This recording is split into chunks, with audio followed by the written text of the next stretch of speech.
Fate sits on these dark battlements, and frowns, and as the portals open to receive me, her voice, in sullen echoes through the courts, tells of a nameless deed. Volume 1. Chapter 1. Home is the resort. Of love, of joy, of peace and plenty where, supporting and supported, polished friends, and dear relations mingle into bliss. Thomson. On the pleasant banks of the Garonne, in the province of Gascony, stood, in the year 1584, the château of Monsieur St. Aubert. From its windows were seen the pastoral landscapes of Guienne and Gascony stretching along the river, gay with luxuriant woods and vine, and plantations of olives. To the south, the view was bounded by the majestic Pyrenees, whose summits, veiled in clouds or exhibiting awful forms seen and lost again as the partial vapors rolled along, were sometimes barren and gleamed through the blue tinge of air, and sometimes frowned with forests of gloomy pine that swept downward to their base.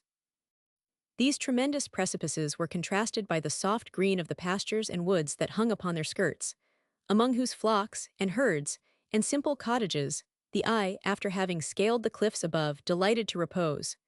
To the north and to the east, the plains of Guienne and Languedoc were lost in the mist of distance.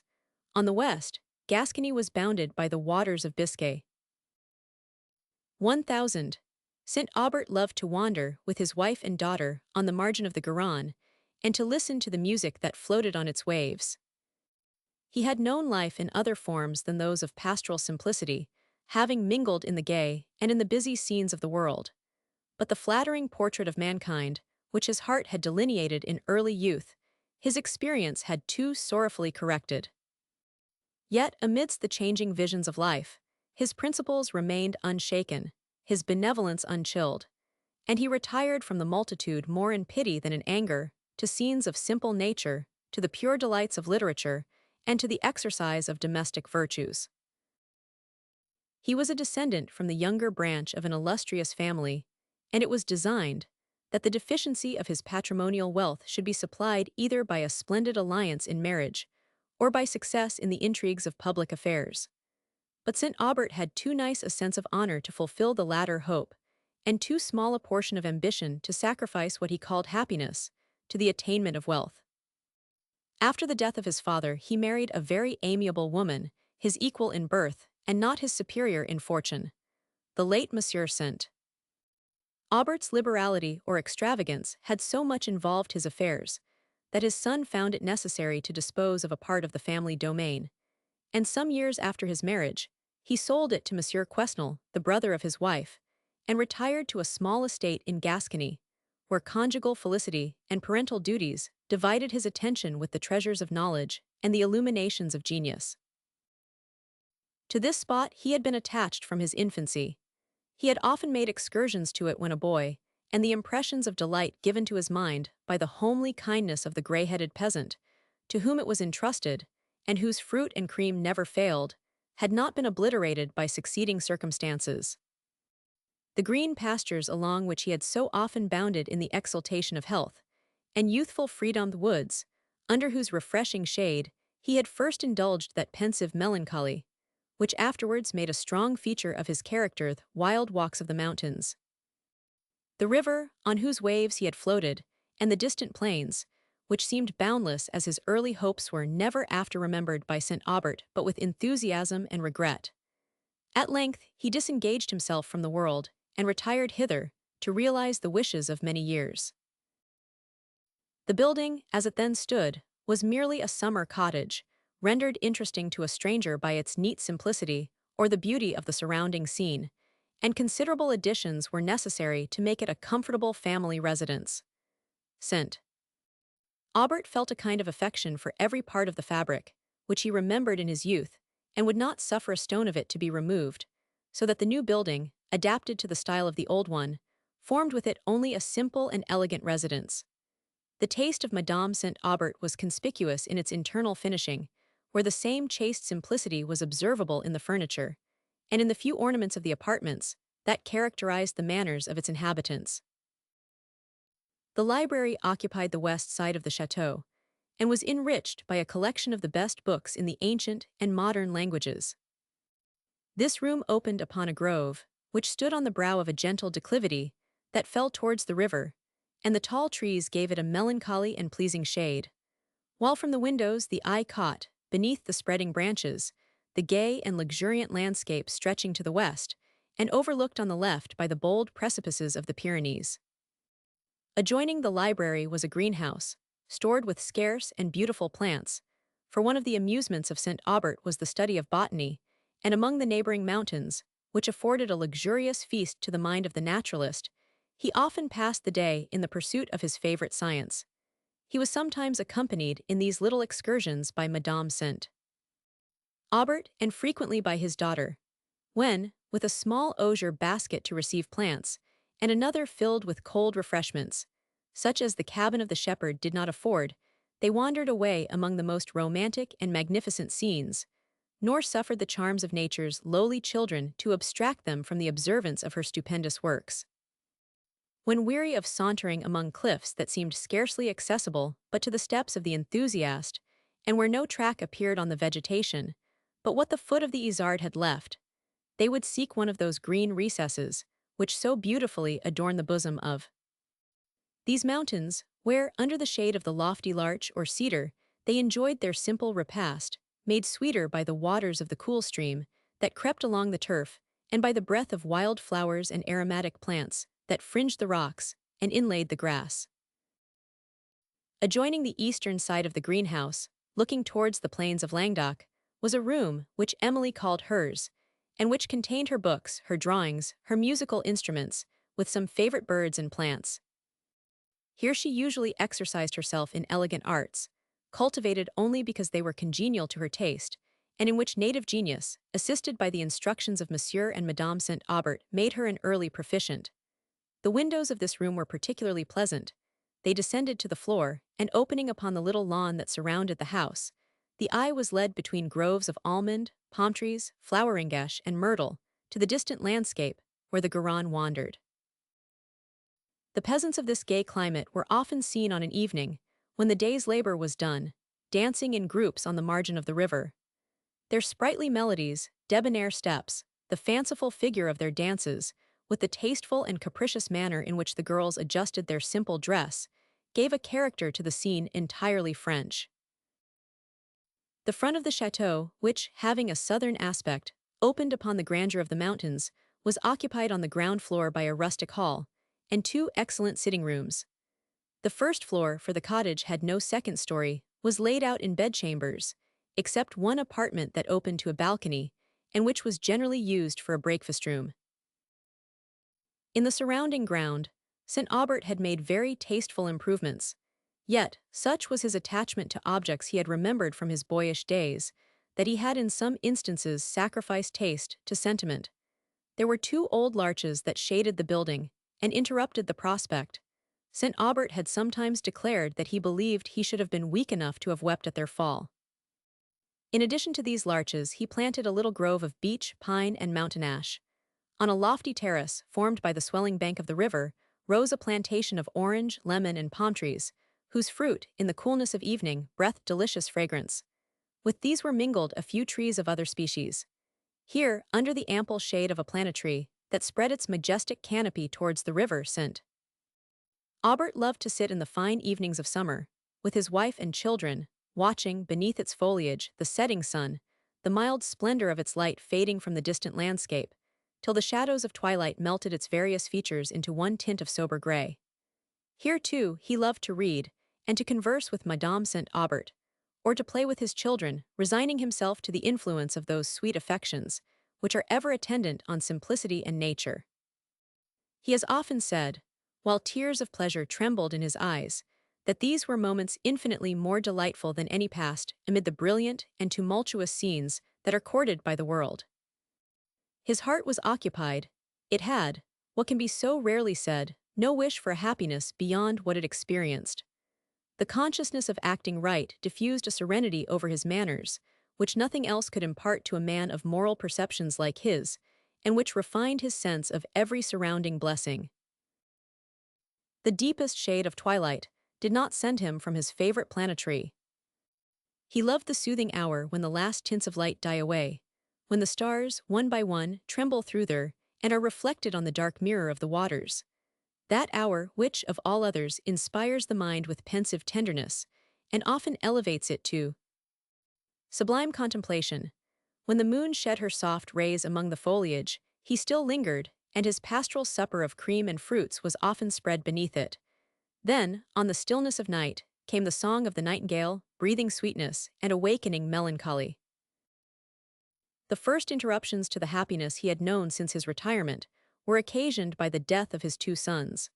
He lost them at that age when infantine simplicity is so fascinating, and though, in consideration of Madame St. Aubert's distress, he restrained the expression of his own, and endeavored to bear it, as he meant, with philosophy, he had, in truth, no philosophy that could render him calm to such losses.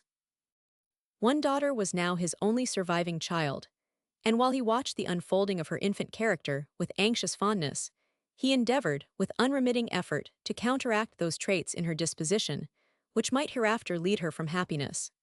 She had discovered in her early years uncommon delicacy of mind, warm affections, and ready benevolence, but with these was observable a degree of susceptibility too exquisite to admit of lasting peace.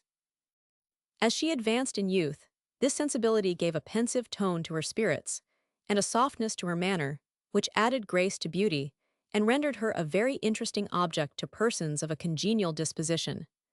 But St. Aubert had too much good sense to prefer a charm to a virtue, and had penetration enough to see that this charm was too dangerous to its possessor to be allowed the character of a blessing.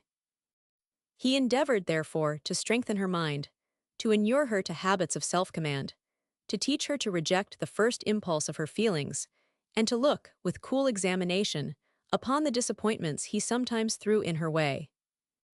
While he instructed her to resist first impressions, and to acquire that steady dignity of mind that can alone counterbalance the passions and bear us, as far as is compatible with our nature, above the reach of circumstances, he taught himself a lesson of fortitude, for he was often obliged to witness, with seeming indifference, the tears and struggles which his caution occasioned her.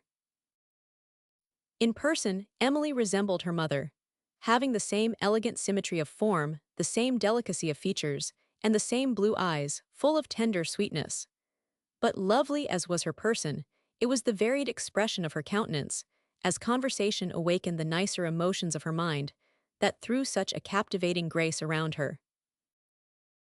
Those tender tints, that shun the careless eye, and in the world's contagious circle die.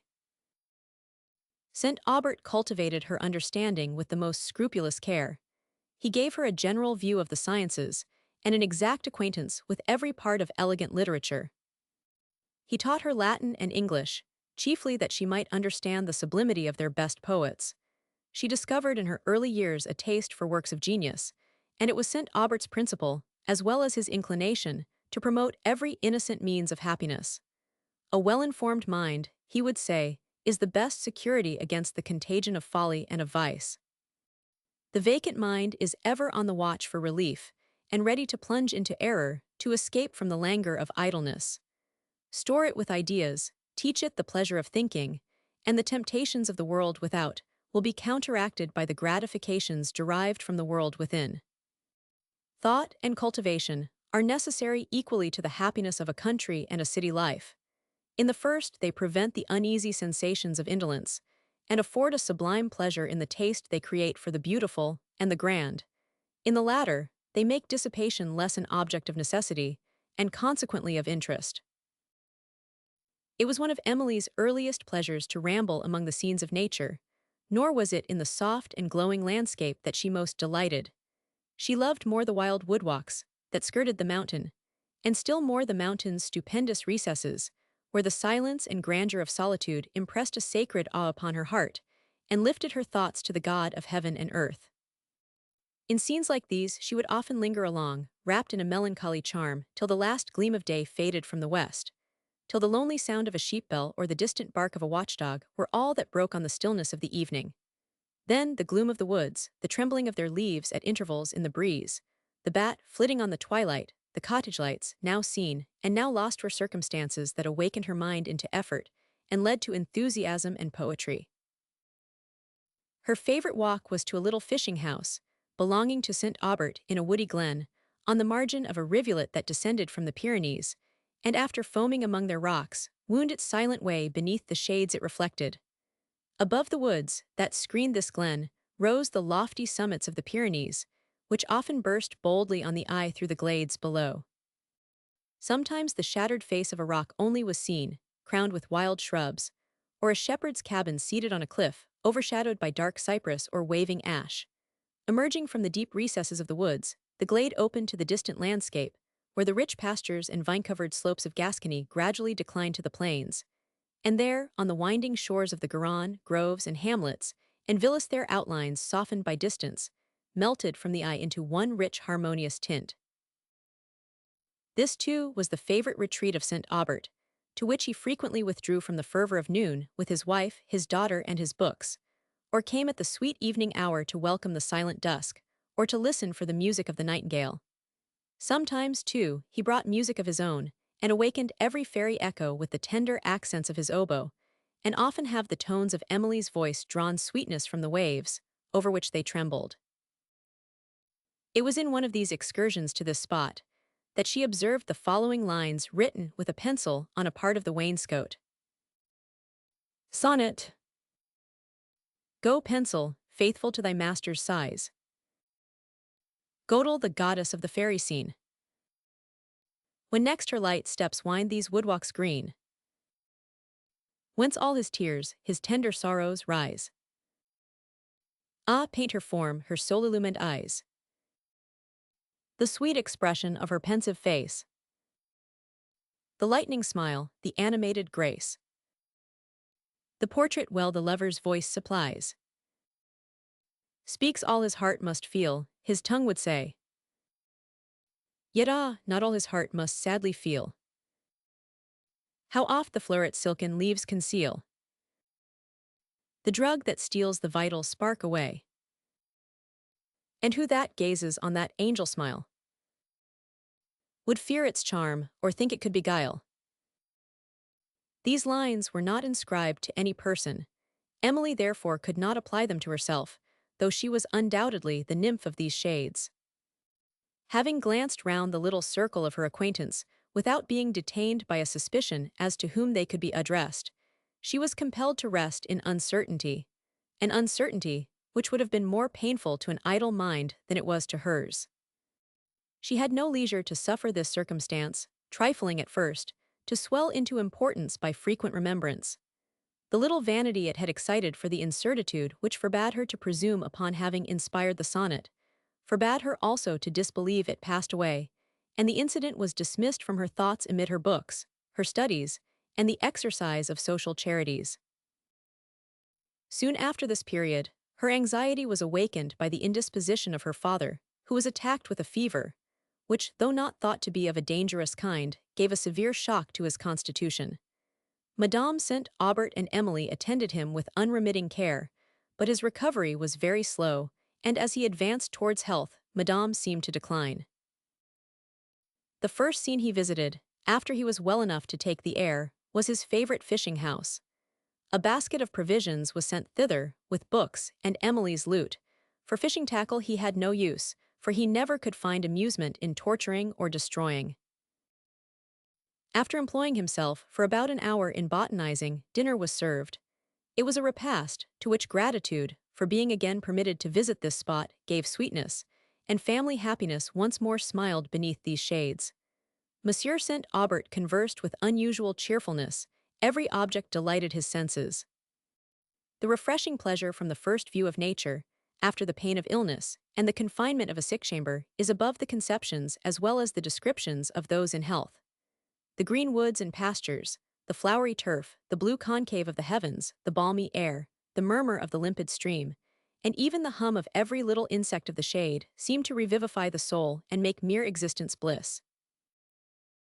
Madame St. Aubert, reanimated by the cheerfulness and recovery of her husband, was no longer sensible of the indisposition which had lately oppressed her, and as she sauntered along the woodwalks of this romantic glen, and conversed with him, and with her daughter, she often looked at them alternately with a degree of tenderness that filled her eyes with tears. St. Aubert observed this more than once, and gently reproved her for the emotion, but she could only smile, clasp his hand, and that of Emily, and weep the more. He felt the tender enthusiasm stealing upon himself in a degree that became almost painful. His features assumed a serious air, and he could not forbear secretly sighing perhaps, I shall some time look back to these moments, as to the summit of my happiness, with hopeless regret. But let me not misuse them by useless anticipation. Let me hope I shall not live to mourn the loss of those who are dearer to me than life. To relieve, or perhaps to indulge, the pensive temper of his mind, he bade Emily fetch the lute she knew how to touch with such sweet pathos. As she drew near the fishing house, she was surprised to hear the tones of the instrument, which were awakened by the hand of taste, and uttered a plaintive air, whose exquisite melody engaged all her attention. She listened in profound silence, afraid to move from the spot, lest the sound of her steps should occasion her to lose a note of the music, or should disturb the musician. Everything without the building was still, and no person appeared. She continued to listen, till timidity succeeded to surprise and delight, a timidity increased by a remembrance of the penciled lines she had formerly seen, and she hesitated whether to proceed or to return. While she paused, the music ceased, and after a momentary hesitation she recollected courage to advance to the fishing house, which she entered with faltering steps and found unoccupied. Her lute lay on the table, everything seemed undisturbed, and she began to believe it was another instrument she had heard, till she remembered that when she followed 1000, and Madame sent Aubert from this spot, her lute was left on a window seat. She felt alarmed, yet knew not wherefore. The melancholy gloom of evening and the profound stillness of the place, interrupted only by the light trembling of leaves, heightened her fanciful apprehensions, and she was desirous of quitting the building, but perceived herself grow faint, and sat down. As she tried to recover herself, the penciled lines on the wainscot met her eye. She started as if she had seen a stranger, but endeavoring to conquer the tremor of her spirits, rose and went to the window. To the lines before noticed, she now perceived that others were added, in which her name appeared.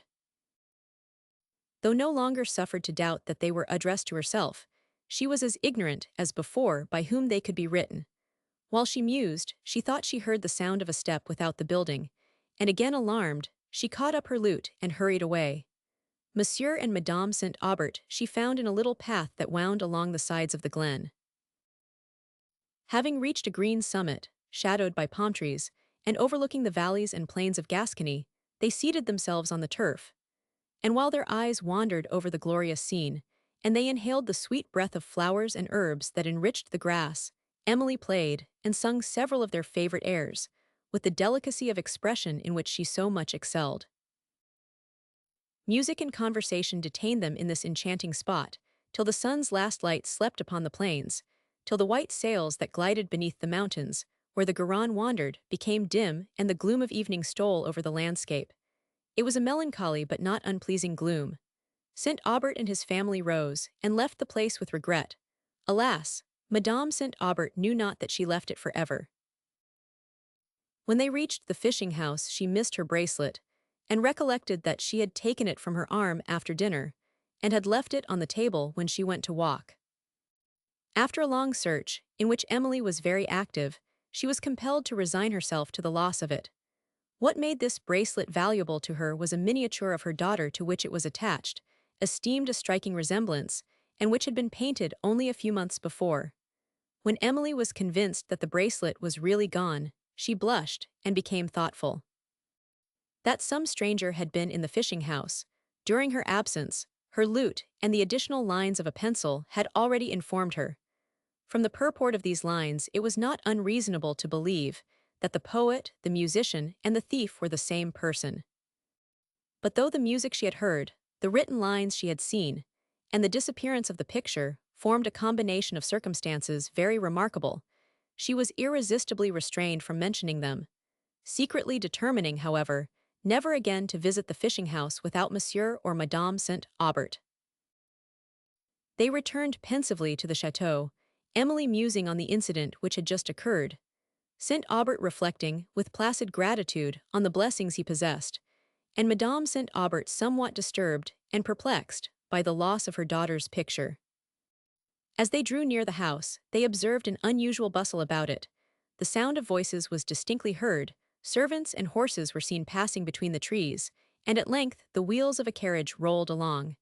Having come within view of the front of the château, a landau with smoking horses appeared on the little lawn before it. St. Aubert perceived the liveries of his brother-in-law, and in the parlour he found Monsieur and Madame Quesnel already entered. They had left Paris some days before, and were on the way to their estate, only 10 leagues distant from La Vallée, and which Monsieur Quesnel had purchased several years before of St. Aubert. This gentleman was the only brother of Madame St. Aubert, but the ties of relationship having never been strengthened by congeniality of character, the intercourse between them had not been frequent. 1000. Quesnel had lived altogether in the world. His aim had been consequence. Splendor was the object of his taste, and his address and knowledge of character had carried him forward to the attainment of almost all that he had courted. By a man of such a disposition, it is not surprising that the virtues of St. Aubert should be overlooked, or that his pure taste, simplicity, and moderated wishes were considered as marks of a weak intellect and of confined views. The marriage of his sister with St.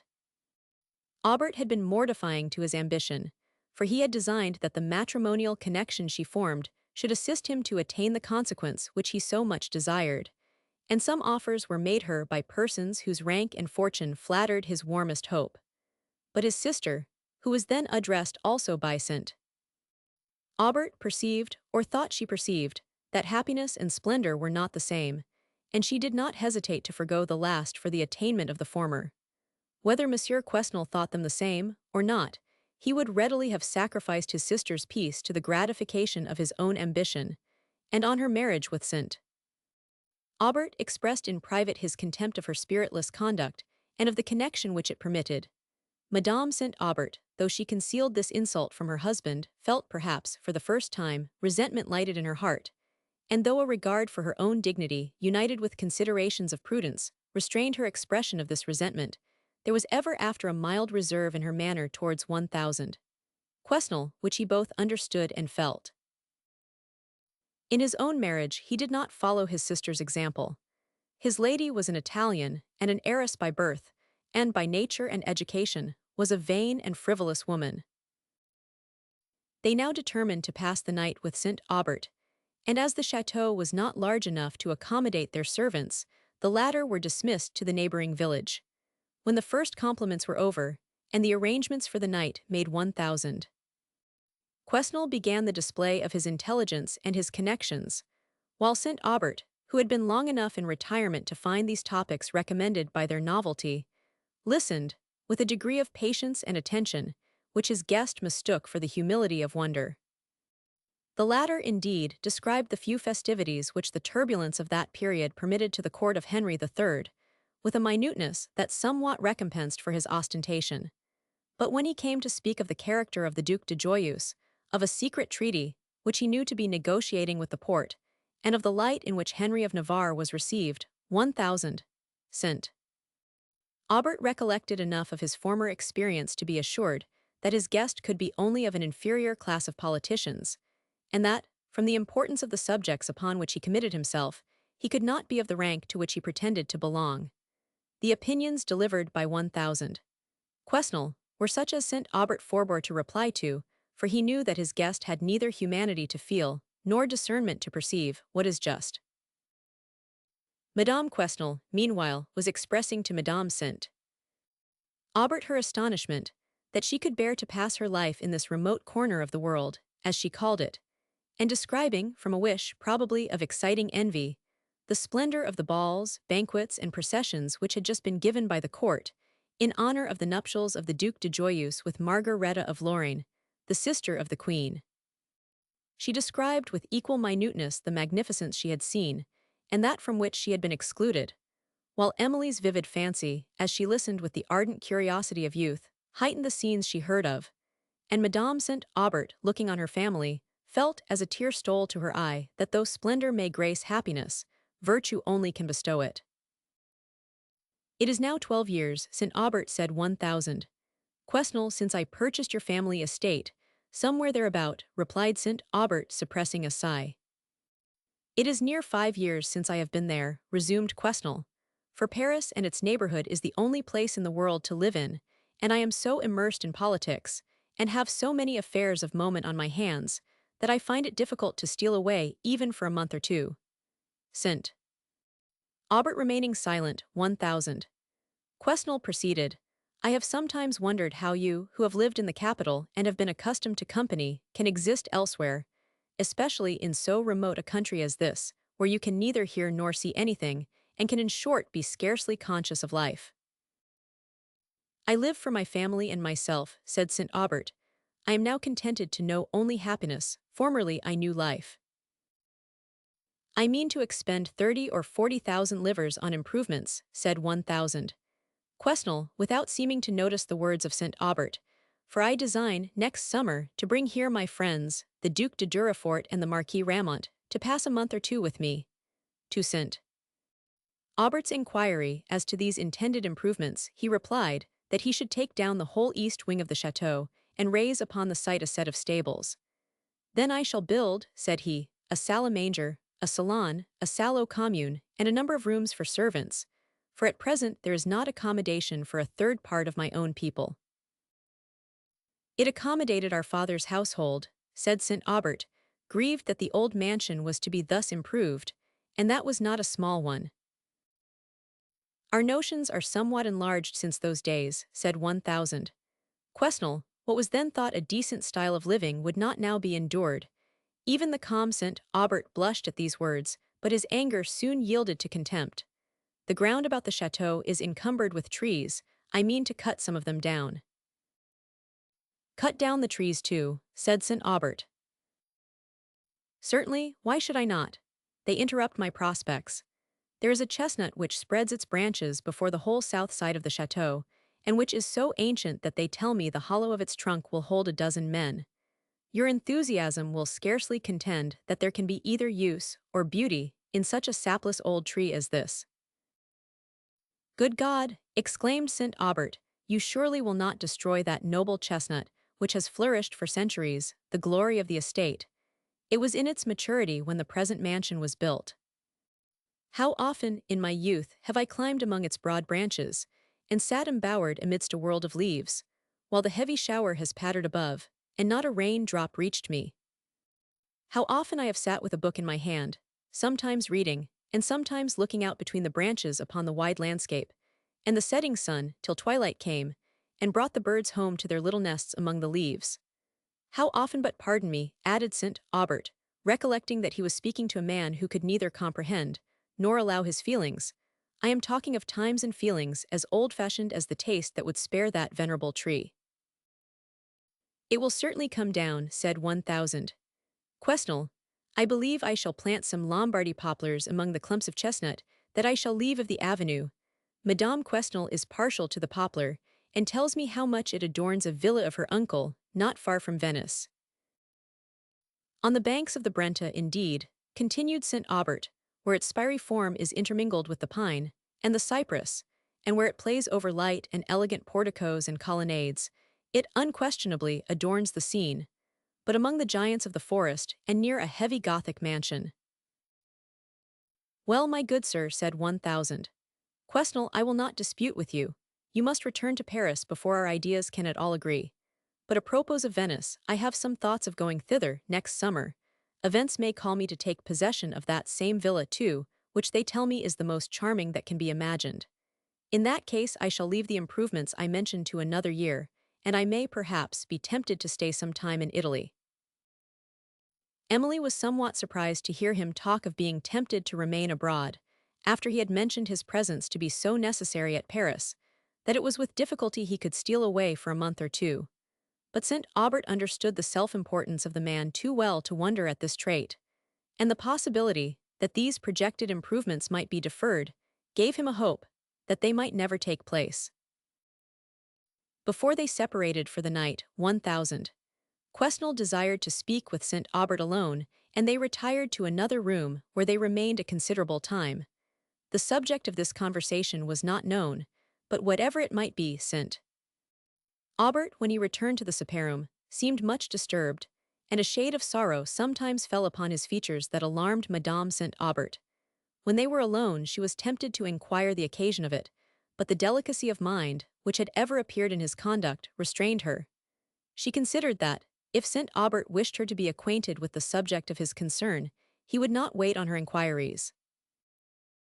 On the following day, before 1000, Quesnel departed, he had a second conference with St. Aubert.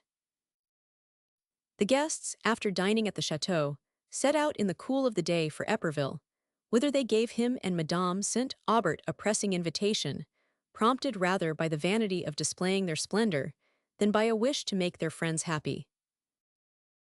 Emily returned with delight to the liberty which their presence had restrained, to her books, her walks, and the rational conversation of 1000. And Madame St. Aubert, who seemed to rejoice no less that they were delivered from the shackles which arrogance and frivolity had imposed. Madame St. Aubert excused herself from sharing their usual evening walk, complaining that she was not quite well, and St. Aubert and Emily went out together. They chose a walk towards the mountains, intending to visit some old pensioners of St. Aubert, which, from his very moderate income, he contrived to support, though it is probable 1000. Quesnel, with his very large one, could not have afforded this. After distributing to his pensioners their weekly stipends, listening patiently to the complaints of some, redressing the grievances of others, and softening the discontents of all by the look of sympathy and the smile of benevolence, St. Aubert returned home through the woods. Where's? At fall of eve the fairy people throng, in various games and revelry to pass. The summer night, as village stories tell. Thomson. The evening gloom of woods was always delightful to me, said St. Aubert, whose mind now experienced the sweet calm, which results from the consciousness of having done a beneficent action, and which disposes it to receive pleasure from every surrounding object.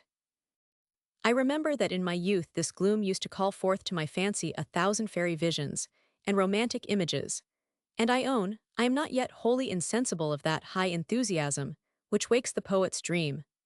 I can linger, with solemn steps, under the deep shades, send forward a transforming eye into the distant obscurity, and listen with thrilling delight to the mystic murmuring of the woods.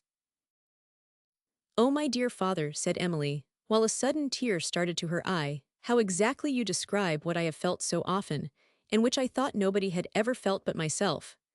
But hark! Here comes the sweeping sound over the woodtops. Now it dies away. How solemn the stillness that succeeds! Now the breeze swells again.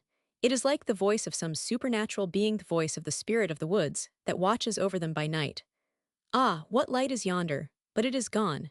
And now it gleams again, near the root of that large chestnut. Look, sir."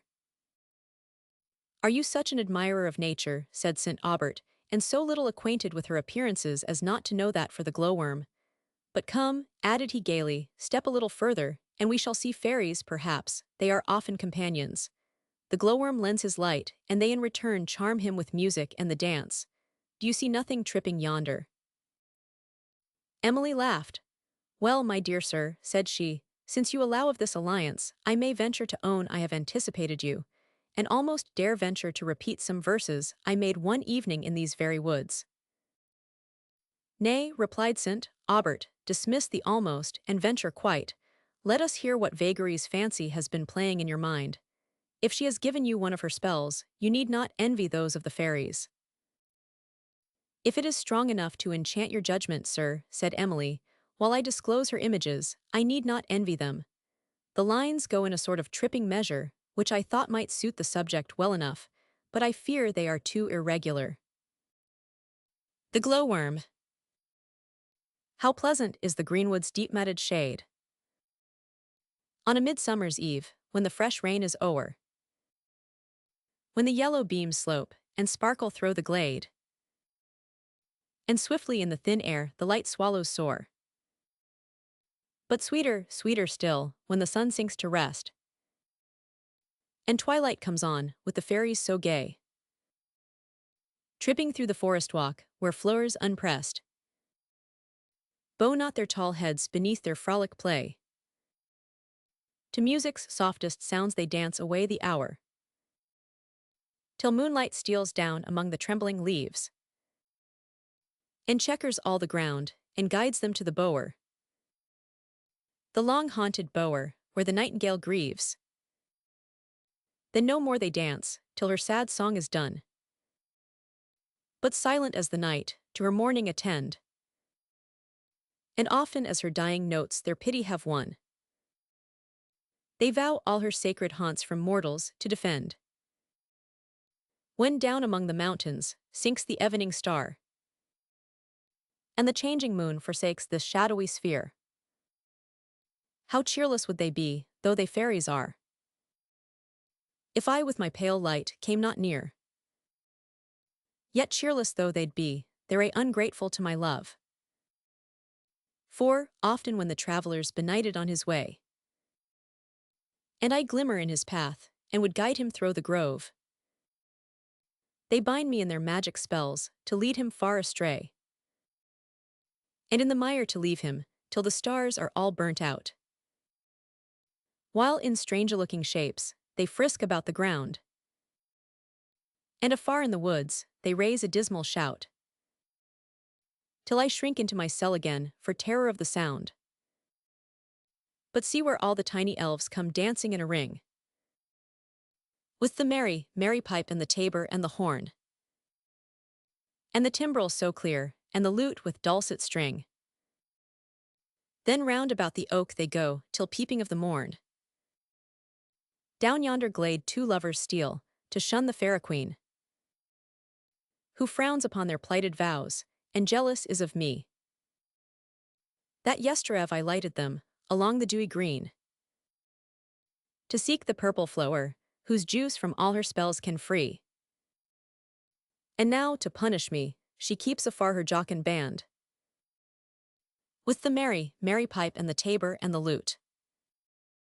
If I creep near yonder oak, she will wave her fairy wand, and to me the dance will cease, and the music all be mute.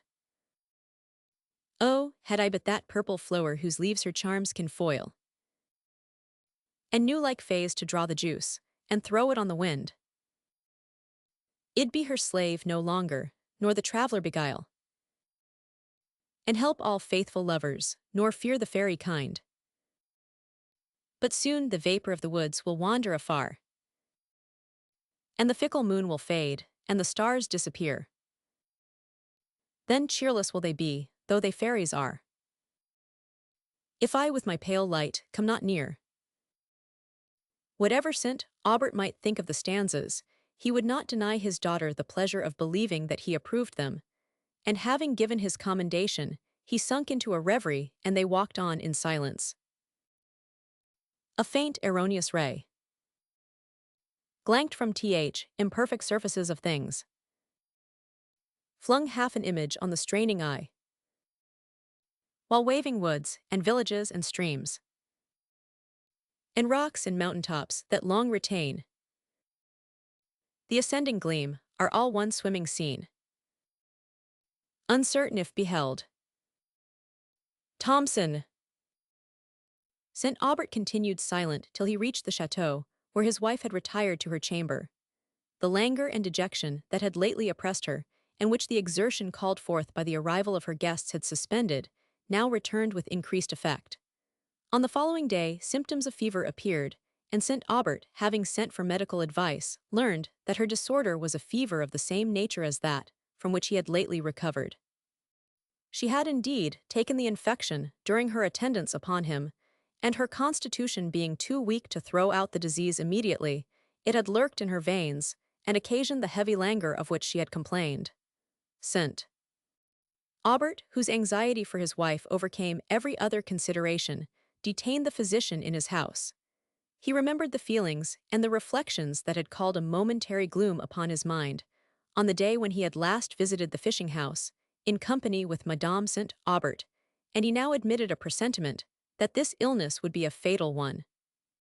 But he effectually concealed this from her, and from his daughter, whom he endeavored to reanimate with hopes that her constant assiduities would not be unavailing.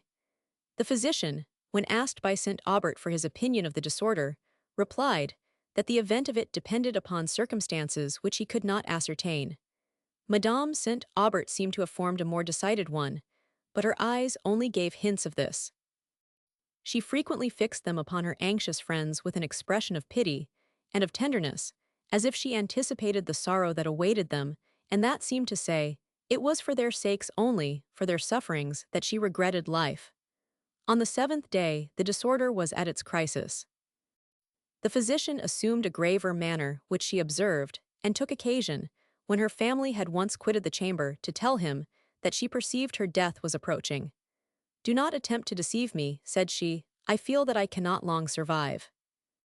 I am prepared for the event. I have long, I hope, been preparing for it. Since I have not long to live, do not suffer a mistaken compassion to induce you to flatter my family with false hopes. If you do, their affliction will only be the heavier when it arrives. I will endeavor to teach them resignation by my example." The physician was affected. He promised to obey her, and told St. Aubert, somewhat abruptly, that there was nothing to expect.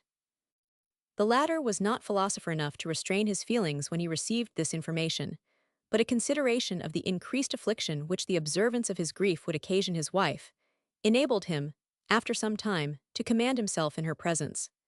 Emily was at first overwhelmed with the intelligence. Then, deluded by the strength of her wishes, a hope sprung up in her mind that her mother would yet recover, and to this she pertinaciously adhered almost to the last hour.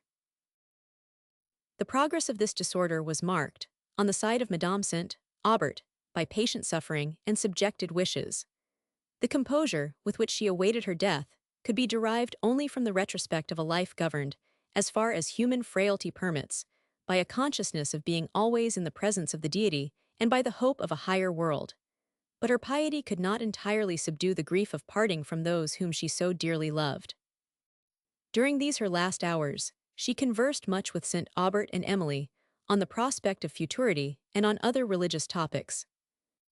The resignation she expressed, with the firm hope of meeting in a future, whirled the friends she left in this, and the effort which sometimes appeared to conceal her sorrow at this temporary separation, frequently affected St. Aubert so much as to oblige him to leave the room. Having indulged his tears a while, he would dry them and return to the chamber with a countenance composed by an endeavor which did but increase his grief. Never had Emily felt the importance of the lessons, which had taught her to restrain her sensibility, so much as in these moments, and never had she practiced them with a triumph so complete. But when the last was over, she sunk at once under the pressure of her sorrow, and then perceived that it was hope, as well as fortitude, which had hitherto supported her. St. Aubert was for a time too devoid of comfort himself to bestow any on his daughter. Chapter 2. I could a tale unfold whose lightest word would harrow up thy soul. Shakespeare. Madame St. Aubert was interred in the neighboring village church. Her husband and daughter attended her to the grave, followed by a long train of the peasantry, who were sincere mourners of this excellent woman.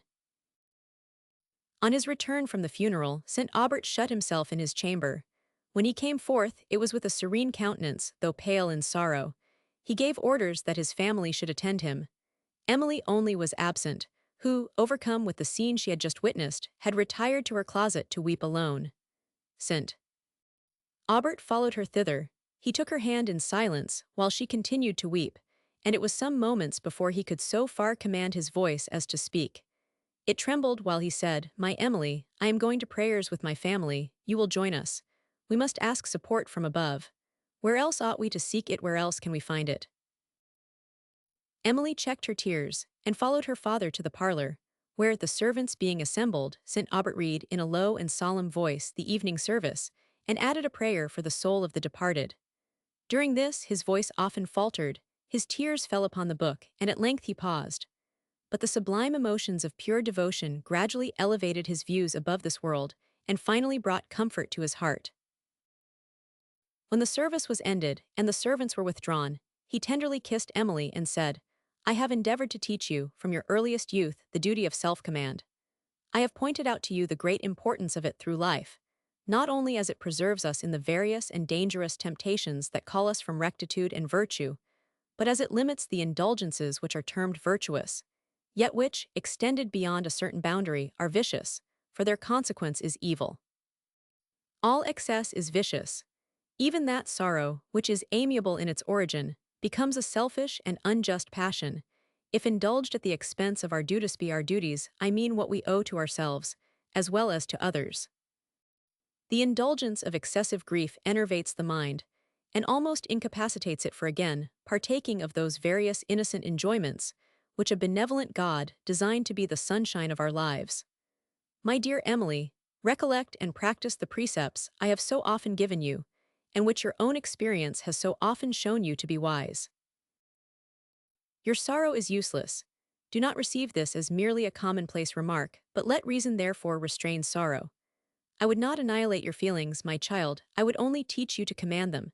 For whatever may be the evils resulting from a too susceptible heart, nothing can be hoped from an insensible one. That, on the other hand, is all vice, of which the deformity is not softened, or the effect consoled for, by any semblance or possibility of good. You know my sufferings, and are therefore convinced that mine are not the light words which, on these occasions, are so often repeated to destroy even the sources of honest emotion, or which merely display the selfish ostentation of a false philosophy.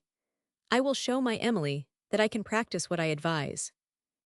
I have said thus much because I cannot bear to see you wasting in useless sorrow, for want of that resistance which is due from mind. And I have not said it till now because there is a period when all reasoning must yield to nature.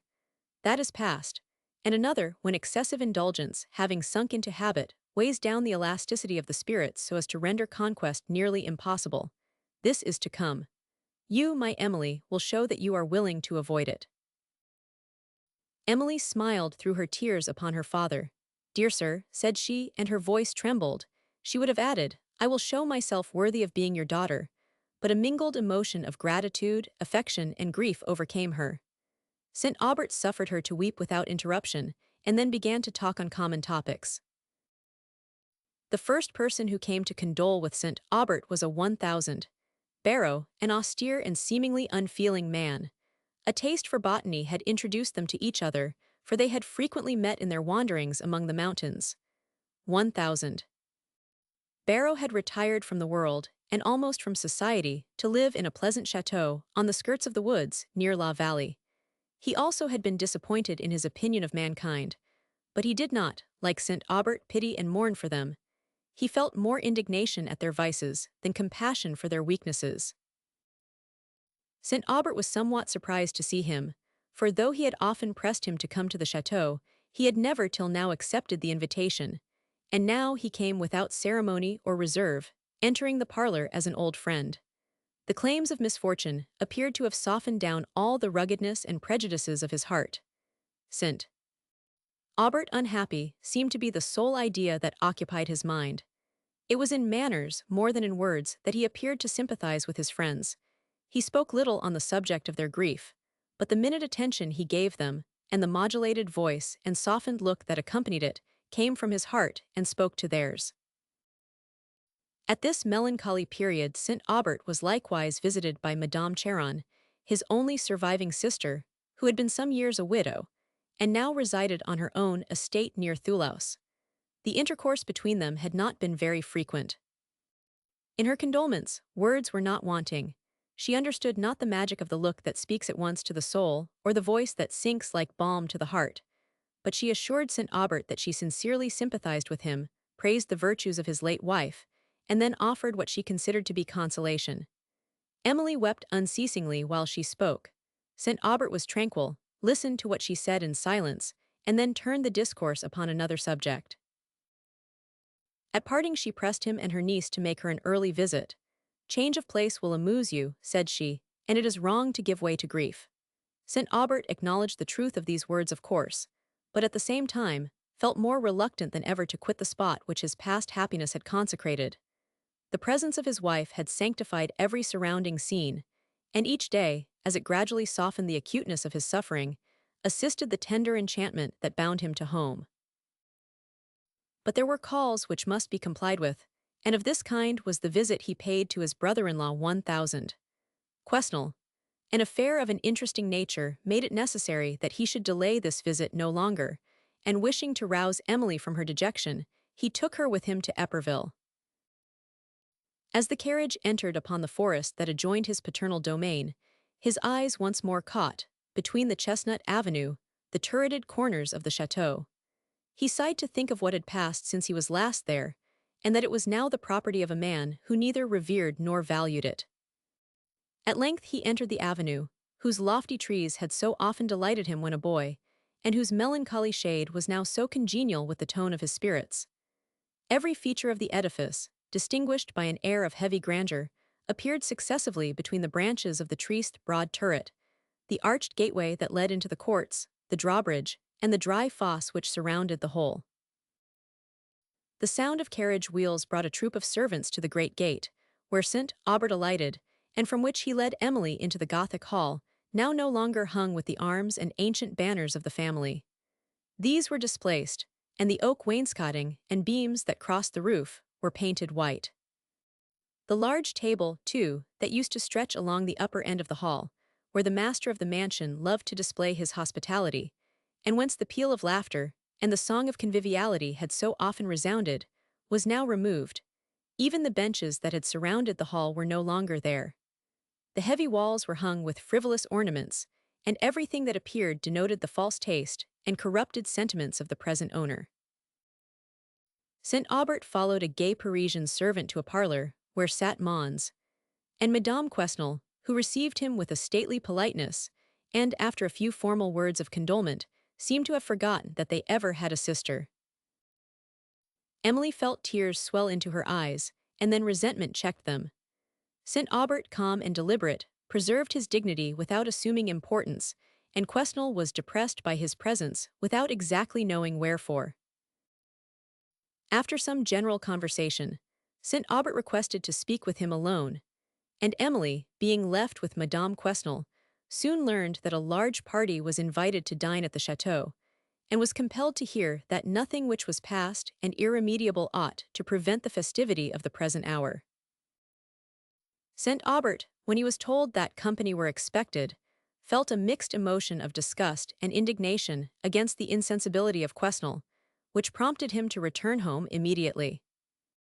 But he was informed that Madame Charon had been asked to meet him, and when he looked at Emily, and considered that a time might come when the enmity of her uncle would be prejudicial to her, he determined not to incur it himself, by conduct which would be resented as indecorous, by the very persons who now showed so little sense of decorum. Among the visitors assembled at dinner were two Italian gentlemen, of whom one was named Montoni, a distant relation of Madame Quesnel, a man about 40 of an uncommonly handsome person, with features manly and expressive, but whose countenance exhibited, upon the whole, more of the haughtiness of command, and the quickness of discernment, than of any other character.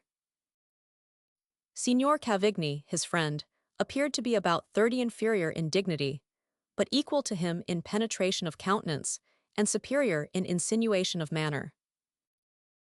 Emily was shocked by the salutation with which Madame Charon met her father-dear brother. Said she, "I am concerned to see you look so very ill. Do, pray, have advice." St. Aubert answered, with a melancholy smile, that he felt himself much as usual, but Emily's fears made her now fancy that her father looked worse than he really 999. Emily would have been amused by the new characters she saw, and the varied conversation that passed during dinner, which was served in a style of splendor she had seldom seen before, had her spirits been less oppressed. Of the guests, Signor Montoni was lately come from Italy, and he spoke of the commotions which at that period agitated the country, talked of party differences with warmth, and then lamented the probable consequences of the tumults. His friend spoke with equal ardor of the politics of his country, praised the government and prosperity of Venice, and boasted of its decided superiority over all the other Italian states. He then turned to the ladies, and talked with the same eloquence of Parisian fashions, the French opera, and French manners, and on the latter subject he did not fail to mingle what is so particularly agreeable to French taste. The flattery was not detected by those to whom it was addressed, though its effect, in producing submissive attention, did not escape his observation. When he could disengage himself from the assiduities of the other ladies, he sometimes addressed Emily, but she knew nothing of Parisian fashions or Parisian operas, and her modesty, simplicity, and correct manners formed a decided contrast to those of her female companions. After dinner, St. Aubert stole from the room to view once more the old chestnut, which Quesnel talked of cutting down.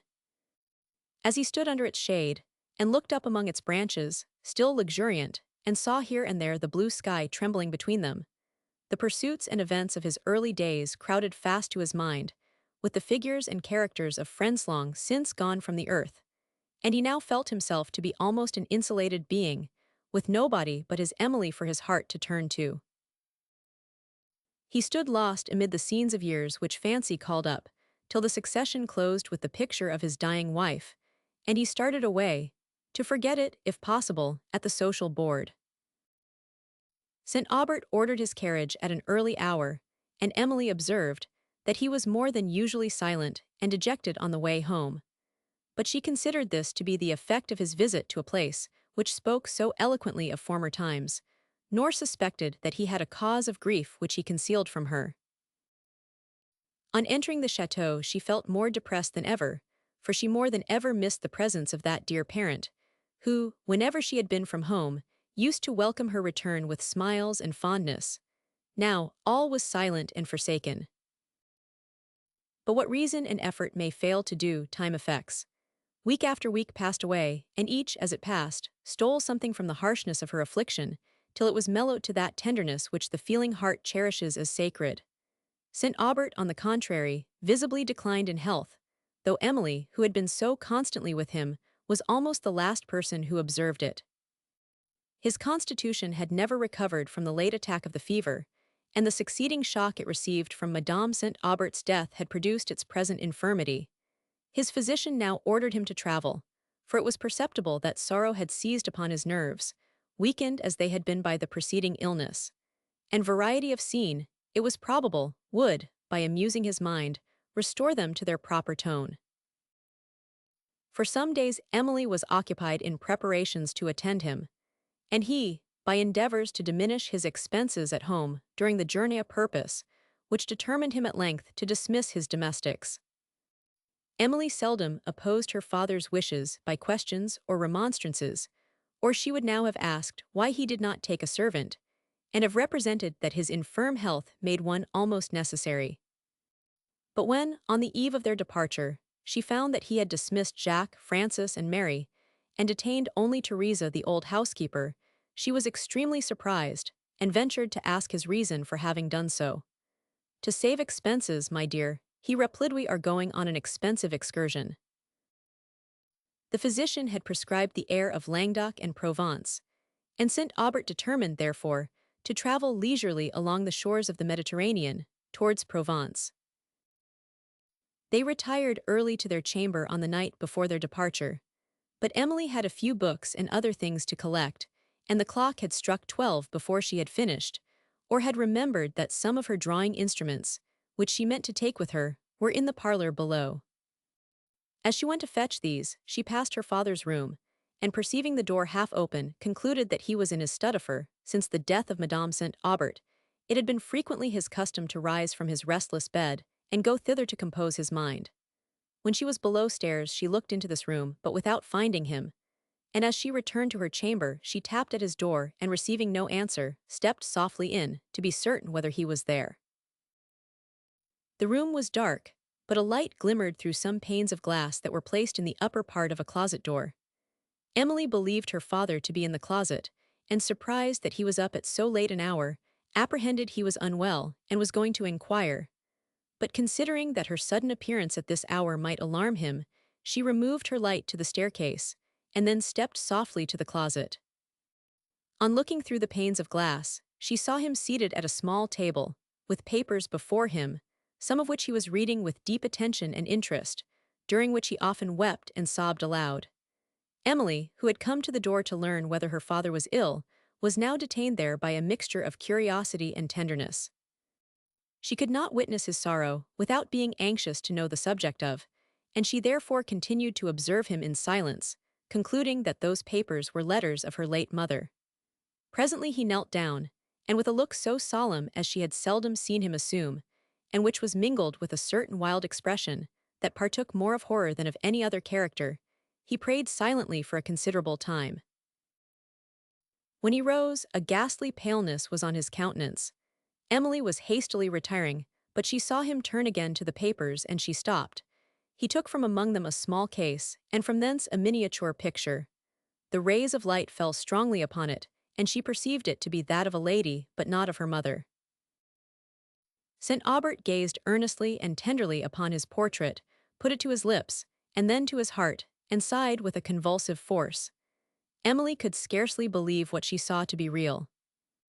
She never knew till now that he had a picture of any other lady than her mother, much less that he had one which he evidently valued so highly. But having looked repeatedly, to be certain that it was not the resemblance of Madame St. Aubert, she became entirely convinced that it was designed for that of some other person. At length St. Aubert returned the picture to its case, and Emily, recollecting that she was intruding upon his private sorrows, softly withdrew from the chamber. Chapter 3. Oh, how canst thou renounce the boundless store of charms which nature to her votary yields? The warbling woodland, the resounding shore, the pomp of groves and garniture of fields, all that the genial ray of morning gilds, and all that echoes to the song of even, all that the mountains' sheltering bosom shields, and all the dread magnificence of heaven. Oh, how canst thou renounce, and hope to be forgiven? These charms shall work thy soul's eternal health, and love and gentleness and joy impart. The minstrel. St. Aubert, instead of taking the more direct road that ran along the feet of the Pyrenees to Languedoc, chose one that, winding over the heights, afforded more extensive views and greater variety of romantic scenery. He turned a little out of his way to take leave of 1,000. Barrow, whom he found botanizing in the wood near his château, and who, when he was told the purpose of St. Aubert's visit, expressed a degree of concern, such as his friend had thought it was scarcely possible for him to feel on any similar occasion. They parted with mutual regret. If anything could have tempted me from my retirement, said 1,000, Barrow, it would have been the pleasure of accompanying you on this little tour. I do not often offer compliments. You may, therefore, believe me when I say that I shall look for your return with impatience. The travelers proceeded on their journey. As they ascended the heights, St. Aubert often looked back upon the château in the plain below. Tender images crowded to his mind. His melancholy imagination suggested that he should return no more. And though he checked this wandering thought, still he continued to look, till the haziness of distance blended his home with the general landscape, and St. Aubert seemed to drag at each remove a lengthening chain. He and Emily continued sunk in musing silence for some leagues, from which melancholy reverie Emily first awoke, and her young fancy, struck with the grandeur of the objects around, gradually yielded to delightful impressions. The road now descended into glens, confined by stupendous walls of rock, grey and barren, except where shrubs fringed their summits, or patches of meager vegetation tinted their recesses, in which the wild goat was frequently browsing. And now the way led to the lofty cliffs, from whence the landscape was seen extending in all its magnificence. Emily could not restrain her transport as she looked over the pine forests of the mountains upon the vast plains, that, enriched with woods, towns, blushing vines, and plantations of almonds, palms, and olives, stretched along, till their various colors melted in distance into one harmonious hue that seemed to unite earth with heaven. Through the whole of this glorious scene the majestic Garonne wandered, descending from its source among the Pyrenees and winding its blue waves towards the Bay of Biscay. The ruggedness of the unfrequented road often obliged the wanderers to alight from their little carriage, but they thought themselves amply repaid for this inconvenience by the grandeur of the scenes, and, while the muleteer led his animals slowly over the broken ground, the travelers had leisure to linger amid these solitudes, and to indulge the sublime reflections, which soften, while they elevate, the heart, and fill it with the certainty of a present God. Still the enjoyment of St. Aubert was touched with that pensive melancholy, which gives to every object a mellower tint, and breathes a sacred charm over all around. They had provided against part of the evil to be encountered from a want of convenient inns, by carrying a stock of provisions in the carriage, so that they might take refreshment on any pleasant spot, in the open air, and pass the nights wherever they should happen to meet. With a comfortable cottage.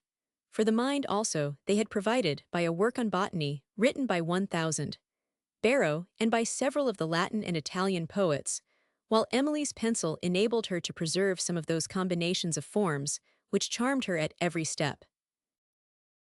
The loneliness of the road, where only now and then a peasant was seen driving his mule, or some mountaineer children at play among the rocks, heightened the effect of the scenery.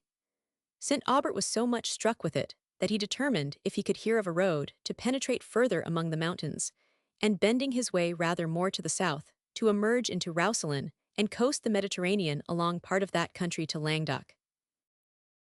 Soon after midday, they reached the summit of one of those cliffs, which, bright with the verdure of palm trees, adorn, like gems, the tremendous walls of the rocks, and which overlooked the greater part of Gascony and part of Languedoc.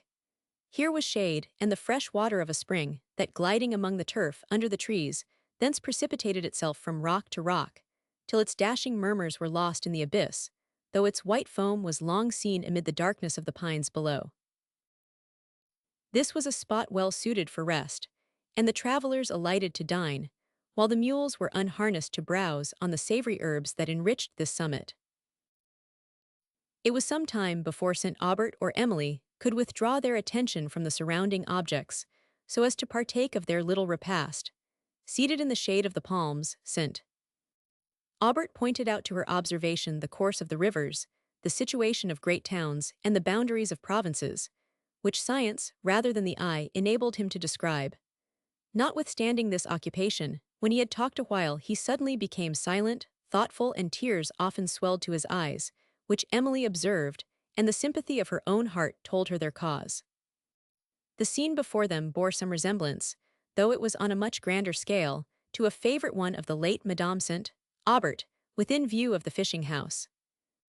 They both observed this, and thought how delighted she would have been with the present landscape, while they knew that her eyes must never more open upon this world. St. Aubert remembered the last time of his visiting that spot in company with her, and also the mournfully presaging thoughts which had then arisen in his mind, and were now, even thus soon, realized. The recollection subdued him, and he abruptly rose from his seat, and walked away to where no eye could observe his grief. When he returned, his countenance had recovered its usual serenity. He took Emily's hand, pressed it affectionately, without speaking, and soon after called to the muleteer, who sat at a little distance, concerning a road among the mountains towards Roussillon. Michael said there were several that way, but he did not know how far they extended or even whether they were passable. And St. Aubert, who did not intend to travel after sunset, asked what village they could reach about that time. The muleteer calculated that they could easily reach Meadow, which was in their present road, but that if they took a road that sloped more to the south, towards Roussillon, there was a hamlet, which he thought they could gain before the evening shut in. St. Aubert, after some hesitation, determined to take the latter course, and Michael, having finished his meal and harnessed his mules, again set forward, but soon stopped, and St. Aubert saw him doing homage to a cross that stood on a rock impending over their way. Having concluded his devotions, he smacked his whip in the air, and in spite of the rough road, and the pain of his poor mules, which he had been lately lamenting, rattled, in a full gallop, along the edge of a precipice, which it made the eye dizzy to look down. Emily was terrified almost to fainting, and St. Aubert, apprehending still greater danger from suddenly stopping the driver, was compelled to sit quietly, and trust his fate to the strength and discretion of the mules, who seemed to possess a greater portion of the latter quality than their master, for they carried the travelers safely into the valley, and there stopped upon the brink of the rivulet that watered it. Leaving the splendor of extensive prospects, they now entered this narrow valley screened by rocks on rocks piled, as if by magic spell. Here scorched by lightnings, there with ivy green. The scene of barrenness was here and there interrupted by the spreading branches of the larch and cedar, which threw their gloom over the cliff, or athwart the torrent that rolled in the vale. No living creature appeared, except the lizard, scrambling among the rocks, and often hanging upon points so dangerous that fancy shrunk from the view of them. This was such a scene as Salvator would have chosen, had he then existed, for his canvas, St. Aubert, impressed by the romantic character of the place, almost expected to see banditti start from behind some projecting rock, and he kept his hand upon the arms with which he always traveled. As they advanced, the valley opened. Its savage features gradually softened, and towards evening they were among heathy mountains, stretched in far perspective, along which the solitary sheep-bell was heard, and the voice of the shepherd calling his wandering flocks to the nightly fold. His cabin, partly shadowed by the cork-tree and the ilex, which St. Aubert observed to flourish in higher regions of the air than any other trees, except the fir, was all the human habitation that yet appeared. Along the bottom of this valley the most vivid verdure was spread, and in the little hollow recesses of the mountains, under the shade of the oak and chestnut, herds of cattle were grazing. Groups of them, too, were often seen reposing on the banks of the rivulet, or laving their sides in the cool stream, and sipping its wave. The sun was now setting upon the valley. Its last light gleamed upon the water, and heightened the rich yellow and purple tints of the heath and broom that overspread the mountains. St. Aubert inquired of Michael the distance to the hamlet he had mentioned, but the man could not with certainty tell, and Emily began to fear that he had mistaken the road. Here was no human being to assist or direct them. They had left the shepherd and his cabin far behind, and the scene became so obscured in twilight that the eye could not follow the distant perspective of the valley in search of a cottage or a hamlet. A glow of the horizon still marked the west, and this was of some little use to the travelers. Michael seemed endeavoring to keep up his courage by singing. His music, however, was not of a kind to disperse melancholy. He sung, in a sort of chant, one of the most dismal ditties his present auditors had ever heard, and St. Aubert at length discovered it to be a vesper hymn to his favorite saint. They travelled on, sunk in that thoughtful melancholy with which twilight and solitude impress the mind. Michael had now ended his ditty, and nothing was heard but the drowsy murmur of the breeze among the woods, and its light flutter as it blew freshly into the carriage. They were at length roused by the sound of firearms.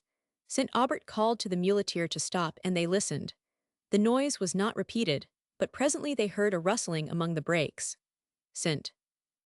Aubert drew forth a pistol, and ordered Michael to proceed as fast as possible, who had not long obeyed, before a horn sounded, that made the mountains ring.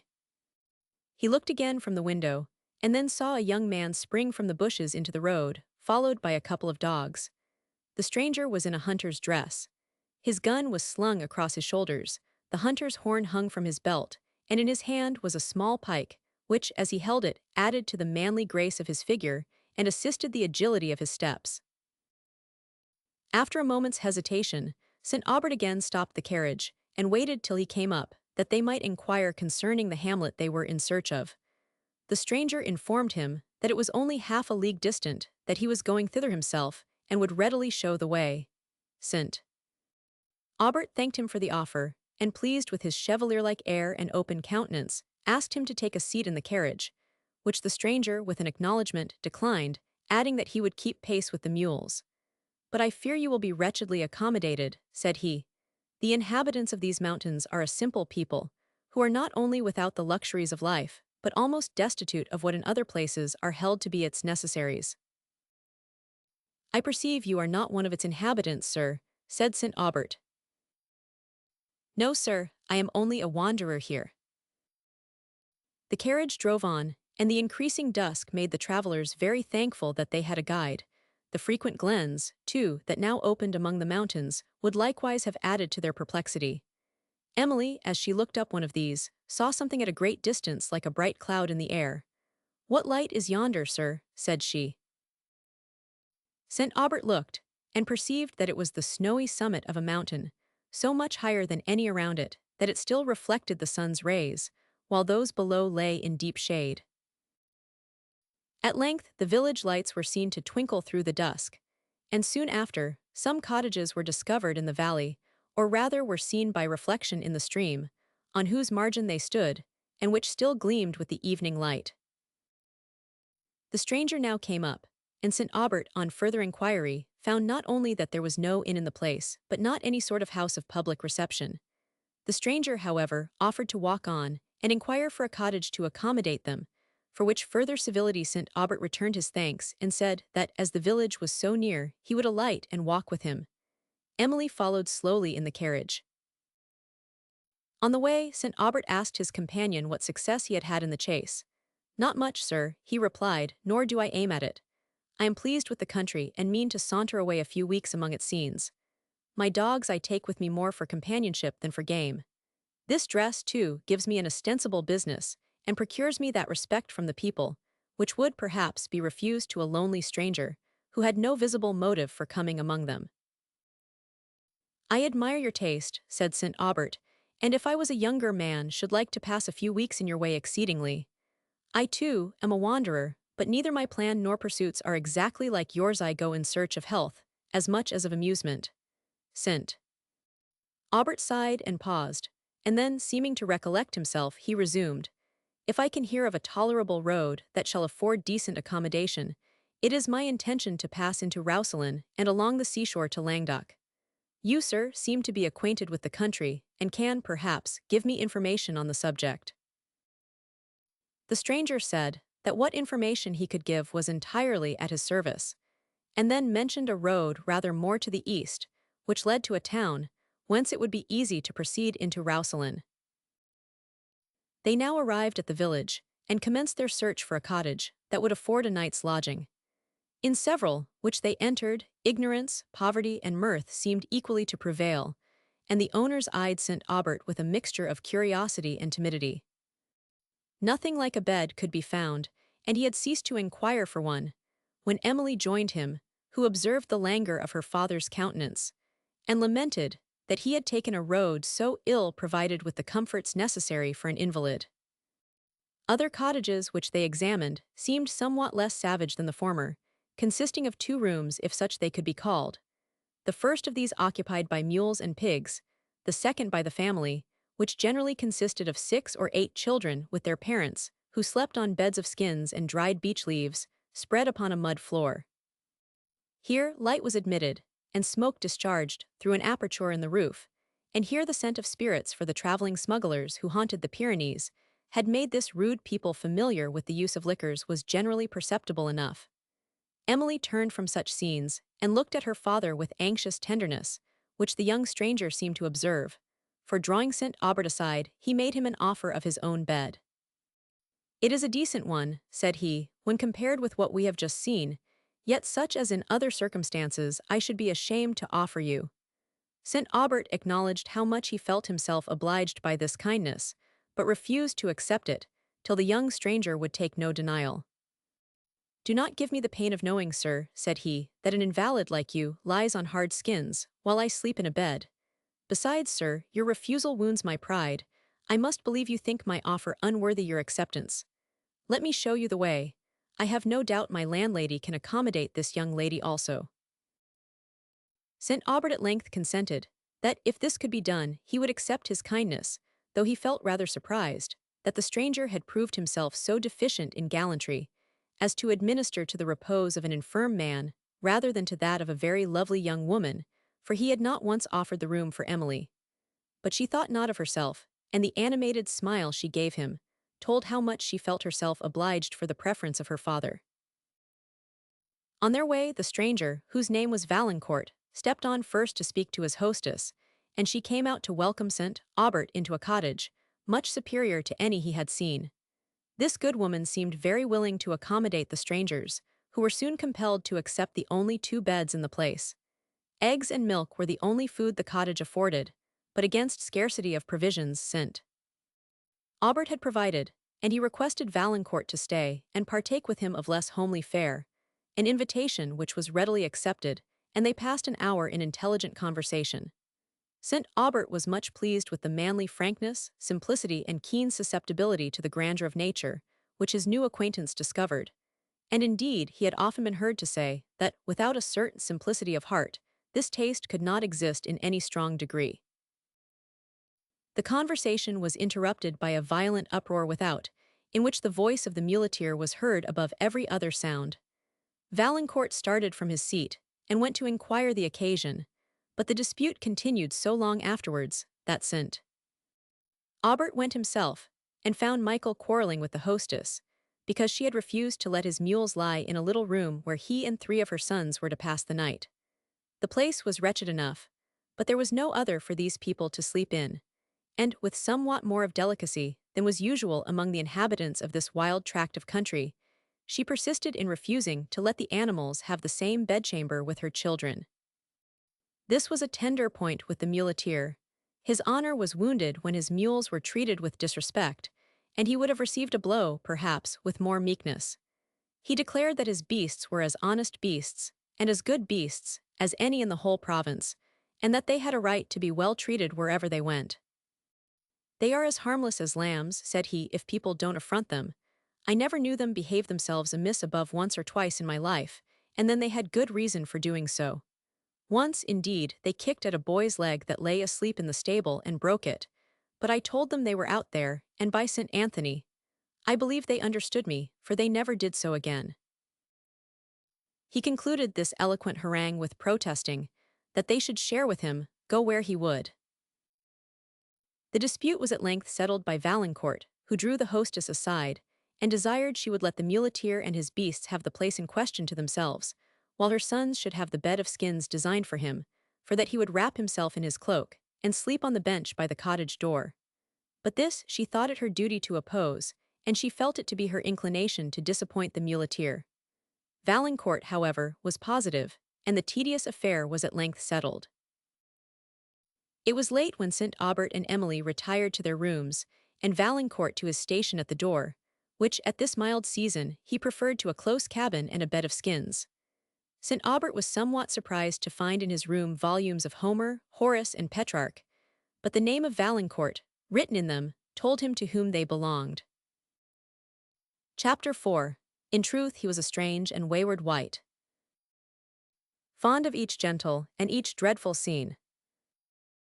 In darkness and in storm he found delight, nor less than when on ocean wave serene the southern sun diffused his dazzling sheen. Even sad vicissitude amused his soul, and if a sigh would sometimes intervene, and down his cheek a tear of pity roll, a sigh, a tear so sweet, he wished not to control. The minstrel. St. Aubert awoke at an early hour, refreshed by sleep and desirous to set forward. He invited the stranger to breakfast with him, and talking again of the road, Valancourt said that, some months past, he had travelled as far as Beaujeu, which was a town of some consequence on the way to Roussillon. He recommended it to St. Aubert to take that route, and the latter determined to do so. "The road from this hamlet," said Valancourt, "and that to Beaujeu, part at the distance of about 1.5 leagues from hence. If you will give me leave, I will direct your muleteer so far. I must wander somewhere, and your company would make this a pleasanter ramble than any other I could take." St. Aubert thankfully accepted his offer, and they set out together, the young stranger on foot, for he refused the invitation of St. Aubert to take a seat in his little carriage. The road wound along the feet of the mountains through a pastoral valley, bright with verdure, and varied with groves of dwarf oak, beech, and sycamore, under whose branches herds of cattle reposed. The mountain ash, too, and the weeping birch, often threw their pendant foliage over the steeps above, where the scanty soil scarcely concealed their roots, and where their light branches waved to every breeze that fluttered from the mountains. The travelers were frequently met at this early hour, for the sun had not yet risen upon the valley, by shepherds driving immense flocks from their folds to feed upon the hills. St. Aubert had set out thus early, not only that he might enjoy the first appearance of sunrise, but that he might inhale the first pure breath of morning, which above all things is refreshing to the spirits of the invalid. In these regions it was particularly so, where an abundance of wild flowers and aromatic herbs breathed forth their essence on the air. The dawn, which softened the scenery with its peculiar grey tint, now dispersed, and Emily watched the progress of the day, first trembling on the tops of the highest cliffs, then touching them with splendid light, while their sides and the vale below were still wrapped in dewy mist. Meanwhile, the sullen grey of the eastern clouds began to blush, then to redden, and then to glow with 1,000 colors, till the golden light darted over all the air, touched the lower points of the mountain's brow, and glanced in long sloping beams upon the valley and its stream. All nature seemed to have awakened from death into life. The spirit of St. Aubert was renovated. His heart was full, he wept, and his thoughts ascended to the great creator. Emily wished to trip along the turf, so green and bright with dew, and to taste the full delight of that liberty which the Isard seemed to enjoy as he bounded along the brow of the cliffs, while Valancourt often stopped to speak with the travelers, and with social feeling to point out to them the peculiar objects of his admiration. St. Aubert was pleased with him. "Here is the real ingenuousness and ardor of youth," said he to himself. "This young man has never been at Paris." He was sorry when they came to the spot where the roads parted, and his heart took a more affectionate leave of him than is usual after so short an acquaintance. Valancourt talked long by the side of the carriage, seemed more than once to be going, but still lingered, and appeared to search anxiously for topics of conversation to account for his delay. At length he took leave. As he went, St. Aubert observed him look with an earnest and pensive eye at Emily, who bowed to him with a countenance full of timid sweetness, while the carriage drove on. St. Aubert, for whatever reason, soon after looked from the window and saw Valancourt standing upon the bank of the road, resting on his pike with folded arms and following the carriage with his eyes. He waved his hand, and Valancourt, seeming to awake from his reverie, returned the salute and started away. The aspect of the country now began to change, and the travellers soon found themselves among mountains covered from their base nearly to their summits with forests of gloomy pine, except where a rock of granite shot up from the vale, and lost its snowy top in the clouds. The rivulet which had hitherto accompanied them now expanded into a river, and flowing deeply and silently along, reflected, as in a mirror, the blackness of the impending shades. Sometimes a cliff was seen lifting its bold head above the woods and the vapors that floated midway down the mountains, and sometimes a face of perpendicular marble rose from the water's edge, over which the larch threw his gigantic arms, here scathed with lightning, and there floating in luxuriant foliage.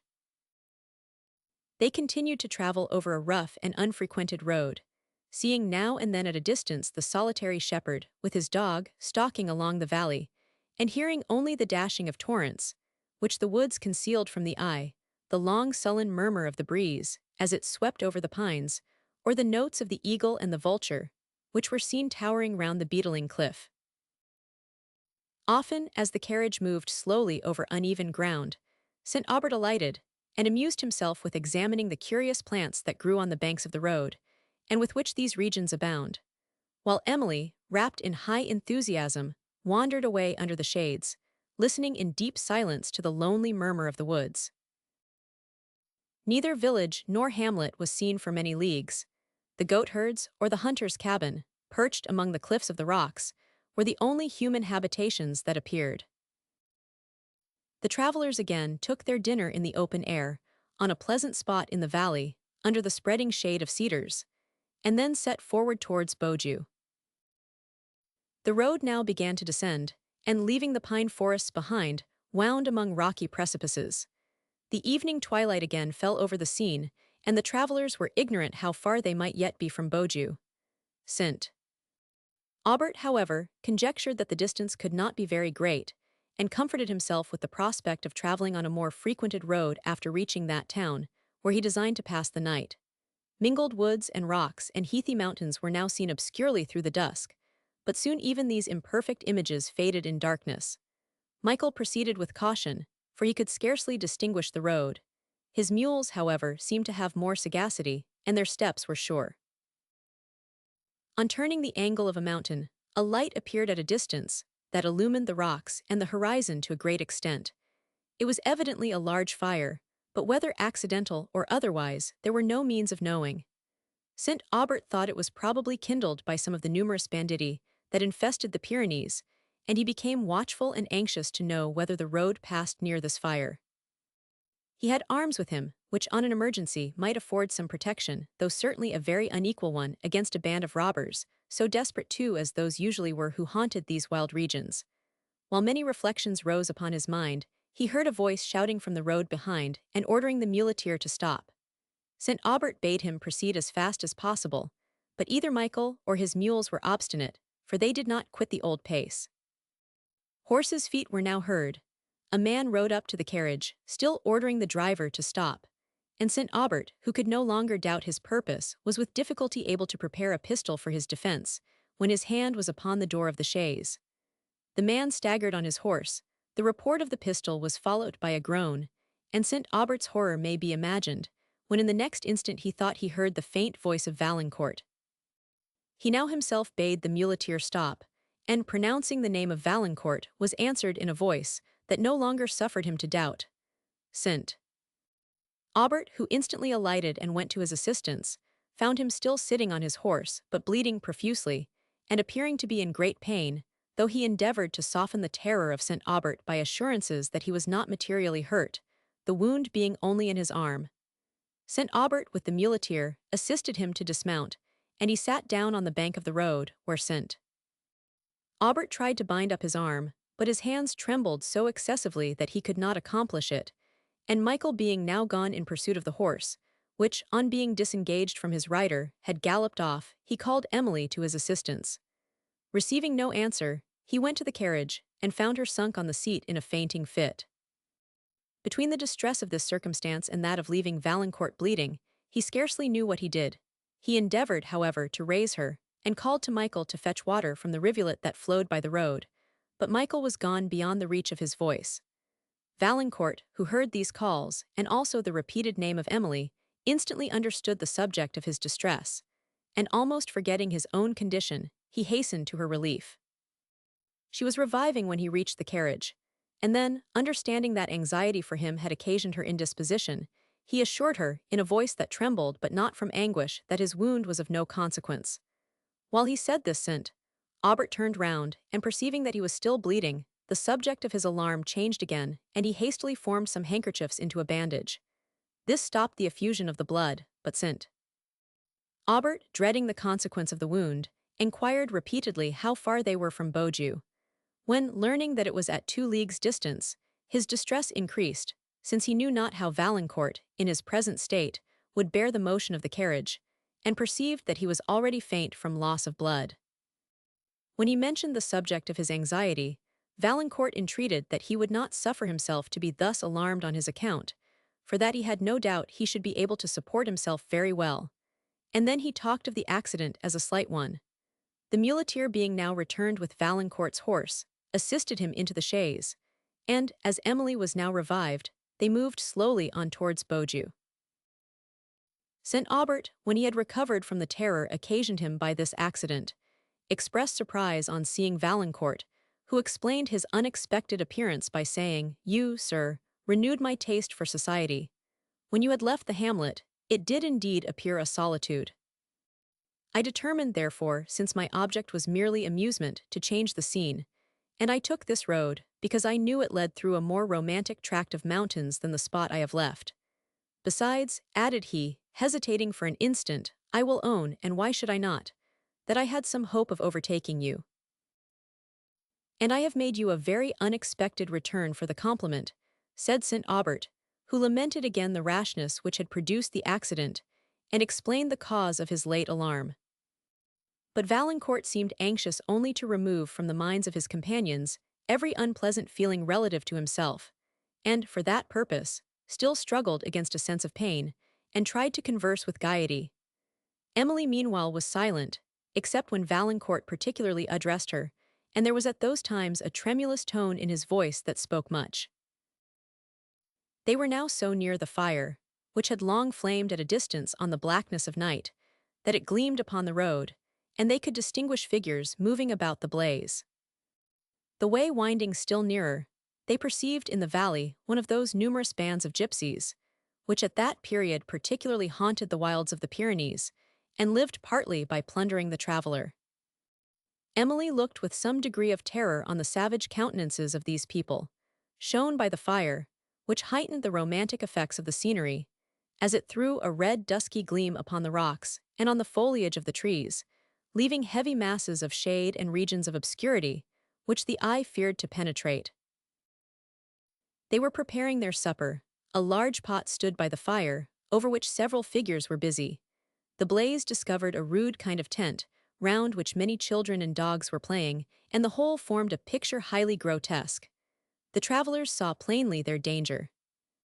Valancourt was silent, but laid his hand on one of St. Aubert's pistols.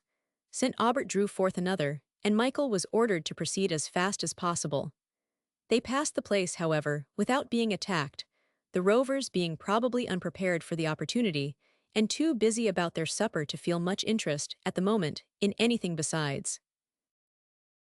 After a league and a half more, passed in darkness, the travelers arrived at Beaujeu and drove up to the only inn the place afforded, which, though superior to any they had seen since they entered the mountains, was bad enough. The surgeon of the town was immediately sent for, if a surgeon he could be called, who prescribed for horses as well as for men, and shaved faces at least as dexterously as he set bones. After examining Valancourt's arm, and perceiving that the bullet had passed through the flesh without touching the bone, he dressed it, and left him with a solemn prescription of quiet, which his patient was not inclined to obey. The delight of ease had now succeeded to pain, for ease may be allowed to assume a positive quality when contrasted with anguish, and his spirits thus reanimated, he wished to partake of the conversation of St. Aubert and Emily, who, released from so many apprehensions, were uncommonly cheerful. Late as it was, however, St. Aubert was obliged to go out with the landlord to buy meat for supper, and Emily, who, during this interval, had been absent as long as she could, upon excuses of looking to their accommodation, which she found rather better than she expected, was compelled to return, and converse with Valancourt alone. They talked of the character of the scenes they had passed, of the natural history of the country, of poetry, and of St. Aubert, a subject on which Emily always spoke and listened to with peculiar pleasure. The travellers passed an agreeable evening, but St. Aubert was fatigued with his journey, and, as Valancourt seemed again sensible of pain, they separated soon after supper. In the morning, St. Aubert found that Valancourt had passed a restless night, that he was feverish, and his wound very painful.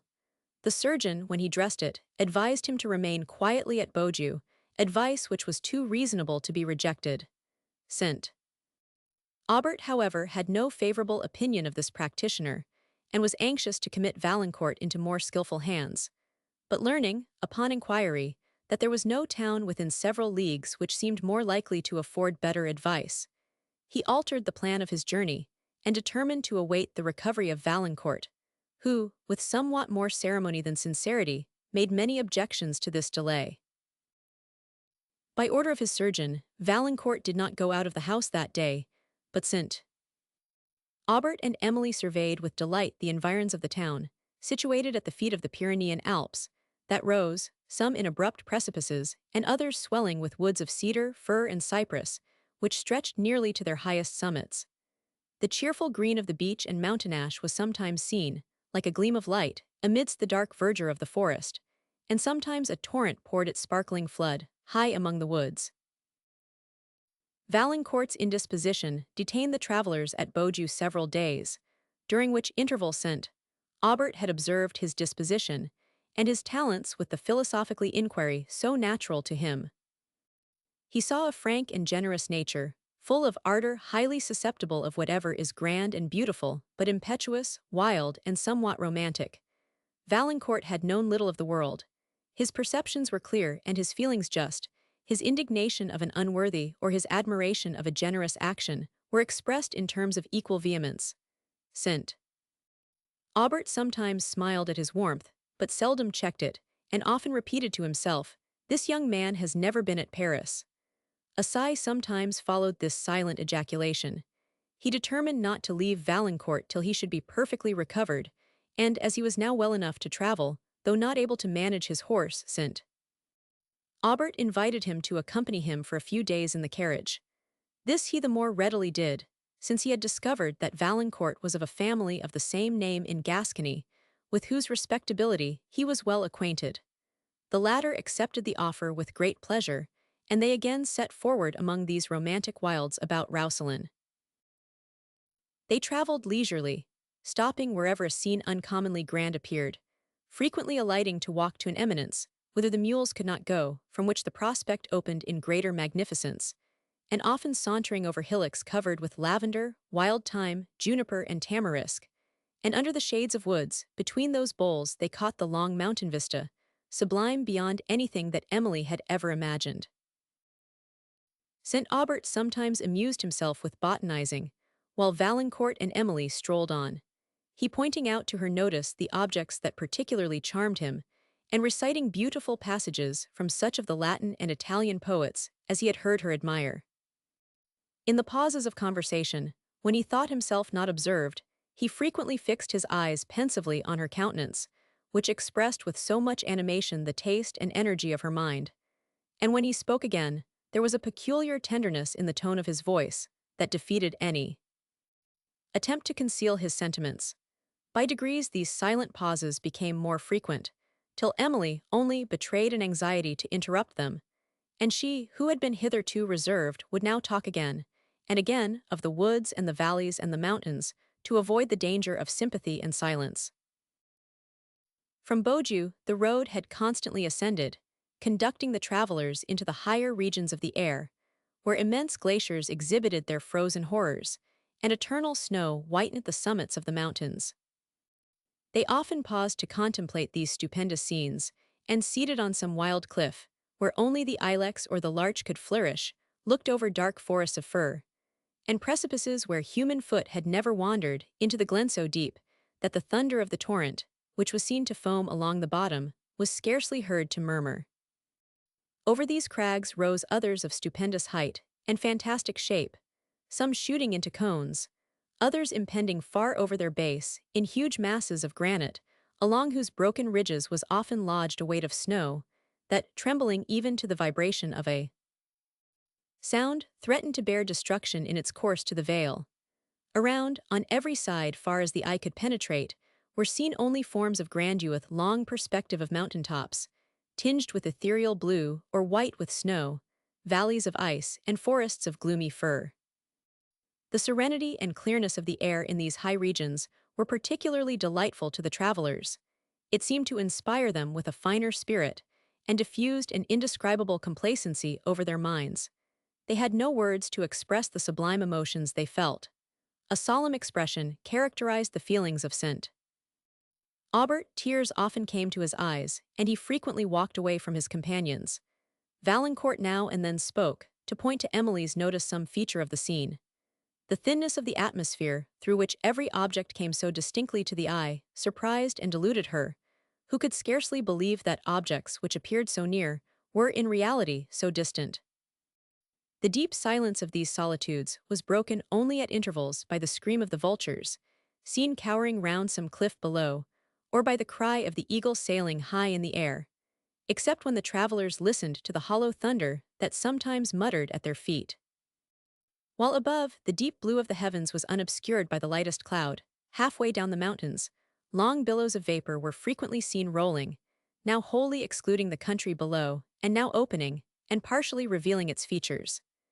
Emily delighted to observe the grandeur of these clouds as they changed in shape and tints, and to watch their various effect on the lower world, whose features, partly veiled, were continually assuming new forms of sublimity.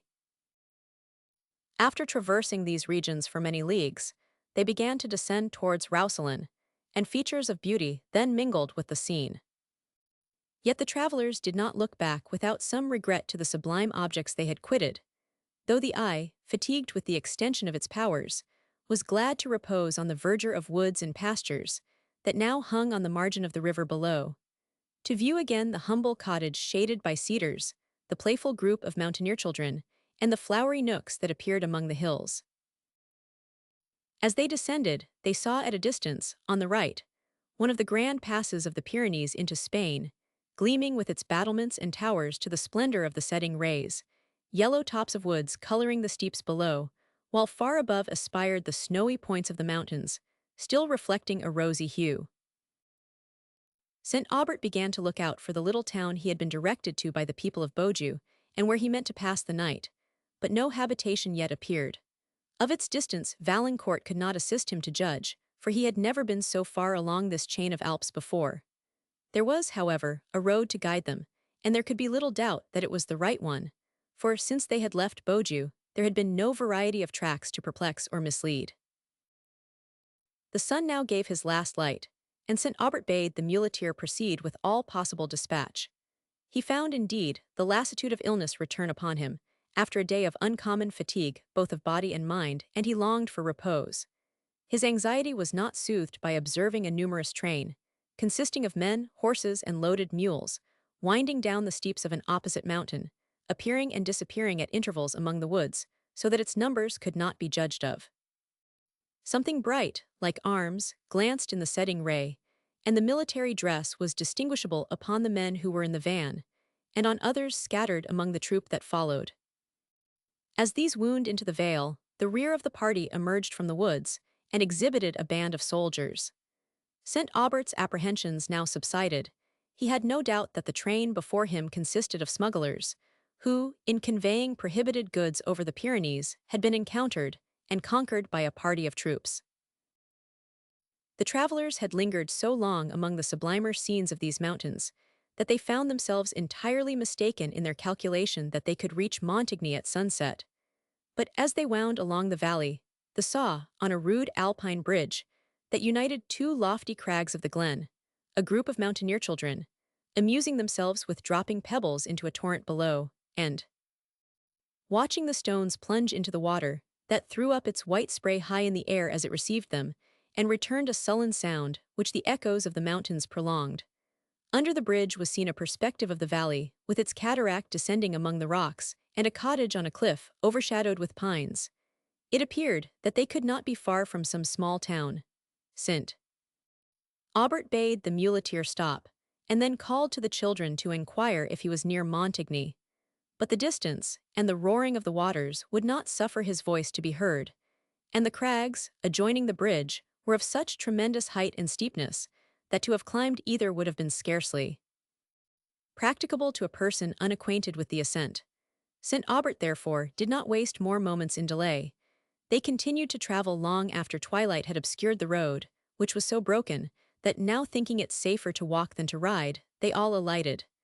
The moon was rising, but her light was yet too feeble to assist them. While they stepped carefully on, they heard the vesper bell of a convent.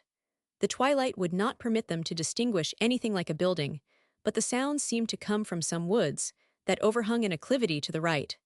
Valancourt proposed to go in search of this convent.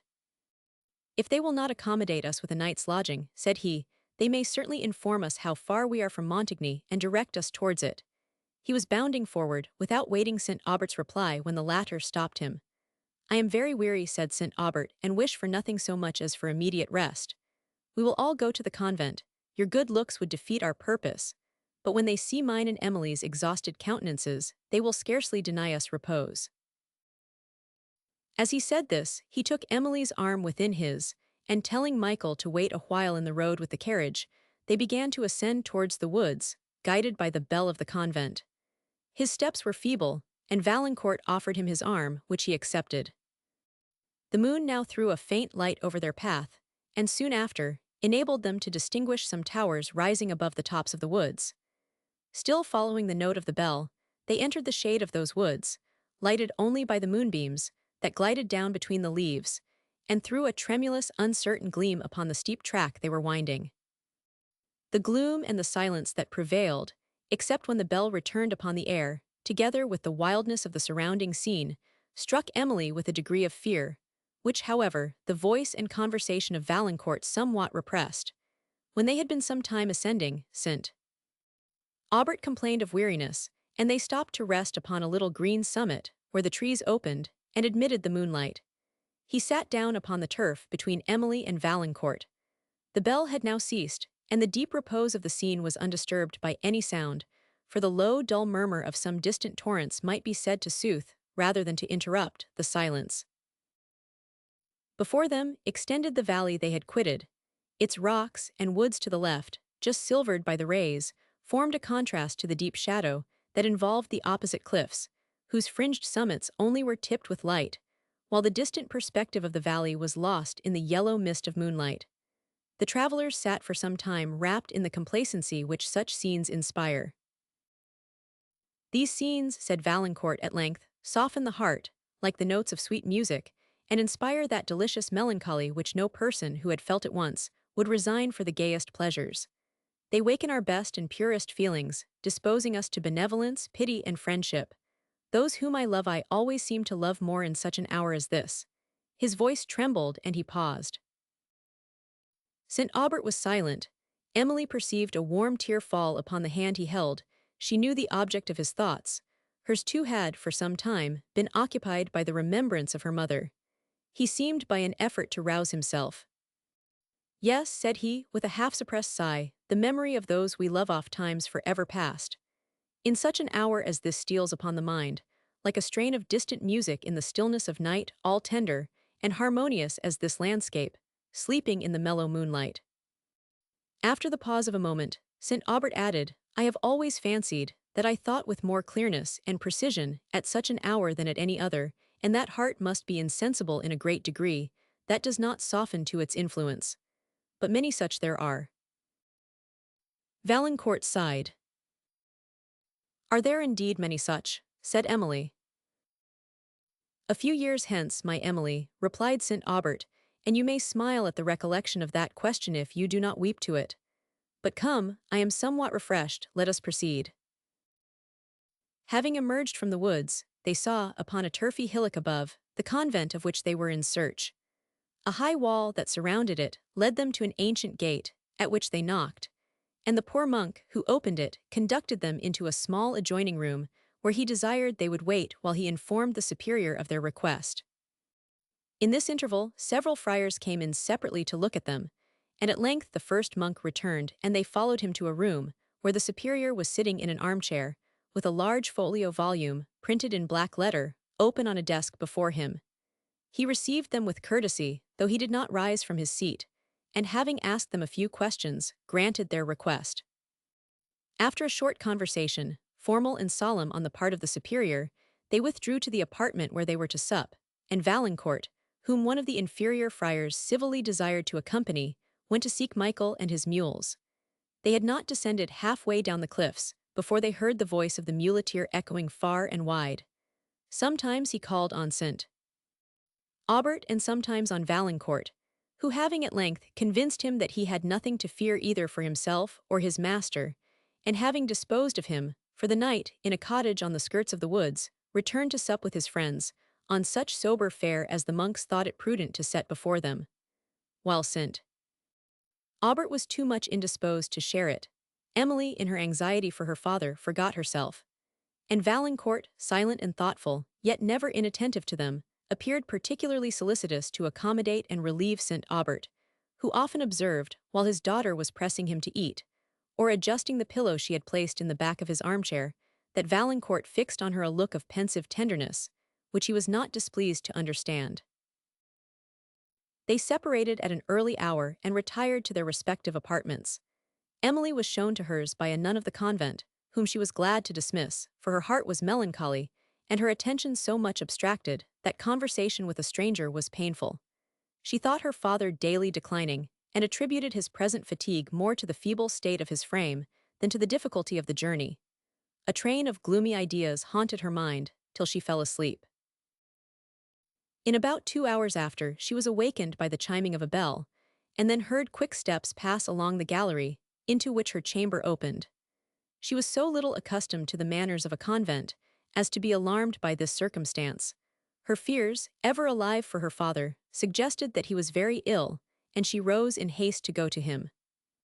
Having paused, however, to let the persons in the gallery pass before she opened her door, her thoughts, in the meantime, recovered from the confusion of sleep, and she understood that the bell was the call of the monks to prayers. It had now ceased, and all being again still, she forbore to go to St. Aubert's room. Her mind was not disposed for immediate sleep, and the moonlight that shone into her chamber invited her to open the casement and look out upon the country. It was a still and beautiful night. The sky was unobscured by any cloud, and scarce a leaf of the woods beneath trembled in the air. As she listened, the midnight hymn of the monks rose softly from a chapel that stood on one of the lower cliffs, a holy strain that seemed to ascend through the silence of night to heaven, and her thoughts ascended with it. From the consideration of his works, her mind arose to the adoration of the deity in his goodness and power. Wherever she turned her view, whether on the sleeping earth or to the vast regions of space, glowing with worlds beyond the reach of human thought, the sublimity of God and the majesty of his presence appeared.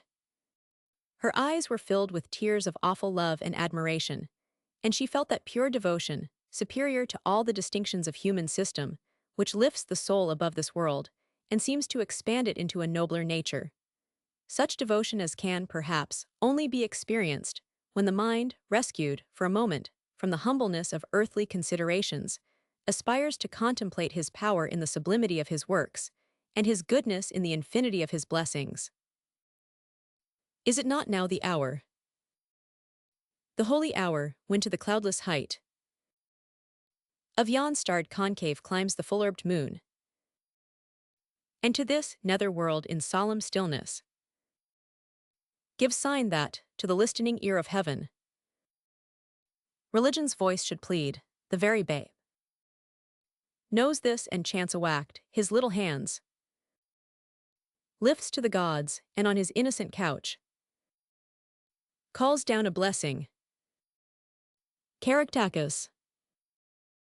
The midnight chant of the monks soon after dropped into silence, but Emily remained at the casement, watching the setting moon and the valley sinking into deep shade, and willing to prolong her present state of mind. At length she retired to her mattress and sunk into tranquil slumber. Chapter 5. While in the rosy vale. Love breathed his infant sighs, from anguish free. Thomson. St. Aubert, sufficiently restored by a night's repose to pursue his journey, set out in the morning with his family and Valancourt for Roussillon, which he hoped to reach before nightfall. The scenes through which they now passed were as wild and romantic as any they had yet observed, with this difference that beauty, every now and then, softened the landscape into smiles. Little woody recesses appeared among the mountains, covered with bright verdure and flowers, or a pastoral valley opened its grassy bosom in the shade of the cliffs, with flocks and herds loitering along the banks of a rivulet that refreshed it with perpetual green. St. Aubert could not repent the having taken this fatiguing road, though he was this day, also, frequently obliged to alight, to walk along the rugged precipice, and to climb the steep and flinty mountain. The wonderful sublimity and variety of the prospects repaid him for all this, and the enthusiasm with which they were viewed by his young companions heightened his own, and awakened a remembrance of all the delightful emotions of his early days, when the sublime charms of nature were first unveiled to him. He found great pleasure in conversing with Valancourt, and in listening to his ingenuous remarks. The fire and simplicity of his manners seemed to render him a characteristic figure in the scenes around them, and St. Aubert discovered in his sentiments the justness and the dignity of an elevated mind, unbiased by intercourse with the world. He perceived that his opinions were formed, rather than imbibed, were more the result of thought than of learning. Of the world he seemed to know nothing, for he believed well of all mankind, and this opinion gave him the reflected image of his own heart. St. Aubert, as he sometimes lingered to examine the wild plants in his path, often looked forward with pleasure to Emily and Valancourt as they strolled on together. He, with a countenance of animated delight, pointing to her attention some grand feature of the scene, and she, listening and observing with a look of tender seriousness that spoke the elevation of her mind. They appeared like two lovers who had never strayed beyond these their native mountains, whose situation had secluded them from the frivolities of common life, whose ideas were simple and grand, like the landscapes among which they moved, and who knew no other happiness than in the union of pure and affectionate hearts. St. Aubert smiled, and sighed at the romantic picture of felicity his fancy drew, and sighed again to think that nature and simplicity were so little known to the world, as that their pleasures were thought romantic. The world, said he, pursuing this train of thought, ridicules a passion which it seldom feels. Its scenes and its interests distract the mind, deprave the taste, corrupt the heart, and love cannot exist in a heart that has lost the meek dignity of innocence. Virtue and taste are nearly the same, for virtue is little more than active taste, and the most delicate affections of each combine in real love. How then are we to look for love in great cities, where selfishness, dissipation, and insincerity supply the place of tenderness, simplicity, and truth?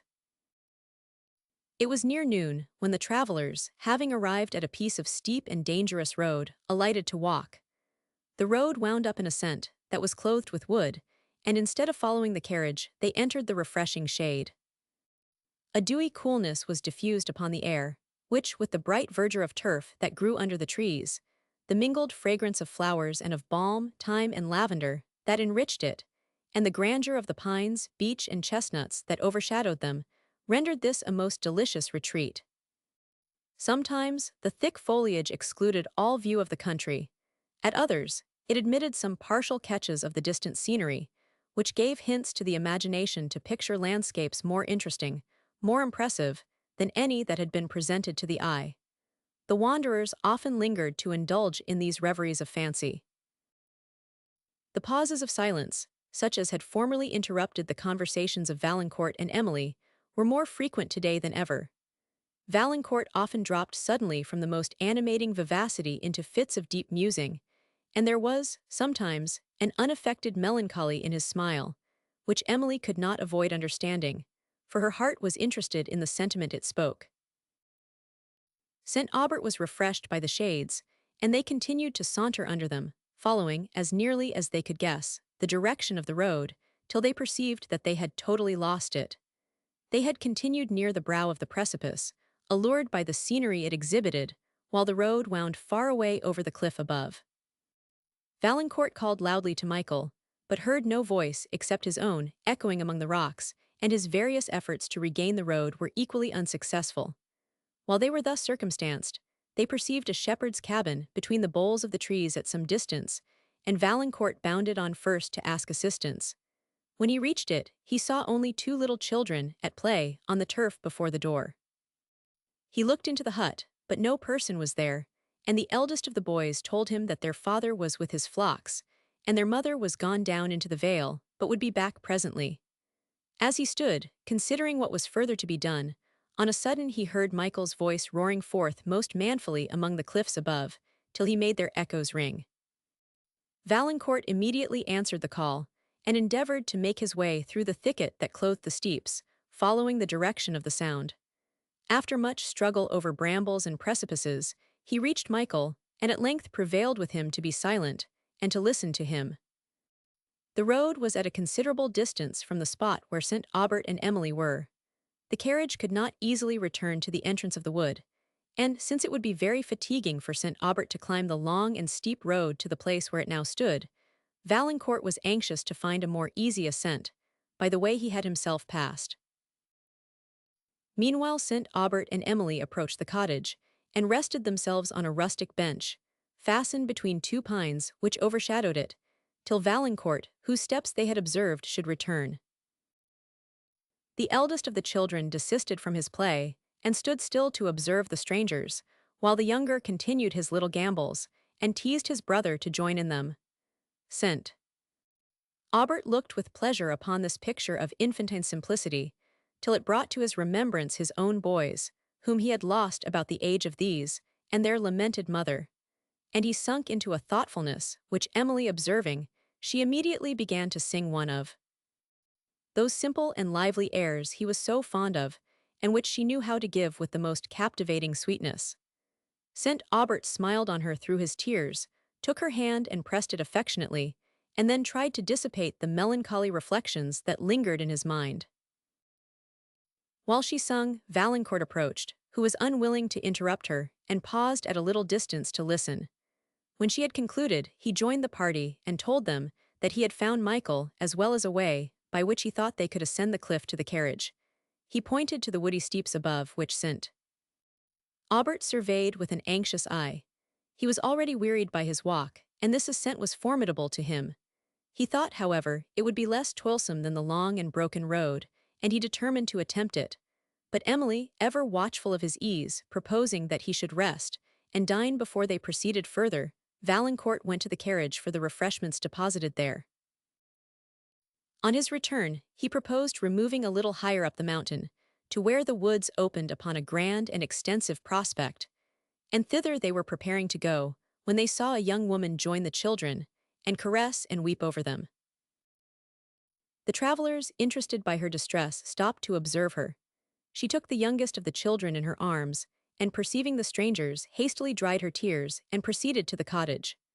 St. Aubert, on inquiring the occasion of her sorrow, learned that her husband, who was a shepherd, and lived here in the summer months to watch over the flocks he led to feed upon these mountains, had lost, on the preceding night, his little all. A gang of gypsies who had for some time infested the neighborhood had driven away several of his master's sheep. Jacques added the shepherd's wife had saved a little money and had bought a few sheep with it, and now they must go to his master for those that are stolen. And what is worse than all, his master, when he comes to know how it is, will trust him no longer with the care of his flocks, for he is a hard man. And then what is to become of our children? The innocent countenance of the woman, and the simplicity of her manner in relating her grievance, inclined St. Aubert to believe her story, and Valancourt, convinced that it was true, asked eagerly what was the value of the stolen sheep, on hearing which he turned away with a look of disappointment. St. Aubert put some money into her hand. Emily too gave something from her little purse, and they walked towards the cliff. But Valancourt lingered behind and spoke to the shepherd's wife, who was now weeping with gratitude and surprise. He inquired how much money was yet wanting to replace the stolen sheep, and found that it was a sum very little short of all he had about him. He was perplexed and distressed. This sum then, said he to himself, would make this poor family completely happy. It is in my power to give itto make them completely happy. But what is to become of me? How shall I contrive to reach home with the little money that will remain? For a moment he stood, unwilling to forgo the luxury of raising a family from ruin to happiness, yet considering the difficulties of pursuing his journey with so small a sum as would be left. While he was in this state of perplexity, the shepherd himself appeared. His children ran to meet him. He took one of them in his arms, and, with the other clinging to his coat, came forward with a loitering step. His forlorn and melancholy look determined Valancourt at once. He threw down all the money he had, except a very few louis, and bounded away after St. Aubert and Emily, who were proceeding slowly up the steep. Valancourt had seldom felt his heart so light as at this moment. His gay spirits danced with pleasure. Every object around him appeared more interesting or beautiful than before. St. Aubert observed the uncommon vivacity of his countenance. "What has pleased you so much?" said he. "Oh, what a lovely day," replied Valancourt. "How brightly the sun shines, how pure is this air, what enchanting scenery." "It is indeed enchanting," said St. Aubert, whom early experience had taught to understand the nature of Valancourt's present feelings. "What pity that the wealthy, who can command such sunshine, should ever pass their days in gloom, the cold shade of selfishness. For you, my young friend, may the sun always shine as brightly as at this moment. May your own conduct always give you the sunshine of benevolence and reason united." Valancourt, highly flattered by this compliment, could make no reply but by a smile of gratitude. They continued to wind under the woods, between the grassy knolls of the mountain, and as they reached the shady summit, which he had pointed out, the whole party burst into an exclamation. Behind the spot where they stood, the rock rose perpendicularly in a massy wall to a considerable height, and then branched out into overhanging crags. Their grey tints were well contrasted by the bright hues of the plants and wild flowers that grew in their fractured sides, and were deepened by the gloom of the pines and cedars that waved above. The steeps below, over which the eye passed abruptly to the valley, were fringed with thickets of alpine shrubs, and lower still appeared the tufted tops of the chestnut woods that clothed their base, among which peeped forth the shepherd's cottage, just left by the travellers, with its bluish smoke curling high in the air. On every side appeared the majestic summits of the Pyrenees, some exhibiting tremendous crags of marble, whose appearance was changing every instant, as the varying lights fell upon their surface. Others, still higher, displaying only snowy points, while their lower steeps were covered almost invariably with forests of pine, larch, and oak that stretched down to the vale. This was one of the narrow valleys that opened from the Pyrenees into the country of Roussillon, and whose green pastures and cultivated beauty form a decided and wonderful contrast to the romantic grandeur that environs it.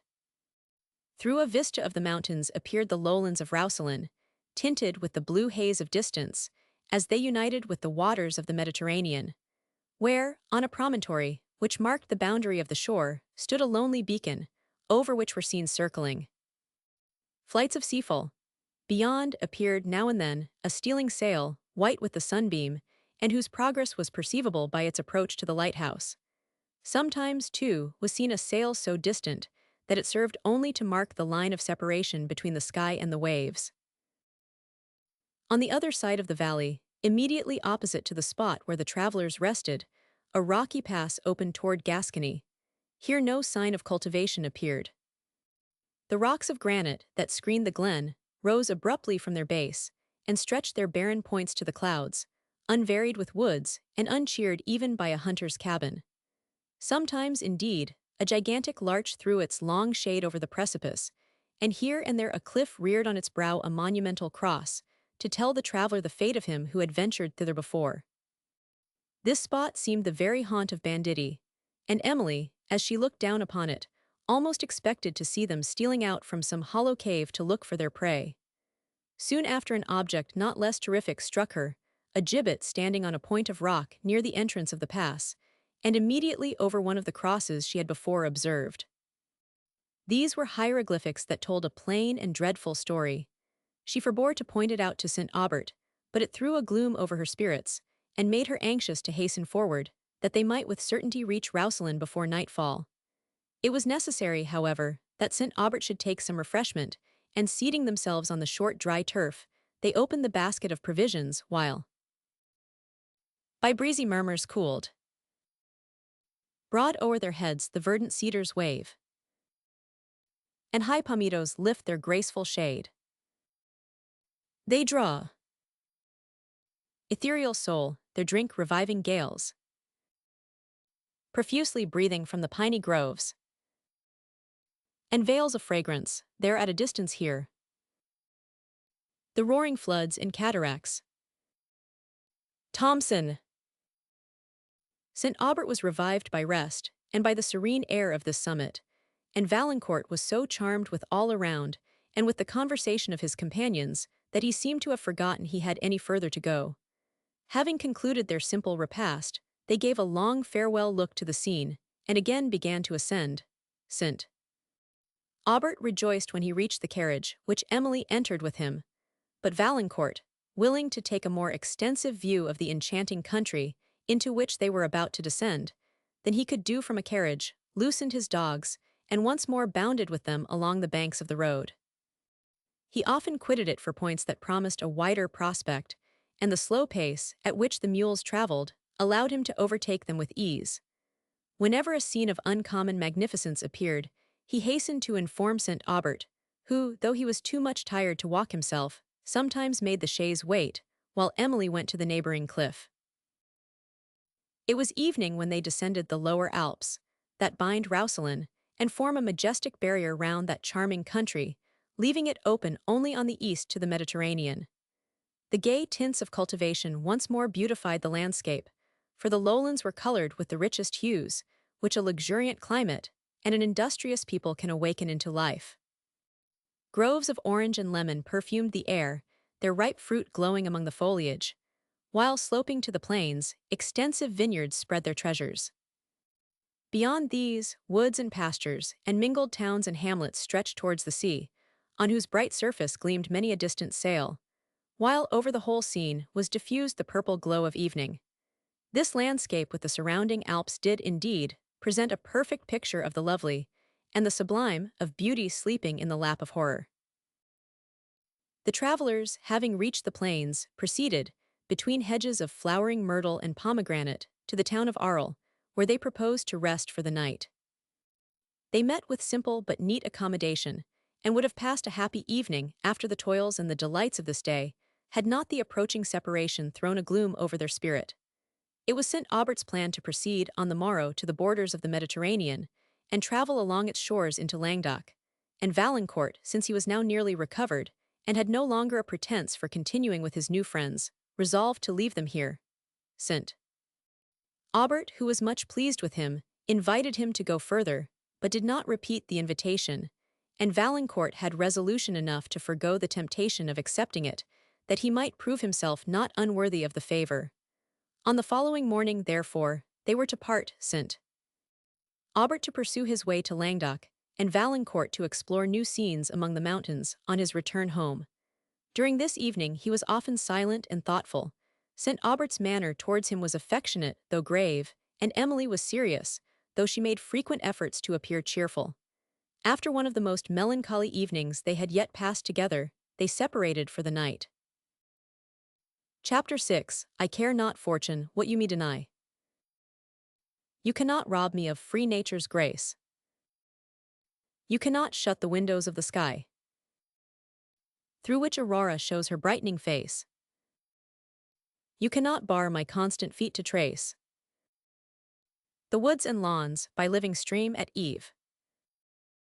Let health my nerves and finer fibers brace, and either toys to the great children leave. Of fancy, reason, virtue, naught can me bereave. Thomson. In the morning, Valancourt breakfasted with St. Aubert and Emily, neither of whom seemed much refreshed by sleep. The languor of illness still hung over St. Aubert, and to Emily's fears his disorder appeared to be increasing fast upon him. She watched his looks with anxious affection, and their expression was always faithfully reflected in her own. At the commencement of their acquaintance, Valancourt had made known his name and family. St. Aubert was not a stranger to either, for the family estates, which were now in the possession of an elder brother of Valancourt, were little more than 20 miles distant from La Vallée, and he had sometimes met the elder Valancourt on visits in the neighborhood. This knowledge had made him more willingly receive his present companion, for, though his countenance and manners would have won him the acquaintance of St. Aubert, who was very apt to trust to the intelligence of his own eyes, with respect to countenances, he would not have accepted these as sufficient introductions to that of his daughter. The breakfast was almost as silent as the supper of the preceding night, but their musing was at length interrupted by the sound of the carriage wheels, which were to bear away St. Aubert and Emily. Valancourt started from his chair and went to the window. It was indeed the carriage, and he returned to his seat without speaking. The moment was now come when they must part. St.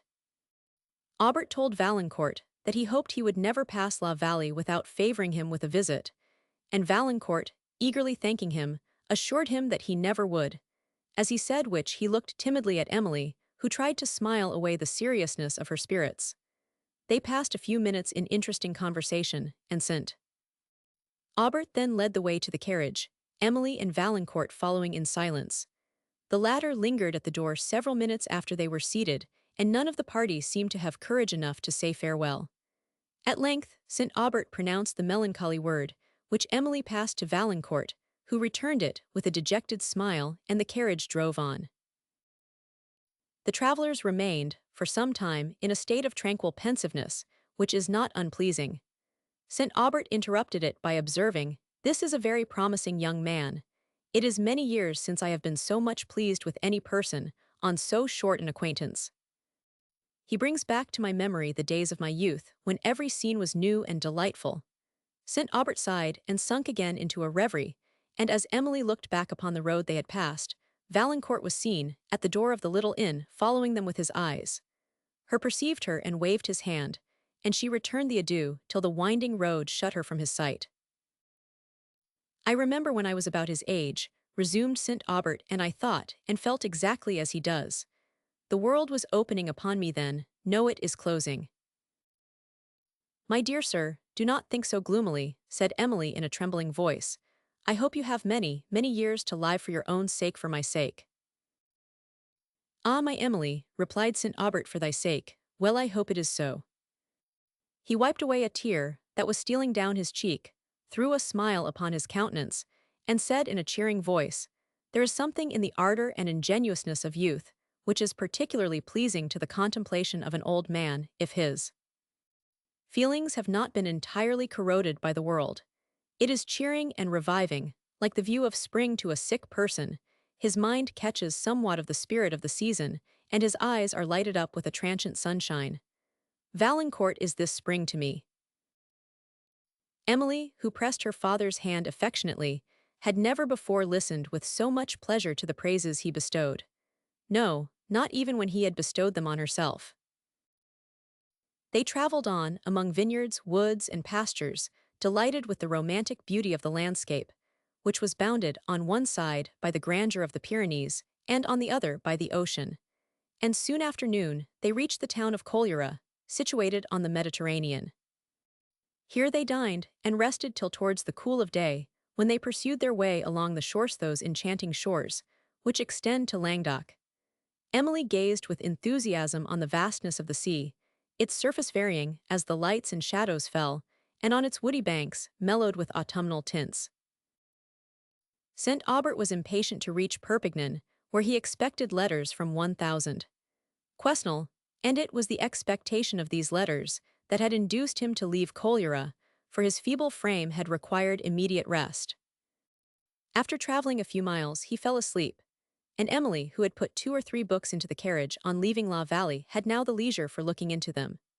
She sought for one in which Valancourt had been reading the day before and hoped for the pleasure of retracing a page, over which the eyes of a beloved friend had lately passed, of dwelling on the passages which he had admired, and of permitting them to speak to her in the language of his own mind, and to bring himself to her presence.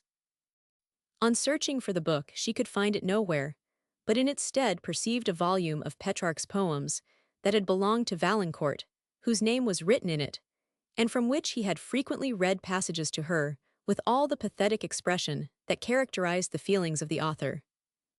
She hesitated in believing, what would have been sufficiently apparent to almost any other person, that he had purposely left this book, instead of the one she had lost, and that love had prompted the exchange.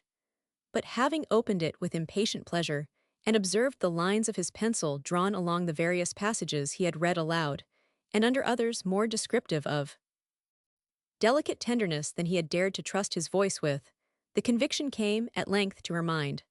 For some moments she was conscious only of being beloved. Then, a recollection of all the variations of tone and countenance with which he had recited these sonnets, and of the soul which spoke in their expression, pressed to her memory, and she wept over the memorial of his affection. They arrived at Perpignan soon after sunset, where St. Aubert found, as he had expected, letters from 1000. Quesnel, the contents of which so evidently and grievously affected him, that Emily was alarmed, and pressed him, as far as her delicacy would permit, to disclose the occasion of his concern. But he answered her only by tears, and immediately began to talk on other topics. Emily, though she forbore to press the one most interesting to her, was greatly affected by her father's manner, and passed a night of sleepless solicitude. In the morning they pursued their journey along the coast towards Leucate, another town on the Mediterranean, situated on the borders of Languedoc and Roussillon. On the way, Emily renewed the subject of the preceding night, and appeared so deeply affected by St. Aubert's silence and dejection, that he relaxed from his reserve. "I was unwilling, my dear Emily," said he, "to throw a cloud over the pleasure you receive from these scenes, and meant, therefore, to conceal, for the present, some circumstances, with which, however, you must at length have been made acquainted. But your anxiety has defeated my purpose. You suffer as much from this, perhaps, as you will do from a knowledge of the facts I have to relate. 1000. Quesnel's visit proved an unhappy one to me. He came to tell me part of the news he has now confirmed. You may have heard me mention a 1000. Motteville of Paris, but you did not know that the chief of my personal property was invested in his hands. I had great confidence in him, and I am yet willing to believe that he is not wholly unworthy of my esteem. A variety of circumstances have concurred to ruin him, and I am ruined with him." St. Aubert paused to conceal his emotion. "The letters I have just received from 1000. Quesnel," resumed he, struggling to speak with firmness, "enclosed others from Motteville, which confirmed all I dreaded." "Must we then quit La Vallée?" said Emily, after a long pause of silence. "That is yet uncertain," replied St. Aubert. "It will depend upon the compromise Motteville is able to make with his creditors. My income, you know, was never large, and now it will be reduced to little indeed.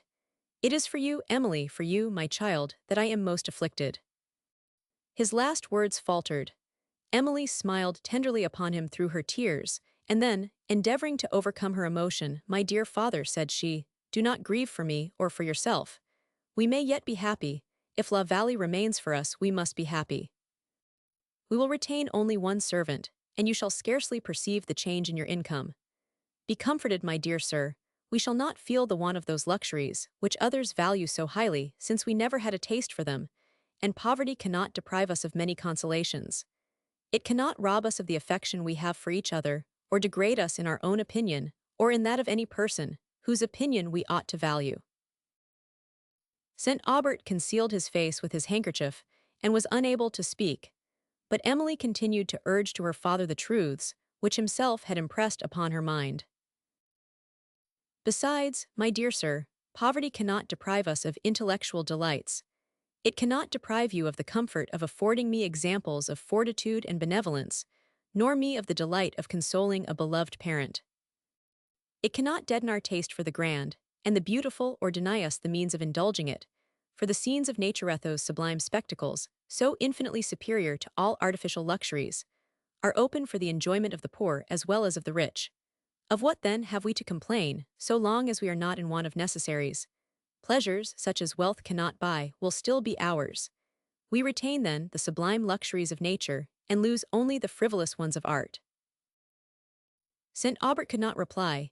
He caught Emily to his bosom, their tears flowed together, but they were not tears of sorrow. After this language of the heart, all other would have been feeble, and they remained silent for some time. Then St. Aubert conversed as before, for if his mind had not recovered its natural tranquillity, it at least assumed the appearance of it. They reached the romantic town of Lucate early in the day, but St. Aubert was weary, and they determined to pass the night there. In the evening, he exerted himself so far as to walk with his daughter to view the environs that overlook the lake of Lucate, the Mediterranean, part of Roussillon, with the Pyrenees, and a wide extent of the luxuriant province of Languedoc, now blushing with the ripened vintage, which the peasants were beginning to gather. St. Aubert and Emily saw the busy groups, caught the joyous song that was wafted on the breeze, and anticipated with apparent pleasure their next day's journey over this gay region. He designed, however, still to wind along the seashore. To return home immediately was partly his wish, but from this he was withheld by a desire to lengthen the pleasure, which the journey gave his daughter, and to try the effect of the sea air on his own disorder. On the following day, therefore, they recommenced their journey through Languedoc, winding the shores of the Mediterranean, the Pyrenees still forming the magnificent background of their prospects, while on their right was the ocean, and on their left, wide extended plains melting into the blue horizon. St. Aubert was pleased and conversed much with Emily, yet his cheerfulness was sometimes artificial, and sometimes a shade of melancholy would steal upon his countenance, and betray him. This was soon chased away by Emily's smile, who smiled, however, with an aching heart, for she saw that his misfortunes preyed upon his mind, and upon his enfeebled frame. It was evening when they reached a small village of Upper Languedoc, where they meant to pass the night, but the place could not afford them beds. For here, too, it was the time of the vintage, and they were obliged to proceed to the next post. The languor of illness and of fatigue, which returned upon St. Aubert, required immediate repose, and the evening was now far advanced. But from necessity there was no appeal, and he ordered Michael to proceed. The rich plains of Languedoc, which exhibited all the glories of the vintage, with the gaieties of a French festival, no longer awakened St. Aubert to pleasure, whose condition formed a mournful contrast to the hilarity and youthful beauty which surrounded him. As his languid eyes moved over the scene, he considered that they would soon perhaps be closed forever on this world. Those distant and sublime mountains, said he secretly, as he gazed on a chain of the Pyrenees that stretched towards the west, these luxuriant plains, this blue vault, the cheerful light of day, will be shut from my eyes. The song of the peasant, the cheering voice of man will no longer sound for me. The intelligent eyes of Emily seemed to read what passed in the mind of her father, and she fixed them on his face, with an expression of such tender pity as recalled his thoughts from every desultory object of regret, and he remembered only that he must leave his daughter without protection. This reflection changed regret to agony.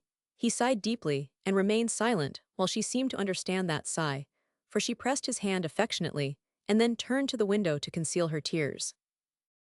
The sun now threw a last yellow gleam on the waves of the Mediterranean, and the gloom of twilight spread fast over the scene, till only a melancholy ray appeared on the western horizon, marking the point where the sun had set amid the vapors of an autumnal evening.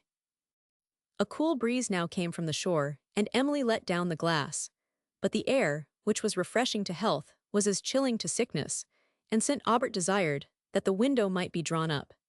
Increasing illness made him now more anxious than ever to finish the day's journey, and he stopped the muleteer to inquire how far they had yet to go to the next post.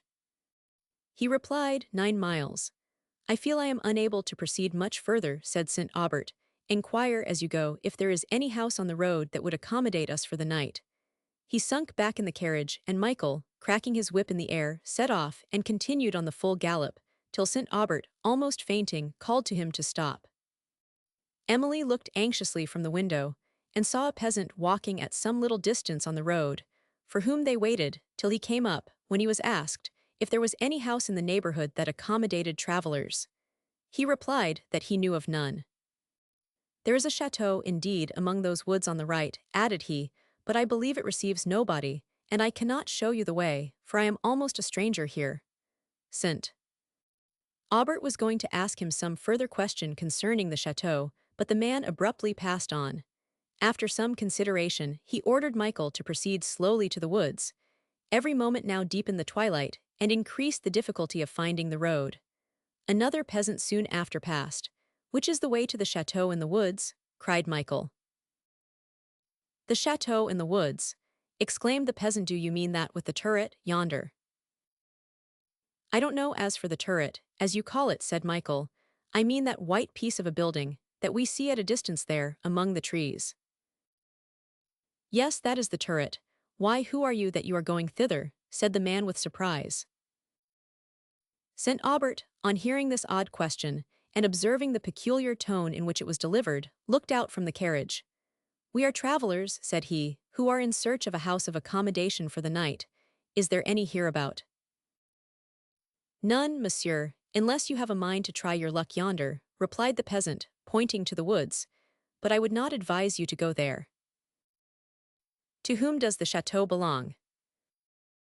"I scarcely know myself, monsieur." "It is uninhabited, then?" "No, not uninhabited. The steward and housekeeper are there, I believe."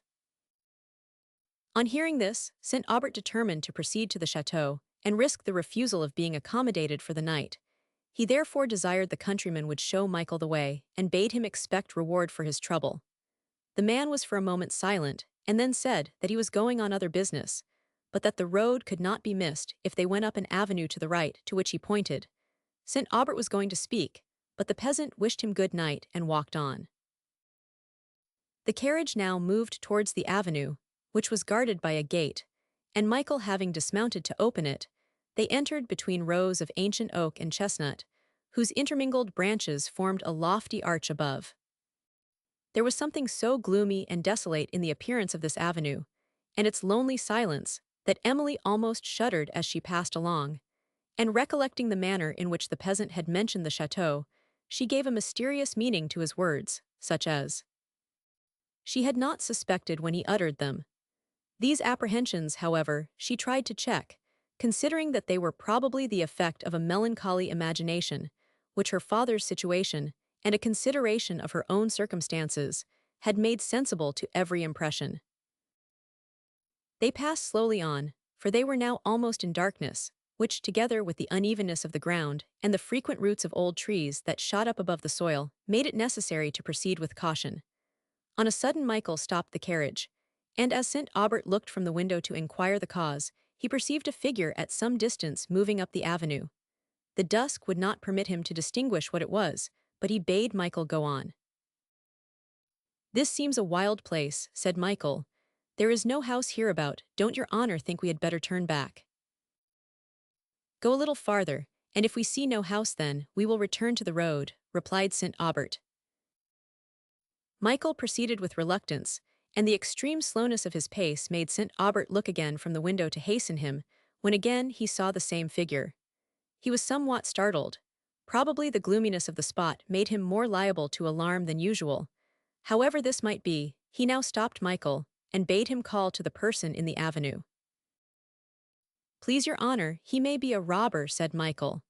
"It does not please me," replied St. Aubert, who could not forbear smiling at the simplicity of his phrase, "and we will, therefore, return to the road, for I see no probability of meeting here with what we seek." Michael turned about immediately and was retracing his way with alacrity, when a voice was heard from among the trees on the left. It was not the voice of command or distress, but a deep hollow tone which seemed to be scarcely human. The man whipped his mules till they went as fast as possible, regardless of the darkness, the broken ground, and the necks of the whole party, nor once stopped till he reached the gate, which opened from the avenue into the highroad, where he went into a more moderate pace. "I am very ill," said St. Aubert, taking his daughter's hand. "You are worse then, sir," said Emily, extremely alarmed by his manner. "You are worse, and here is no assistance. Good God, what is to be done?" He leaned his head on her shoulder while she endeavored to support him with her arm, and Michael was again ordered to stop. When the rattling of the wheels had ceased, music was heard on their air. It was to Emily the voice of hope. "Oh, we are near some human habitation," said she. "Help may soon be had." She listened anxiously. The sounds were distant, and seemed to come from a remote part of the woods that bordered the road, and as she looked towards the spot whence they issued, she perceived in the faint moonlight something like a château. It was difficult, however, to reach this. St. Aubert was now too ill to bear the motion of the carriage. Michael could not quit his mules, and Emily, who still supported her father, feared to leave him, and also feared to venture alone to such a distance, she knew not whither or to whom. Something, however, it was necessary to determine upon immediately. St. Aubert therefore told Michael to proceed slowly, but they had not gone far when he fainted and the carriage was again stopped. "He lay quite senseless, my dear, dear father," cried Emily in great agony, who began to fear that he was dying. "Speak, if it is only one word to let me hear the sound of your voice." But no voice spoke in reply. In the agony of terror she bade Michael bring water from the rivulet that flowed along the road, and having received some in the man's hat, with trembling hands she sprinkled it over her father's face, which, as the moon's rays now fell upon it, seemed to bear the impression of death. Every emotion of selfish fear now gave way to a stronger influence, and, committing St. Aubert to the care of Michael, who refused to go far from his mules, she stepped from the carriage in search of the château she had seen at a distance. It was a still moonlight night, and the music, which yet sounded on the air, directed her steps from the high road, up a shadowy lane that led to the woods. Her mind was for some time so entirely occupied by anxiety and terror for her father, that she felt none for herself, till the deepening gloom of the overhanging foliage, which now wholly excluded the moonlight, and the wildness of the place, recalled her to a sense of her adventurous situation. The music had ceased, and she had no guide but chance. For a moment she paused in terrified perplexity, till a sense of her father's condition again overcoming every consideration for herself, she proceeded. The lane terminated in the woods, but she looked round in vain for a house or a human being, and as vainly listened for a sound to guide her. She hurried on, however, not knowing whither, avoiding the recesses of the woods, and endeavoring to keep along their margin, till a rude kind of avenue, which opened upon a moonlight spot, arrested her attention. The wildness of this avenue brought to her recollection the one leading to the turreted château, and she was inclined to believe that this was a part of the same domain, and probably led to the same point. While she hesitated whether to follow it or not, a sound of many voices in loud merriment burst upon her ear. It seemed not the laugh of cheerfulness, but of riot, and she stood appalled. While she paused, she heard a distant voice, calling from the way she had come, and not doubting but it was that of Michael, her first impulse was to hasten back. But a second thought changed her purpose. She believed that nothing less than the last extremity could have prevailed with Michael to quit his mules, and fearing that her father was now dying, she rushed forward, with a feeble hope of obtaining assistance from the people in the woods. Her heart beat with fearful expectation, as she drew near the spot whence the voices issued, and she often startled when her steps disturbed the fallen leaves. The sounds led her towards the moonlight glade she had before noticed, at a little distance from which she stopped, and saw, between the boles of the trees, a small circular level of green turf, surrounded by the woods, on which appeared a group of figures. On drawing nearer, she distinguished these, by their dress, to be peasants, and perceived several cottages scattered round the edge of the woods, which waved loftily over this spot. While she gazed, and endeavored to overcome the apprehensions that withheld her steps, several peasant girls came out of a cottage. Music instantly struck up, and the dance began. It was the joyous music of the vintage same she had before heard upon the air. Her heart, occupied with terror for her father, could not feel the contrast which this gay scene offered to her own distress. She stepped hastily forward towards a group of elder peasants, who were seated at the door of a cottage, and having explained her situation, entreated their assistance. Several of them rose with alacrity, and offering any service in their power, followed Emily, who seemed to move on the wind, as fast as they could towards the road. When she reached the carriage, she found St. Aubert restored to animation. On the recovery of his senses, having heard from Michael whither his daughter was gone, anxiety for her overcame every regard for himself, and he had sent him in search of her. He was, however, still languid, and perceiving himself unable to travel much farther, he renewed his inquiries for an inn, and concerning the château in the woods. "The château cannot accommodate you, sir," said a venerable peasant who had followed Emily from the woods. "It is scarcely inhabited. But if you will do me the honor to visit my cottage, you shall be welcome to the best bed it affords." St. Aubert was himself a Frenchman. He therefore was not surprised at French courtesy. But, ill as he was, he felt the value of the offer enhanced by the manner which accompanied it.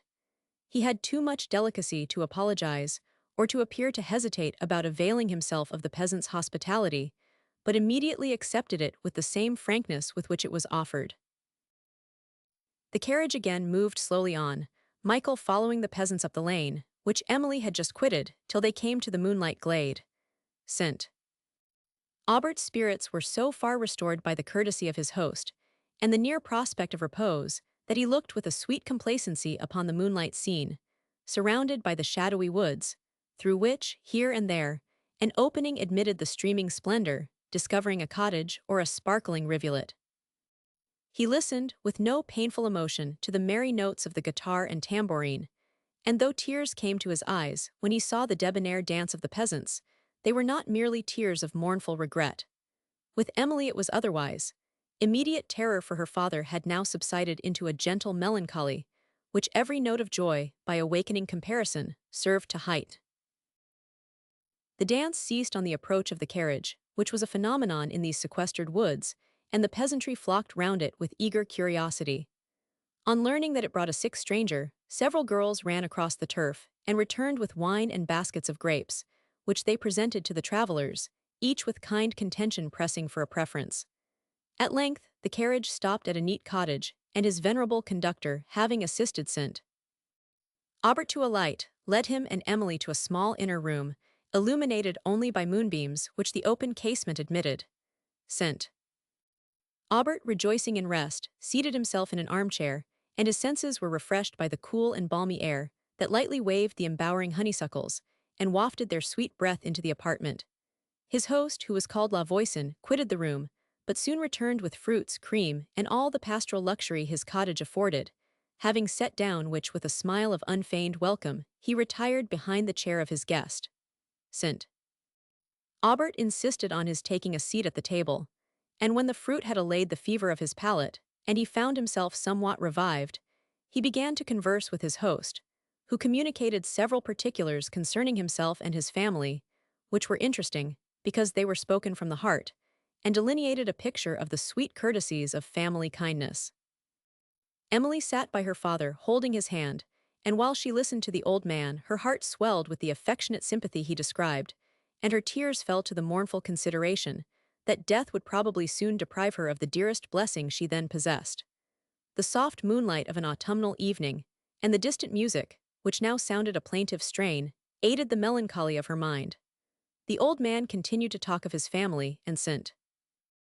Aubert remained silent. "I have only one daughter living," said La Voisin, "but she is happily married and is everything to me. When I lost my wife," he added with a sigh, "I came to live with Agnes and her family. She has several children who are all dancing on the green yonder, as merry as grasshopper, long may they be so. I hope to die among them, monsieur. I am old now, and cannot expect to live long, but there is some comfort in dying surrounded by one's children." "My good friend," said St. Aubert, while his voice trembled, "I hope you will long live surrounded by them." "Ah, sir, at my age I must not expect that," replied the old man, and he paused. "I can scarcely wish it," he resumed, "for I trust that whenever I die I shall go to heaven, where my poor wife is gone before me. I can sometimes almost fancy I see her of a still moonlight night, walking among these shades she loved so well. Do you believe, monsieur, that we shall be permitted to revisit the earth after we have quitted the body?" Emily could no longer stifle the anguish of her heart. Her tears fell fast upon her father's hand, which she yet held. He made an effort to speak, and at length said in a low voice, "I hope we shall be permitted to look down on those we have left on the earth, but I can only hope it. Futurity is much veiled from our eyes, and faith and hope are our only guides concerning it. We are not enjoined to believe that disembodied spirits watch over the friends they have loved, but we may innocently hope it. It is a hope which I will never resign, continued he, while he wiped the tears from his daughter's eyes. It will sweeten the bitter moments of death. Tears fell slowly on his cheeks. La Voisin wept too, and there was a pause of silence. Then La Voisin, renewing the subject, said, "But you believe, sir, that we shall meet in another world the relations we have loved in this. I must believe this." "Then do believe it," replied St. Aubert. "Severe indeed would be the pangs of separation if we believed it to be eternal. Look up, my dear Emily, we shall meet again." He lifted his eyes towards heaven, and a gleam of moonlight, which fell upon his countenance, discovered peace and resignation, stealing on the lines of sorrow. La Voisin felt that he had pursued the subject too far, and he dropped it, saying, "We are in darkness, I forgot to bring a light." "No," said St. Aubert, "this is a light I love. Sit down, my good friend. Emily, my love, I find myself better than I have been all day. This air refreshes me.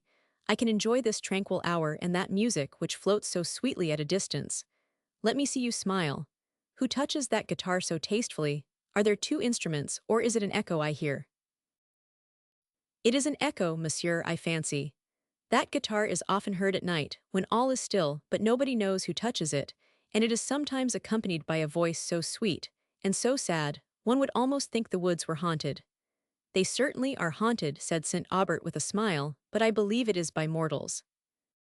"I have sometimes heard it at midnight, when I could not sleep," rejoined La Voisin, not seeming to notice this remark, "almost under my window, and I never heard any music like it.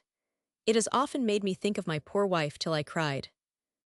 I have sometimes got up to the window to look if I could see anybody, but as soon as I opened the casement all was hushed, and nobody to be seen, and I have listened, and listened till I have been so timorous, that even the trembling of the leaves in the breeze has made me start.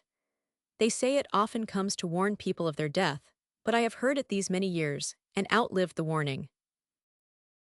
Emily, though she smiled at the mention of this ridiculous superstition, could not, in the present tone of her spirits, wholly resist its contagion. "Well, but my good friend," said St. Aubert, "has nobody had courage to follow the sounds? If they had, they would probably have discovered who is the musician."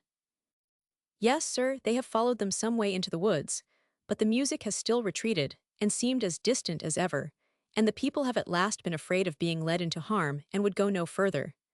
It is very seldom that I have heard these sounds so early in the evening. They usually come about midnight, when that bright planet, which is rising above the turret yonder, sets below the woods on the left." "What turret?" asked St. Aubert with quickness. "I see none." "Your pardon, monsieur, you do see one indeed, for the moon shines full upon it up the avenue yonder, a long way off. The château it belongs to is hid among the trees." "Yes, my dear sir," said Emily, pointing, "don't you see something glitter above the dark woods? It is a fane, I fancy, which the rays fall upon." "Oh yes, I see what you mean. And who does the château belong to?" "The Marquis de Villeroy was its owner," replied La Voisin, emphatically. "Ah," said St. Aubert with a deep sigh, "are we then so near Leblanc?" He appeared much agitated. "It used to be the Marquis' favourite residence," resumed La Voisin, "but he took a dislike to the place, and has not been there for many years. We have heard lately that he is dead, and that it has fallen into other hands." St. Aubert, who had sat in deep musing, was roused by the last words. "Dead," he exclaimed, "good God! When did he die?" "He is reported to have died about 5 weeks since," replied La Voisin. "Did you know the Marquis, sir?" "This is very extraordinary," said St. Aubert without attending to the question. "Why is it so, my dear sir?" said Emily, in a voice of timid curiosity. He made no reply, but sunk again into a reverie, and in a few moments, when he seemed to have recovered himself, asked who had succeeded to the estates. "I have forgot his title, monsieur," said La Voisin, "but my lord resides at Paris chiefly. I hear no talk of his coming hither." "The château is shut up then still?" "Why, little better, sir. The old housekeeper, and her husband the steward, have the care of it, but they live generally in a cottage hard by." "The château is spacious, I suppose," said Emily, "and must be desolate for the residence of only 2 persons." Desolate enough, mademoiselle, replied La Voisin. I would not pass one night in the château, for the value of the whole domain. What is that? Said St. Aubert, roused again from thoughtfulness. As his host repeated his last sentence, a groan escaped from St. Aubert, and then, as if anxious to prevent it from being noticed, he hastily asked La Voisin how long he had lived in this neighborhood. Almost from my childhood, sir, replied his host. You remember the late Marchioness, then?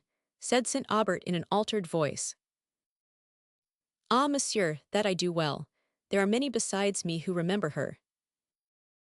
Yes, said St. Aubert, and I am one of those.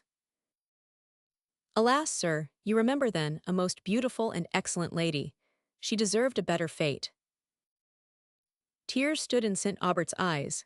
Enough, said he, in a voice almost stifled by the violence of his emotions. It is enough, my friend. Emily, though extremely surprised by her father's manner, forbore to express her feelings by any question. La Voisin began to apologize, but St. Aubert interrupted him. Apology is quite unnecessary, said he. Let us change the topic. You were speaking of the music we just now heard. I was, monsieur, but hark, it comes again. Listen to that voice. They were all silent.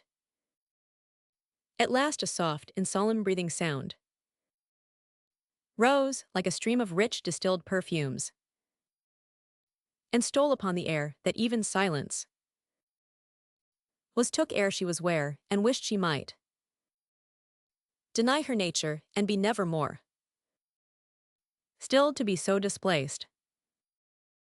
Milton! In a few moments the voice died into air, and the instrument which had been heard before sounded in low symphony. St. Aubert now observed that it produced a tone much more full and melodious than that of a guitar, and still more melancholy and soft than the lute.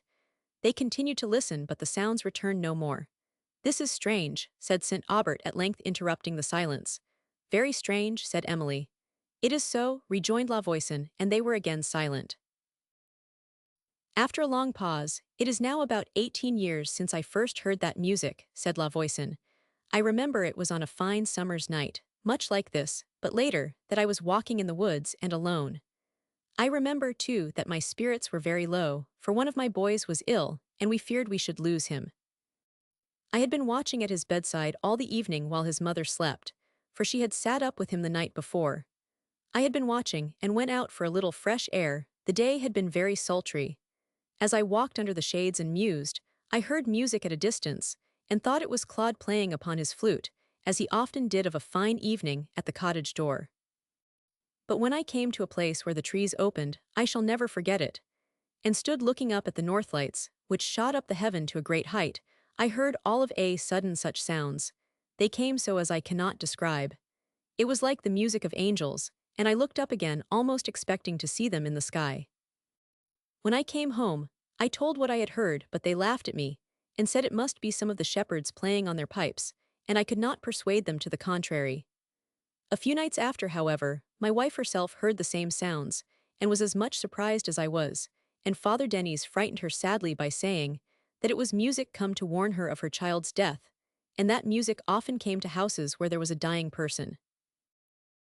Emily, on hearing this, shrunk with a superstitious dread entirely new to her, and could scarcely conceal her agitation from St. Aubert.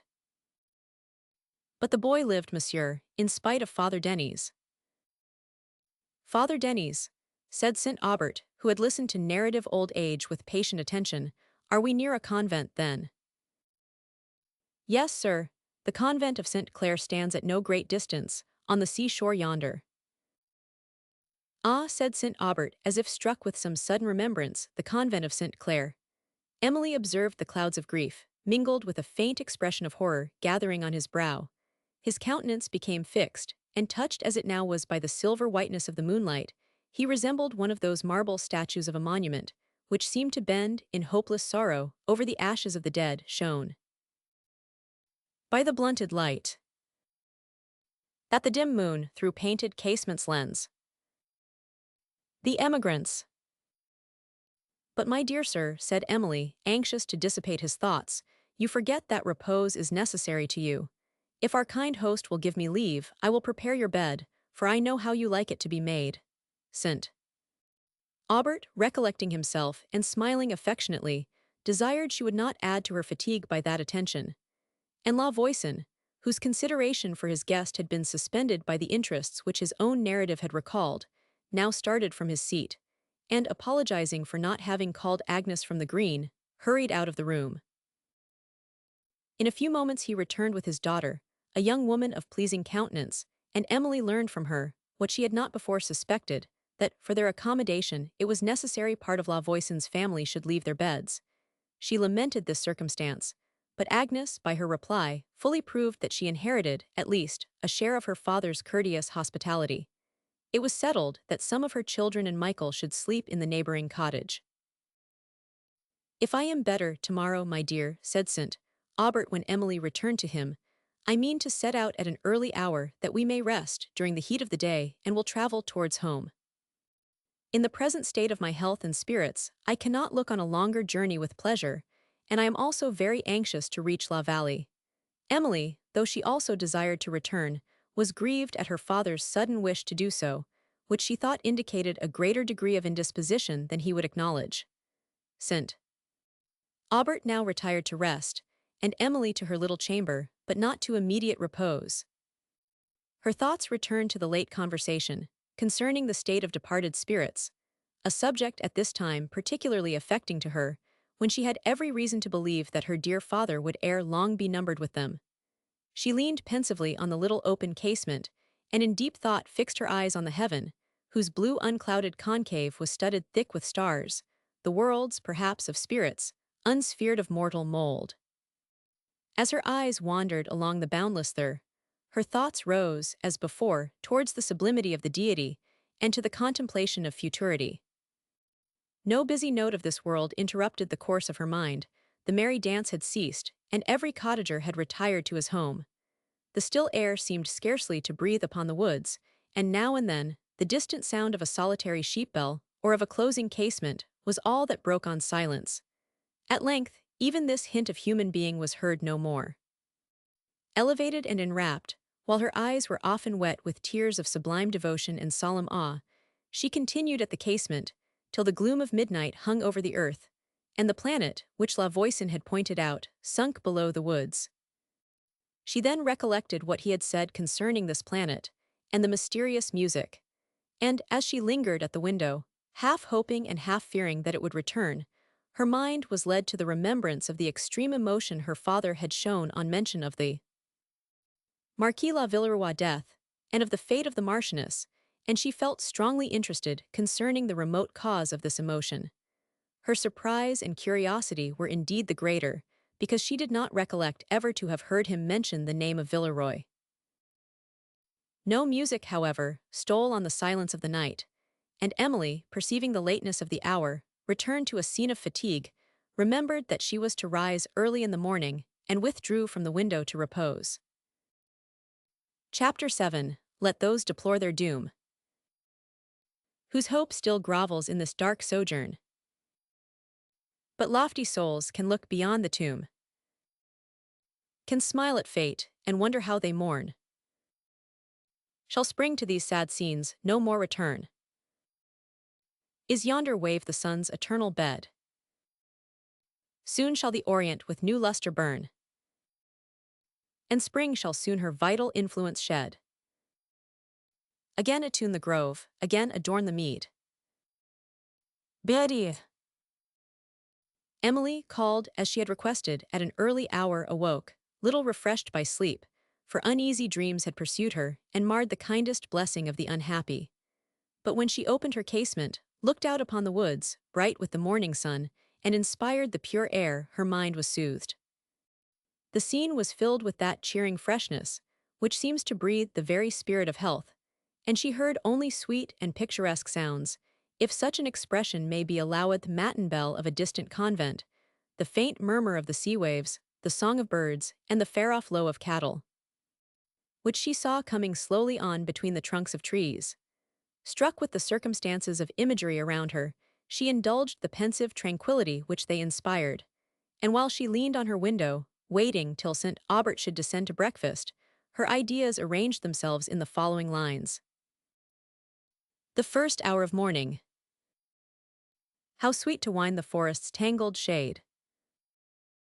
When early twilight, from the eastern bound, dawns on the sleeping landscape in the glade, and fades as morning spreads her blush around. When every infant flower, that wept in night, lifts its chill head soft, glowing with a tear, expands its tender blossom to the light, and gives its incense to the genial air. How fresh the breeze that wafts the rich perfume, and swells the melody of waking birds. The hum of bees, beneath the verdant gloom, and woodman's song, and low of distant herds. Then doubtful gleams the mountain's hoary head, seen through the parting foliage from afar. And farther still, the ocean's misty bed, with flitting sails, that partial sunbeams share. But vain the sylvan shadoth breath of May, the voice of music floating on the gale, and forms that beam through morning's dewy veil. If health no longer bid the heart be gay, O balmy hour, tease thine her wealth to give. Here spread her blush, and bid the parent live. Emily now heard persons moving below in the cottage, and presently the voice of Michael, who was talking to his mules, as he led them forth from a hut adjoining. As she left her room, St. Aubert, who was now risen, met her at the door, apparently as little restored by sleep as herself. She led him downstairs to the little parlour, in which they had supped on the preceding night, where they found a neat breakfast set out, while the host and his daughter waited to bid them good morrow. "I envy you this cottage, my good friends," said St. Aubert, as he met them. "It is so pleasant, so quiet, and so neat. And this air that one breathes, if anything could restore lost health, it would surely be this air." La Voisin bowed gratefully, and replied, with the gallantry of a Frenchman, "Our cottage may be envied, sir, since you and mademoiselle have honored it with your presence." St. Aubert gave him a friendly smile for his compliment, and sat down to a table, spread with cream, fruit, new cheese, butter, and coffee. Emily, who had observed her father with attention and thought he looked very ill, endeavored to persuade him to defer traveling till the afternoon. But he seemed very anxious to be at home, and his anxiety he expressed repeatedly, and with an earnestness that was unusual with him. He now said, he found himself as well as he had been of late, and that he could bear traveling better in the cool hour of the morning than at any other time. But while he was talking with his venerable host, and thanking him for his kind attentions, Emily observed his countenance change, and before she could reach him, he fell back in his chair. In a few moments he recovered from the sudden faintness that had come over him, but felt so ill that he perceived himself unable to set out, and having remained a little while, struggling against the pressure of indisposition, he begged he might be helped upstairs to bed.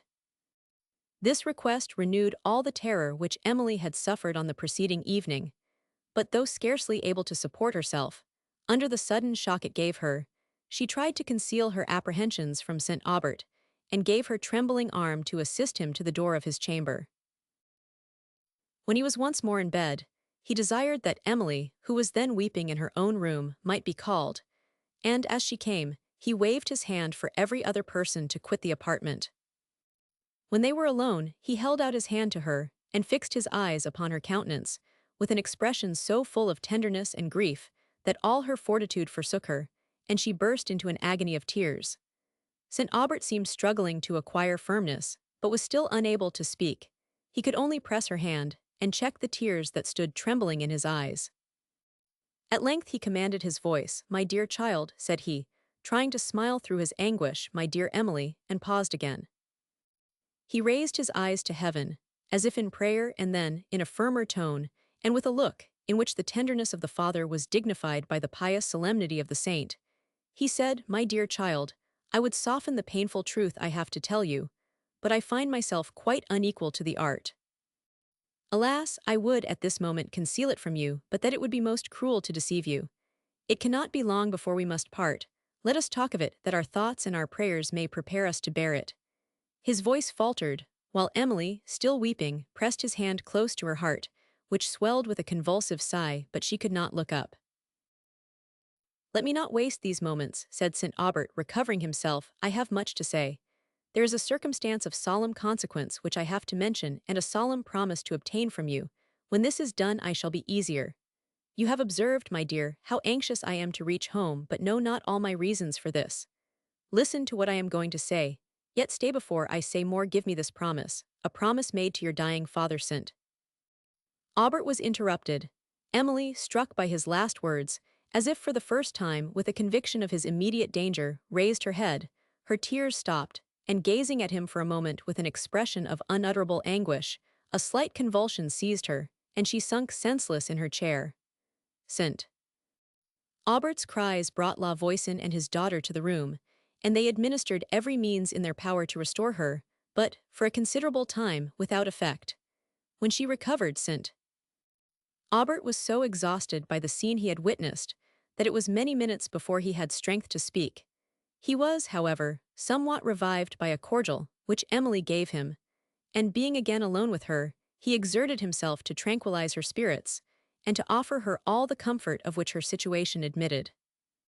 She threw herself into his arms, wept on his neck, and grief made her so insensible to all he said, that he ceased to offer the alleviations, which he himself could not, at this moment, feel, and mingled his silent tears with hers. Recalled, at length, to a sense of duty, she tried to spare her father from a farther view of her suffering, and quitting his embrace, dried her tears, and said something which she meant for consolation. My dear Emily, replied St. Aubert, my dear child, we must look up with humble confidence to that being, who has protected and comforted us in every danger, and in every affliction we have known, to whose eye every moment of our lives has been exposed. He will not, he does not, forsake us now. I feel his consolations in my heart. I shall leave you, my child, still in his care, and though I depart from this world, I shall be still in his presence. Nay, weep not again, my Emily. In death there is nothing new or surprising, since we all know that we are born to die, and nothing terrible to those who can confide in an all-powerful God. Had my life been spared now, after a very few years, in the course of nature, I must have resigned it. Old age, with all its train of infirmity, its privations and its sorrows, would have been mine. And then, at last, death would have come, and called forth the tears you now shed. Rather, my child, rejoice that I am saved from such suffering, and that I am permitted to die with a mind unimpaired, and sensible of the comforts of faith and resignation. St. Aubert paused, fatigued with speaking. Emily again endeavored to assume an air of composure, and in replying to what he had said, tried to soothe him with a belief that he had not spoken in vain. When he had reposed a while, he resumed the conversation. Let me return, said he, to a subject which is very near my heart. I said I had a solemn promise to receive from you. Let me receive it now, before I explain the chief circumstance which it concerns. There are others, of which your peace requires that you should rest in ignorance. Promise, then, that you will perform exactly what I shall enjoin. Emily, awed by the earnest solemnity of his manner, dried her tears, that had begun again to flow, in spite of her efforts to suppress them, and looking eloquently at St. Aubert, bound herself to do whatever he should require by a vow, at which she shuddered, yet knew not why. He proceeded, I know you too well, my Emily, to believe that you would break any promise, much less one thus solemnly given. Your assurance gives me peace, and the observance of it is of the utmost importance to your tranquillity. Hear, then, what I am going to tell you. The closet which adjoins my chamber at La Vallée has a sliding board in the floor. You will know it by a remarkable knot in the wood, and by its being the next board, except one, to the wainscot, which fronts the door. At the distance of about a yard from that end, nearer the window, you will perceive a line across it, as if the plank had been joined. The way to open it is this: press your foot upon the line. The end of the board will then sink, and you may slide it with ease beneath the other. Below you will see a hollow place. St. Aubert paused for breath, and Emily sat fixed in deep attention. Do you understand these directions, my dear? Said he. Emily, though scarcely able to speak, assured him that she 999. When you return home, then, he added with a deep sigh. At the mention of her return home, all the melancholy circumstances that must attend this return rushed upon her fancy. She burst into convulsive grief, and St. Aubert himself, affected beyond the resistance of the fortitude which he had at first summoned, wept with her. After some moments he composed himself. "My dear child," said he, "be comforted. When I am gone, you will not be forsaken. I leave you only in the more immediate care of that providence, which has never yet forsaken me. Do not afflict me with this excessive grief, rather teach me by your example to bear my own." He stopped again, and Emily, the more she endeavored to restrain her emotion, found it the less possible to do so. St. Aubert, who now spoke with pain, resumed the subject. "That closet, my dear, when you return home, go to it, and beneath the board I have described, you will find a packet of written papers. Attend to me now, for the promise you have given particularly relates to what I shall direct. These papers you must burn and, solemnly I command you, without examining them." Emily's surprise, for a moment, overcame her grief, and she ventured to ask, why this must be. St. Aubert replied, that, if it had been right for him to explain his reasons, her late promise would have been unnecessarily exacted. "It is sufficient for you, my love, to have a deep sense of the importance of observing me in this instance." St. Aubert proceeded, "Under that board you will also find about 200 louis d'ors, wrapped in a silk purse. Indeed, it was to secure whatever money might be in the château that this secret place was contrived, at a time when the province was overrun by troops of men, who took advantage of the tumults and became plunderers. But I have yet another promise to receive from you, which is that you will never, whatever may be your future circumstances, sell the château." St. Aubert even enjoined her, whenever she might marry, to make it an article in the contract that the château should always be hers. He then gave her a more minute account of his present circumstances than he had yet done, adding, "The 200 louis, with what money you will now find in my purse, is all the ready money I have to leave you. I have told you how I am circumstanced with 1,000. Motteville at Paris. Ah, my child, I leave you poor but not destitute," he added, after a long pause. Emily could make no reply to anything he now said, but knelt at the bedside with her face upon the quilt, weeping over the hand she held there. After this conversation, the mind of St. Aubert appeared to be much more at ease, but exhausted by the effort of speaking, he sunk into a kind of doze, and Emily continued to watch and weep beside him, till a gentle tap at the chamber door roused her. It was La Voisin come to say that a confessor from the neighboring convent was below, ready to attend St. Aubert. Emily would not suffer her father to be disturbed, but desired that the priest might not leave the cottage. When St. Aubert awoke from this doze, his senses were confused, and it was some moments before he recovered them sufficiently to know that it was Emily who sat beside him. He then moved his lips and stretched forth his hand to her, as she received which, she sunk back in her chair, overcome by the impression of death on his countenance. In a few minutes he recovered his voice, and Emily then asked if he wished to see the confessor. He replied that he did, and when the Holy Father appeared she withdrew. They remained alone together above half an hour. When Emily was called in, she found St. Aubert more agitated than when she had left him, and she gazed with a slight degree of resentment at the friar as the cause of this, who, however, looked mildly and mournfully at her, and turned away. St. Aubert, in a tremulous voice, said he wished her to join in prayer with him, and asked if La Voisin would do so too. The old man and his daughter came. They both wept, and knelt with Emily round the bed, while the Holy Father read in a solemn voice the service for the dying. St. Aubert lay with a serene countenance, and seemed to join fervently in the devotion, while tears often stole from beneath his closed eyelids, and Emily's sobs more than once interrupted the service. When it was concluded, and extreme unction had been administered, the friar withdrew. St. Aubert then made a sign for La Voisin to come nearer. He gave him his hand, and was, for a moment, silent. At length he said, in a trembling voice, "My good friend, our acquaintance has been short, but long enough to give you an opportunity of showing me much kind attention. I cannot doubt that you will extend this kindness to my daughter when I am gone. She will have need of it. I entrust her to your care during the few days she will remain here.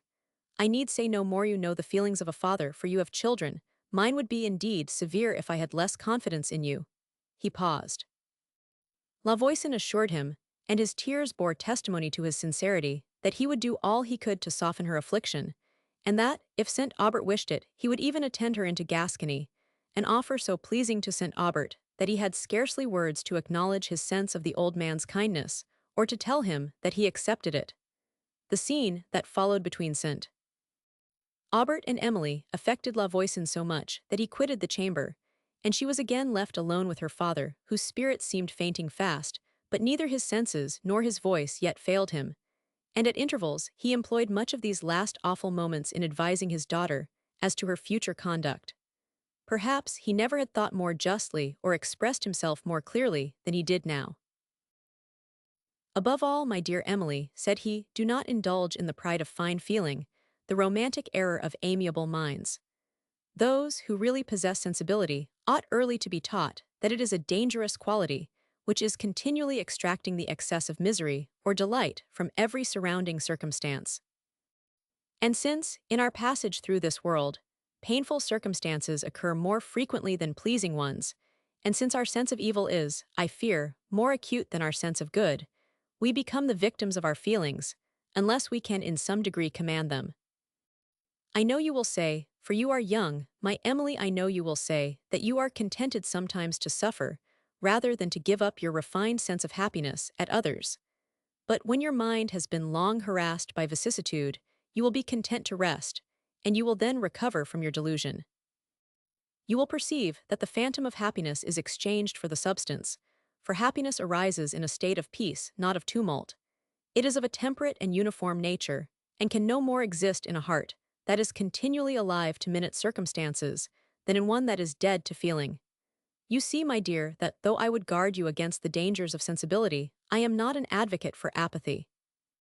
At your age, I should have said that is a vice more hateful than all the errors of sensibility, and I say so still. I call it a vice because it leads to positive evil. In this, however, it does no more than an ill-governed sensibility, which by such a rule might also be called a vice. But the evil of the former is of more general consequence. I have exhausted myself, said St. Aubert feebly, and have wearied you, my Emily. But on a subject so important to your future comfort, I am anxious to be perfectly understood. Emily assured him that his advice was most precious to her, and that she would never forget it, or cease from endeavoring to profit by it. St. Aubert smiled affectionately and sorrowfully upon her. I repeat it, said he, I would not teach you to become insensible if I could. I would only warn you of the evils of susceptibility and point out how you may avoid them. Beware, my love, I conjure you, of that self-delusion which has been fatal to the peace of so many persons. Beware of priding yourself on the gracefulness of sensibility. If you yield to this vanity, your happiness is lost forever. Always remember how much more valuable is the strength of fortitude than the grace of sensibility. Do not, however, confound fortitude with apathy. Apathy cannot know the virtue. Remember, too, that one act of beneficence, one act of real usefulness, is worth all the abstract sentiment in the world. Sentiment is a disgrace instead of an ornament, unless it lead us to good actions. The miser, who thinks himself respectable merely because he possesses wealth, and thus mistakes the means of doing good, for the actual accomplishment of it, is not more blamable than the man of sentiment, without active virtue. You may have observed persons who delight so much in this sort of sensibility to sentiment, which excludes that to the calls of any practical virtue, that they turn from the distressed, and because their sufferings are painful to be contemplated, do not endeavor to relieve them. How despicable is that humanity, which can be contented to pity where it might assuage. St. Aubert, some time after, spoke of Madame Cheron, his sister.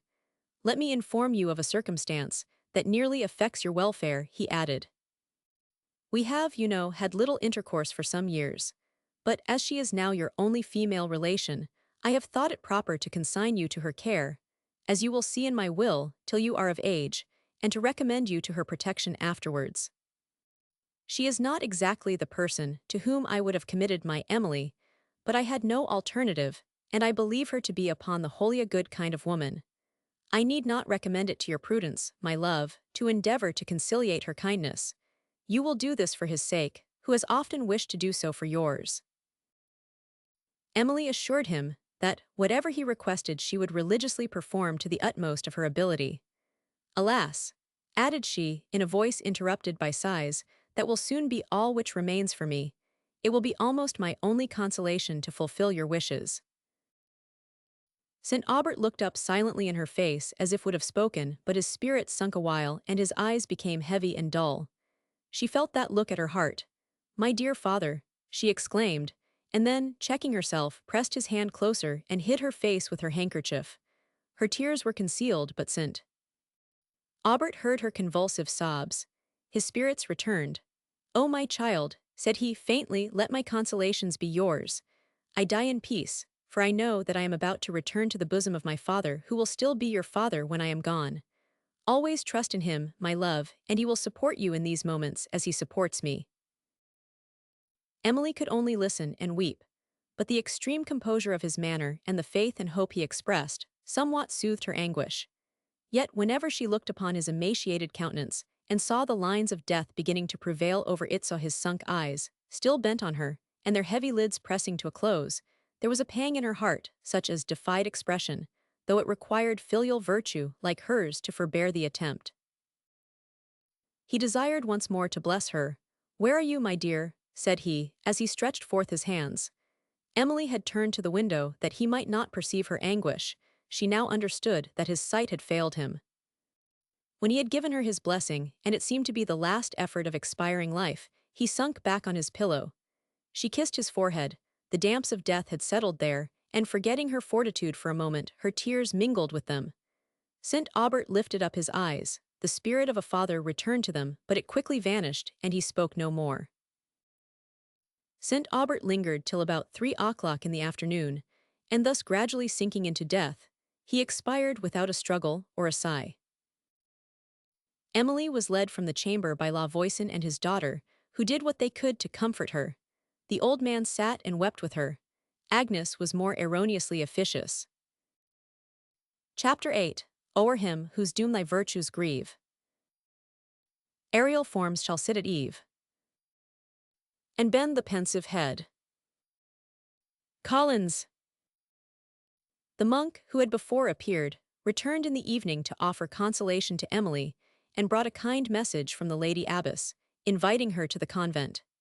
Emily, though she did not accept the offer, returned an answer expressive of her gratitude. The holy conversation of the friar, whose mild benevolence of manners bore some resemblance to those of St. Aubert, soothed the violence of her grief, and lifted her heart to the being, who, extending through all place and all eternity, looks on the events of this little world as on the shadows of a moment, and beholds equally and in the same instant the soul that has passed the gates of death and that which still lingers in the body. "In the sight of God," said Emily, "my dear father now exists, as truly as he yesterday existed to me. It is to me only that he is dead, to God and to himself he yet lives." The good monk left her more tranquil than she had been since St. Aubert died, and before she retired to her little cabin for the night, she trusted herself so far as to visit the corpse. Silent, and without weeping, she stood by its side. The features, placid and serene, told the nature of the last sensations that had lingered in the now deserted frame. For a moment she turned away, in horror of the stillness in which death had fixed that countenance, never till now seen otherwise than animated, then gazed on it with a mixture of doubt and awful astonishment. Her reason could scarcely overcome an involuntary and unaccountable expectation of seeing that beloved countenance still susceptible. She continued to gaze wildly, took up the cold hand, spoke, still gazed, and then burst into a transport of grief. La Voisin, hearing her sobs, came into the room to lead her away, but she heard nothing, and only begged that he would leave her. Again alone, she indulged her tears, and when the gloom of evening obscured the chamber, and almost veiled from her eyes the object of her distress, she still hung over the body, till her spirits at length were exhausted, and she became tranquil. La Voisin again knocked at the door, and entreated that she would come to the common apartment. Before she went, she kissed the lips of St. Aubert, as she was wont to do when she bade him good night. Again she kissed them. Her heart felt as if it would break, a few tears of agony started to her eyes. She looked up to heaven, then at St. Aubert, and left the room.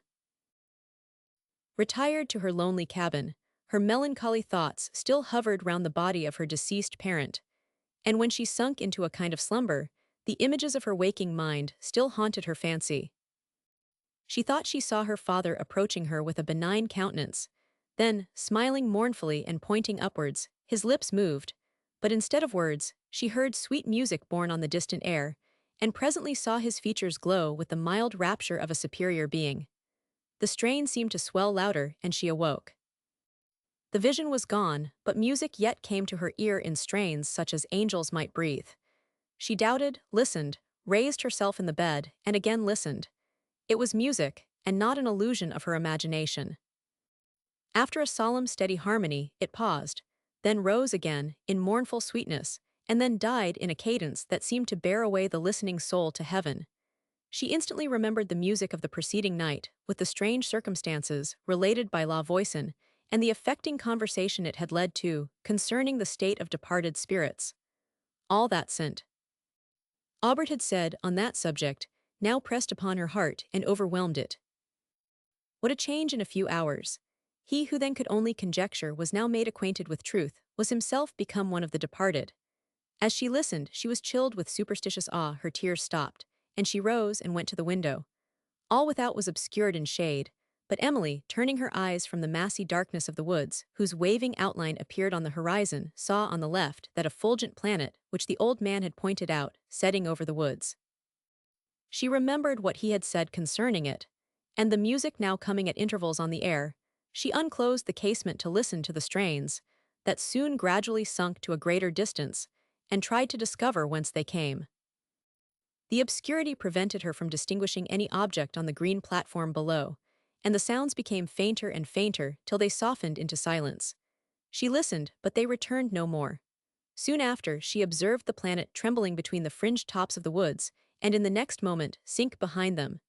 Chilled with a melancholy awe, she retired once more to her bed, and at length forgot for a while her sorrows in sleep. On the following morning, she was visited by a sister of the convent, who came, with kind offices and a second invitation from the lady abbess. And Emily, though she could not forsake the cottage, while the remains of her father were in it, consented, however painful such a visit must be in the present state of her spirits, to pay her respects to the abbess in the evening. About an hour before sunset, La Voisin showed her the way through the woods to the convent, which stood in a small bay of the Mediterranean, crowned by a woody amphitheatre. And Emily, had she been less unhappy, would have admired the extensive sea view that appeared from the green slope in front of the edifice, and the rich shores, hung with woods and pastures, that extended on either hand. But her thoughts were now occupied by one sad idea, and the features of nature were to her colorless and without form. The bell for vespers struck, as she passed the ancient gate of the convent, and seemed the funereal note for St. Aubert.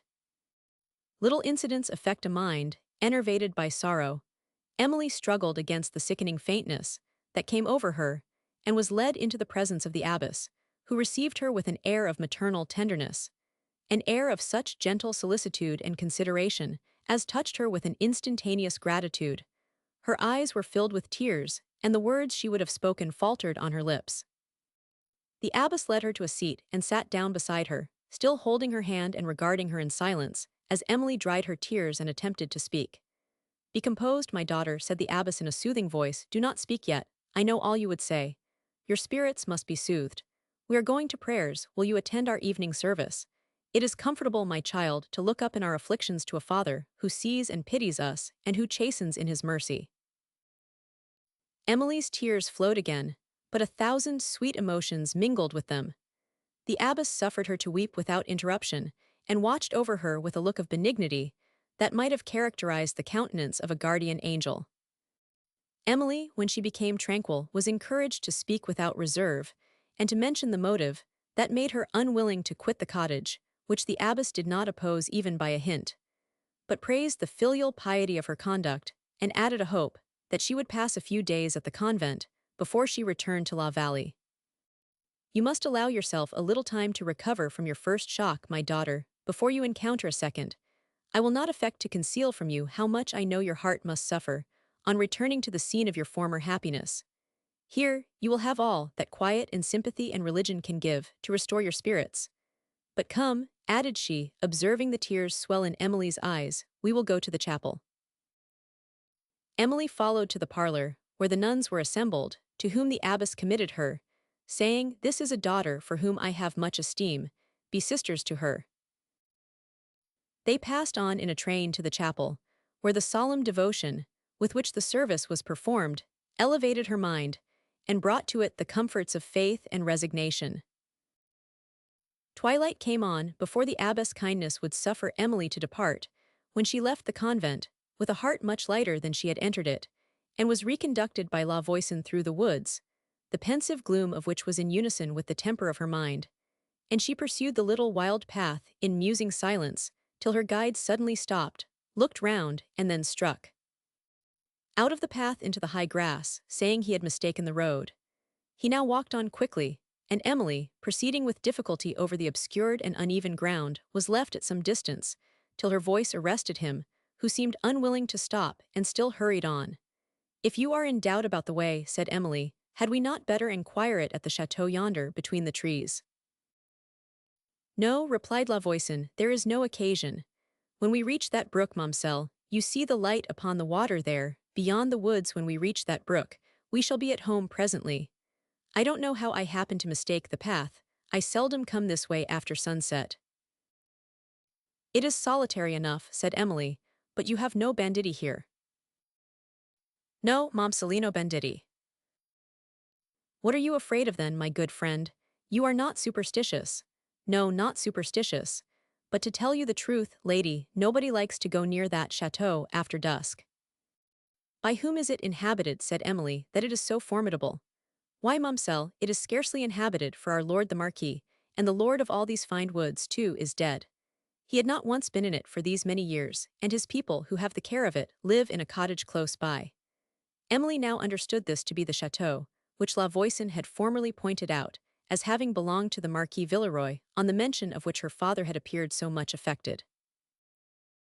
"Ah, it is a desolate place now," continued La Voisin, "and such a grand, fine place as I remember it."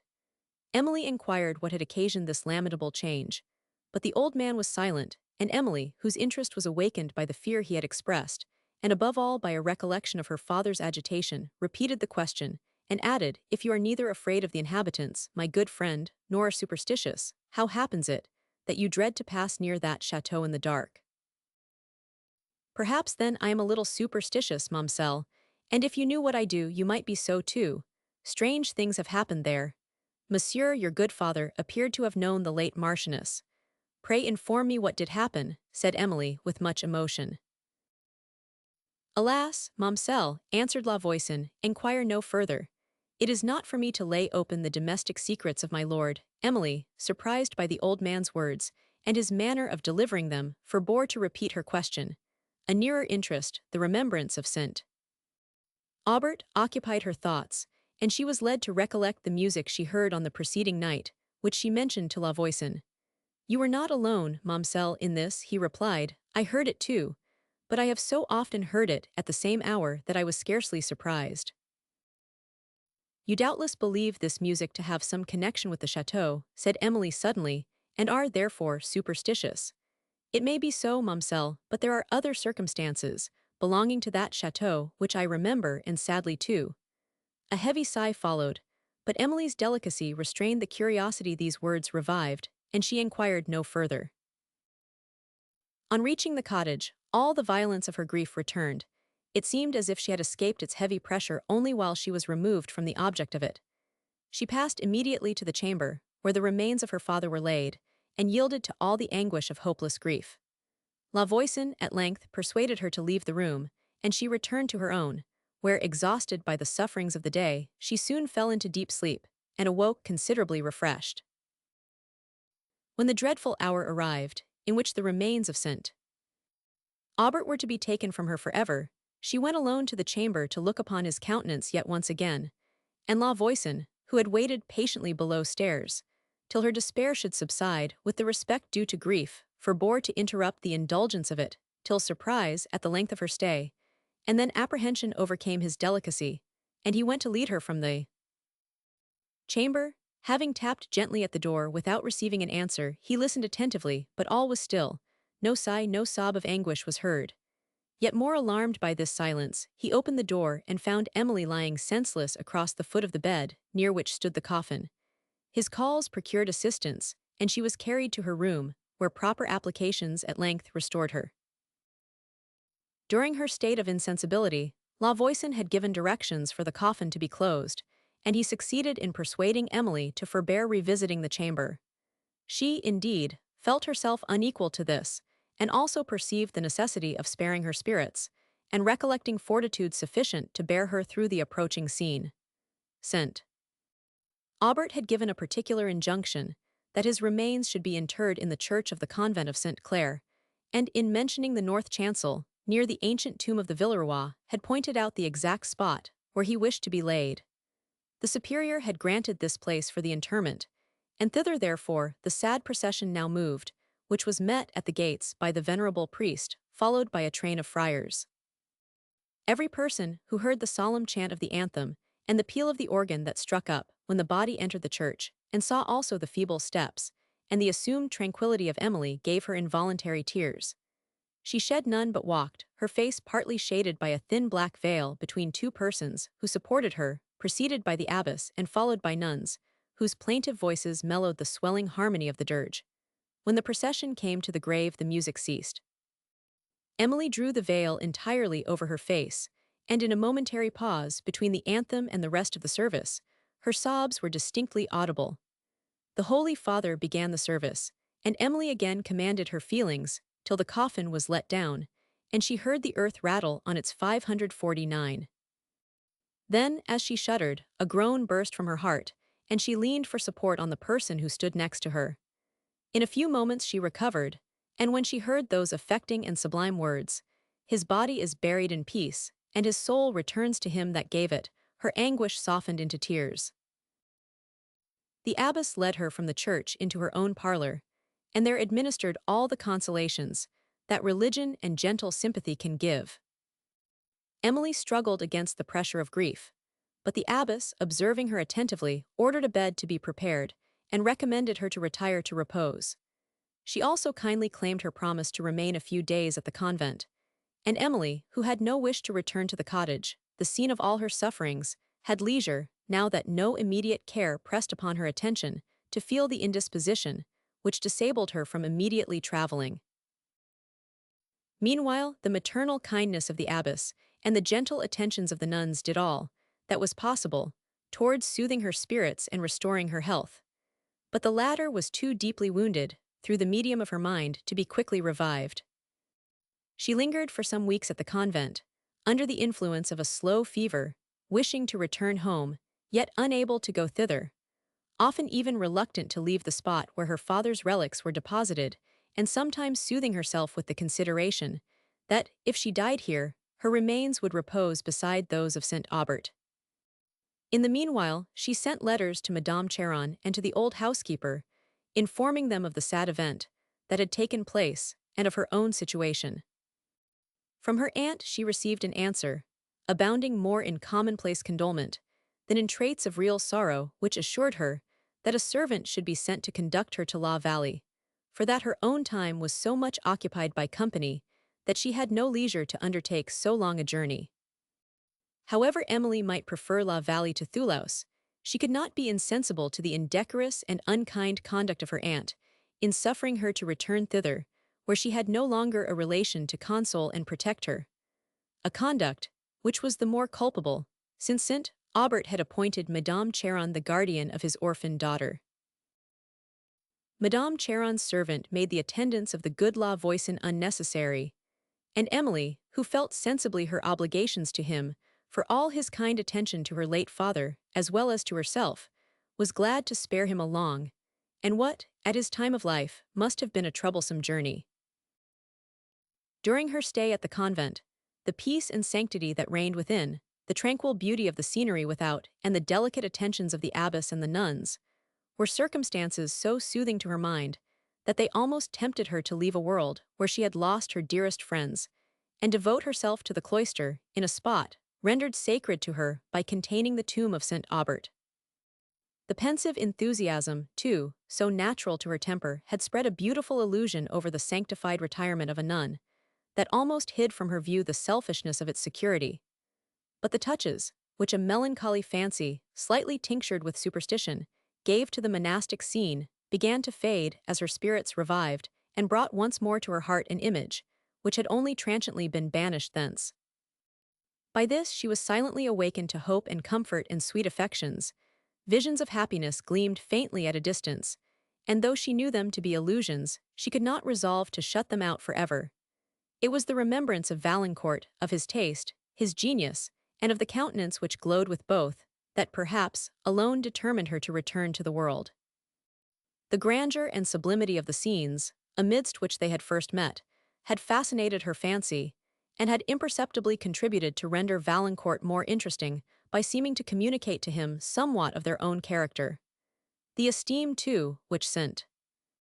Aubert had repeatedly expressed for him, sanctioned this kindness, but though his countenance and manner had continually expressed his admiration of her, he had not otherwise declared it, and even the hope of seeing him again was so distant that she was scarcely conscious of it, still less that it influenced her conduct on this occasion.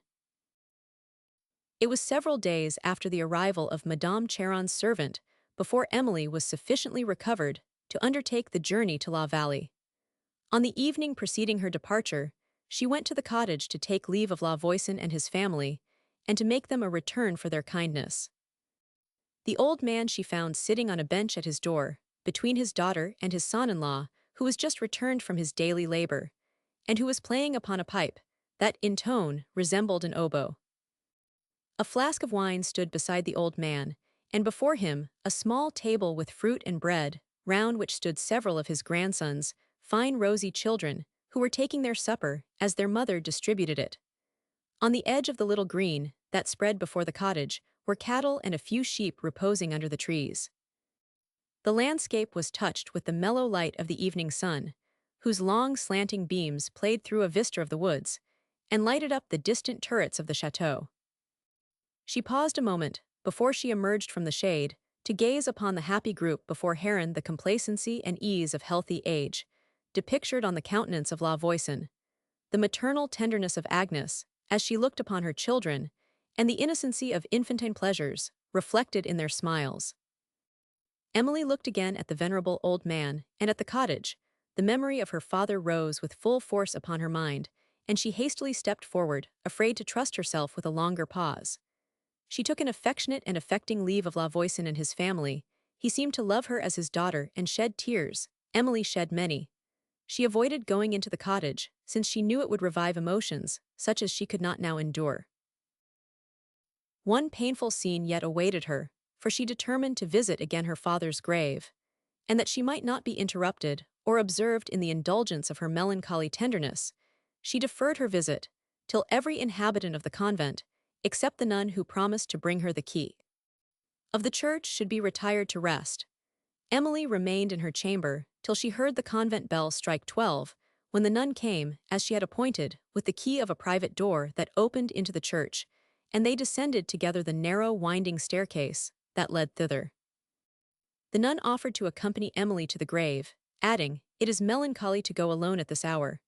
But the former, thanking her for the consideration, could not consent to have any witness of her sorrow, and the sister, having unlocked the door, gave her the lamp. "You will remember, sister," said she, "that in the east aisle which you must pass is a newly opened grave. Hold the light to the ground, that you may not stumble over the loose earth." Emily, thanking her again, took the lamp, and stepping into the church, Sister Mariette departed.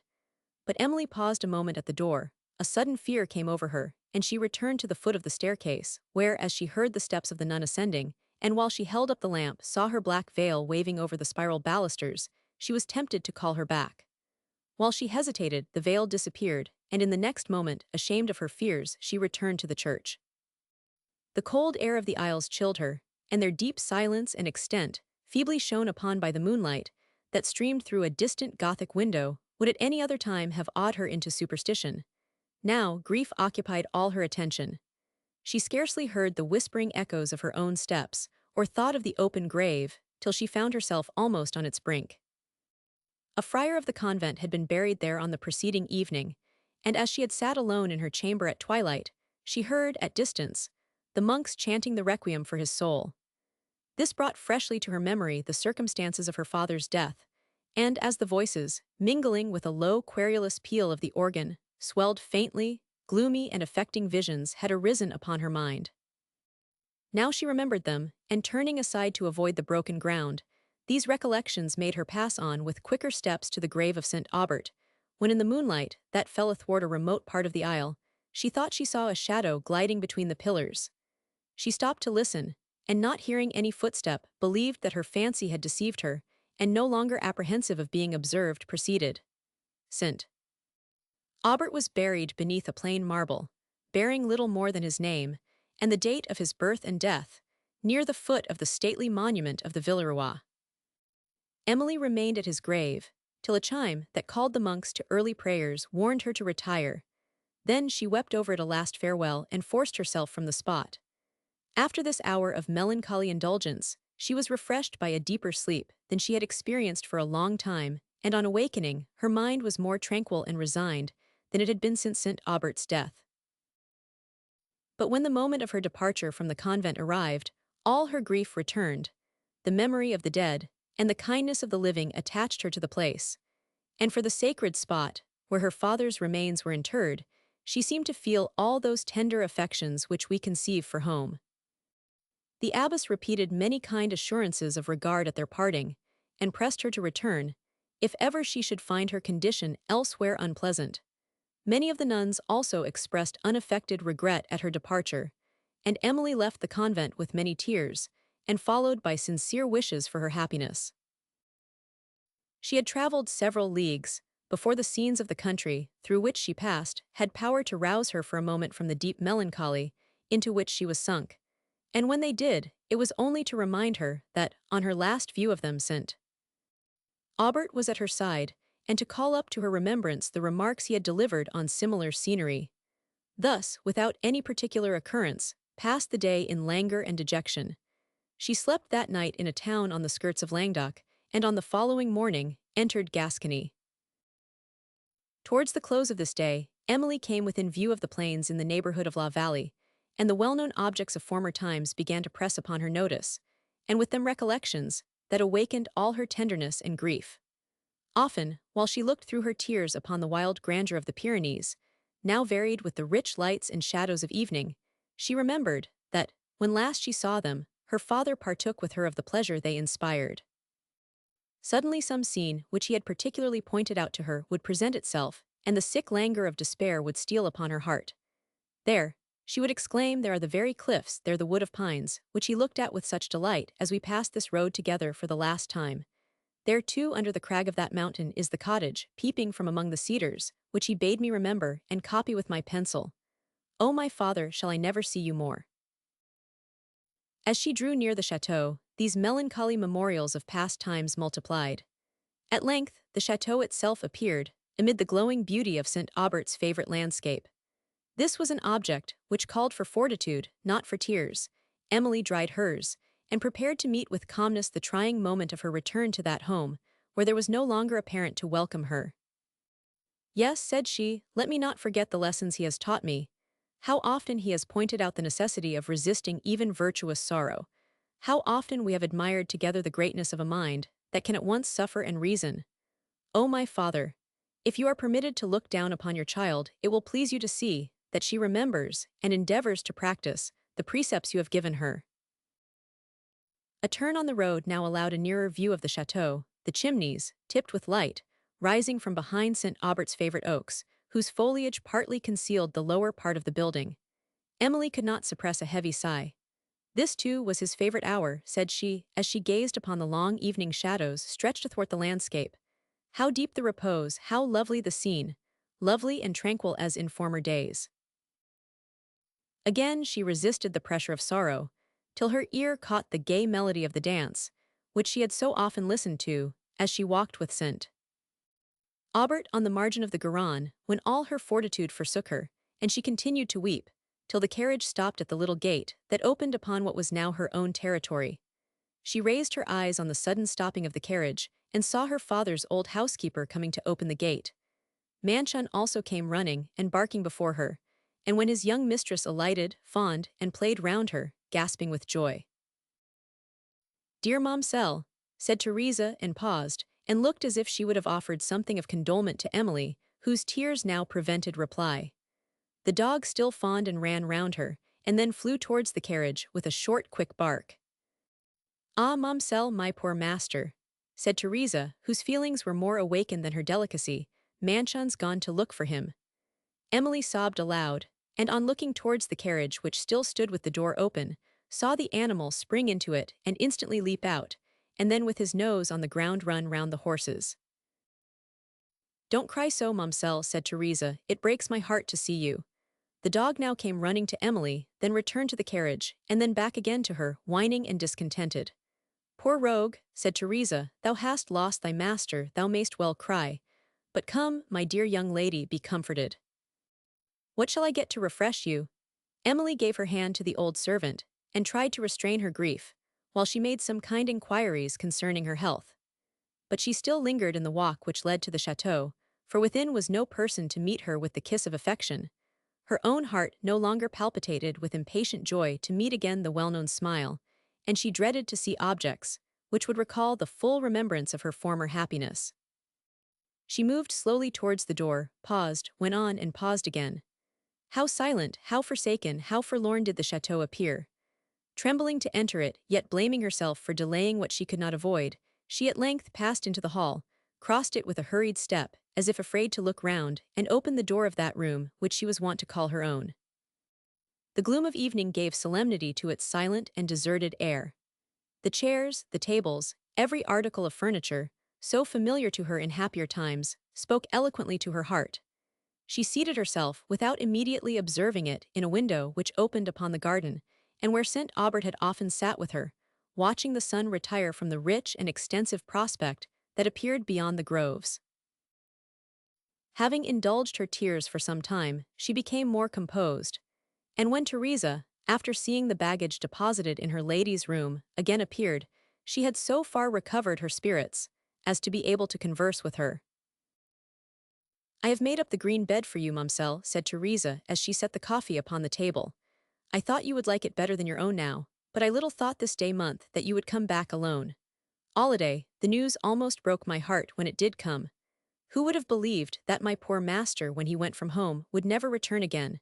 Emily hid her face with her handkerchief and waved her hand.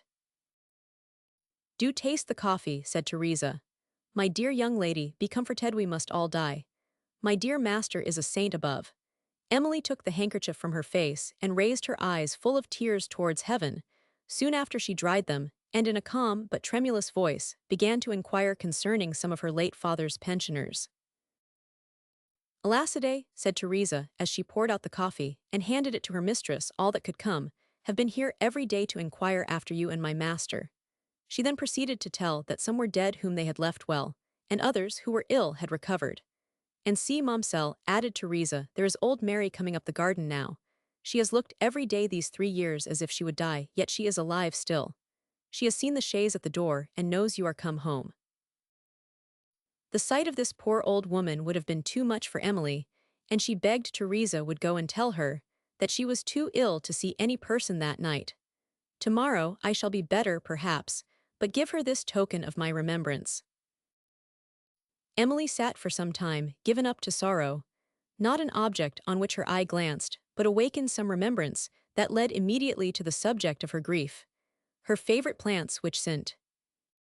Aubert had taught her to nurse, the little drawings that adorned the room, which his taste had instructed her to execute, the books that he had selected for her use and which they had read together, her musical instruments, whose sounds he loved so well and which he sometimes awakened. Himself every object gave new force to sorrow. At length, she roused herself from this melancholy indulgence, and, summoning all her resolution, stepped forward to go into those forlorn rooms, which, though she dreaded to enter, she knew would yet more powerfully affect her if she delayed to visit them. Having passed through the greenhouse, her courage for a moment forsook her, when she opened the door of the library, and perhaps the shade, which evening and the foliage of the trees near the windows threw across the room, heightened the solemnity of her feelings on entering that apartment, where everything spoke of her father.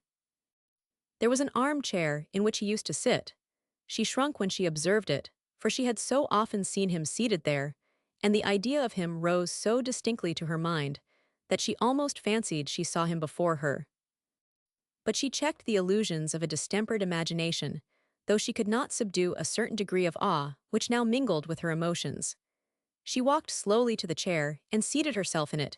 There was a reading desk before it, on which lay a book open, as it had been left by her father. It was some moments before she recovered courage enough to examine it, And when she looked at the open page, she immediately recollected that St. Aubert, on the evening before his departure from the château, had read to her some passages from this his favorite author.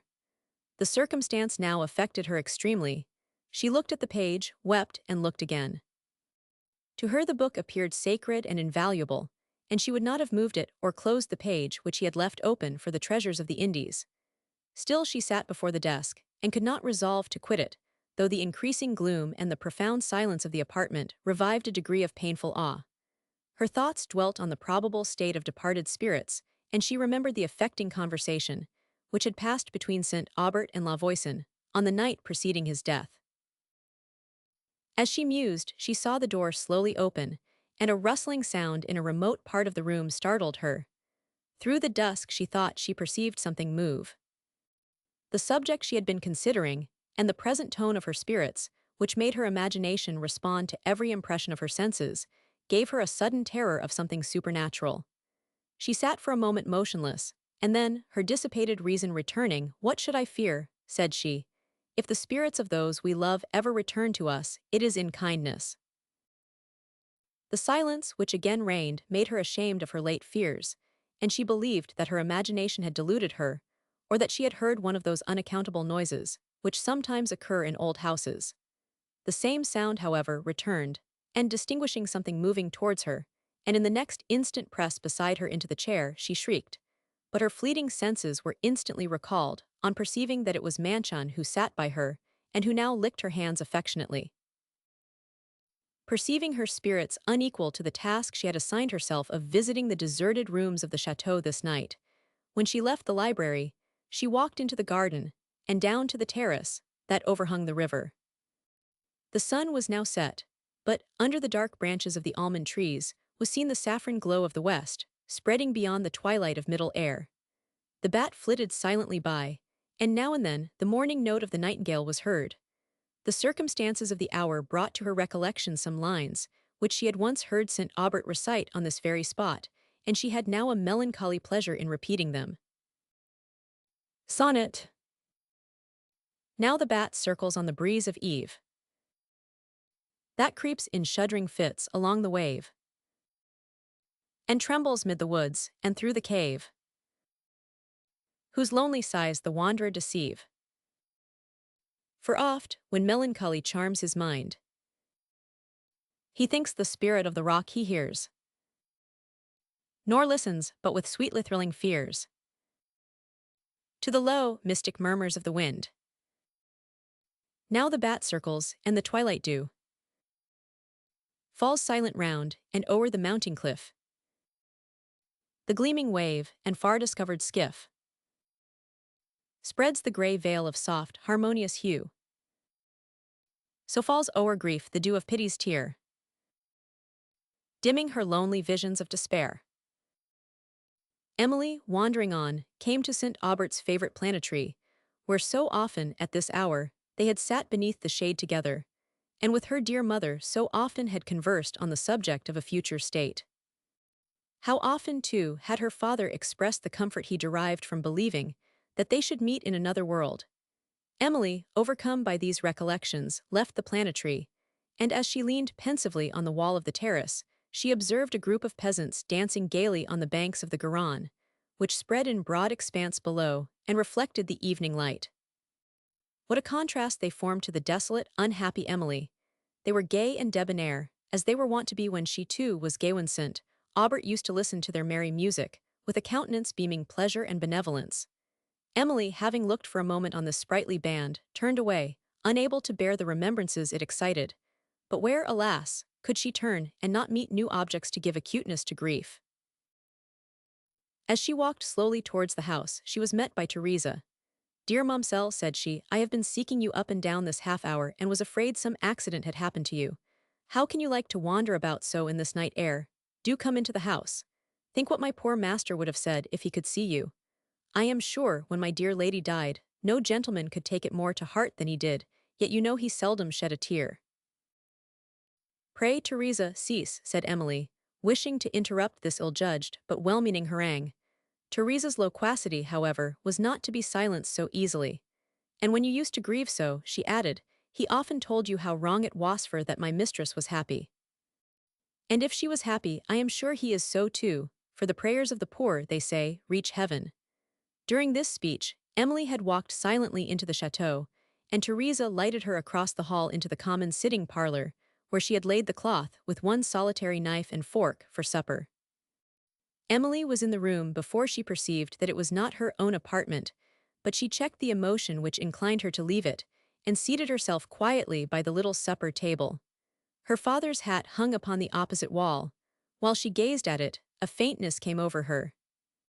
Teresa looked at her, and then at the object on which her eyes were settled and went to remove it, but Emily waved her hand. No, said she, let it remain. I am going to my chamber. Nay, Mamselle, supper is ready. I cannot take it, replied Emily. I will go to my room and try to sleep. Tomorrow I shall be better. This is poor doings, said Teresa. Dear lady, do take some food. I have dressed a pheasant, and a fine one it is. Old Monsieur Barrow sent it this morning, for I saw him yesterday and told him you were coming, and I know nobody that seemed more concerned when he heard the sad news than he. Did he? Said Emily, in a tender voice, while she felt her poor heart warmed for a moment by a ray of sympathy.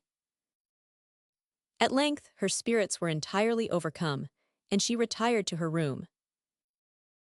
Chapter 9. Can music's voice, can beauty's eye? Can painting's glowing hand supply a charm so suited to my mind as blows this hollow gust of wind, as drops this little weeping rill, soft tinkling down the moss-grown hill, while through the west, where sinks the crimson day, meek twilight slowly sails, and waves her banners gray. Mason. Emily, some time after her return to La Vallée, received letters from her aunt, Madame Cheron, in which, after some commonplace condolement and advice, she invited her to Thoulouse, and added that, as her late brother had entrusted Emily's education to her, she should consider herself bound to overlook her conduct. Emily, at this time, wished only to remain at La Vallée in the scenes of her early happiness, now rendered infinitely dear to her, as the late residence of those whom she had lost forever, where she could weep unobserved, retrace their steps, and remember each minute particular of their manners. But she was equally anxious to avoid the displeasure of Madame Cheron. Though her affection would not suffer her to question, even a moment, the propriety of St. Aubert's conduct in appointing Madame Cheron for her guardian, she was sensible that this step had made her happiness depend, in a great degree, on the humor of her aunt. In her reply, she begged permission to remain, at present, at La Vallée, mentioning the extreme dejection of her spirits, and the necessity she felt for quiet and retirement to restore them. These she knew were not to be found at Madame Cheron's, whose inclinations led her into a life of dissipation, which her ample fortune encouraged, and having given her answer, she felt somewhat more at ease. In the first days of her affliction, she was visited by Monsieur Barrow, a sincere mourner for St. Aubert. I may well lament my friend, said he, for I shall never meet with his resemblance. If I could have found such a man in what is called society, I should not have left it. 1000. Barrow's admiration of her father endeared him extremely to Emily, whose heart found almost its first relief in conversing of her parents, with a man whom she so much revered, and who, though with such an ungracious appearance, possessed to much goodness of heart and delicacy of mind. Several weeks passed away in quiet retirement, and Emily's affliction began to soften into melancholy. She could bear to read the books she had before read with her father. To sit in his chair in the librarietto, watch the flowers his hand had planted to awaken the tones of that instrument his fingers had pressed, and sometimes even to play his favorite air. When her mind had recovered from the first shock of affliction, perceiving the danger of yielding to indolence, and that activity alone could restore its tone, she scrupulously endeavored to pass all her hours in employment. And it was now that she understood the full value of the education she had received from St. Aubert, for in cultivating her understanding, he had secured her an asylum from indolence, without recourse to dissipation, and rich and varied amusement and information, independent of the society from which her situation secluded her. Nor were the good effects of this education confined to selfish advantages, since, St. Aubert having nourished every amiable quality of her heart, it now expanded in benevolence to all around her, and taught her, when she could not remove the misfortunes of others, at least to soften them by sympathy and tenderness, a benevolence that taught her to feel for all that could suffer.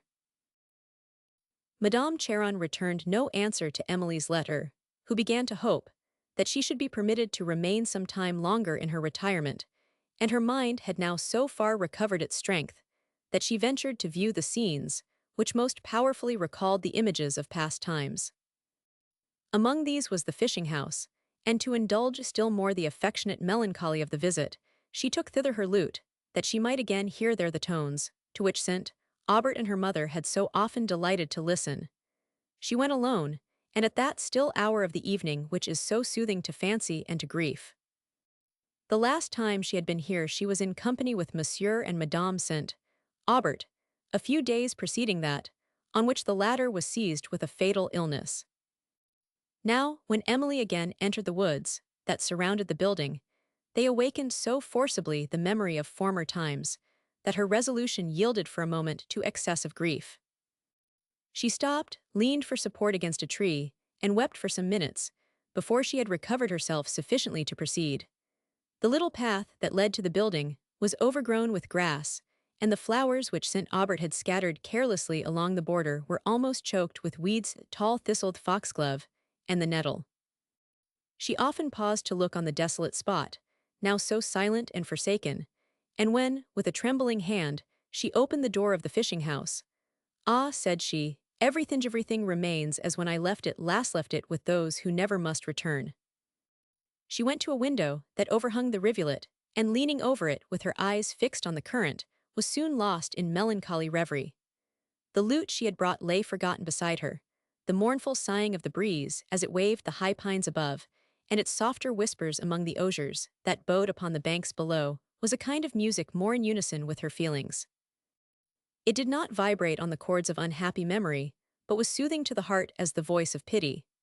She continued to muse, unconscious of the gloom of evening, and that the sun's last light trembled on the heights above, and would probably have remained so much longer, if a sudden footstep without the building had not alarmed her attention, and first made her recollect that she was unprotected.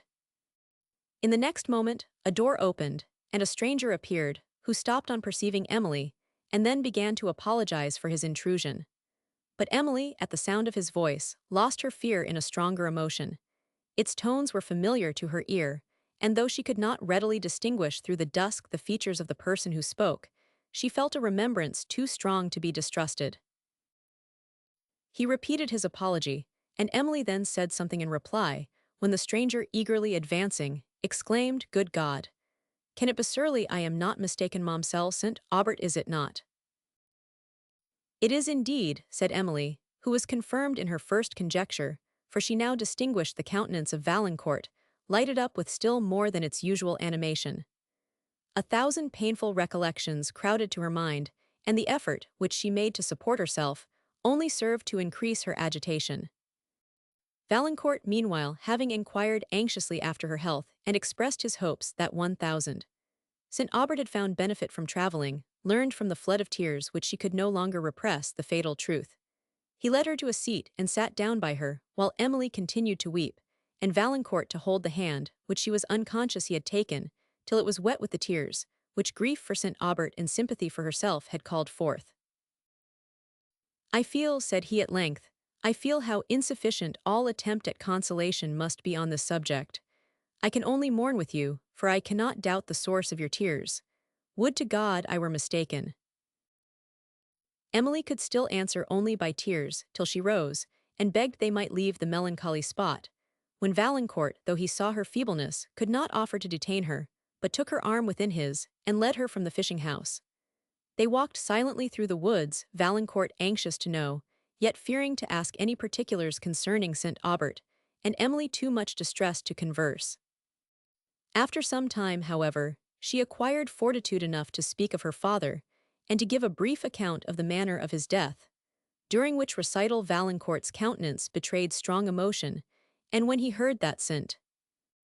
Aubert had died on the road, and that Emily had been left among strangers, he pressed her hand between his, and involuntarily exclaimed, "Why was I not there?" But in the next moment recollected himself, for he immediately returned to the mention of her father, till, perceiving that her spirits were exhausted, he gradually changed the subject and spoke of himself. Emily thus learned that, after they had parted, he had wandered for some time along the shores of the Mediterranean, and had then returned through Languedoc into Gascony, which was his native province, and where he usually resided. When he had concluded his little narrative, he sunk into a silence, which Emily was not disposed to interrupt, and it continued till they reached the gate of the château, when he stopped, as if he had known this to be the limit of his walk. Here, saying that it was his intention to return to Estuvière on the following day, he asked her if she would permit him to take leave of her in the morning. And Emily, perceiving that she could not reject an ordinary civility, without expressing by her refusal an expectation of something more, was compelled to answer that she should be at home. She passed a melancholy evening, during which the retrospect of all that had happened, since she had seen Valancourt, would rise to her imagination, and the scene of her father's death appeared in tints as fresh as if it had passed on the preceding day. She remembered particularly the earnest and solemn manner in which he had required her to destroy the manuscript papers, and awakening from the lethargy in which sorrow had held her, she was shocked to think she had not yet obeyed him, and determined that another day should not reproach her with the neglect. Chapter 10. Can Such Things Be? And overcome us like a summer's cloud, without our special wonder. Macbeth's. On the next morning, Emily ordered a fire to be lighted in the stove of the chamber, where St. Aubert used to sleep, and as soon as she had breakfasted, went thither to burn the papers. Having fastened the door to prevent interruption, she opened the closet where they were concealed, as she entered which, she felt an emotion of unusual awe and stood for some moments surveying it, trembling and almost afraid to remove the board. There was a great chair in one corner of the closet, and opposite to it stood the table at which she had seen her father sit, on the evening that preceded his departure, looking over, with so much emotion, what she believed to be these very papers. The solitary life, which Emily had led of late, and the melancholy subjects, on which she had suffered her thoughts to dwell, had rendered her at times sensible to the thick-coming fancies of a mind greatly enervated. It was lamentable that her excellent understanding should have yielded, even for a moment, to the reveries of superstition, or rather to those starts of imagination, which deceive the senses into what can be called nothing less than momentary madness. Instances of this temporary failure of mind had more than once occurred since her return home, particularly when, wandering through this lonely mansion in the evening twilight, she had been alarmed by appearances, which would have been unseen in her more cheerful days. To this infirm state of her nerves may be attributed what she imagined, when, her eyes glancing a second time on the armchair, which stood in an obscure part of the closet, the countenance of her dead father appeared there. Emily stood fixed for a moment to the floor, after which she left the closet. Her spirits, however, soon returned. She reproached herself with the weakness of thus suffering interruption in an act of serious importance, and again opened the door. By the directions which St. Aubert had given her, she readily found the board he had described in an opposite corner of the closet, near the window. She distinguished also the line he had mentioned, and pressing it as he had bade her, it slid down, and disclosed the bundle of papers, together with some scattered ones, and the purse of louis. With a trembling hand she removed them, replaced the board, paused a moment, and was rising from the floor, when on looking up, there appeared to her alarmed fancy the same countenance in the chair. The illusion, another instance of the unhappy effect which solitude and grief had gradually produced upon her mind, subdued her spirits. She rushed forward into the chamber, and sunk almost senseless into a chair. Returning reason soon overcame the dreadful but pitiable attack of imagination, and she turned to the papers, though still with so little recollection, that her eyes involuntarily settled on the writing of some loose sheets, which lay open, and she was unconscious that she was transgressing her father's strict injunction, till a sentence of dreadful import awakened her attention and her memory together.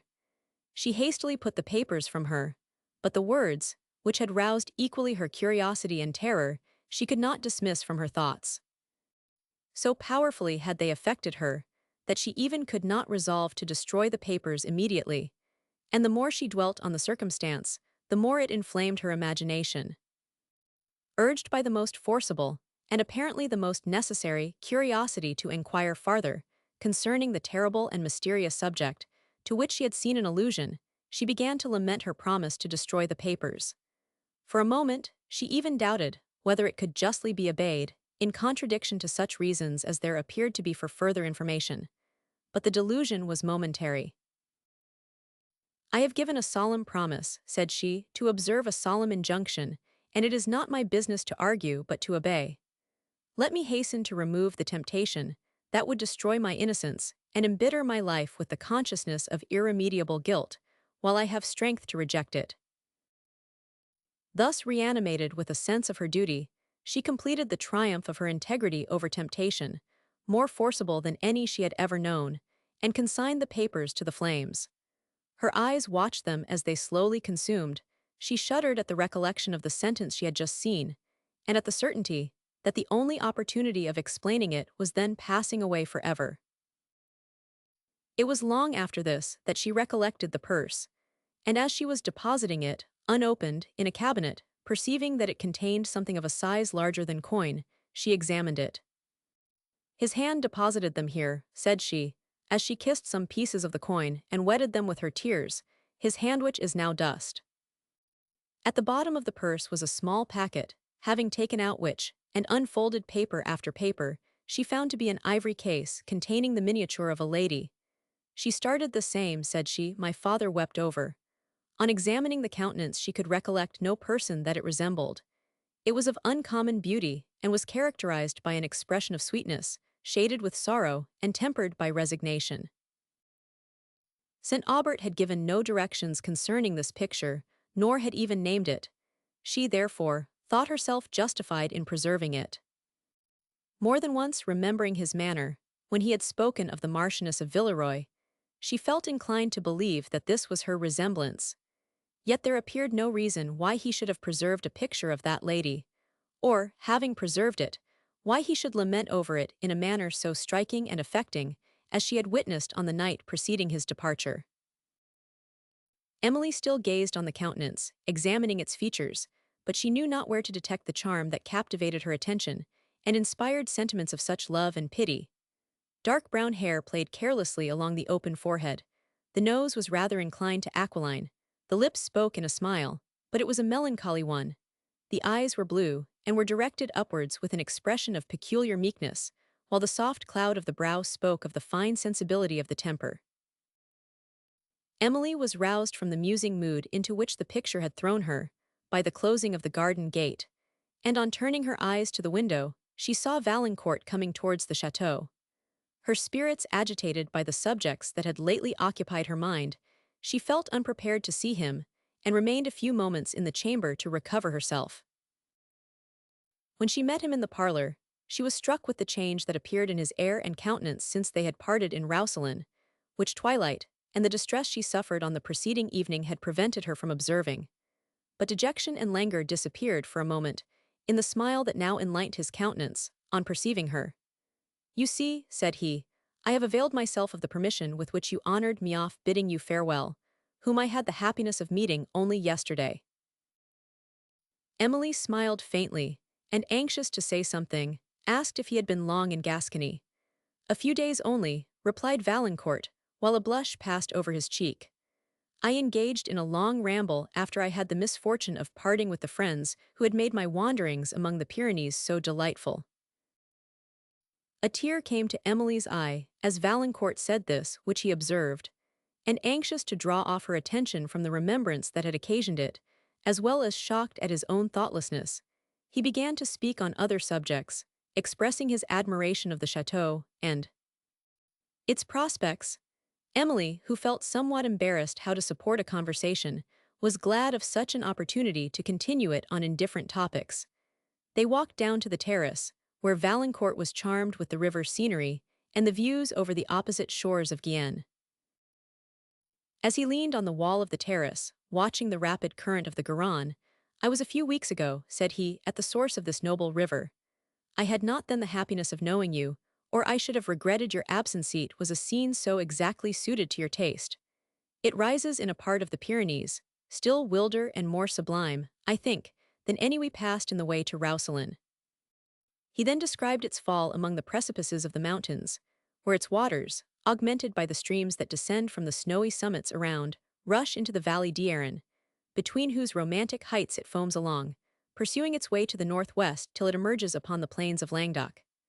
Then, washing the walls of Thoulouse, and turning again to the northwest, it assumes a milder character, as it fertilizes the pastures of Gascony and Guyenne, in its progress to the Bay of Biscay. Emily and Valancourt talked of the scenes they had passed among the Pyrenean Alps, as he spoke of which there was often a tremulous tenderness in his voice, and sometimes he expatiated on them with all the fire of genius, sometimes would appear scarcely conscious of the topic, though he continued to speak. This subject recalled forcibly to Emily the idea of her father, whose image appeared in every landscape, which Valancourt particularized, whose remarks dwelt upon her memory, and whose enthusiasm still glowed in her heart. Her silence, at length, reminded Valancourt how nearly his conversation approached to the occasion of her grief, and he changed the subject, though for one scarcely less affecting to Emily. When he admired the grandeur of the plantain-tree, that spread its wide branches over the terrace, and under whose shade they now sat, she remembered how often she had sat thus with St. Aubert, and heard him express the same admiration. "This was a favorite tree with my dear father," said she. "He used to love to sit under its foliage with his family about him, in the fine evenings of summer." Valancourt understood her feelings and was silent. Had she raised her eyes from the ground she would have seen tears in his. He rose, and leaned on the wall of the terrace, from which, in a few moments, he returned to his seat, then rose again, and appeared to be greatly agitated, while Emily found her spirits so much depressed that several of her attempts to renew the conversation were ineffectual. Valancourt again sat down, but was still silent and trembled. At length he said with a hesitating voice, "This lovely scene, I am going to leave you perhaps forever. These moments may never return, I cannot resolve to neglect, though I scarcely dare to avail myself of them. Let me, however, without offending the delicacy of your sorrow, venture to declare the admiration I must always feel of your goodness so, that at some future period I might be permitted to call it love." Emily's emotion would not suffer her to reply, and Valancourt, who now ventured to look up, observing her countenance change, expected to see her faint, and made an involuntary effort to support her, which recalled Emily to a sense of her situation, and to an exertion of her spirits. Valancourt did not appear to notice her indisposition, but when he spoke again, his voice told the tenderest love. "I will not presume," he added, "to intrude this subject longer upon your attention at this time, but I may, perhaps, be permitted to mention that these parting moments would lose much of their bitterness if I might be allowed to hope the declaration I have made would not exclude me from your presence in future." Emily made another effort to overcome the confusion of her thoughts, and to speak. She feared to trust the preference her heart acknowledged towards Valancourt, and to give him any encouragement for hope, on so short an acquaintance. For though in this narrow period, she had observed much that was admirable in his taste and disposition, and though these observations had been sanctioned by the opinion of her father, they were not sufficient testimonies of his general worth to determine her upon a subject so infinitely important to her future happiness as that, which now solicited her attention. Yet, though the thought of dismissing Valancourt was so very painful to her that she could scarcely endure to pause upon it, the consciousness of this made her fear the partiality of her judgment, and hesitate still more to encourage that suit, for which her own heart too tenderly pleaded. The family of Valancourt, if not his circumstances, had been known to her father, and known to be unexceptionable. Of his circumstances, Valancourt himself hinted as far as delicacy would permit, when he said he had at present little else to offer but a heart that adored her. He had solicited only for a distant hope, and she could not resolve to forbid, though she scarcely dared to permit it. At length, she acquired courage to say that she must think herself honored by the good opinion of any person whom her father had esteemed. "And was I then thought worthy of his esteem?" said Valancourt in a voice trembling with anxiety. Then checking himself, he added, "But pardon the question, I scarcely know what I say. If I might dare to hope, that you think me not unworthy such honor, and might be permitted sometimes to inquire after your health, I should now leave you with comparative tranquillity. Emily, after a moment's silence, said, I will be ingenuous with you, for I know you will understand and allow for my situation. You will consider it as a proof of my esteem that I am so. Though I live here in what was my father's house, I live here alone. I have, alas, no longer a parent whose presence might sanction your visits. It is unnecessary for me to point out the impropriety of my receiving them. Nor will I affect to be insensible of this, replied Valancourt, adding mournfully, but what is to console me for my candor? I distress you, and would now leave the subject, if I might carry with me a hope of being some time permitted to renew it, of being allowed to make myself known to your family. Emily was again confused, and again hesitated what to reply. She felt most acutely the difficulty forlornness of her situation, which did not allow her a single relative or friend to whom she could turn for even a look that might support and guide her in the present embarrassing circumstances. Madame Cheron, who was her only relative and ought to have been this friend, was either occupied by her own amusements, or so resentful of the reluctance her niece had shown to quit La Vallée that she seemed totally to have abandoned her. Ah, I see, said Valancourt, after a long pause, during which Emily had begun, and left unfinished 2 or 3 sentences. I see that I have nothing to hope. My fears were too just. You think me unworthy of your esteem.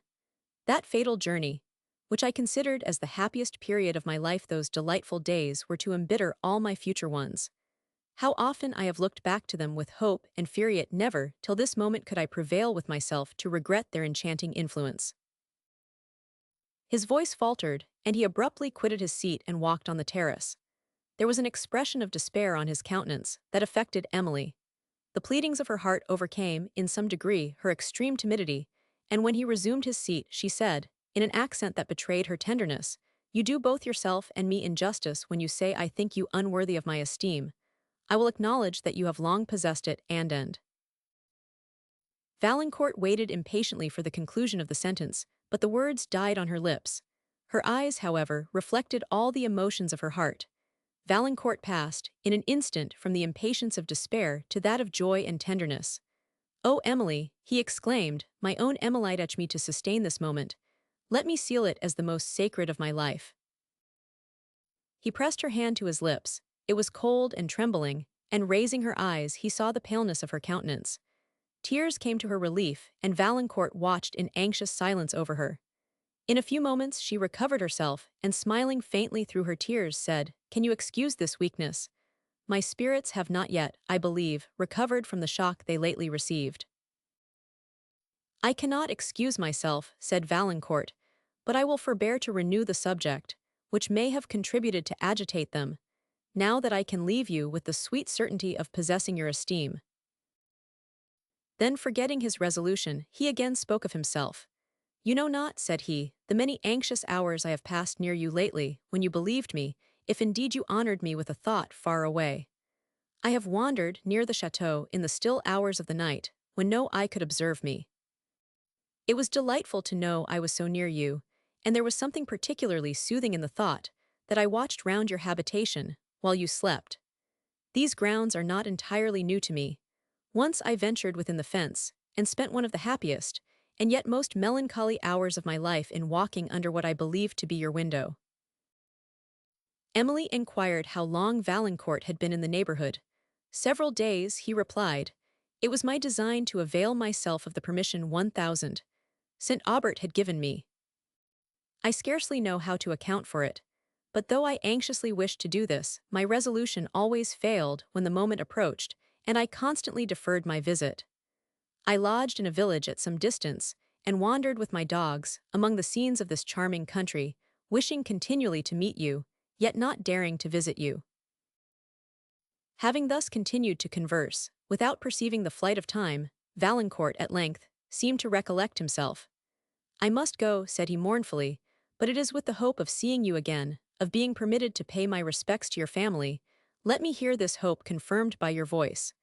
"My family will be happy to see any friend of my dear father," said Emily. Valancourt kissed her hand, and still lingered, unable to depart, while Emily sat silently, with her eyes bent on the ground.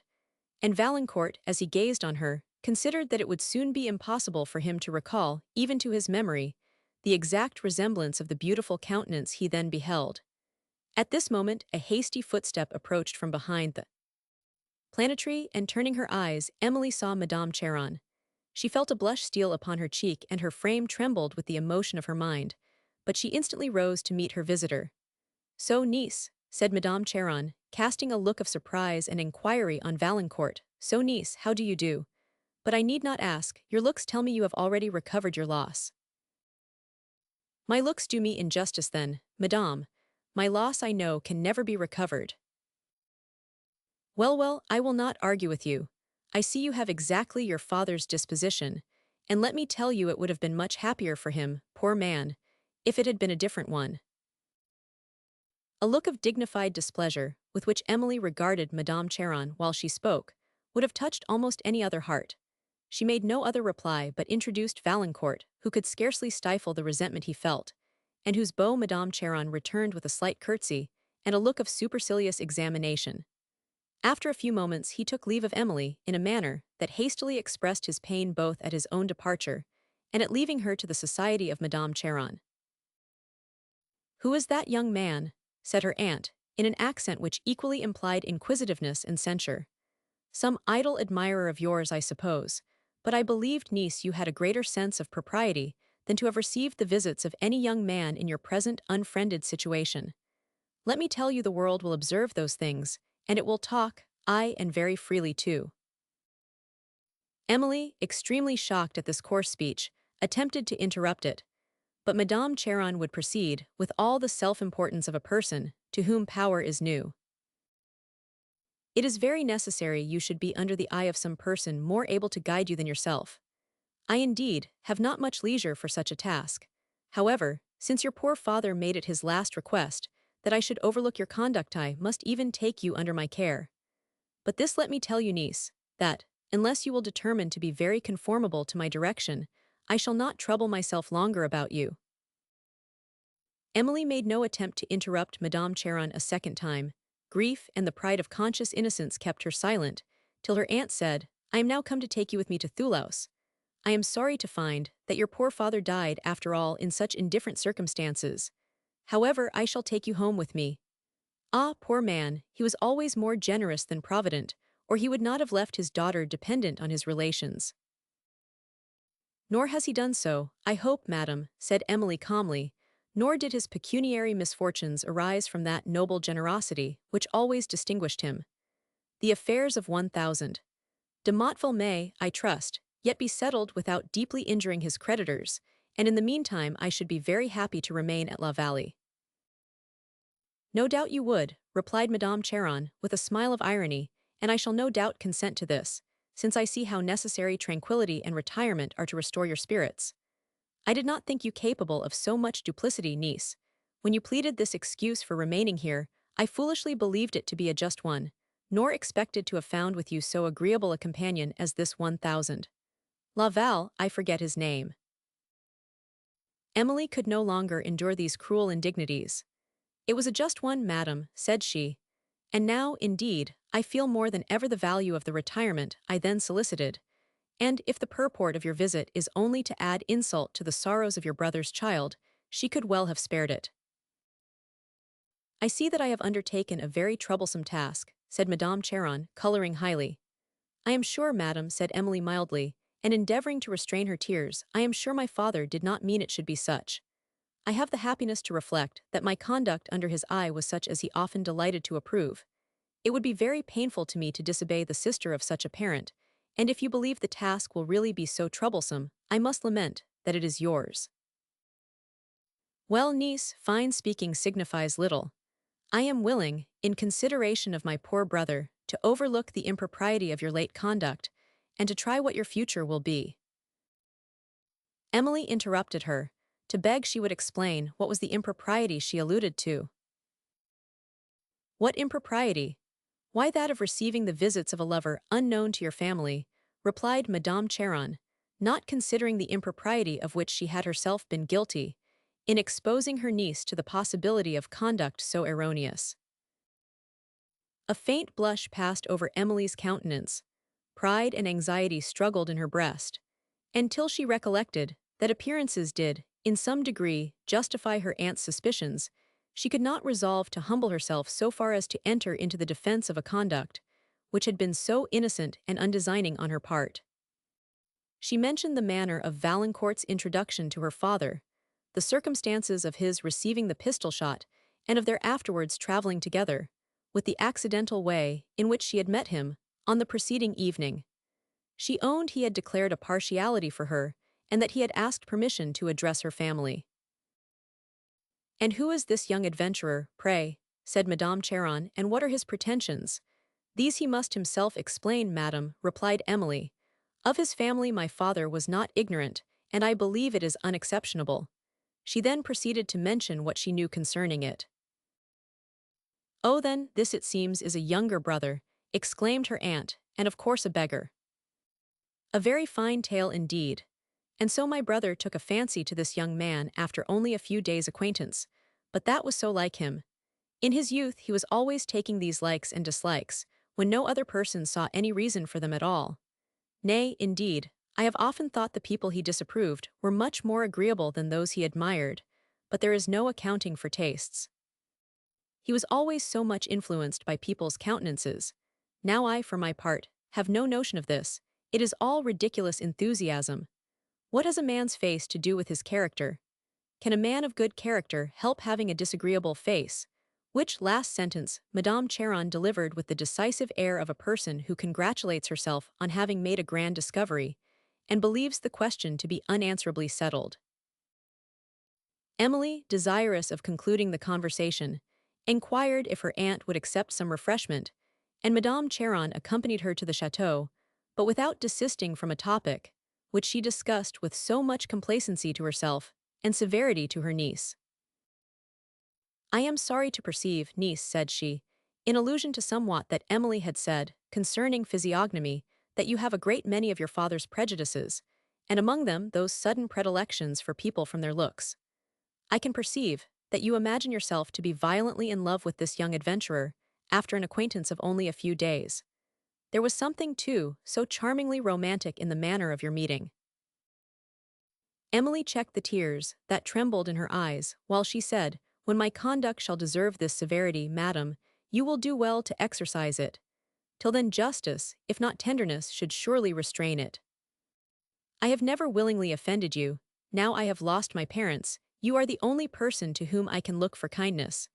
Let me not lament more than ever the loss of such parents." The last words were almost stifled by her emotions, and she burst into tears, remembering the delicacy and the tenderness of St.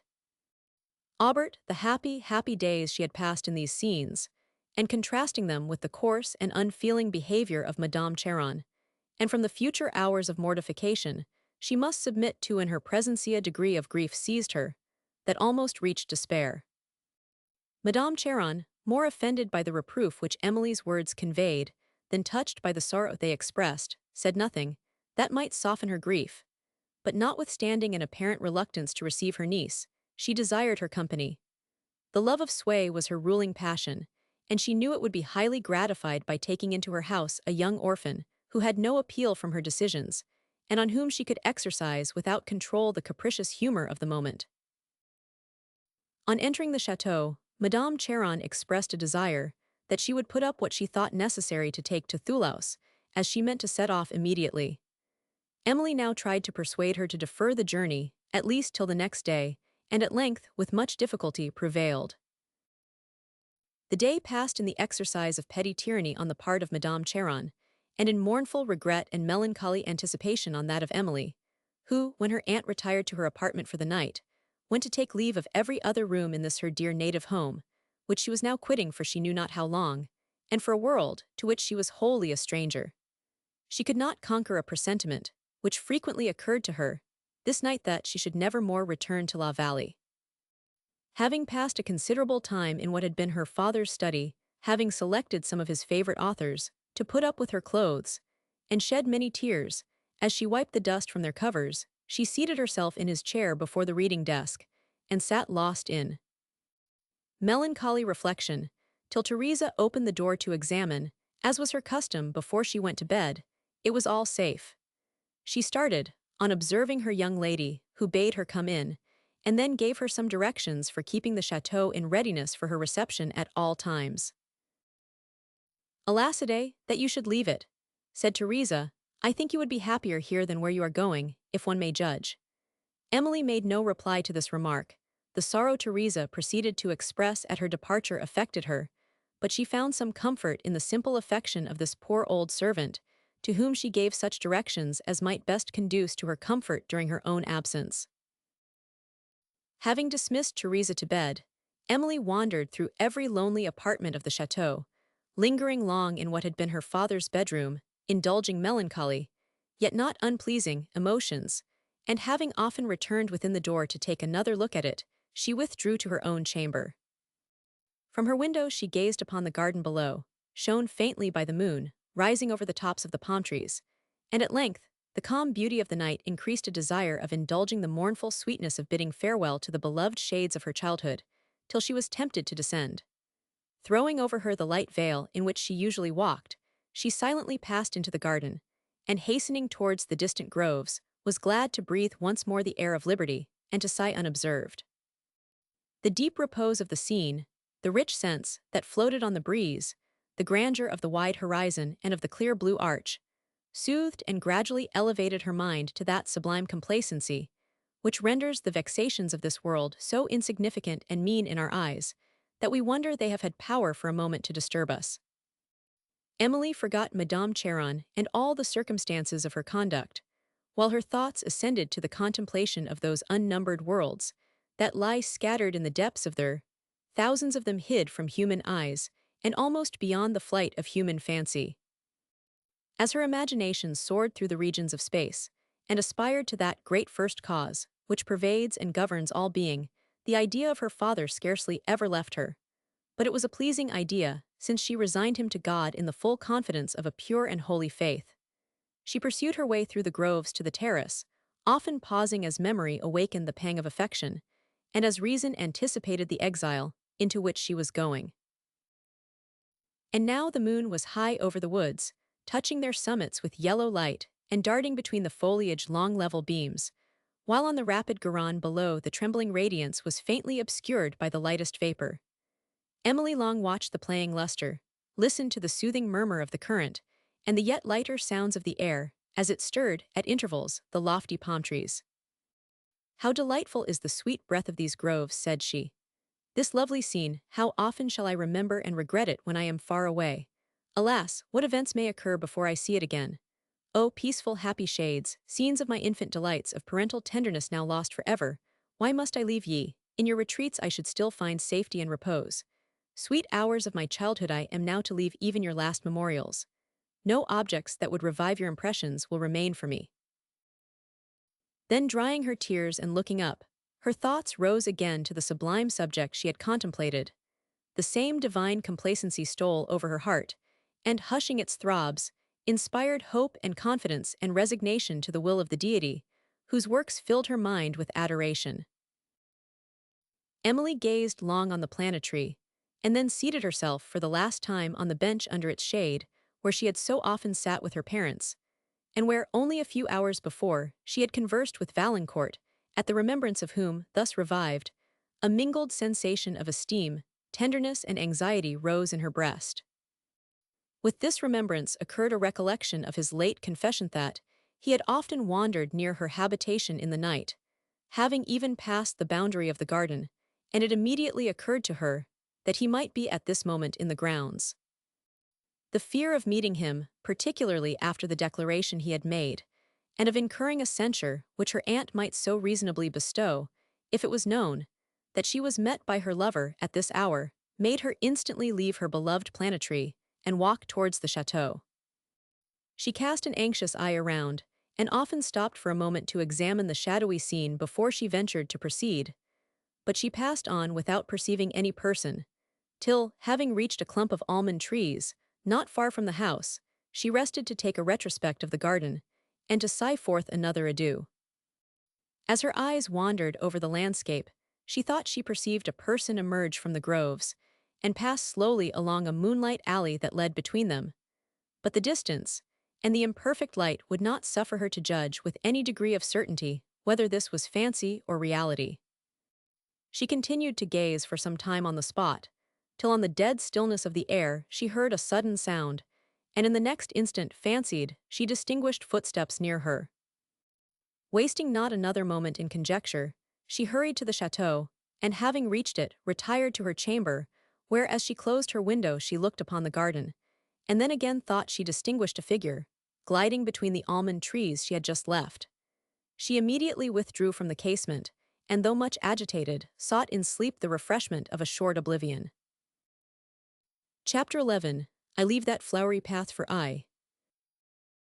Of childhood, where I sported many a day, warbling and sauntering carelessly along, where every face was innocent and gay, each veil romantic, tuneful every tongue, sweet, wild, and artless all. The minstrel. At an early hour, the carriage, which was to take Emily and Madame Cheron to Thoulouse, appeared at the door of the château, and Madame was already in the breakfast-room when her niece entered it. The repast was silent and melancholy on the part of Emily, and Madame Cheron, whose vanity was piqued on observing her dejection, reproved her in a manner that did not contribute to remove it. It was with much reluctance that Emily's request to take with her the dog, which had been a favorite of her father, was granted.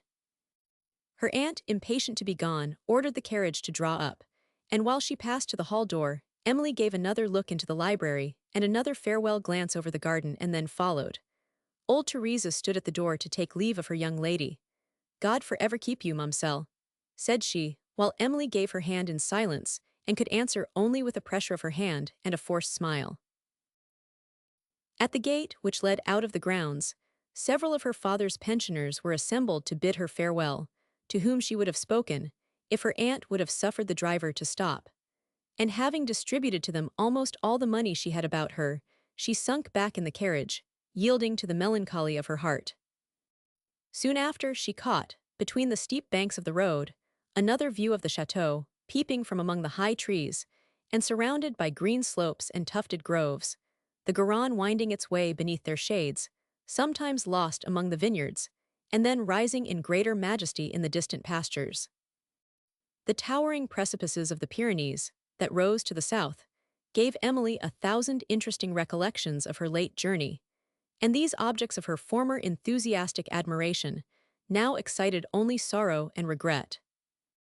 Having gazed on the château and its lovely scenery, till the banks again closed upon them, her mind became too much occupied by mournful reflections to permit her to attend to the conversation, which Madame Cheron had begun on some trivial topic, so that they soon travelled in profound silence. Valancourt, meanwhile, was returned to Estuvière, his heart occupied with the image of Emily, sometimes indulging in reveries of future happiness, but more frequently shrinking with dread of the opposition he might encounter from her family. He was the younger son of an ancient family of Gascony, and having lost his parents at an early period of his life, the care of his education and of his small portion had devolved to his brother, the Count de Duvarney, his senior by nearly 20 years. Valancourt had been educated in all the accomplishments of his age, and had an ardor of spirit and a certain grandeur of mind that gave him particular excellence in the exercises then thought heroic. His little fortune had been diminished by the necessary expenses of his education, but 1,000. La Valancourt, the elder, seemed to think that his genius and accomplishments would amply supply the deficiency of his inheritance.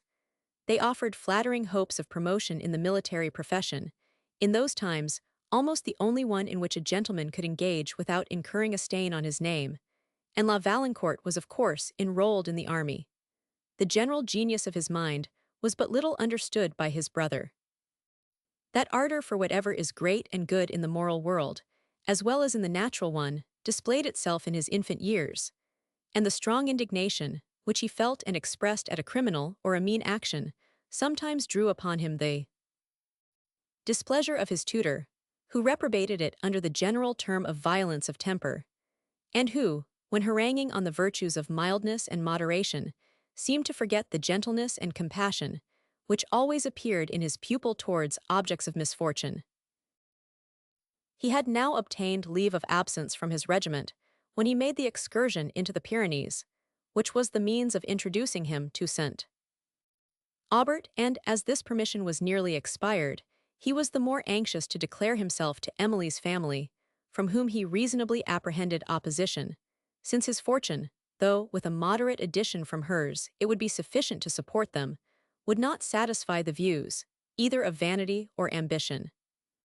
Valancourt was not without the latter, but he saw golden visions of promotion in the army, and believed that with Emily he could, in the meantime, be delighted to live within the limits of his humble income. His thoughts were now occupied in considering the means of making himself known to her family, to whom, however, he had yet no address, for he was entirely ignorant of Emily's precipitate departure from La Vallée, of whom he hoped to obtain it. Meanwhile, the travelers pursued their journey, Emily making frequent efforts to appear cheerful, and too often relapsing into silence and dejection. Madame Cheron, attributing her melancholy solely to the circumstance of her being removed to a distance from her lover, and believing that the sorrow, which her niece still expressed for the loss of St. Aubert, proceeded partly from an affectation of sensibility, endeavored to make it appear ridiculous to her that such deep regret should continue to be felt so long after the period usually allowed for grief. At length, these unpleasant lectures were interrupted by the arrival of the travelers at Thoulouse, and Emily, who had not been there for many years, and had only a very faint recollection of it, was surprised at the ostentatious style exhibited in her aunt's house and furniture, the more so, perhaps, because it was so totally different from the modest elegance to which she had been accustomed. She followed Madame Cheron through a large hall, where several servants in rich liveries appeared, to a kind of saloon, fitted up with more show than taste, and her aunt, complaining of fatigue, ordered supper immediately.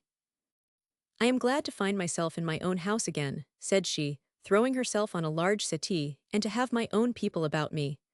I detest traveling, though indeed I ought to like it, for what I see abroad always makes me delighted to return to my own château. What makes you so silent, child? What is it that disturbs you now?" Emily suppressed a starting tear, and tried to smile away the expression of an oppressed heart. She was thinking of her home, and felt too sensibly the arrogance and ostentatious vanity of Madame Cheron's conversation. "Can this be my father's sister?" said she to herself, and then the conviction that she was so, warming her heart with something like kindness towards her, she felt anxious to soften the harsh impression her mind had received of her aunt's character, and to show a willingness to oblige her. The effort did not entirely fail. She listened with apparent cheerfulness, while Madame Cheron expatiated on the splendor of her house, told of the numerous parties she entertained, and what she should expect of Emily, whose diffidence assumed the air of a reserve, which her aunt, believing it to be that of pride and ignorance united, now took occasion to reprehend. She knew nothing of the conduct of a mind that fears to trust its own powers, which, possessing a nice judgment, and inclining to believe that every other person perceives still more critically, fears to commit itself to censure, and seeks shelter in the obscurity of silence. Emily had frequently blushed at the fearless manners, which she had seen admired, and the brilliant nothings, which she had heard applauded. Yet this applause, so far from encouraging her to imitate the conduct that had won it, rather made her shrink into the reserve that would protect her from such absurdity. Madame Cheron looked on her niece's diffidence with a feeling very near to contempt, and endeavored to overcome it by reproof, rather than to encourage it by gentleness. The entrance of supper somewhat interrupted the complacent discourse of Madame Cheron and the painful considerations which it had forced upon Emily. When the repast, which was rendered ostentatious by the attendance of a great number of servants, and by a profusion of plate, was over, Madame Cheron retired to her chamber, and a female servant came to show Emily to hers. Having passed up a large staircase, and through several galleries, they came to a flight of back stairs, which led into a short passage in a remote part of the château, and there the servant opened the door of a small chamber, which she said was Mamselle Emily's, who, once more alone, indulged the tears she had long tried to restrain. Those who know from experience how much the heart becomes attached even to inanimate objects, to which it has been long accustomed, how unwillingly it resigns them. How with the sensations of an old friend it meets them, after temporary absence, will understand the forlornness of Emily's feelings, of Emily shut out from the only home she had known from her infancy, and thrown upon a scene, and among persons, disagreeable for more qualities than their novelty. Her father's favorite dog, now in the chamber, thus seemed to acquire the character and importance of a friend, and as the animal fawned over her when she wept, and licked her hands, "Ah, poor Manchon," said she, "I have nobody now to love me but you," and she wept the more.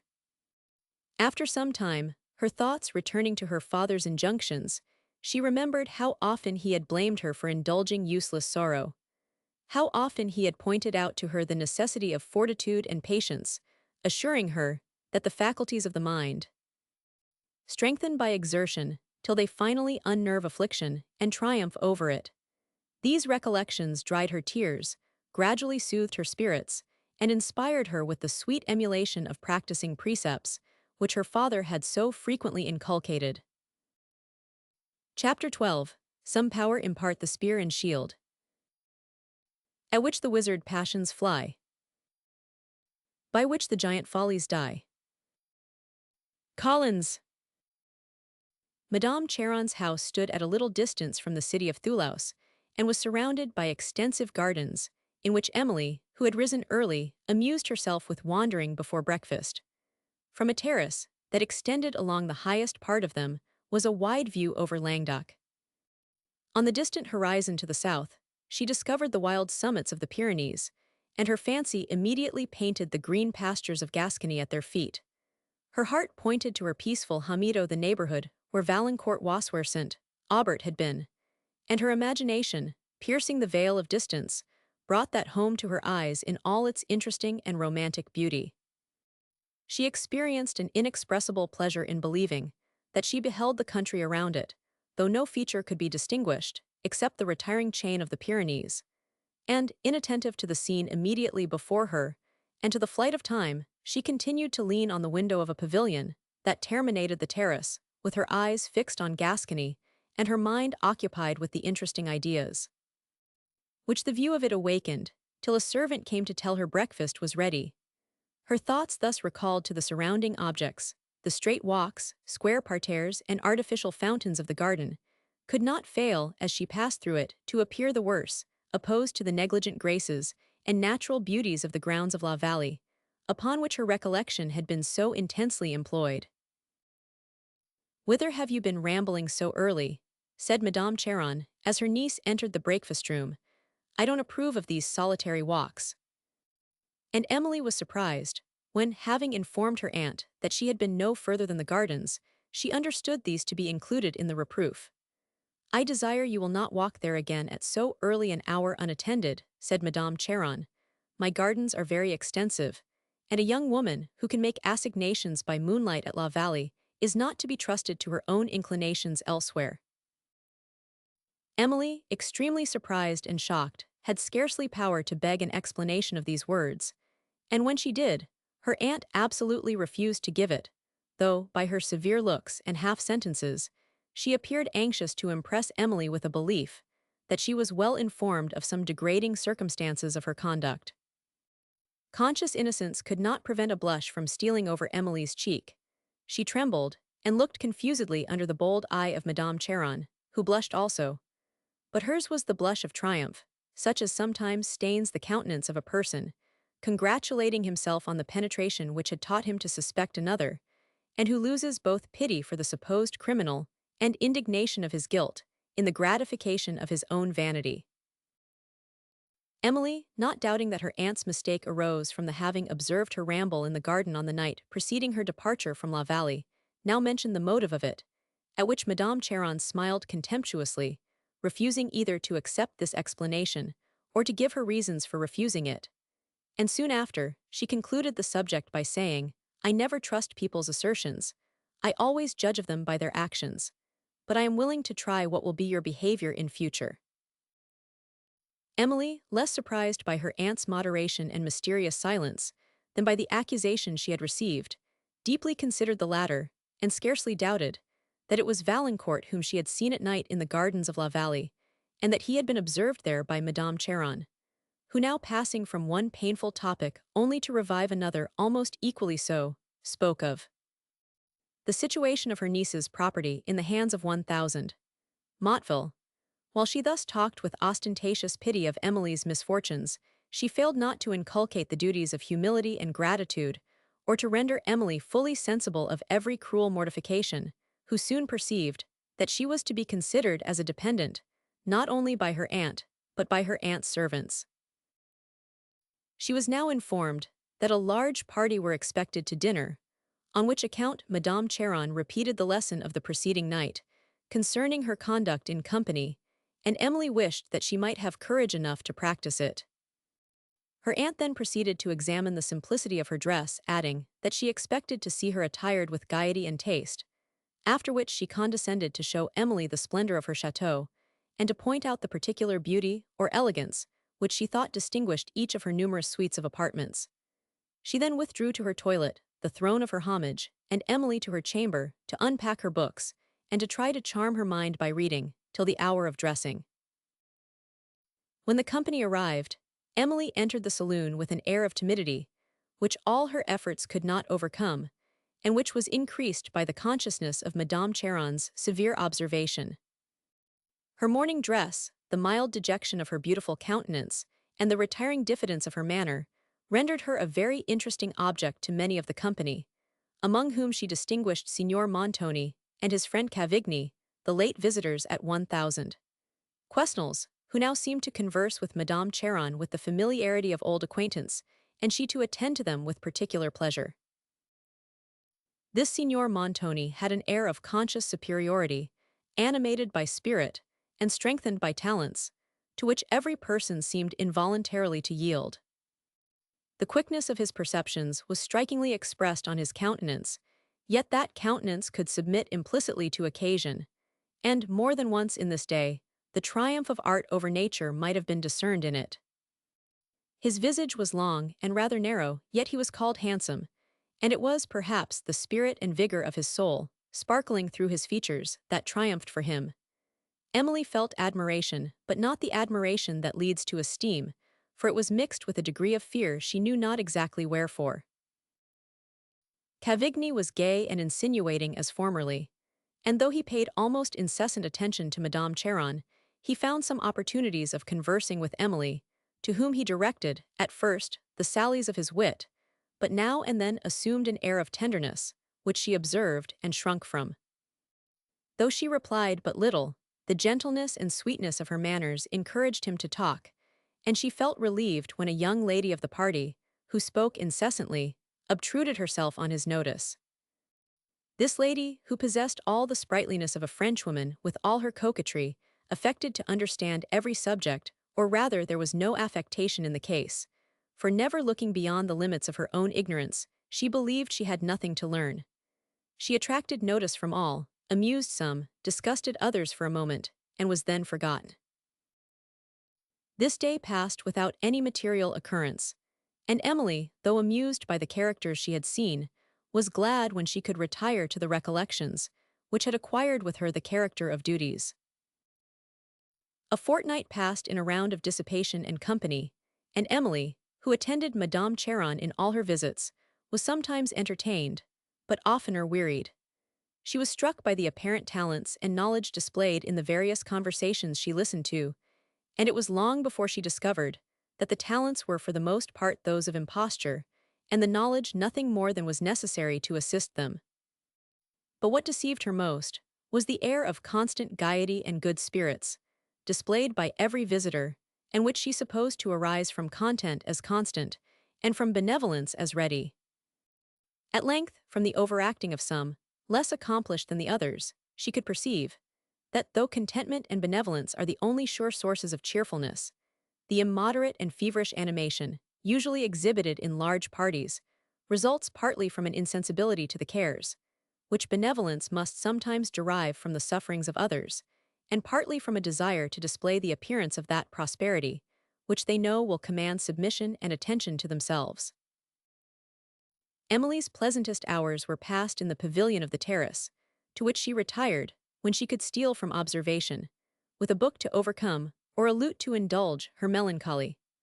There, as she sat with her eyes fixed on the far distant Pyrenees, and her thoughts on Valancourt and the beloved scenes of Gascony, she would play the sweet and melancholy songs of her native Provençal popular songs she had listened to from her childhood. One evening, having excused herself from accompanying her aunt abroad, she thus withdrew to the pavilion, with books and her lute.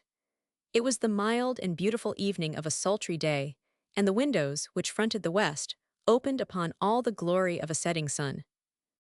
Its rays illuminated, with strong splendor, the cliffs of the Pyrenees, and touched their snowy tops with a roseate hue that remained, long after the sun had sunk below the horizon, and the shades of twilight had stolen over the landscape. Emily touched her lute with that fine melancholy expression which came from her heart. The pensive hour and the scene, the evening light on the Garonne that flowed at no great distance, and whose waves, as they passed towards La Vallée, she often viewed with a sight whose united circumstances disposed her mind to tenderness, and her thoughts were with Valancourt, of whom she had heard nothing since her arrival at Thoulouse, and now that she was removed from him, and in uncertainty, she perceived all the interest he held in her heart. Before she saw Valancourt she had never met a mind and taste so accordant with her own, and though Madame Cheron told her much of the arts of dissimulation, and that the elegance and propriety of thought, which she so much admired in her lover, were assumed for the purpose of pleasing her, she could scarcely doubt their truth. This possibility, however, faint as it was sufficient to harass her mind with anxiety, and she found that few conditions are more painful than that of uncertainty as to the merit of a beloved object, an uncertainty which she would not have suffered had her confidence in her own opinions been greater. She was awakened from her musing by the sound of horses' feet along a road that wound under the windows of the pavilion, and a gentleman passed on horseback, whose resemblance to Valancourt in air and figure, for the twilight did not permit a view of his features, immediately struck her. She retired hastily from the lattice, fearing to be seen, yet wishing to observe further, while the stranger passed on without looking up, and when she returned to the lattice, she saw him faintly through the twilight, winding under the high trees that led to Thoulouse.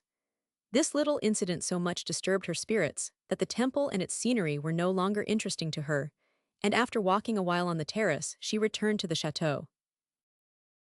Madame Cheron, whether she had seen a rival admired, had lost at play, or had witnessed an entertainment more splendid than her own, was returned from her visit with a temper more than usually discomposed, and Emily was glad when the hour arrived in which she could retire to the solitude of her own apartment. On the following morning, she was summoned to Madame Cheron, whose countenance was inflamed with resentment, and as Emily advanced, she held out a letter to her. "Do you know this hand?" said she, in a severe tone, and with a look that was intended to search her heart, while Emily examined the letter attentively and assured her that she did not. "Do not provoke me," said her aunt. "You do know it, confess the truth immediately. I insist upon your confessing the truth instantly." Emily was silent, and turned to leave the room, but Madame called her back. "Oh, you are guilty then," said she, "you do know the hand." "If you were before in doubt of this, madam," replied Emily calmly, "why did you accuse me of having told a falsehood?" Madame Cheron did not blush, but her niece did, a moment after, when she heard the name of Valancourt. It was not, however, with the consciousness of deserving reproof, for if she ever had seen his handwriting, the present characters did not bring it to her recollection. "It is useless to deny it," said Madame Cheron. "I see in your countenance that you are no stranger to this letter, and I dare say you have received many such from this impertinent young man, without my knowledge, in my own house." Emily, shocked at the indelicacy of this accusation, still more than by the vulgarity of the former, instantly forgot the pride that had imposed silence, and endeavored to vindicate herself from the aspersion, but Madame Cheron was not to be convinced. "I cannot suppose," she resumed, "that this young man would have taken the liberty of writing to me if you had not encouraged him to do so, and I must now." "You will allow me to remind you, madam," said Emily timidly, "of some particulars of a conversation we had at La Vallée. I then told you truly that I had only not forbade Monsieur Valancourt from addressing my family." "I will not be interrupted," said Madame Cheron, interrupting her niece. I was going to say I have forgot what I was going to say. But how happened it that you did not forbid him? Emily was silent. How happened it that you encouraged him to trouble me with this letter? A young man that nobody knows, an utter stranger in the place, a young adventurer, no doubt, who is looking out for a good fortune. However, on that point he has mistaken his aim. His family was known to my father, said Emily modestly, and without appearing to be sensible of the last sentence. Oh, that is no recommendation at all, replied her aunt, with her usual readiness upon this topic. He took such strange fancies to people. He was always judging persons by their countenances, and was continually deceived. Yet it was but now, madam, that you judged me guilty by my countenance, said Emily, with a design of reproving Madame Cheron, to which she was induced by this disrespectful mention of her father.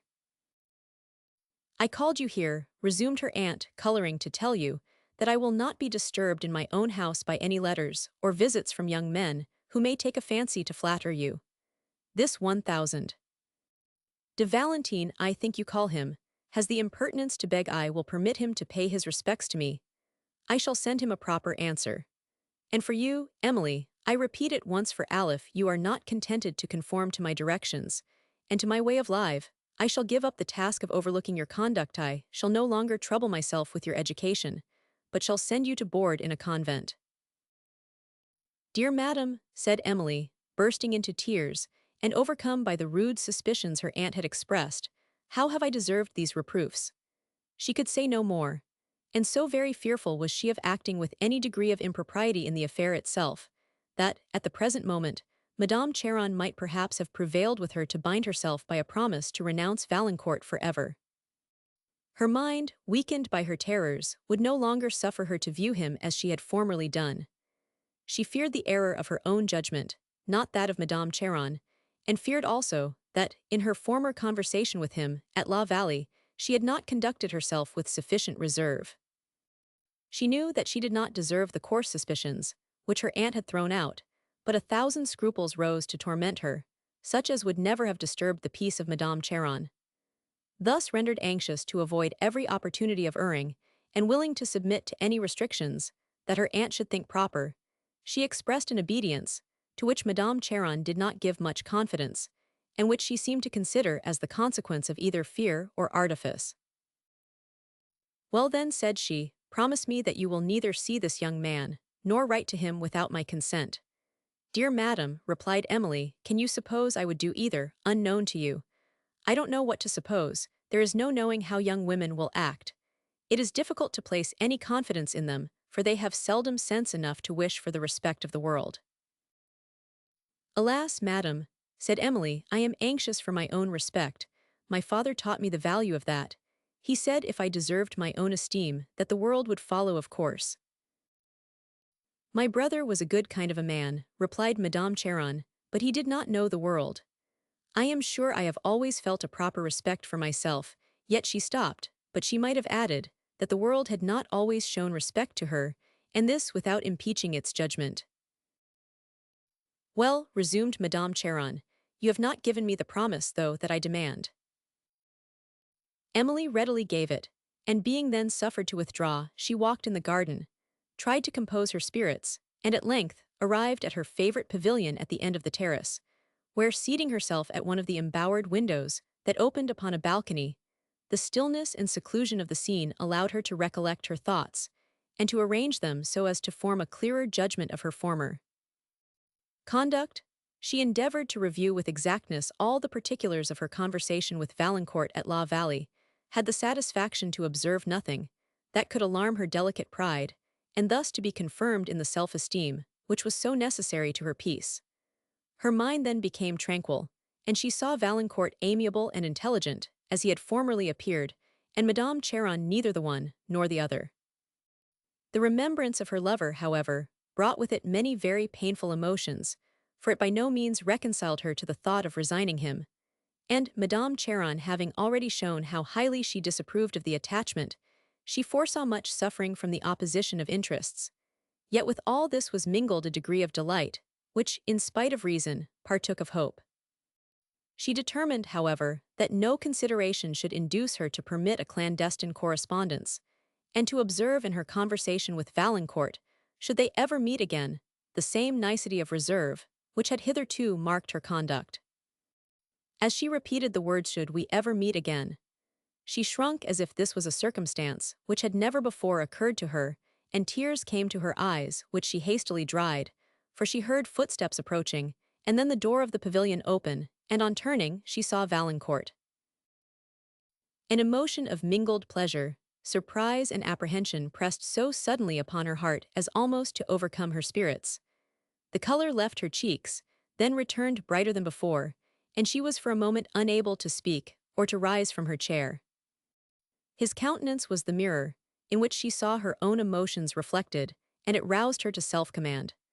The joy which had animated his features when he entered the pavilion was suddenly repressed, as, approaching, he perceived her agitation, and in a tremulous voice, enquired after her health. Recovered from her first surprise, she answered him with a tempered smile, but a variety of opposite emotions still assailed her heart, and struggled to subdue the mild dignity of her manner. It was difficult to tell which predominate, the joy of seeing Valancourt, or the terror of her aunt's displeasure, when she should hear of this meeting. After some short and embarrassed conversation, she led him into the gardens, and inquired if he had seen Madame Cheron. "No," said he, "I have not yet seen her, for they told me she was engaged, and as soon as I learned that you were in the gardens, I came hither." He paused a moment, in great agitation, and then added, "May I venture to tell you the purport of my visit, without incurring your displeasure, and to hope that you will not accuse me of precipitation in now availing myself of the permission you once gave me of addressing your family?" Emily, who knew not what to reply, was spared from further perplexity, and was sensible only of fear, when on raising her eyes, she saw Madame Cheron turn into the avenue. As the consciousness of innocence returned, this fear was so far dissipated as to permit her to appear tranquil, and instead of avoiding her aunt, she advanced with Valancourt to meet her. The look of haughty and impatient displeasure, with which Madame Cheron regarded them, made Emily shrink, who understood from a single glance that this meeting was believed to have been more than accidental. Having mentioned Valancourt's name, she became again too much agitated to remain with them, and returned into the château, where she awaited long, in a state of trembling anxiety, the conclusion of the conference. She knew not how to account for Valancourt's visit to her aunt, before he had received the permission he solicited, since she was ignorant of a circumstance which would have rendered the request useless, even if Madame Cheron had been inclined to grant it. Valancourt, in the agitation of his spirits, had forgotten to date his letter, so that it was impossible for Madame Cheron to return an answer. And when he recollected this circumstance, he was, perhaps, not so sorry for the omission as glad of the excuse it allowed him for waiting on her before she could send a refusal. Madame Cheron had a long conversation with Valancourt, and when she returned to the château, her countenance expressed ill humor, but not the degree of severity which Emily had apprehended. "I have dismissed this young man at last," said she, "and I hope my house will never again be disturbed with similar visits. He assures me that your interview was not preconcerted." "Dear madam," said Emily in extreme emotion, "you surely did not ask him the question." "Most certainly I did. You could not suppose I should be so imprudent as to neglect it." "Good God!" exclaimed Emily, "what an opinion must he form of me, since you, madam, could express a suspicion of such ill conduct." "It is of very little consequence what opinion he may form of you," replied her aunt, "for I have put an end to the affair. But I believe he will not form a worse opinion of me for my prudent conduct. I let him see that I was not to be trifled with, and that I had more delicacy than to permit any clandestine correspondence to be carried on in my house." Emily had frequently heard Madame Cheron use the word delicacy, but she was now more than usually perplexed to understand how she meant to apply it in this instance, in which her whole conduct appeared to merit the very reverse of the term. "It was very inconsiderate of my brother," resumed Madame Cheron, "to leave the trouble of overlooking your conduct to me. I wish you were well settled in life.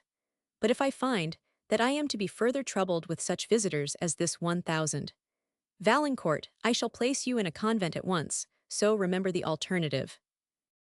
This young man has the impertinence to own to me, he owns it, that his fortune is very small, and that he is chiefly dependent on an elder brother and on the profession he has chosen.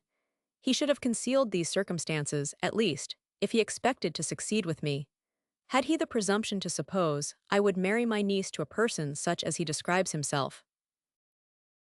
Emily dried her tears when she heard of the candid confession of Valancourt, and though the circumstances it discovered were afflicting to her hopes, his artless conduct gave her a degree of pleasure that overcame every other emotion. But she was compelled, even thus early in life, to observe that good sense and noble integrity are not always sufficient to cope with folly and narrow cunning, and her heart was pure enough to allow her, even at this trying moment, to look with more pride on the defeat of the former, than with mortification on the conquest of the latter. Madame Cheron pursued her triumph. He has also thought proper to tell me that he will receive his dismission from no person but yourself. This favor, however, I have absolutely refused him. He shall learn that it is quite sufficient that I disapprove him, and I take this opportunity of repeating that if you concert any means of interview unknown to me, you shall leave my house immediately. How little do you know me, madam, that you should think such an injunction necessary, said Emily, trying to suppress her emotion. How little of the dear parents who educated me. Madame Cheron now went to dress for an engagement, which she had made for the evening, and Emily, who would gladly have been excused from attending her aunt, did not ask to remain at home, lest her request should be attributed to an improper motive. When she retired to her own room, the little fortitude which had supported her in the presence of her relation forsook her. She remembered only that Valancourt, whose character appeared more amiable from every circumstance that unfolded it, was banished from her presence, perhaps forever. And she passed the time in weeping, which, according to her aunt's direction, she ought to have employed in dressing. This important duty was, however, quickly dispatched, though when she joined Madame Cheron at table, her eyes betrayed that she had been in tears and drew upon her a severe reproof. Her efforts to appear cheerful did not entirely fail when she joined the company at the house of Madame Clairville, an elderly widow lady, who had lately come to reside at Thoulouse, on an estate of her late husband. She had lived many years at Paris in a splendid style, had naturally a gay temper, and since her residence at Thoulouse, had given some of the most magnificent entertainments that had been seen in that neighborhood. These excited not only the envy, but the trifling ambition of Madame Cheron, who, since she could not rival the splendor of her festivities, was desirous of being ranked in the number of her most intimate friends. For this purpose, she paid her the most obsequious attention, and made a point of being disengaged, whenever she received an invitation from Madame Clairville, of whom she talked, wherever she went, and derived much self-consequence from impressing a belief on her general acquaintance, that they were on the most familiar footing. The entertainments of this evening consisted of a ball and supper. It was a fancy ball, and the company danced in groups in the gardens, which were very extensive. The high and luxuriant trees, under which the groups assembled, were illuminated with a profusion of lamps, disposed with taste and fancy. The gay and various dresses of the company, some of whom were seated on the turf, conversing at their ease, observing the cotyledons, taking refreshments, and sometimes touching sportively a guitar, the gallant manners of the gentlemen, the exquisitely capricious air of the ladies, the light fantastic steps of their dances, the musicians, with the lute, the hautboy, and the tabor, seated at the foot of an elm, and the sylvan scenery of woods around were circumstances that unitedly formed a characteristic and striking picture of French festivity. Emily surveyed the gaiety of the scene with a melancholy kind of pleasure, and her emotion may be imagined when, as she stood with her aunt, looking at one of the groups, she perceived Valancourt, saw him dancing with a young and beautiful lady, saw him conversing with her with a mixture of attention and familiarity, such as she had seldom observed in his manner. She turned hastily from the scene, and attempted to draw away Madame Cheron, who was conversing with Signor Cavigni, and neither perceived Valancourt, nor was willing to be interrupted. A faintness suddenly came over Emily, and unable to support herself, she sat down on a turf bank beneath the trees, where several other persons were seated. One of these, observing the extreme paleness of her countenance, inquired if she was ill, and begged she would allow him to fetch her a glass of water, for which politeness she thanked him, but did not accept it. Her apprehension lest Valancourt should observe her emotion made her anxious to overcome it, and she succeeded so far as to recompose her countenance. Madame Cheron was still conversing with Cavigni, and the Count Beauvillers, who had addressed Emily, made some observations upon the scene, to which she answered almost unconsciously, for her mind was still occupied with the idea of Valancourt, to whom it was with extreme uneasiness that she remained so near. Some remarks, however, which the Count made upon the dance obliged her to turn her eyes towards it, and at that moment Valancourt's met hers. Her colour faded again, she felt that she was relapsing into faintness, and instantly averted her looks, but not before she had observed the altered countenance of Valancourt on perceiving her. She would have left the spot immediately had she not been conscious that this conduct would have shown him more obviously the interest he held in her heart, and having tried to attend to the Count's conversation, and to join in it, she at length recovered her spirits. But when he made some observation on Valancourt's partner, the fear of showing that she was interested in the remark would have betrayed it to him, had not the Count, while he spoke, looked towards the person of whom he was speaking. "The lady," said he, "dancing with that young chevalier, who appears to be accomplished in everything, but in dancing, is ranked among the beauties of Thoulouse. She is handsome, and her fortune will be very large. I hope she will make a better choice in a partner for life than she has done in a partner for the dance, for I observe he has just put the set into great confusion. He does nothing but commit blunders. I am surprised that, with his air and figure, he has not taken more care to accomplish himself in dancing." Emily, whose heart trembled at every word that was now uttered, endeavoured to turn the conversation from Valancourt by inquiring the name of the lady with whom he danced.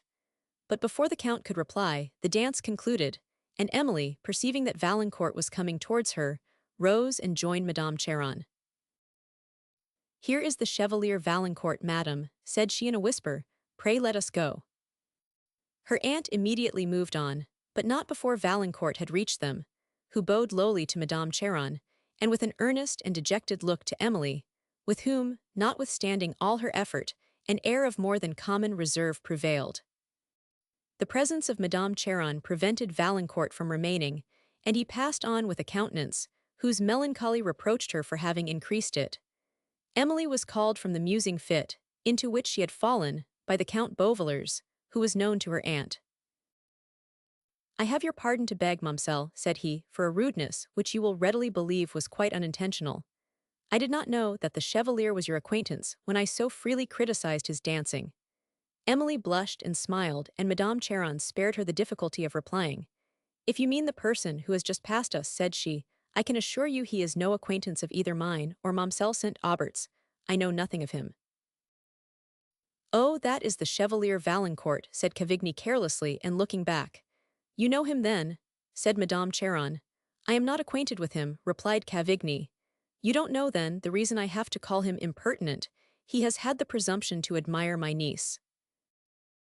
"If every man deserves the title of impertinent who admires Mademoiselle St. Aubert," replied Cavigni, "I fear there are a great many impertinents, and I am willing to acknowledge myself one of the number." "Oh, signor," said Madame Cheron, with an affected smile, "I perceive you have learnt the art of complimenting since you came into France. But it is cruel to compliment children, since they mistake flattery for truth." Cavigni turned away his face for a moment, and then said with a studied air, "Whom then are we to compliment, madam? For it would be absurd to compliment a woman of refined understanding. She is above all praise." As he finished the sentence he gave Emily a sly look, and the smile that had lurked in his eye stole forth. She perfectly understood it, and blushed for Madame Cheron, who replied, "You are perfectly right, signor. No woman of understanding can endure compliment." "I have heard Signor Montoni say," rejoined Cavigni, "that he never knew but one woman who deserved it." "Well," exclaimed Madame Cheron, with a short laugh, and a smile of unutterable complacency, "and who could she be?" "Oh," replied Cavigni, "it is impossible to mistake her, for certainly there is not more than one woman in the world who has both the merit to deserve compliment and the wit to refuse it. Most women reverse the case entirely." He looked again at Emily, who blushed deeper than before for her aunt, and turned from him with displeasure. "Well, signor," said Madame Cheron, "I protest you are a Frenchman. I never heard a foreigner say anything half so gallant as that." "True, madam," said the Count, who had been some time silent, and with a low bow, but the gallantry of the compliment had been utterly lost, but for the ingenuity that discovered the application. Madame Charon did not perceive the meaning of this too satirical sentence, and she therefore escaped the pain which Emily felt on her account. "Oh, here comes Signor Montoni himself," said her aunt. "I protest I will tell him all the fine things you have been saying to me." The signor, however, passed at this moment into another walk. "Pray, who is it that has so much engaged your friend this evening?" asked Madame Charon with an air of chagrin. "I have not seen him once." "He had a very particular engagement with the Marquis La Riviere," replied Cavigny, "which has detained him, I perceive, till this moment. Or he would have done himself the honor of paying his respects to you, madam, sooner, as he commissioned me to say.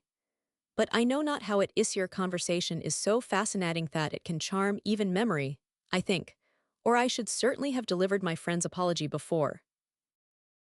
"The apology, sir, would have been more satisfactory from himself," said Madame Charon, whose vanity was more mortified by Montoni's neglect than flattered by Cavigny's compliment. Her manner, at this moment, and Cavigny's late conversation, now awakened a suspicion in Emily's mind, which, notwithstanding that some recollections served to confirm it, appeared preposterous. She thought she perceived that Montoni was paying serious addresses to her aunt, and that she not only accepted them, but was jealously watchful of any appearance of neglect on his part. That Madame Charon at her years should elect a second husband was ridiculous, though her vanity made it not impossible. But that Montoni, with his discernment, his figure and pretensions, should make a choice of Madame Charon appeared most wonderful. Her thoughts, however, did not dwell long on the subject. Nearer interests pressed upon them. Valancourt rejected of her aunt, and Valancourt dancing with a gay and beautiful partner, alternately tormented her mind.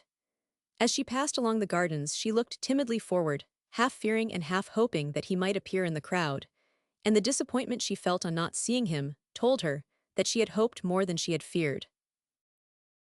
Montoni soon after joined the party. He muttered over some short speech about regret for having been so long detained elsewhere, when he knew he should have the pleasure of seeing Madame Charon here, and she, receiving the apology with the air of a pettish girl, addressed herself entirely to Cavigny, who looked archly at Montoni, as if he would have said, "I will not triumph over you too much.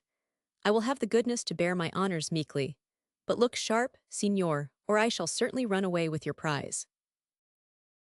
The supper was served in different pavilions in the gardens, as well as in one large saloon of the château, and with more of taste than either of splendor or even of plenty. Madame Charon and her party supped with Madame Clairville in the saloon, and Emily with difficulty disguised her emotion when she saw Valancourt placed at the same table with herself. There, Madame Charon, having surveyed him with high displeasure, said to some person who sat next to her, "Pray, who is that young man?" "It is the Chevalier Valancourt," was the answer. "Yes, I am not ignorant of his name, but who is this Chevalier Valancourt that thus intrudes himself at this table?" The attention of the person, to whom she spoke, was called off before she received a second reply. The table, at which they sat, was very long, and Valancourt being seated, with his partner, near the bottom, and Emily near the top, the distance between them may account for his not immediately perceiving her. She avoided looking to that end of the table, but whenever her eyes happened to glance towards it, she observed him conversing with his beautiful companion, and the observation did not contribute to restore her peace, any more than the accounts she heard of the fortune and accomplishments of this same lady. Madame Charon, to whom these remarks were sometimes addressed, because they supported topics for trivial conversation, seemed indefatigable in her attempts to depreciate Valancourt, towards whom she felt all the petty resentment of a narrow pride. "I admire the lady," said she, "but I must condemn her choice of a partner. Oh, the Chevalier Valancourt is one of the most accomplished young men we have," replied the lady, to whom this remark was addressed. "It is whispered that Mademoiselle d'Emery and her large fortune are to be his." "Impossible," exclaimed Madame Charon, reddening with vexation. "It is impossible that she can be so destitute of taste. He has so little the air of a person of condition, that, if I did not see him at the table of Madame Clairville, I should never have suspected him to be one. I have besides particular reasons for believing the report to be erroneous. I cannot doubt the truth of it, replied the lady gravely, disgusted by the abrupt contradiction she had received, concerning her opinion of Valancourt's merit. You will, perhaps, doubt it, said Madame Cheron, when I assure you that it was only this morning that I rejected his suit. This was said without any intention of imposing the meaning it conveyed, but simply from a habit of considering herself to be the most important person in every affair that concerned her niece, and because literally she had rejected Valancourt. Your reasons are indeed such as cannot be doubted, replied the lady, with an ironical smile. Any more than the discernment of the Chevalier Valancourt, added Cavigny, who stood by the chair of Madame Cheron, and had heard her arrogate to herself, as he thought, a distinction which had been paid to her niece. His discernment may be justly questioned, signor, said Madame Cheron, who was not flattered by what she understood to be an encomium on Emily. Alas, exclaimed Cavigny, surveying Madame Cheron with affected ecstasy, how vain is that assertion, while that face that shapeth at ere combined to refute it. Unhappy Valancourt, his discernment has been his destruction. Emily looked surprised and embarrassed. The lady, who had lately spoken, astonished, and Madame Cheron, who, though she did not perfectly understand this speech, was very ready to believe herself complimented by it, said smilingly, "Oh, signor, you are very gallant, but those, who hear you vindicate the Chevalier's discernment, will suppose that I am the object of it." "They cannot doubt it," replied Cavigny, bowing low. "And would not that be very mortifying, signor?" "Unquestionably it would," said Cavigny. "I cannot endure the thought," said Madame Cheron. "It is not to be endured," replied Cavigny. "What can be done to prevent so humiliating a mistake?" rejoined Madame Cheron. "Alas, I cannot assist you," replied Cavigny with a deliberating air. "Your only chance of refuting the calumny, and of making people understand what you wish them to believe, is to persist in your first assertion. For, when they are told of the Chevalier's want of discernment, it is possible they may suppose he never presumed to distress you with his admiration. But then against that diffidence, which renders you so insensible to your own perfections, thee will consider this, and Valancourt's taste will not be doubted, though you arraign it. In short, they will, in spite of your endeavours, continue to believe, what might very naturally have occurred to them without any hint of mind, that the Chevalier has taste enough to admire a beautiful woman." "All this is very distressing," said Madame Cheron with a profound sigh. "May I be allowed to ask what is so distressing?" said Madame Clairvaux, who was struck with the rueful countenance and doleful accent with which this was delivered. "It is a delicate subject," replied Madame Cheron, "a very mortifying one to me." "I am concerned to hear it," said Madame Clairvaux. "I hope nothing has occurred this evening particularly to distress you." "Alas, yes, within this half-hour, and I know not where the report may end. My pride was never so shocked before, but I assure you the report is totally void of foundation." "Good God!" exclaimed Madame Clairvaux, "what can be done? Can you point out any way by which I can assist or console you?" "The only way by which you can do either," replied Madame Cheron, "is to contradict the report wherever you go." "Well, but pray inform me what I am to contradict." "It is so very humiliating, that I know not how to mention it," continued Madame Cheron, "but you shall judge. Do you observe that young man seated near the bottom of the table, who is conversing with Mademoiselle d'Emery?" "Yes, I perceive whom you mean. You observe how little he has the air of a person of condition. I was saying just now that I should not have thought him a gentleman if I had not seen him at this table." "Well, but the report," said Madame Clairvaux. "Let me understand the subject of your distress." "Ah, the subject of my distress," replied Madame Cheron. "This person, whom nobody knows, I beg pardon, madam, I did not consider what I said. This impertinent young man, having had the presumption to address my niece, has, I fear, given rise to a report that he had declared himself my admirer. Now only consider how very mortifying such a report must be. You, I know, will feel for my situation. A woman of my condition, think how degrading even the rumor of such an alliance must be." "Degrading indeed, my poor friend," said Madame Clairvaux. "You may rely upon it I will contradict the report wherever I go." As she said which, she turned her attention upon another part of the company, and Cavigny, who had hitherto appeared a grave spectator of the scene, now fearing he should be unable to smother the laugh that convulsed him, walked abruptly away. "I perceive you do not know," said the lady who sat near Madame Cheron, "that the gentleman you have been speaking of is Madame Clairville's nephew." "Impossible!" exclaimed Madame Cheron, who now began to perceive that she had been totally mistaken in her judgment of Valancourt, and to praise him aloud with as much servility as she had before censured him with frivolous malignity. Emily, who, during the greater part of this conversation, had been so absorbed in thought as to be spared the pain of hearing it, was now extremely surprised by her aunt's praise of Valancourt, with whose relationship to Madame Clairville she was unacquainted. But she was not sorry when Madame Cheron, who, though she now tried to appear unconcerned, was really much embarrassed, prepared to withdraw immediately. After supper, Montoni then came to hand Madame Cheron to her carriage, and Cavigny, with an arch solemnity of countenance, followed with Emily, who, as she wished them good night and drew up the glass, saw Valancourt among the crowd at the gates. Before the carriage drove off, he disappeared. Madame Cheron forbore to mention him to Emily, and as soon as they reached the château, they separated for the night. On the following morning, as Emily sat at breakfast with her aunt, a letter was brought to her, of which she knew the handwriting upon the cover, and as she received it with a trembling hand, Madame Cheron hastily inquired from whom it came. Emily, with her leave, broke the seal, and observing the signature of Valancourt, gave it unread to her aunt, who received it with impatience, and as she looked it over, Emily endeavoured to read on her countenance its contents. Having returned the letter to her niece, whose eyes asked if she might examine it, "Yes, read it, child," said Madame Cheron, in a manner less severe than she had expected, and Emily had, perhaps, never before so willingly obeyed her aunt. In this letter Valancourt said little of the interview of the preceding day, but concluded with declaring that he would accept his dismission from Emily only, and with entreating that she would allow him to wait upon her on the approaching evening. When she read this, she was astonished at the moderation of Madame Cheron, and looked at her with timid expectation, as she said sorrowfully, "What am I to say, madam?" "Why, you must see the young man, I believe," replied her aunt, "and hear what he has further to say for himself. You may tell him he may come." Emily dared scarcely credit what she heard. "Yet stay," added Madame Cheron, "I will tell him so myself."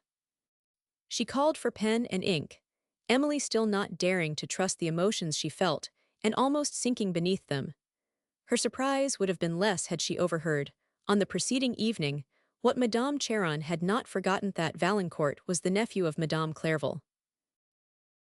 What were the particulars of her aunt's note Emily did not learn, but the result was a visit from Valancourt in the evening, whom Madame Cheron received alone, and they had a long conversation before Emily was called down.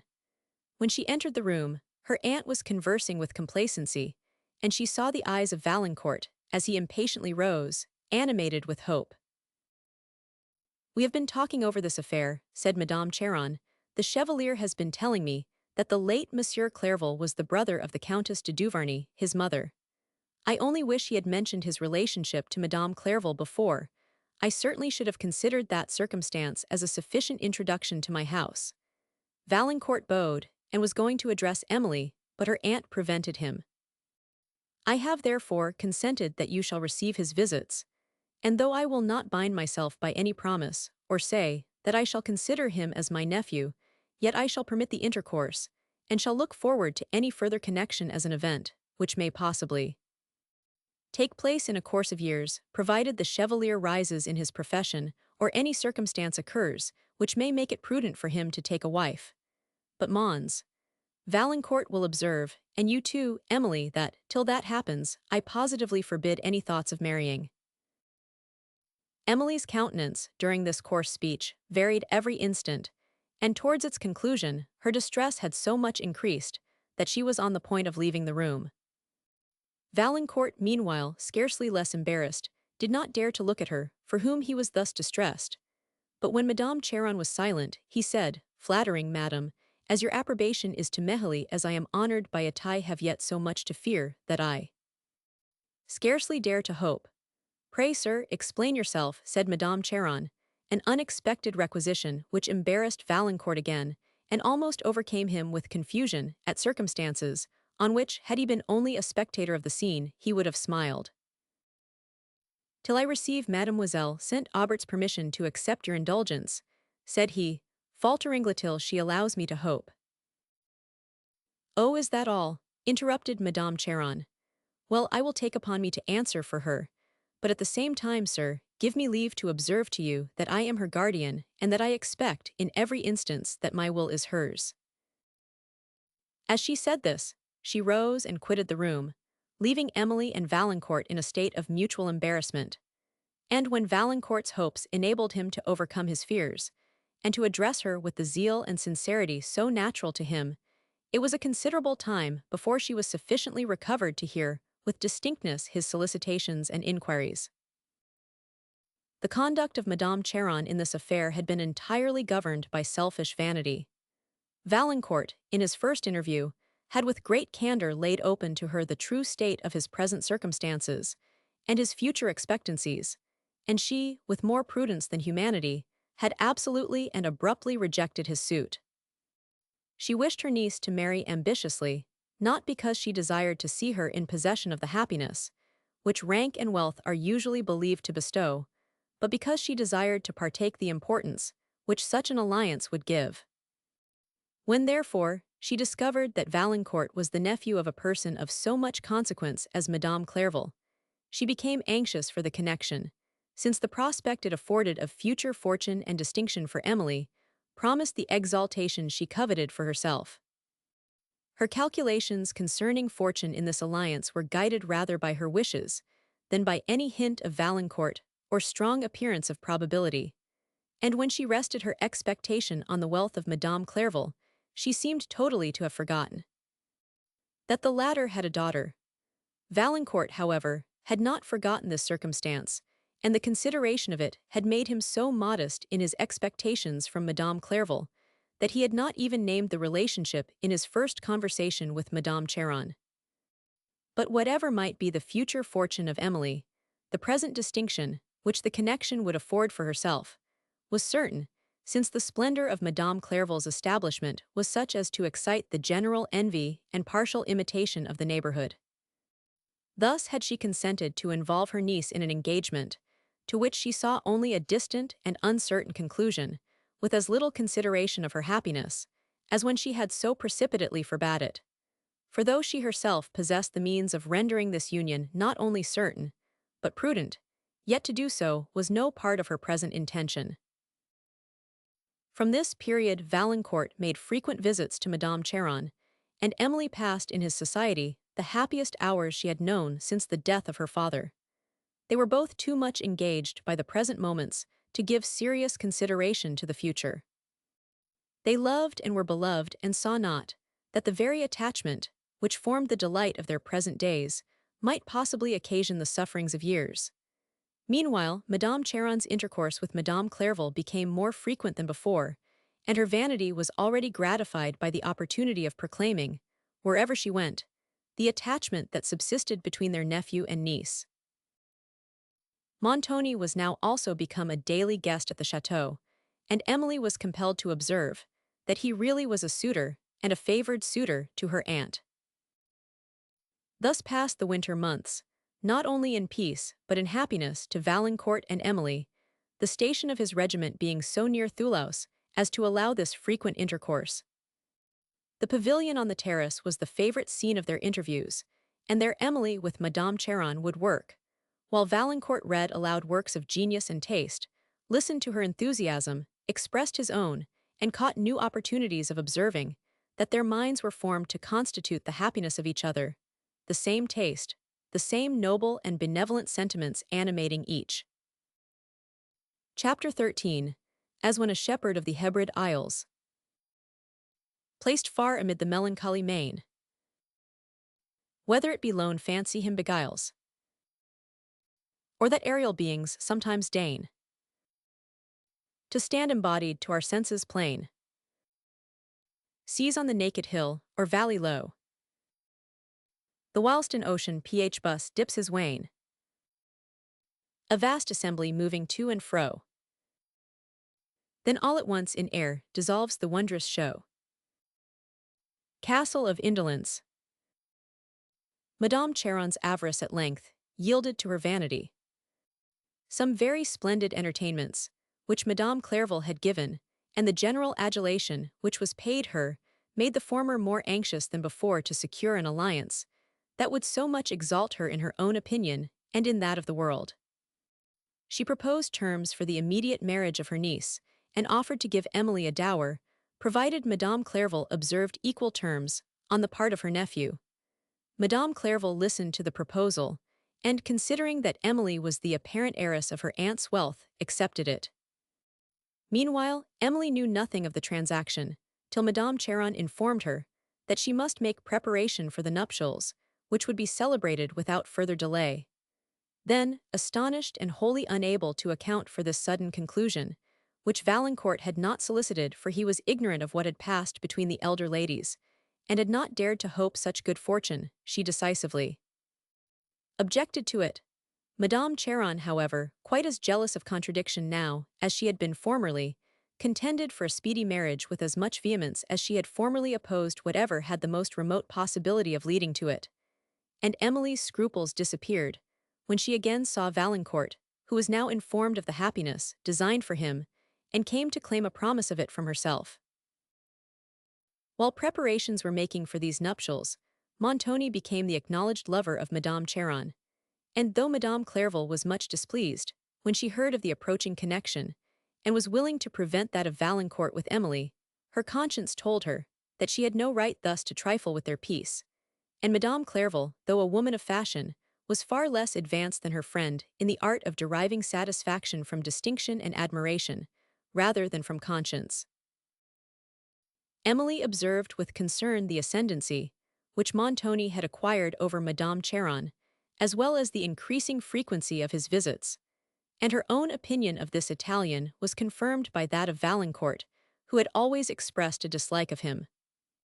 As she was, one morning, sitting at work in the pavilion, enjoying the pleasant freshness of spring, whose colors were now spread upon the landscape, and listening to Valancourt, who was reading, but who often laid aside the book to converse, she received a summons to attend Madame Charon immediately, and had scarcely entered the dressing-room when she observed with surprise the dejection of her aunt's countenance and the contrasted gaiety of her dress. "So, niece," said Madame, and she stopped under some degree of embarrassment, "I sent for you. I wished to see you. I have news to tell you. From this hour you must consider the Signor Montoni as your uncle were married this morning." Astonished not so much at the marriage as at the secrecy with which it had been concluded, and the agitation with which it was announced, Emily, at length, attributed the privacy to the wish of Montoni rather than of her aunt. His wife, however, intended that the contrary should be believed, and therefore added, "You see, I wish to avoid a bustle, but now the ceremony is over I shall do so no longer, and I wish to announce to my servants that they must receive the Signor Montoni for their master." Emily made a feeble attempt to congratulate her on these apparently imprudent nuptials. "I shall now celebrate my marriage with some splendor," continued Madame Montoni, "and to save time, I shall avail myself of the preparation that has been made for yours, which will, of course, be delayed a little while. Such of your wedding clothes as are ready I shall expect you will appear in, to do honor to this festival.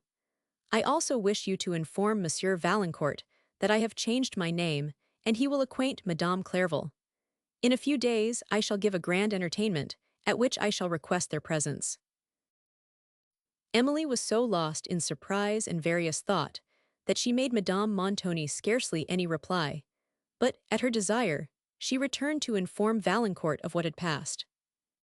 Surprise was not his predominant emotion on hearing of these hasty nuptials, and when he learned that they were to be the means of delaying his own, and that the very ornaments of the château, which had been prepared to grace the nuptial day of his Emily, were to be degraded to the celebration of Madame Montoni's, grief and indignation agitated him alternately.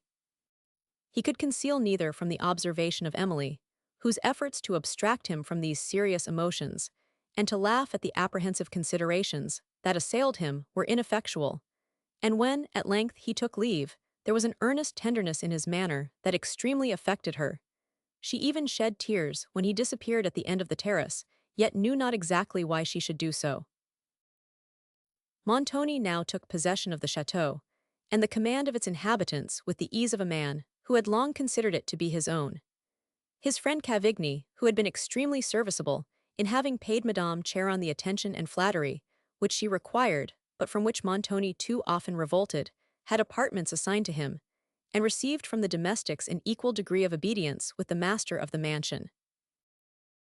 Within a few days, Madame Montoni, as she had promised, gave a magnificent entertainment to a very numerous company, among whom was Valancourt, but at which Madame Clairville excused herself from attending. There was a concert, ball, and supper. Valancourt was, of course, Emily's partner, and though, when he gave a look to the decorations of the apartments, he could not but remember that they were designed for other festivities than those they now contributed to celebrate, he endeavoured to check his concern by considering that little while only would elapse before they would be given to their original destination. During this evening, Madame Montoni danced, laughed, and talked incessantly, while Montoni, silent, reserved, and somewhat haughty, seemed weary of the parade, and of the frivolous company it had drawn together.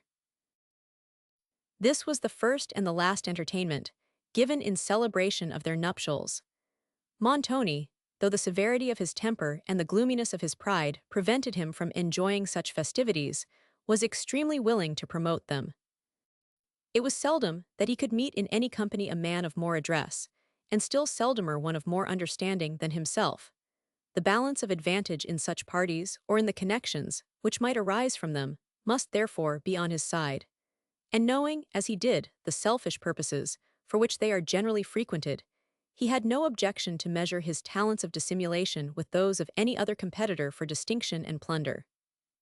But his wife, who, when her own interest was immediately concerned, had sometimes more discernment than vanity, acquired a consciousness of her inferiority to other women in personal attractions, which, uniting with the jealousy natural to the discovery, counteracted his readiness for mingling with all the parties Thoulouse could afford. Till she had, as she supposed, the affections of a husband to lose, she had no motive for discovering the unwelcome truth, and it had never obtruded itself upon her.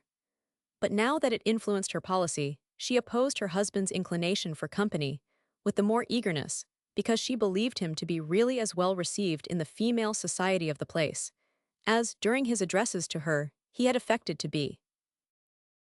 A few weeks only had elapsed since the marriage, when Madame Montoni informed Emily that the signor intended to return to Italy as soon as the necessary preparation could be made for so long a journey. "We shall go to Venice," said she, "where the signor has a fine mansion, and from thence to his estate in Tuscany. Why do you look so grave, child? You, who are so fond of a romantic country and fine views, will doubtless be delighted with this journey." "Am I then to be of the party, madam?" said Emily, with extreme surprise and emotion. "Most certainly," replied her aunt. "How could you imagine we should leave you behind? But I see you are thinking of the Chevalier. He is not yet, I believe, informed of the journey, but he very soon will be so. Signor Montoni is gone to acquaint Madame Clairville of our journey, and to say that the proposed connection between the families must from this time be thought of no more." The unfeeling manner in which Madame Montoni thus informed her niece that she must be separated, perhaps forever, from the man with whom she was on the point of being united for life, added to the dismay which she must otherwise have suffered at such intelligence. When she could speak, she asked the cause of the sudden change in Madame's sentiments towards Valancourt, but the only reply she could obtain was, that the signor had forbade the connection, considering it to be greatly inferior to what Emily might reasonably expect. "I now leave the affair entirely to the signor," added Madame Montoni, "but I must say that 1,000. Valancourt never was a favourite with me, and I was overpersuaded, or I should not have given my consent to the connection. I was weak enough, I am so foolish sometimes, to suffer other people's uneasiness to affect me, and so my better judgment yielded to your affliction. But the signor has very properly pointed out the folly of this, and he shall not have to reprove me a second time. I am determined that you shall submit to those who know how to guide you better than yourself. I am determined that you shall be conformable." Emily would have been astonished at the assertions of this eloquent speech, had not her mind been so overwhelmed by the sudden shock it had received, that she scarcely heard a word of what was latterly addressed to her. Whatever were the weaknesses of Madame Montoni, she might have avoided to accuse herself with those of compassion and tenderness to the feelings of others, and especially to those of Emily. It was the same ambition that lately prevailed upon her to solicit an alliance with Madame Clairville's family, which induced her to withdraw from it, now that her marriage with Montoni had exalted her self-consequence, and with it, her views for her niece. Emily was, at this time, too much affected to employ either remonstrance or entreaty on this topic, and when at length she attempted the latter, her emotion overcame her speech, and she retired to her apartment to think, if in the present state of her mind to think was possible, upon this sudden and overwhelming subject. It was very long before her spirits were sufficiently composed to permit the reflection, which when it came was dark and even terrible. She saw that Montoni sought to aggrandize himself in his disposal of her, and it occurred that his friend Cavigni was the person for whom he was interested. The prospect of going to Italy was still rendered darker, when she considered the tumultuous situation of that country, then torn by civil commotion, where every petty state was at war with its neighbor, and even every castle liable to the attack of an invader. She considered the person to whose immediate guidance she would be committed, and the vast distance that was to separate her from Valancourt, and at the recollection of him, every other image vanished from her mind, and every thought was again obscured by grief. In this perturbed state she passed some hours, and when she was summoned to dinner, she entreated permission to remain in her own apartment, but Madame Montoni was alone, and the request was refused. Emily and her aunt said little during the repast, the one occupied by her griefs, the other engrossed by the disappointment which the unexpected absence of Montoni occasioned. For not only was her vanity piqued by the neglect, but her jealousy alarmed by what she considered as a mysterious engagement. When the cloth was drawn and they were alone, Emily renewed the mention of Valancourt, but her aunt, neither softened to pity nor awakened to remorse, became enraged that her will should be opposed, and the authority of Montoni questioned, though this was done by Emily with her usual gentleness, who, after a long and torturing conversation, retired in tears. As she crossed the hall, a person entered it by the great door, whom, as her eyes hastily glanced that way, she imagined to be Montoni, and she was passing on with quicker steps, when she heard the well-known voice of Valancourt. "Emily, oh, my Emily," cried he in a tone faltering with impatience, while she turned, and as he advanced was alarmed at the expression of his countenance and the eager desperation of his air. In tears, "Emily, I would speak with you," said he. "I have much to say. Conduct me to where we may converse. But you tremble, you are ill. Let me lead you to a seat." He observed the open door of an apartment, and hastily took her hand to lead her thither, but she attempted to withdraw it, and said, with a languid smile, "I am better already. If you wish to see my aunt, she is in the dining parlour." "I must speak with you, my Emily," replied Valancourt. "Good God, is it already come to this? Are you indeed so willing to resign me? But this is an improper place. I am overheard. Let me entreat your attention, if only for a few minutes, when you have seen my aunt," said Emily. "I was wretched enough when I came hither," exclaimed Valancourt. "Do not increase my misery by this coldness, this cruel refusal." The despondency with which he spoke this affected her almost to tears, but she persisted in refusing to hear him, till he had conversed with Madame Montoni. "Where is her husband? Where then is Montoni?" said Valancourt in an altered tone. "It is he to whom I must speak." Emily, terrified for the consequence of the indignation that flashed in his eyes, tremblingly assured him that Montoni was not at home, and entreated he would endeavour to moderate his resentment. At the tremulous accents of her voice, his eyes softened instantly from wildness into tenderness. "You are ill, Emily," said he. "They will destroy us both. Forgive me that I dared to doubt your affection." Emily no longer opposed him, as he led her into an adjoining parlour. The manner in which he had named Montoni had so much alarmed her for his own safety, that she was now only anxious to prevent the consequences of his just resentment. He listened to her entreaties with attention, but replied to them only with looks of despondency and tenderness, concealing as much as possible the sentiments he felt towards Montoni, that he might soothe the apprehensions which distressed her. But she saw the veil he had spread over his resentment, and his assumed tranquillity only alarming her more. She urged, at length, the impolicy of forcing an interview with Montoni, and of taking any measure which might render their separation irremediable. Valancourt yielded to these remonstrances, and her affecting entreaties drew from him a promise that, however Montoni might persist in his design of disuniting them, he would not seek to redress his wrongs by violence.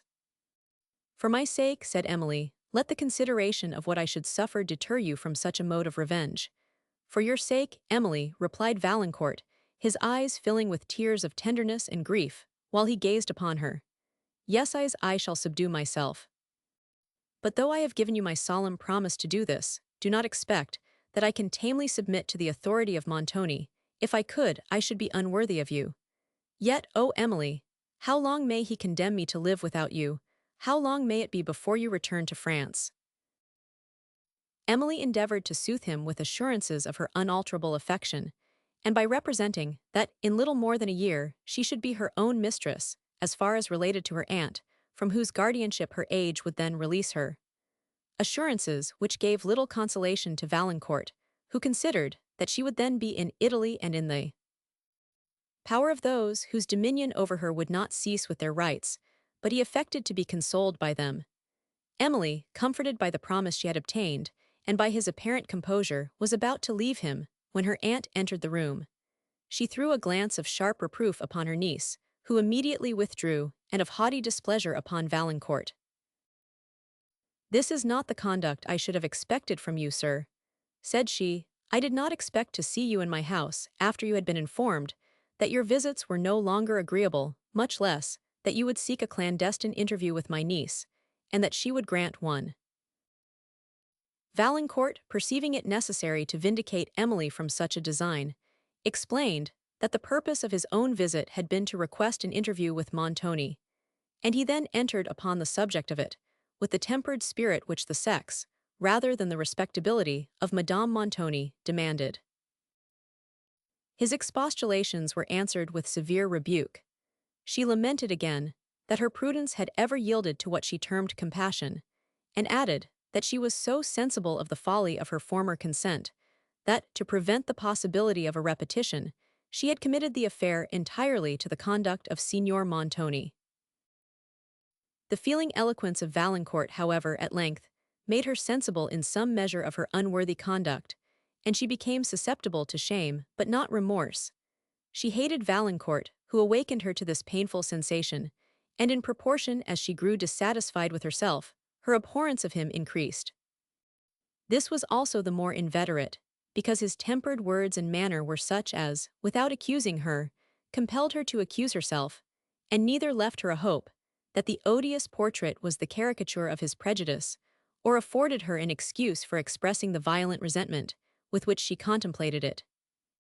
At length her anger rose to such a height that Valancourt was compelled to leave the house abruptly, lest he should forfeit his own esteem by an intemperate reply. He was then convinced that from Madame Montoni he had nothing to hope, for what of either pity or justice could be expected from a person who could feel the pain of guilt without the humility of repentance? To Montoni he looked with equal despondency, since it was nearly evident that this plan of separation originated with him, and it was not probable that he would relinquish his own views to entreaties or remonstrances, which he must have foreseen and have been prepared to resist. Yet, remembering his promise to Emily, and more solicitous concerning his love than jealous of his consequence, Valancourt was careful to do nothing that might unnecessarily irritate Montoni. He wrote to him, therefore, not to demand an interview, but to solicit one, and having done this, he endeavored to wait with calmness his reply. Madame Clairville was passive in the affair. When she gave her approbation to Valancourt's marriage, it was in the belief that Emily would be the heiress of Madame Montoni's fortune, and though, upon the nuptials of the latter, when she perceived the fallacy of this expectation, her conscience had withheld her from adopting any measure to prevent the union, her benevolence was not sufficiently active to impel her towards any step that might now promote it.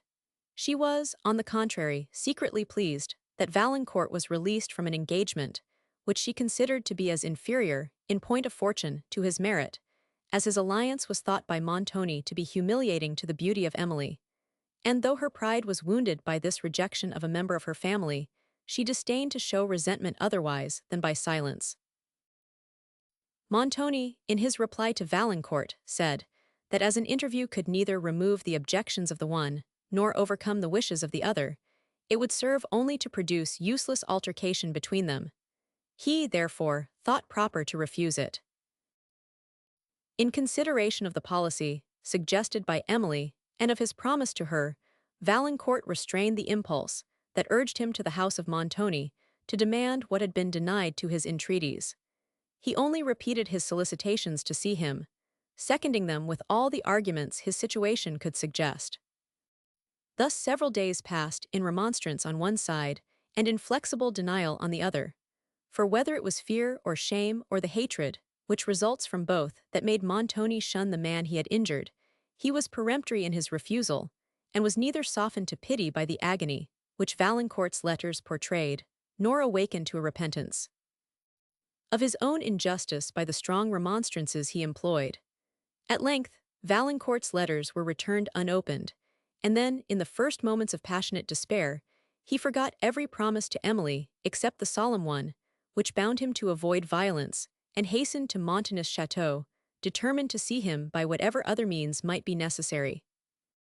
Montoni was denied, and Valancourt, when he afterwards inquired for Madame, and Mademoiselle St. Aubert, was absolutely refused admittance by the servants. Not choosing to submit himself to a contest with these, he, at length, departed, and returning home in a state of mind approaching to frenzy, wrote to Emily of what had passed, expressed without restraint all the agony of his heart, and entreated that, since he must not otherwise hope to see her immediately, she would allow him an interview unknown to Montoni. Soon after he had dispatched this, his passions becoming more temperate, he was sensible of the error he had committed in having given Emily a new subject of distress in the strong mention of his own suffering, and would have given half the world, had it been his, to recover the letter.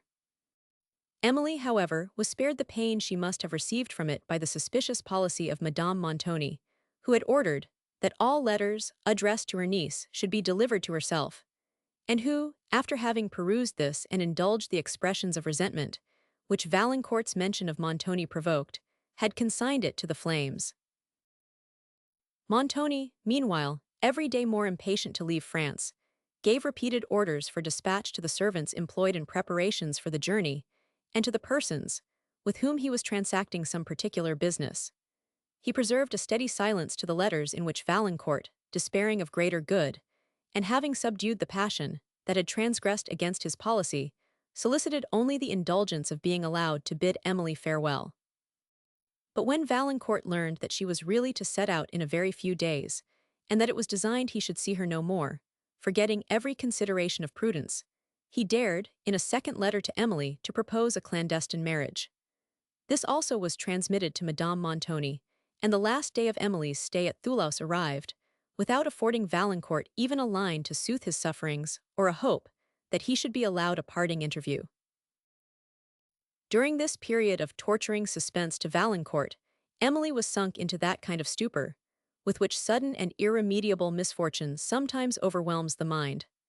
Loving him with the tenderest affection, and having long been accustomed to consider him as the friend and companion of all her future days, she had no ideas of happiness that were not connected with him. What then must have been her suffering, when thus suddenly they were to be separated perhaps forever, certainly to be thrown into distant parts of the world, where they could scarcely hear of each other's existence, and all this in obedience to the will of a stranger, for such as Montoni, and of a person who had but lately been anxious to hasten their nuptials. It was in vain that she endeavored to subdue her grief, and resign herself to an event which she could not avoid.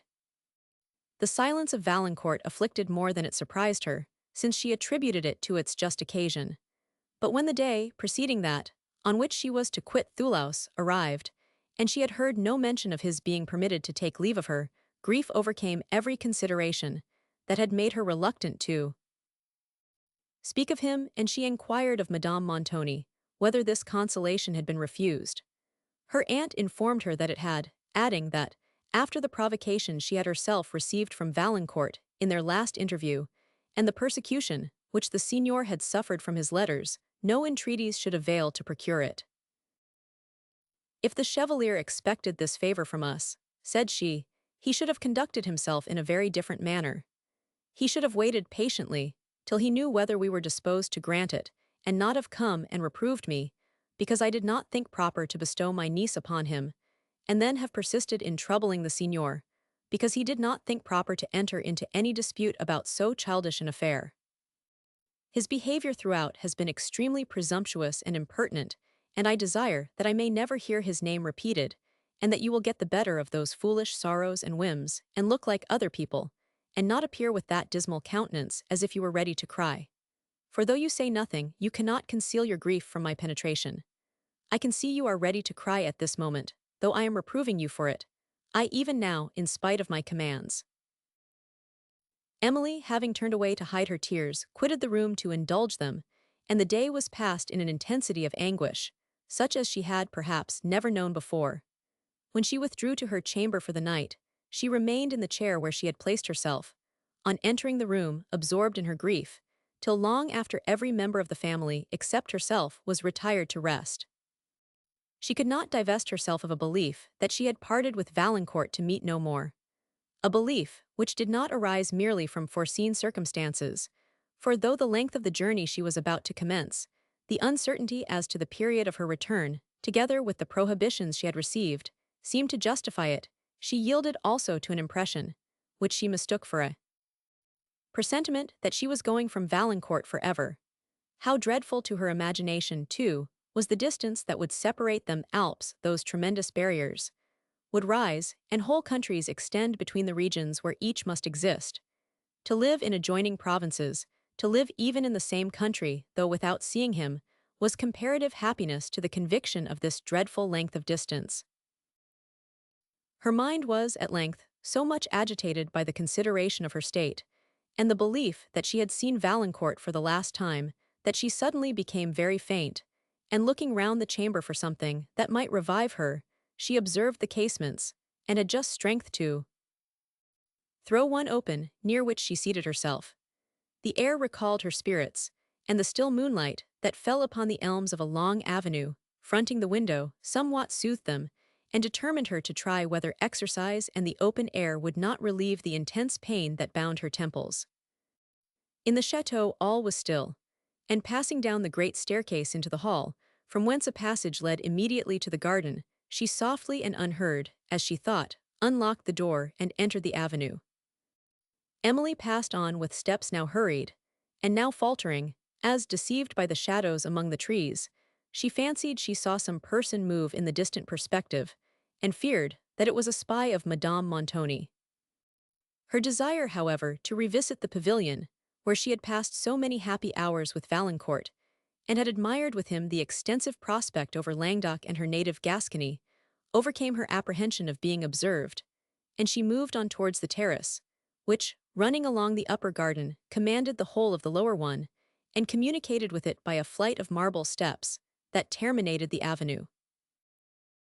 Having reached these steps, she paused a moment to look round, for her distance from the château now increased the fear, which the stillness and obscurity of the hour had awakened.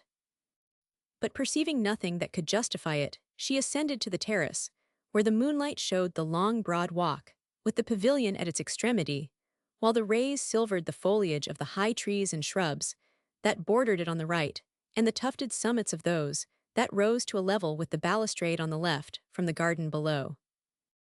Her distance from the château again alarming her, she paused to listen. The night was so calm that no sound could have escaped her, but she heard only the plaintive sweetness of the nightingale, with the light shiver of the leaves, and she pursued her way towards the pavilion, having reached which its obscurity did not prevent the emotion that fuller view of its well-known scene would have excited. The lattices were thrown back, and showed beyond their embowered arch the moonlight landscape, shadowy and soft, its groves and plains extending gradually and indistinctly to the eye, its distant mountains catching a stronger gleam, and the nearer river reflecting the moon, and trembling to her rays. Emily, as she approached the lattice, was sensible of the features of this scene only as they served to bring Valancourt more immediately to her fancy. "Ah," said she, with a heavy sigh, as she threw herself into a chair by the window, "how often have we sat together in this spot, often have looked upon that landscape. Never, never more shall we view it together, never, never more, perhaps, shall we look upon each other. Her tears were suddenly stopped by terror. A voice spoke near her in the pavilion. She shrieked it spoke again, and she distinguished the well-known tones of Valancourt. It was indeed Valancourt who supported her in his arms. For some moments their emotion would not suffer either to speak. "Emily," said Valancourt at length, as he pressed her hand in his. "Emily," and he was again silent, but the accent, in which he had pronounced her name, expressed all his tenderness and sorrow. "Oh, my Emily," he resumed, after a long pause, "I do then see you once again, and hear again the sound of that voice. I have haunted this place at these gardens, for many nights, with a faint, very faint hope of seeing you. This was the only chance that remained to me, and thank heaven, it has at length succeeded. I am not condemned to absolute despair." Emily said something, she scarcely knew what, expressive of her unalterable affection, and endeavored to calm the agitation of his mind. But Valancourt could for some time only utter incoherent expressions of his emotions, and when he was somewhat more composed, he said, "I came hither soon after sunset, and have been watching in the gardens, and in this pavilion ever since, for though I had now given up all hope of seeing you, I could not resolve to tear myself from a place so near to you, and should probably have lingered about the château till morning dawned. Oh, how heavily the moments have passed, yet with what various emotion have they been marked, as I sometimes thought I heard footsteps, and fancied you were approaching, and then again perceived only a dead and dreary silence. But when you opened the door of the pavilion, and the darkness prevented my distinguishing with certainty, whether it was my love me heart beat so strongly with hopes and fears, that I could not speak. The instant I heard the plaintive accents of your voice, my doubts vanished, but not my fears, till you spoke of me. Then, losing the apprehension of alarming you in the excess of my emotion, I could no longer be silent. Oh, Emily, these are moments in which joy and grief struggle so powerfully for preeminence that the heart can scarcely support the contest." Emily's heart acknowledged the truth of this assertion, but the joy she felt on thus meeting Valancourt, at the very moment when she was lamenting that they must probably meet no more, soon melted into grief, as reflection stole over her thoughts, and imagination prompted visions of the future. She struggled to recover the calm dignity of mind, which was necessary to support her through this last interview, and which Valancourt found it utterly impossible to attain, for the transports of his joy changed abruptly into those of suffering, and he expressed in the most impassioned language his horror of this separation, and his despair of their ever meeting. Again, Emily wept silently as she listened to him, and then, trying to command her own distress, and to soothe his, she suggested every circumstance that could lead to hope. But the energy of his fears led him instantly to detect the friendly fallacies, which she endeavored to impose on herself and him, and also to conjure up illusions too powerful for his reason. "You are going from me," said he, "to a distant country, oh how distant, to new society, new friends, new admirers, with people too, who will try to make you forget me, and to promote new connections. How can I know this and not know that you will never return, for never can be mine?" His voice was stifled by sighs. "You believe, then," said Emily, "that the pangs I suffer proceed from a trivial and temporary interest. You believe—" "Suffer," interrupted Valancourt, "suffer for me. Oh, Emily, how sweet, how bitter are those words! What comfort, what anguish do they give! I ought not to doubt the steadiness of your affection, yet such is the inconsistency of real love, that it is always awake to suspicion, however unreasonable, always requiring new assurances from the object of its interest, and thus it is that I always feel revived, as by a new conviction, when your words tell me I am dear to you, and wanting these, I relapse into doubt and too often into despondency." Then, seeming to recollect himself, he exclaimed, "But what a wretch am I, thus to torture you, and in these moments too, I who ought to support and comfort you." This reflection overcame Valancourt with tenderness, but relapsing into despondency, he again felt only for himself, and lamented again this cruel separation, in a voice and words so impassioned, that Emily could no longer struggle to repress her own grief, or to soothe his. Valancourt, between these emotions of love and pity, lost the power and almost the wish of repressing his agitation, and in the intervals of convulsive sobs, He at one moment kissed away her tears, then told her cruelly that possibly she might never again weep for him, and then tried to speak more calmly, but only exclaimed, "Oh, Emily, me heart will break, I cannot leave you. Now I gaze upon that countenance, now I hold you in my arms. A little while, and all this will appear a dream. I shall look and cannot see you, shall try to recollect your featuress and the impression will be fled from my imagination, to hear the tones of your voice, and even memory will be silent. I cannot leave you. Why should we confide the happiness of our whole lives to the will of people, who have no right to interrupt, and except in giving you to me, have no power to promote it? Oh, Emily! Venture to trust your own heart, venture to be mine forever." His voice trembled, and he was silent. Emily continued to weep, and was silent also, when Valancourt proceeded to propose an immediate marriage, and that at an early hour on the following morning, she should quit Madame Montoni's house, and be conducted by him to the church of the Augustines, where a friar should await to unite them. The silence with which she listened to a proposal, dictated by love and despair, and enforced at a moment when it seemed scarcely possible for her to oppose it, when her heart was softened by the sorrows of a separation that might be eternal, and her reason obscured by the illusions of love and terror, encouraged him to hope that it would not be rejected. "Speak, my Emily," said Valancourt eagerly, "let me hear your voice, let me hear you confirm my fate." She spoke not, her cheek was cold and her senses seemed to fail her, but she did not faint. To Valancourt's terrified imagination she appeared to be dying. He called upon her name, rose to go to the château for assistance, and then, recollecting her situation, feared to go or to leave her for a moment. After a few minutes, she drew a deep sigh, and began to revive. The conflict she had suffered, between love and the duty she at present owed to her father's sister, her repugnance to a clandestine marriage, her fear of emerging on the world with embarrassments, such as might ultimately involve the object of her affection in misery and repentance. All this various interest was too powerful for a mind, already enervated by sorrow, and her reason had suffered a transient suspension. But duty and good sense, however hard the conflict, at length, triumphed over affection and mournful presentiment. Above all, she dreaded to involve Valancourt in obscurity and vain regret, which she saw, or thought she saw, must be the too certain consequence of a marriage in their present circumstances. And she acted, perhaps, with somewhat more than female fortitude, when she resolved to endure a present, rather than provoke a distant misfortune.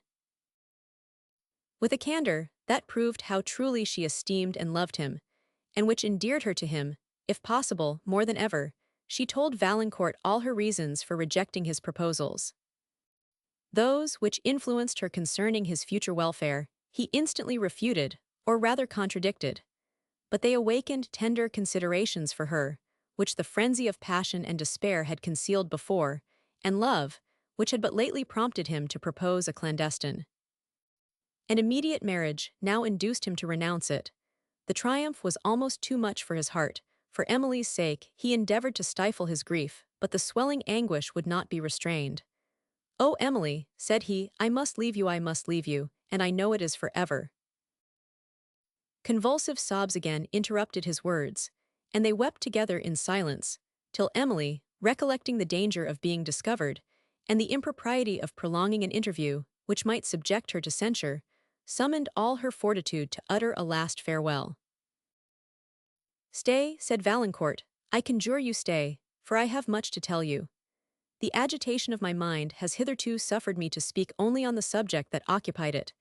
I have forborne to mention a doubt of much importance, partly, lest it should appear as if I told it with an ungenerous view of alarming you into a compliance with my late proposal."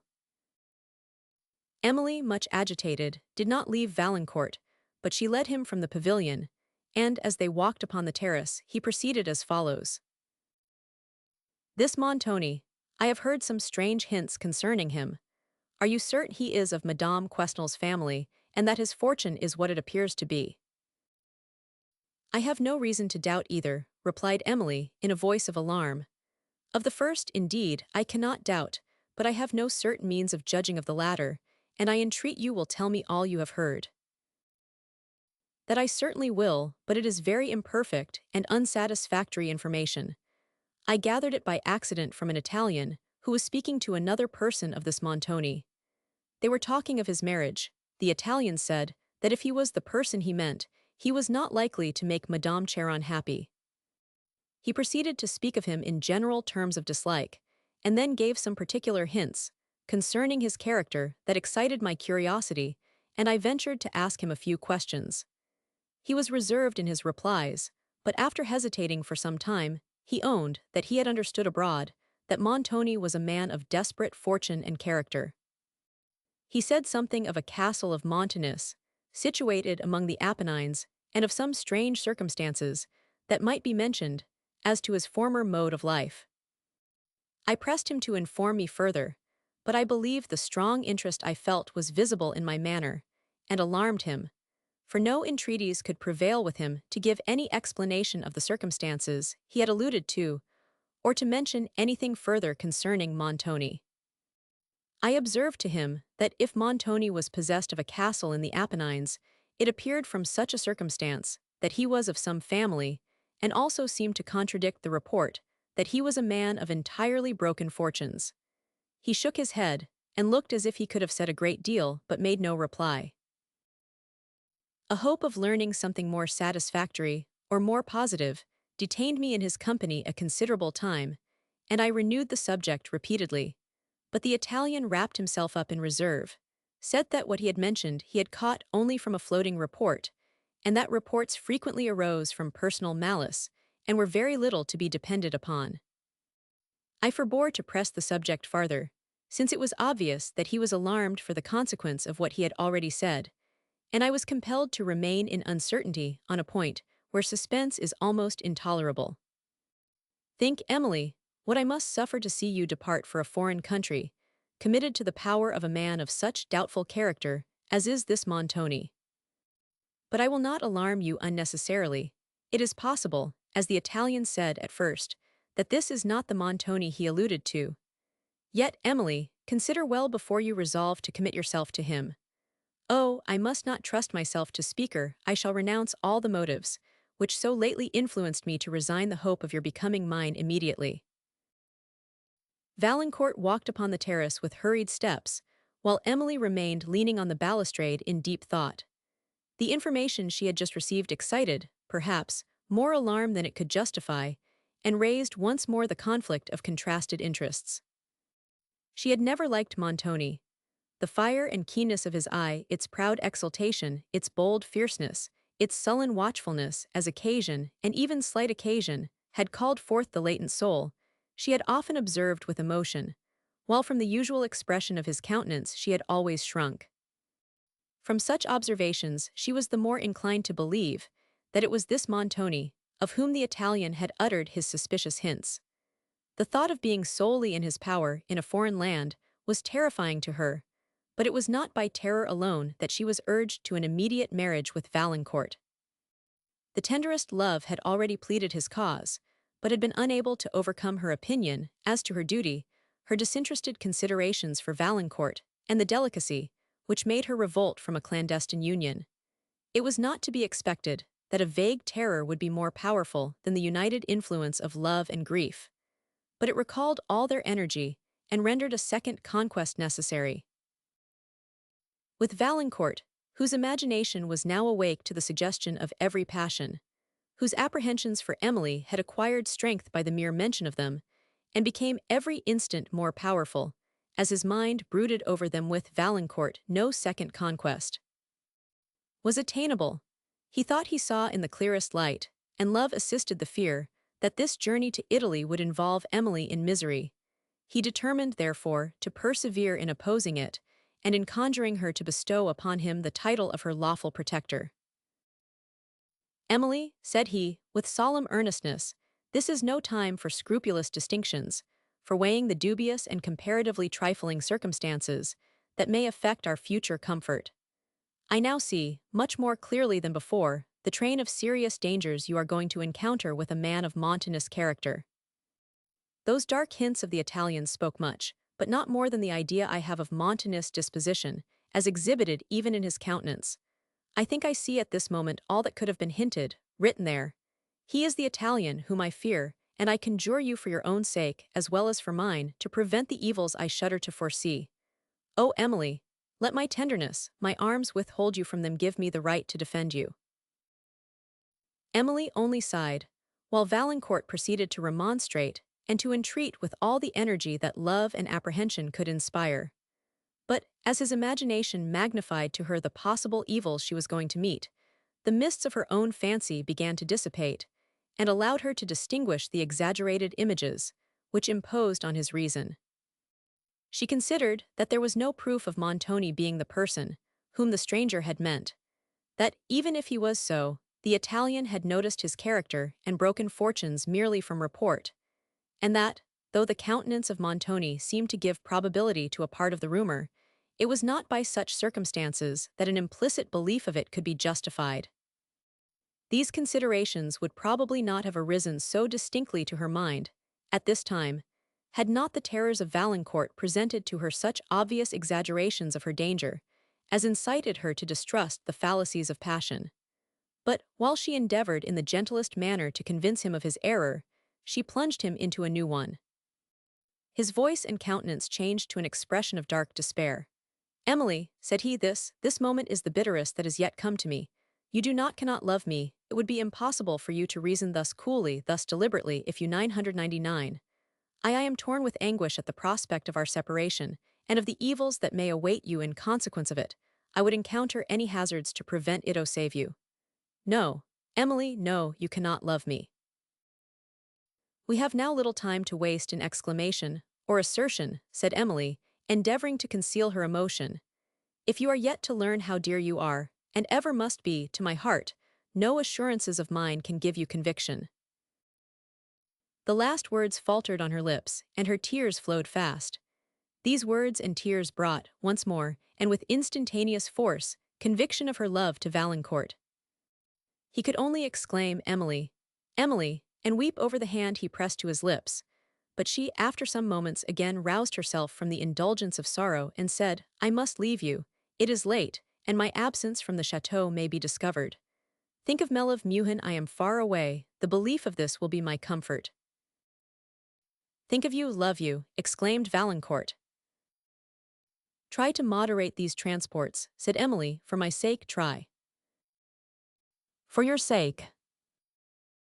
"Yes, for my sake," replied Emily, in a tremulous voice, "I cannot leave you thus." "Then do not leave me," said Valancourt with quickness. "Why should we part, or part for longer than till tomorrow?" "I am, indeed I am, unequal to these moments," replied Emily. "You tear my heart, but I never can consent to this hasty, imprudent proposal. If we could command our time, my Emily, it should not be thus hasty. We must submit to circumstances." "We must indeed. I have already told you all my heart-me spirits are gone. You allowed the force of my objections, till your tenderness called up vague terrors, which have given us both unnecessary anguish. Spare me. Do not oblige me to repeat the reasons I have already urged." "Spare you?" cried Valancourt. "I am a wretch, a very wretch, that have felt only for myself. I, who ought to have shown the fortitude of a man, who ought to have supported you, I have increased your sufferings by the conduct of a child. Forgive me, Emily. Think of the distraction of my mind now that I am about to part with all that is dear to me, and forgive me. When you are gone, I shall recollect with bitter remorse what I have made you suffer, and shall wish in vain that I could see you, if only for a moment, that I might soothe your grief." Tears again interrupted his voice, and Emily wept with him. "I will show myself more worthy of your love," said Valancourt at length. "I will not prolong these moments. My Emily, me own Emily, never forget me. God knows when we shall meet again. I resign you to his care. O God, protect and bless her." He pressed her hand to his heart. Emily sunk almost lifeless on his bosom, and neither wept nor spoke. Valancourt, now commanding his own distress, tried to comfort and reassure her, but she appeared totally unaffected by what he said, and a sigh, which she uttered now and then, was all that proved she had not fainted. He supported her slowly towards the château, weeping and speaking to her, but she answered only in sighs, till, having reached the gate that terminated the avenue, she seemed to have recovered her consciousness, and looking round, perceived how near they were to the château. "We must part here," said she, stopping. "Why prolong these moments? Teach me the fortitude I have forgot." Valancourt struggled to assume a composed air. "Farewell, my love," said he, In a voice of solemn tenderness, trust me, we shall meet again, meet for each other, meet to part no more. His voice faltered, but recovering it, he proceeded in a firmer tone. You know not what I shall suffer till I hear from you. I shall omit no opportunity of conveying to you my letters, yet I tremble to think how few may occur. And trust me, love, for your dear sake, I will try to bear this absence with fortitude. Oh, how little I have shown tonight. Farewell, said Emily faintly. When you are gone, I shall think of many things I would have said to you. And I of many, said Valancourt. I never left you yet, that I did not immediately remember some question, or some entreaty, or some circumstance, concerning my love, that I earnestly wished to mention, and feel wretched because I could not. O Emily, this countenance, on which I now gaze, will, in a moment, be gone from my eyes, and not all the efforts of fancy will be able to recall it with exactness. Oh, what an infinite difference between this moment and the next! Now I am in your presence, can behold you. Then all will be a dreary blank, and I shall be a wanderer, exiled from my only home. Valancourt again pressed her to his heart, and held her there in silence, weeping. Tears once again calmed her oppressed mind. They again bade each other farewell, lingered a moment, and then parted. Valancourt seemed to force himself from the spot. He passed hastily up the avenue, and Emily, as she moved slowly towards the château, heard his distant steps. She listened to the sounds, as they sunk fainter and fainter, till the melancholy stillness of night alone remained, and then hurried to her chamber to seek repose, which, alas, was fled from her wretchedness. Volume 2. Chapter 1. Where I roam, whatever realms I see. My heart untravelled still shall turn to thee. Goldsmiths. The carriages were at the gates at an early hour. The bustle of the domestics, passing to and fro in the galleries, awakened Emily from harassing slumbers. Her unquiet mind had, during the night, presented her with terrific images and obscure circumstances concerning her affection and her future life. She now endeavored to chase away the impressions they had left on her fancy, but from imaginary evils she awoke to the consciousness of real ones. Recollecting that she had parted with Valancourt, perhaps forever, her heart sickened as memory revived. But she tried to dismiss the dismal forebodings that crowded on her mind, and to restrain the sorrow which she could not subdue. Efforts which diffused over the settled melancholy of her countenance an expression of tempered resignation, as a thin veil, thrown over the features of beauty, renders them more interesting by a partial concealment. But Madame Montoni observed nothing in this countenance except its usual paleness, which attracted her censure. She told her niece that she had been indulging in fanciful sorrows, and begged she would have more regard for decorum than to let the world see that she could not renounce an improper attachment, at which Emily's pale cheek became flushed with crimson, but it was the blush of pride, and she made no answer. Soon after, Montoni entered the breakfast-room, spoke little, and seemed impatient to be gone. The windows of this room opened upon the garden. As Emily passed them, she saw the spot where she had parted with Valancourt on the preceding night. The remembrance pressed heavily on her heart, and she turned hastily away from the object that had awakened it. The baggage being at length adjusted, the travellers entered their carriages, and Emily would have left the château without one sigh of regret, had it not been situated in the neighbourhood of Valancourt's residence. From a little eminence, she looked back upon Thoulouse, and the far-seen plains of Gascony, beyond which the broken summits of the Pyrenees appeared on the distant horizon, lighted up by a morning sun. Dear pleasant mountains, said she to herself, how long may it be ere I see ye again, and how much may happen to make me miserable in the interval? Oh, could I now be certain that I should ever return to ye, and find that Valancourt still lived for me, I should go in peace. He will still gaze on ye, gaze when I am far away. The trees that impended over the high banks of the road, and formed a line of perspective with the distant country, now threatened to exclude the view of them.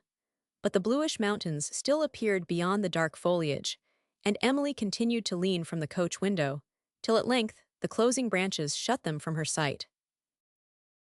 Another object soon caught her attention. She had scarcely looked at a person who walked along the bank, with his hat, in which was the military feather, drawn over his eyes, before, at the sound of wheels, he suddenly turned, and she perceived that it was Valancourt himself, who waved his hand, sprung into the road, and through the window of the carriage put a letter into her hand. He endeavored to smile through the despair that overspread his countenance as she passed on. The remembrance of that smile seemed impressed on Emily's mind forever.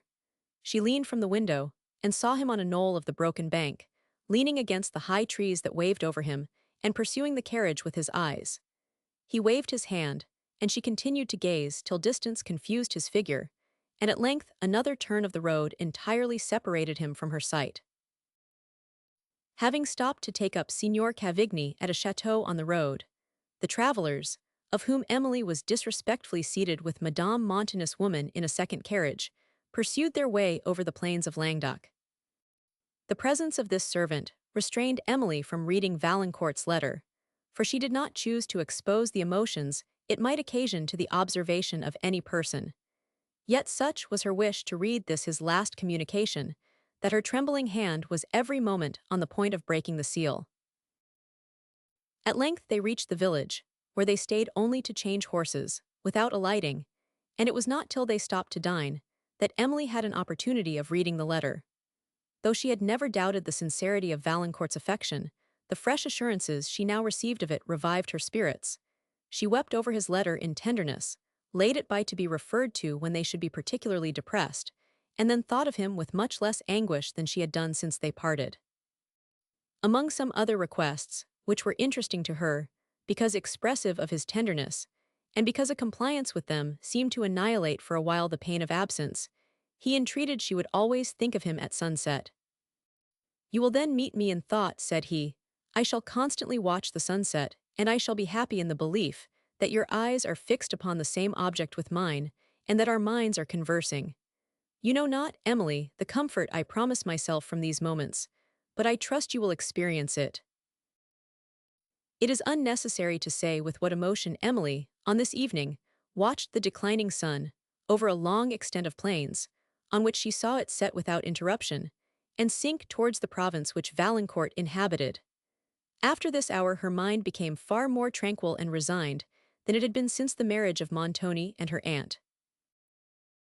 During several days the travellers journeyed over the plains of Languedoc, and then entering Dauphiny, and winding for some time among the mountains of that romantic province, they quitted their carriages and began to ascend the Alps. And here such scenes of sublimity opened upon them as no colours of language must dare to paint. Emily's mind was even so much engaged with new and wonderful images, that they sometimes banished the idea of Valancourt, though they more frequently revived it. These brought to her recollection the prospects among the Pyrenees, which they had admired together, and had believed nothing could excel in grandeur. How often did she wish to express to him the new emotions which this astonishing scenery awakened, and that he could partake of them. Sometimes, too, she endeavored to anticipate his remarks, and almost imagined him present. She seemed to have arisen into another world, and to have left every trifling thought, every trifling sentiment, in that below. Those only of grandeur and sublimity now dilated her mind, and elevated the affections of her heart. With what emotions of sublimity, softened by tenderness, did she meet Valancourt in thought, at the customary hour of sunset, when, wandering among the Alps, she watched the glorious orb sink amid their summits, his last tints die away on their snowy points, and a solemn obscurity steal over the scene. And when the last gleam had faded, she turned her eyes from the west with somewhat of the melancholy regret that is experienced after the departure of a beloved friend. While these lonely feelings were heightened by the spreading gloom, and by the low sounds, heard only when darkness confines attention, which make the general stillness more impressive, leaves shook by the air, the last sigh of the breeze that lingers after sunset, or the murmur of distant streams. During the first days of this journey among the Alps, the scenery exhibited a wonderful mixture of solitude and inhabitation, of cultivation and barrenness.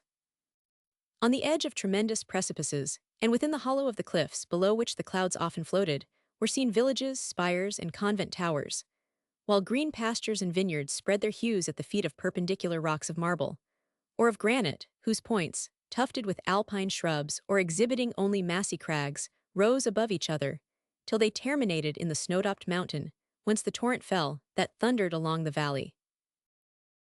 The snow was not yet melted on the summit of Mount Cenis, over which the travellers passed, but Emily, as she looked upon its clear lake and extended plain, surrounded by broken cliffs, saw, in imagination, the verdant beauty it would exhibit when the snows should be gone, and the shepherds, leading up the midsummer flocks from Piedmont to pasture on its flowery summit, should add Arcadian figures to Arcadian landscape. As she descended on the Italian side, the precipices became still more tremendous, and the prospects still more wild and majestic, over which the shifting lights threw all the pomp of coloring. Emily delighted to observe the snowy tops of the mountains under the passing influence of the day, blushing with morning, glowing with the brightness of noon, or just tinted with the purple evening. The haunt of man could now only be discovered by the simple hut of the shepherd and the hunter, or by the rough pine bridge thrown across the torrent, to assist the latter in his chase of the chamois over crags, where, but for this vestige of man, it would have been believed only the chamois or the wolf dared to venture.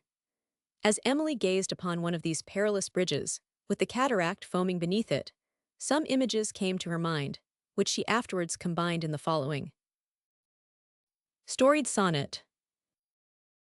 The weary traveler, who all night long has climbed among the Alps' tremendous steeps, skirting the pathless precipice, where throng wild forms of danger, as he onward creeps, if chance his anxious eye at distance sees the mountain shepherd's solitary home, peeping from forth the moon-illumined trees.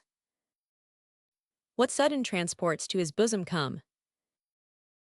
But if between some hideous chasm yawn, where the cleft pine a doubtful bridge displays, in dreadful silence on the brink forlorn, he stands and views in the faint rays. Far, far below, the torrent's rising surge, and listens to the wild, impetuous roar. Still eyes the depth, still shudders on the verge, fears to return, nor dares to venture o'er. Desperate, at length the tottering plank he tries. His weak steps slide, he shrieks, he sinks, dies. Emily, often as she traveled among the clouds, watched in silent awe their billowy surges rolling below. Sometimes, wholly closing upon the scene, they appeared like a world of chaos, and at others, spreading thinly, they opened and admitted partial catches of the Lanskapeth torrent, whose astounding roar had never failed, tumbling down the rocky chasm, huge cliffs white with snow, or the dark summits of the pine forests that stretched midway down the mountains. But who may describe her rapture, when having passed through a sea of vapor she caught a first view of Italy, when from the ridge of one of those tremendous precipices that hang upon Mount Cenis and guard the entrance of that enchanting country, she looked down through the lower clouds, and as they floated away, saw the grassy vales of Piedmont at her feet, and beyond, the plains of Lombardy extending to the farthest distance, at which appeared, on the faint horizon, the doubtful towers of Turin. The solitary grandeur of the objects that immediately surrounded her, the mountain region towering above, the deep precipices that fell beneath, the waving blackness of the forests of pine and oak, which skirted their feet or hung within their recesses, the headlong torrents that, dashing among their cliffs, sometimes appeared like a cloud of mist, at others like a sheet of ice. These were features which received a higher character of sublimity from the reposing beauty of the Italian landscape below, stretching to the wide horizon, where the same melting blue tint seemed to unite earth and sky. Madame Montoni only shuddered as she looked down precipices near whose edge the chairman trotted lightly and swiftly, almost, as the chamois bounded, and from which Emily too recoiled. But with her fears were mingled such various emotions of delight, such admiration, astonishment, and awe as she had never experienced before. Meanwhile the carriers, having come to a landing place, stopped to rest, and the travelers being seated on the point of a cliff, Montoni and Cavigni renewed a dispute concerning Hannibal's passage over the Alps, Montoni contending that he entered Italy by way of Mount Cenis, and Cavigni that he passed over Mount St. Bernard. The subject brought to Emily's imagination the disasters he had suffered in this bold and perilous adventure. She saw his vast armies winding among the defiles, and over the tremendous cliffs of the mountains, which at night were lighted up by his fires, or by the torches which he caused to be carried when he pursued his indefatigable march. In the eye of fancy, she perceived the gleam of arms through the duskiness of night, the glitter of spears and helmets, and the banners floating dimly on the twilight, while now and then the blast of a distant trumpet echoed along the defile, and the signal was answered by a momentary clash of arms. She looked with horror upon the mountaineers, perched on the higher cliffs, assailing the troops below with broken fragments of the mountain, on soldiers and elephants tumbling headlong down the lower precipices. And as she listened to the rebounding rocks that followed their fall, the terrors of fancy yielded to those of reality, and she shuddered to behold herself on the dizzy height, whence she had pictured the descent of others. Madame Montoni, meantime, as she looked upon Italy, was contemplating in imagination the splendor of palaces and the grandeur of castles, such as she believed she was going to be mistress of at Venice and in the Apennine, and she became, in idea, little less than a princess.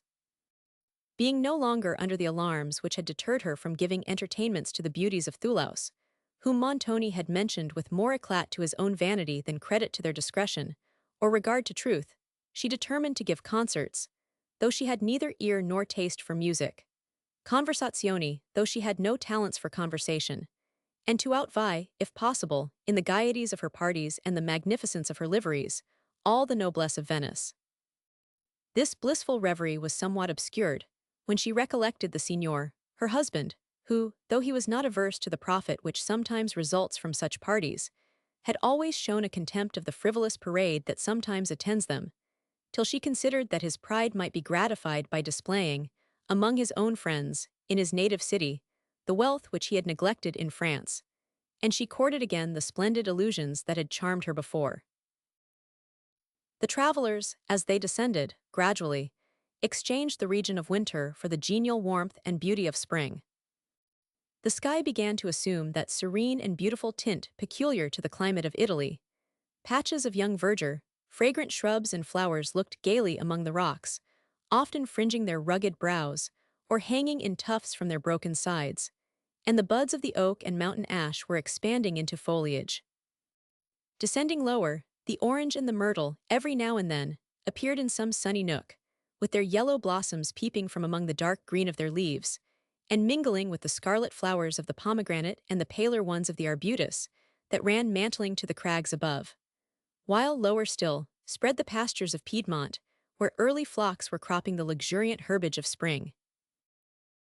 The river Doria, which, rising on the summit of Mount Cenis, had dashed for many leagues over the precipices that bordered the road, now began to assume a less impetuous, though scarcely less romantic character, as it approached the green valleys of Piedmont, into which the travelers descended with the evening sun, and Emily found herself once more amid the tranquil beauty of pastoral scenery, among flocks and herds, and slopes tufted with woods of lively verdure, and with beautiful shrubs, such as she had often seen waving luxuriantly over the Alps above. The verdure of the pasturage, now varied with the hues of early flowers, among which were yellow ranunculuses and pansy violets of delicious fragrance, she had never seen excelled. Emily almost wished to become a peasant of Piedmont, to inhabit one of the pleasant embowered cottages which she saw peeping beneath the cliffs, and to pass her careless hours among these romantic landscapes. To the hours, the months, she was to pass under the dominion of Montoni, she looked with apprehension, while those which were departed she remembered with regret and sorrow. In the present scenes, her fancy often gave her the figure of Valancourt, whom she saw on a point of the cliffs, gazing with awe and admiration on the imagery around him, or wandering pensively along the vale below, frequently pausing to look back upon the scenery, and then his countenance glowing with the poet's fire, pursuing his way to some overhanging heights. When she again considered the time and the distance that were to separate them, that every step she now took lengthened this distance, her heart sunk, and the surrounding landscape charmed her no more. The travelers, passing Novalesa, reached, after the evening had closed, the small and ancient town of Susa, which had formerly guarded this pass of the Alps into Piedmont. The heights which command it had, since the invention of artillery, rendered its fortifications useless. But these romantic heights, seen by moonlight with the town below, surrounded by its walls and watchtowers, and partially illumined, exhibited an interesting picture to Emily. Here they rested for the night at an inn, which had little accommodation to boast of, but the travelers brought with them the hunger that gives delicious flavor to the coarsest viands, and the weariness that ensures repose. And here Emily first caught a strain of Italian music, on Italian ground. As she sat after supper at a little window that opened upon the country, observing an effect of the moonlight on the broken surface of the mountains, and remembering that on such a night as this, she once had sat with her father in Valancourt, resting upon a cliff of the Pyrenees, she heard from below the long-drawn notes of a violin, of such tone and delicacy of expression, as harmonized exactly with the tender emotions she was indulging, and both charmed and surprised her. Cavigni, who approached the window, smiled at her surprise. "This is nothing extraordinary," said he. "You will hear the same, perhaps, at every inn on our way. It is one of our landlord's family who plays. I doubt not." Emily, as she listened, thought he could be scarcely less than a professor of music whom she heard. And the sweet and plaintive strains soon lulled her into a reverie, from which she was very unwillingly roused by the raillery of Cavigni, and by the voice of Montoni, who gave orders to a servant to have the carriages ready at an early hour on the following morning, and added that he meant to dine at Turin. Madame Montoni was exceedingly rejoiced to be once more on level ground, and after giving a long detail of the various terrors she had suffered, which she forgot that she was describing to the companions of her dangers, she added a hope that she should soon be beyond the view of these horrid mountains, which all the world, said she, should not tempt me to cross again. Complaining of fatigue, she soon retired to rest, and Emily withdrew to her own room, when she understood from Annette, her aunt's woman, that Cavigni was nearly right in his conjecture concerning the musician, who had awakened the violin with so much taste, for that he was the son of a peasant inhabiting the neighboring valley. "He is going to the carnival at Venice," added Annette, "for they say he has a fine hand at playing and will get a world of money, and the carnival is just going to begin. But for my part, I should like to live among these pleasant woods and hills, better than in a town. And they say, Momselle, we shall see no woods or hills or fields at Venice, for that it is built in the very middle of the sea." Emily agreed with the talkative Annette that this young man was making a change for the worse, and could not forbear silently lamenting that he should be drawn from the innocence and beauty of these scenes to the corrupt ones of that voluptuous city. When she was alone, unable to sleep, the landscapes of her native home, with Valancourt, and the circumstances of her departure, haunted her fancy. She drew pictures of social happiness amidst the grand simplicity of nature, such as she feared she had bade farewell to forever. And then, the idea of this young Piedmontese, thus ignorantly sporting with his happiness, returned to her thoughts, and glad to escape a while from the pressure of nearer interests, she indulged her fancy in composing the following lines. The Piedmontese. Ah, merry swain, who laughed along the vales, and with your gay pipe made the mountains ring. Why leave your cot, your woods, and thymy gales, and friends beloved, for aught that wealth can bring? He goes to wake o'er moonlight, sees the string. Venetian gold his untaught fancy hails, yet oft of home his simple carols sing. And his steps pause, as the last Alp he scales. Once more he turns to view his native scene. Far, far below, as roll the clouds away, he spies his cabin mid the pine-tops green, the well-known woods, clear brook and pastures gay, and thinks of friends and parents left behind, of sylvan revels, dance and festive song, and hears the faint reed swelling in the wind, and his sad sighs the distant notes prolong. Thus went the swain, till mountain shadows fell, and dimmed he the landscape to his aching sight. And must he leave the vales he loves so well? Can foreign wealth and shows his heart delight? No, happy vales, your wild rocks still shall hear his pipe, light sounding on the morning breeze. Still shall he lead the flocks to streamlet clear, and watch at eve beneath the western trees. Away, Venetian gold, your charm is o'er. And now his swift step seeks the lowland boors, where through the leaves, his cottage light once more guides him to happy friends and jocund hours. Ah, merry swain, that laugh along the vales, and with your gay pipe make the mountains ring. Your cot, your woods, your thymus-scented gales, and friends beloved, more joy than wealth can bring. Chapter 2, Titania, if you will patiently dance in our round, and see our moonlight revels, go with us. Midsummer Night's Dream. Early on the following morning, the travelers set out for Turin. The luxuriant plain that extends from the feet of the Alps to that magnificent city was not then, as now, shaded by an avenue of trees 9 miles in length, but plantations of olives, mulberry, and palms, festooned with vines, mingled with the pastoral scenery, through with the rapid Po, after its descent from the mountains, wandered to meet the humble Doria at Turin. As they advanced towards the city, the Alps, seen at some distance, began to appear in all their awful sublimity, chain rising over chain in long succession, their higher points darkened by the hovering clouds, sometimes hid, and at others seen shooting up far above them, while their lower steeps, broken into fantastic forms, were touched with blue and purplish tints, which, as they changed in light and shade, seemed to open new scenes to the eye. To the east stretched the plains of Lombardy, with the towers of Turin rising at a distance, and beyond, the Apennines bounding the horizon. The general magnificence of that city, with its vistas of churches and palaces, branching from the grand square, each opening to a landscape of the distant Alps or Apennines, was not only such as Emily had never seen in France, but such as she had never imagined.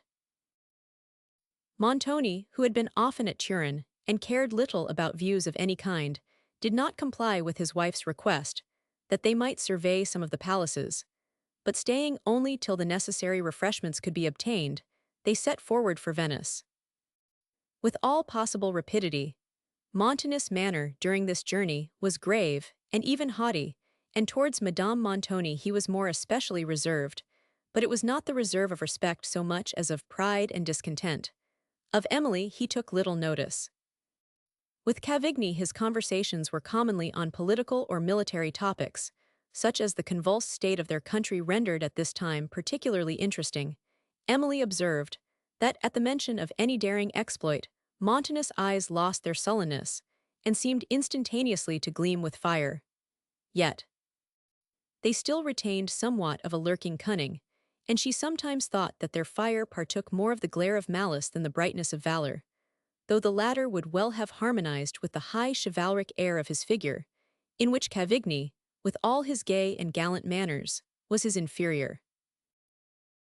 On entering the Milanese, the gentlemen exchanged their French hats for the Italian cap of scarlet cloth, embroidered, and Emily was somewhat surprised to observe that Montoni added to his the military plume, while Cavigni retained only the feather, which was usually worn with such caps, but she at length concluded that Montoni assumed this ensign of a soldier for convenience, as a means of passing with more safety through a country overrun with parties of the military.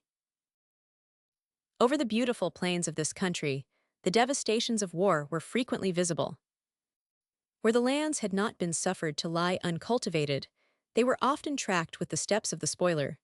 The vines were torn down from the branches that had supported them, the olives trampled upon the ground, and even the groves of mulberry trees had been hewn by the enemy, to light fires that destroyed the hamlets and villages of their owners. Emily turned her eyes with a sigh from these painful vestiges of contention to the Alps of the Grison that overlooked them to the north, whose awful solitudes seemed to offer to persecuted man a secure asylum. The travelers frequently distinguished troops of soldiers moving at a distance, and they experienced, at the little inns on the road, the scarcity of provision and other inconveniences, which are a part of the consequence of intestine war. But they had never reason to be much alarmed for their immediate safety, and they passed on to Milan with little interruption of any kind, where they stayed not to survey the grandeur of the city, or even to view its vast cathedral, which was then building. Beyond Milan, the country wore the aspect of a ruder devastation, and though everything seemed now quiet, the repose was like that of death, spread over features which retain the impression of the last convulsions. It was not till they had passed the eastern limits of the Milanese that the travelers saw any troops since they had left Milan, when, as the evening was drawing to a close, they descried what appeared to be an army winding onward along the distant plains, whose spears and other arms caught the last rays of the sun. As the column advanced through a part of the road, contracted between two hillocks, some of the commanders on horseback were distinguished on a small eminence, pointing and making signals for the march, while several of the officers were riding along the line directing its progress, according to the signs communicated by those above, and others, separating from the vanguard, which had emerged from the pass, were riding carelessly along the plains at some distance to the right of the army. As they drew nearer, Montoni, distinguishing the feathers that waved in their caps, and the banners and liveries of the bands that followed them, thought he knew this to be the small army commanded by the famous Captain Utaldo, with whom, as well as with some of the other chiefs, he was personally acquainted. He therefore gave orders that the carriages should draw up by the side of the road, to await their arrival and give them the pass. A faint strain of martial music now stole by, and gradually strengthening as the troops approached, Emily distinguished the drums and trumpets, with the clash of cymbals and of arms that were struck by a small party in time to the march. Montoni, being now certain that these were the bands of the victorious Utaldo, leaned from the carriage window, and hailed their general by waving his cap in the air, which compliment the chief returned by raising his spear, and then letting it down again suddenly, while some of his officers, who were riding at a distance from the troops, came up to the carriage, and saluted Montoni as an old acquaintance. The captain himself soon after arriving, his bands halted while he conversed with Montoni, whom he appeared much rejoiced to see. And from what he said, Emily understood that this was a victorious army, returning into their own principality, while the numerous wagons that accompanied them contained the rich spoils of the enemy, their own wounded soldiers, and the prisoners they had taken in battle, who were to be ransomed. When the peace, then negotiating between the neighboring states, should be ratified, the chiefs on the following day were to separate, and each, taking his share of the spoil, was to return with his own band to his castle. This was therefore to be an evening of uncommon and general festivity, in commemoration of the victory they had accomplished together, and of the farewell which the commanders were about to take of each other. Emily, as these officers conversed with Montoni, observed with admiration, tinctured with awe, their high martial air, mingled with the haughtiness of the noblesse of those days, and heightened by the gallantry of their dress, by the plumes towering on their caps, the armorial coat, Persian sash, and ancient Spanish cloak. Utaldo, telling Montoni that his army were going to encamp for the night near a village at only a few miles' distance, invited him to turn back and partake of their festivity, assuring the ladies also that they should be pleasantly accommodated. But Montoni excused himself, adding that it was his design to reach Verona that evening, and after some conversation concerning the state of the country towards that city, they parted. The travelers proceeded without any interruption, but it was some hours after sunset before they arrived at Verona, whose beautiful environs were therefore not seen by Emily till the following morning, when, leaving that pleasant town at an early hour, they set off for Padua, where they embarked on the Brenta for Venice. Here the scene was entirely changed. No vestiges of war, such as had deformed the plains of the Milanese, appeared. On the contrary, all was peace and elegance. The verdant banks of the Brenta exhibited a continued landscape of beauty, gaiety, and splendor. Emily gazed with admiration on the villas of the Venetian noblesse, with their cool porticos and colonnades, overhung with poplars and cypresses of majestic height and lively verdure, on their rich orangeries, whose blossoms perfumed the air, and on the luxuriant willows, that dipped their light leaves in the wave, and sheltered from the sun the gay parties whose music came at intervals on the breeze. The carnival did, indeed, appear to extend from Venice along the whole line of these enchanting shores. The river was gay with boats passing to that city, exhibiting the fantastic diversity of a masquerade in the dresses of the people within them, and towards evening, groups of dancers frequently were seen beneath the trees. Cavigni, meanwhile, informed her of the names of the noblemen to whom the several villas they passed belonged, adding light sketches of their characters, such as served to amuse rather than to inform, exhibiting his own wit instead of the delineation of truth. Emily was sometimes diverted by his conversation, but his gaiety did not entertain Madame Montoni, as it had formerly done. She was frequently grave, and Montoni retained his usual reserve. Nothing could exceed Emily's admiration on her first view of Venice, with its islets, palaces, and towers rising out of the sea, whose clear surface reflected the tremulous picture in all its colors. The sun, sinking in the west, tinted the waves and the lofty mountains of Friuli, which skirt the northern shores of the Adriatic, with a saffron glow, while on the marble porticos and colonnades of St. Mark were thrown the rich lights and shades of evening. As they glided on, the grander features of this city appeared more distinctly. Its terraces, crowned with airy yet majestic fabrics, touched, as they now were, with the splendor of the setting sun, appeared as if they had been called up from the ocean by the wand of an enchanter, rather than reared by mortal hands. The sun, soon after, sinking to the lower world, the shadow of the earth stole gradually over the waves, and then up the towering sides of the mountains of Friuli, till it extinguished even the last upward beams that had lingered on their summits, and the melancholy purple of evening drew over them, like a thin veil. How deep, how beautiful was the tranquility that wrapped the scene! All nature seemed to repose, the finest emotions of the soul were alone awake.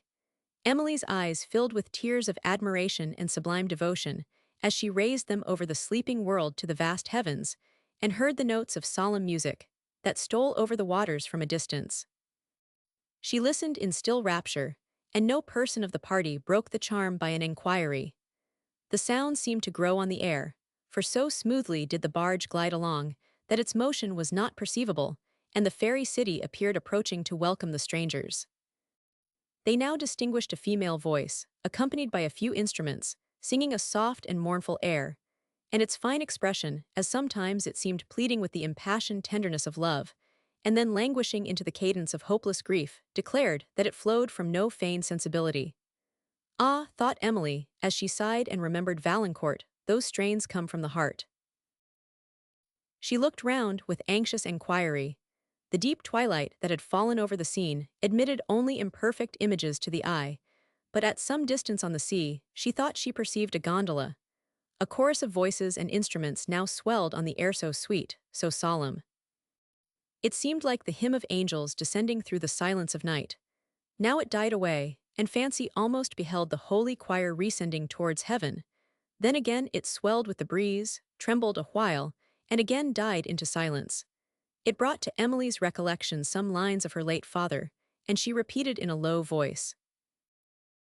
Oft I hear, upon the silence of the midnight air, celestial voices swell in holy chorus.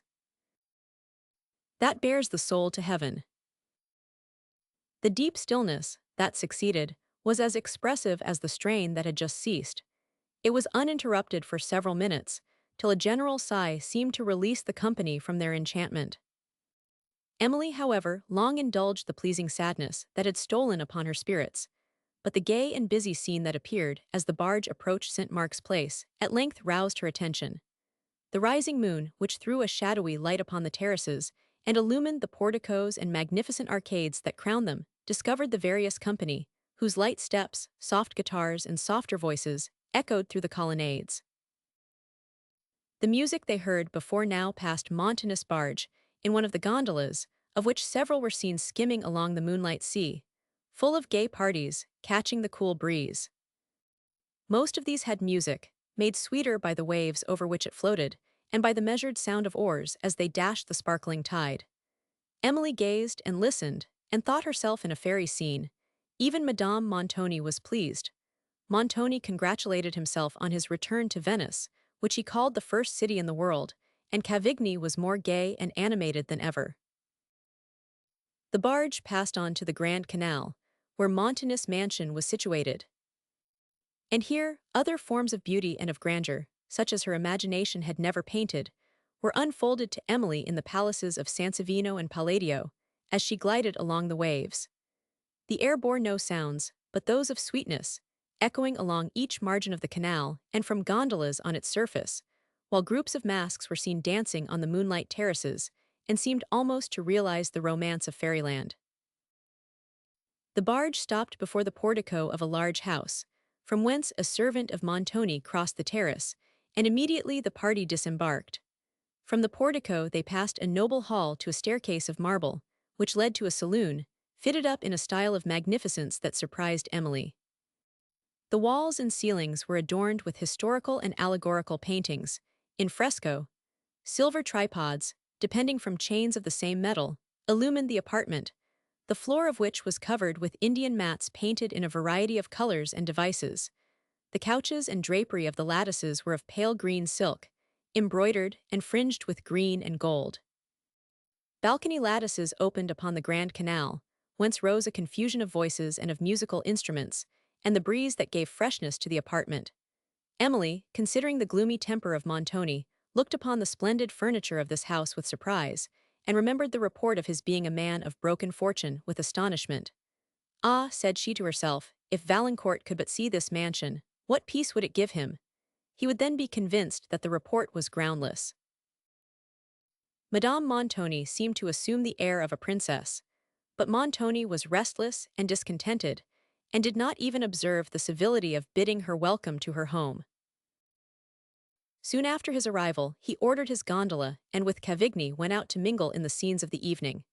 Madame then became serious and thoughtful.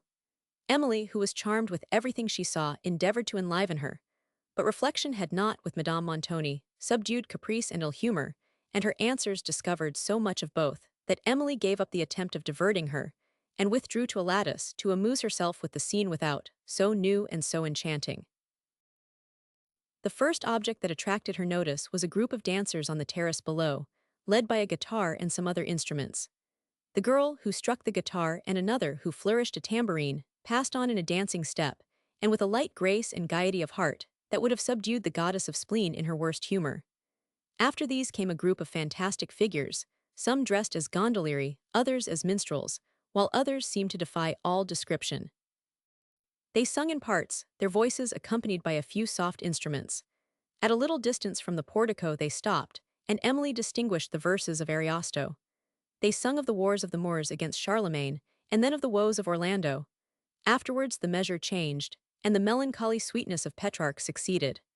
The magic of his grief was assisted by all that Italian music and Italian expression, heightened by the enchantments of Venetian moonlight, could give. Emily, as she listened, caught the pensive enthusiasm. Her tears flowed silently, while her fancy bore her far away to France and to Valancourt. Each succeeding sonnet, more full of charming sadness than the last, seemed to bind the spell of melancholy.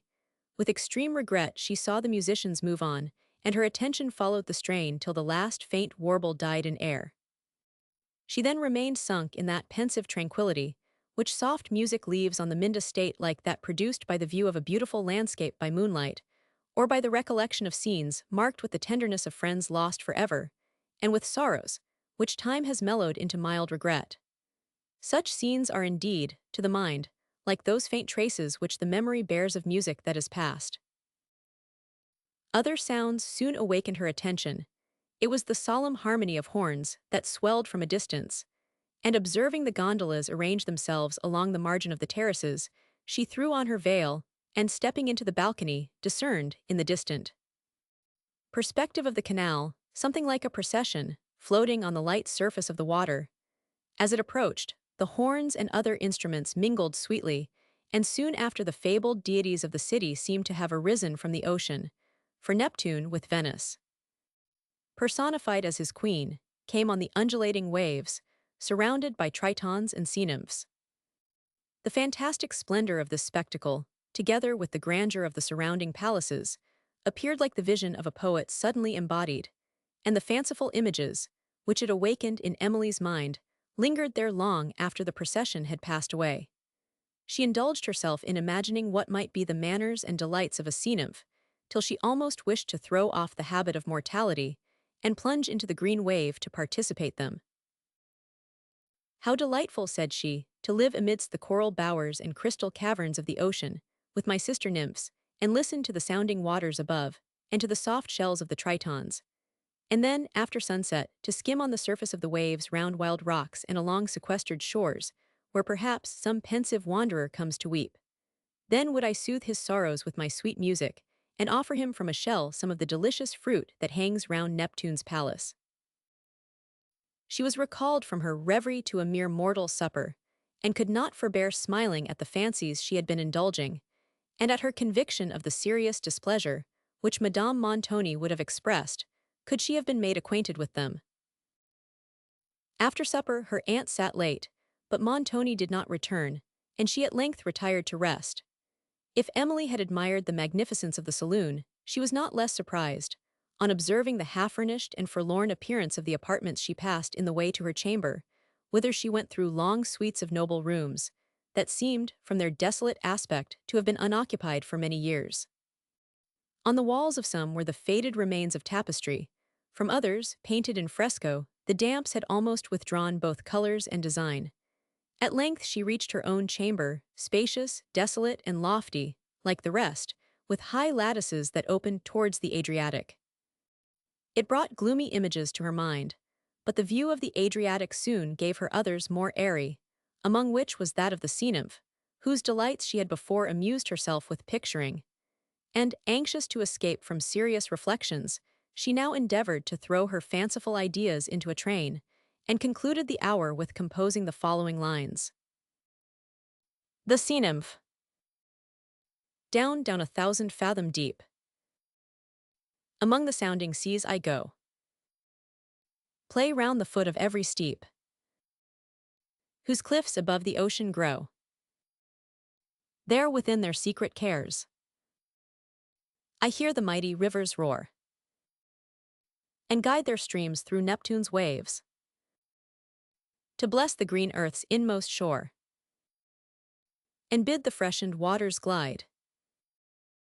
For fern-crowned nymphs of lake or brook, through winding woods and pastures wide, and many a wild, romantic nook. For this the nymphs, at fall of eve, oft dance upon the flurry banks, and sing my name, and garlands weave, to bear beneath the wave their thanks. In coral bowers I love to lie, and hear the surges roll above, and through the waters view on high the proud ships sail, and gay clouds move. And oft at midnight's stillest hour, when summer sees the vessel lave, I love to prove my charmful power, while floating on the moonlight wave. And when deep sleep the crew has bound, and the sad lover musing leans, o'er the ship's side I breathe around such strains as speak no mortal means. O'er the dim waves his searching eye sees but the vessel's lengthened shade, above moon and azure sky. Entranced he hears, and half afraid, sometimes a single note I swell, that softly sweet at distance dies. Then wake the magic of my shell, and choral voices round me rise. The trembling youth, charmed by my strain, calls up the crew, who silent bend o'er the high deck, but list in vain. My song is hushed, my wonders end within the mountain's woody bay, where the tall bark at anchor rides, at twilight hour with tritons gay. I dance upon the lapsing tides, and with my sister nymphs I sport, till the broad sun looks o'er the floods. Then, swift we seek our crystal court, deep in the wave, mid Neptune's woods, in cool arcades and glassy halls. We pass the sultry hours of noon, beyond wherever sunbeam falls, weaving sea flowers in gay festoon, the while we chant our ditties sweet, to some soft shell that warbles near, joined by the murmuring currents, fleet, that glide along our halls so clear. There the pale pearl and sapphire blue, and ruby red and emerald green, dart from the domes a changing hue, and sparry columns deck the scene. When the dark storm scowls o'er the deep, and long, long peals of thunder sound, on some high cliff my watch I keep, o'er all the restless seas around, till on the ridgy wave afar comes the lone vessel, laboring slow, spreading the white foam in the air, with sail and topmast bending low.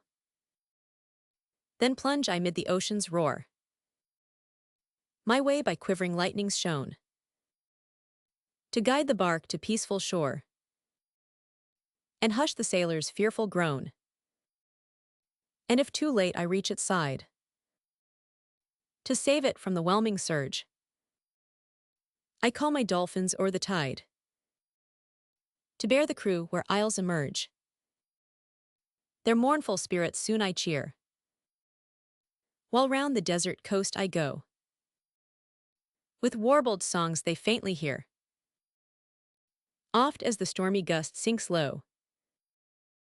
My music leads to lofty groves, that wild upon the seabank wave, where sweet fruits bloom and fresh spring roves, enclosing boughs the tempest brave. Then from the air spirits obey my potent voice they love so well, and on the clouds paint visions gay, while strains more sweet at distance swell. And thus the lonely hours I cheat, soothing the shipwrecked sailor's heart, till from the waves the storms retreat, and o'er the east the daybeams dart. Neptune for this oft binds me fast to rocks below with coral chain, till all the tempests overpast, and drowning seamen cry in vain, woe are ye that love my lay. Come when red sunset tints the wave, to the still sands where fairies play. There in cool seas I love to lave. Chapter 3. He is a great observer and he looks quite through the deeds of men. He loves no plays, he hears no music.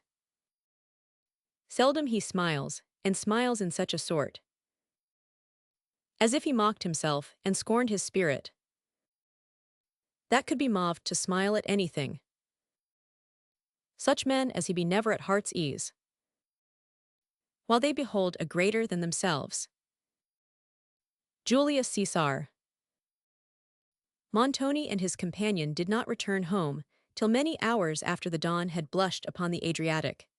The airy groups, which had danced all night along the colonnade of St. Mark, dispersed before the morning, like so many spirits. Montoni had been otherwise engaged, his soul was little susceptible of light pleasures.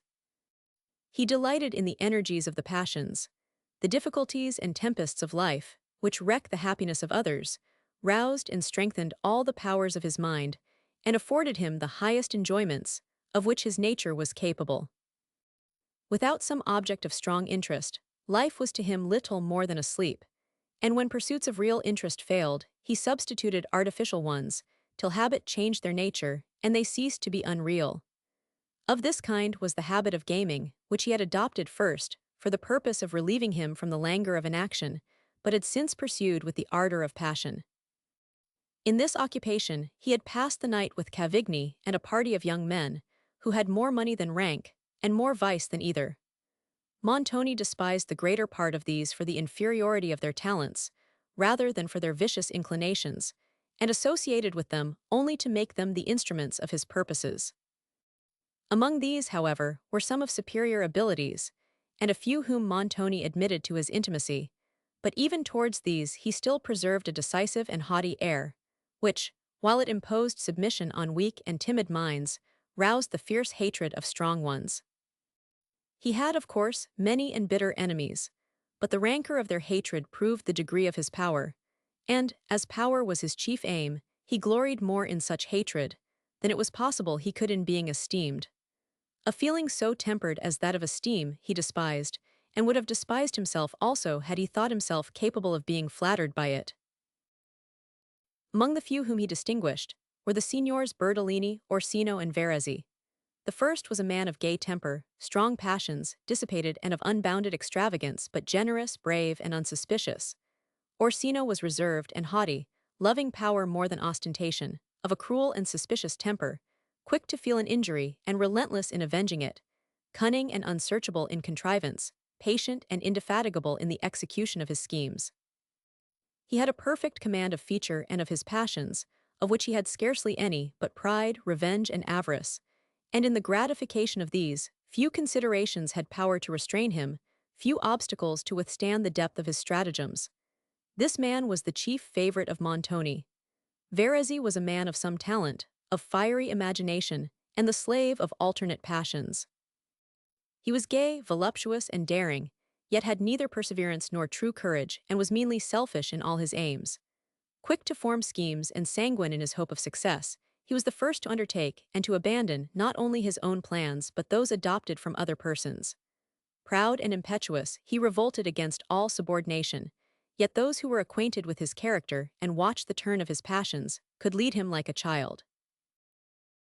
Such were the friends whom Montoni introduced to his family and his table on the day after his arrival at Venice.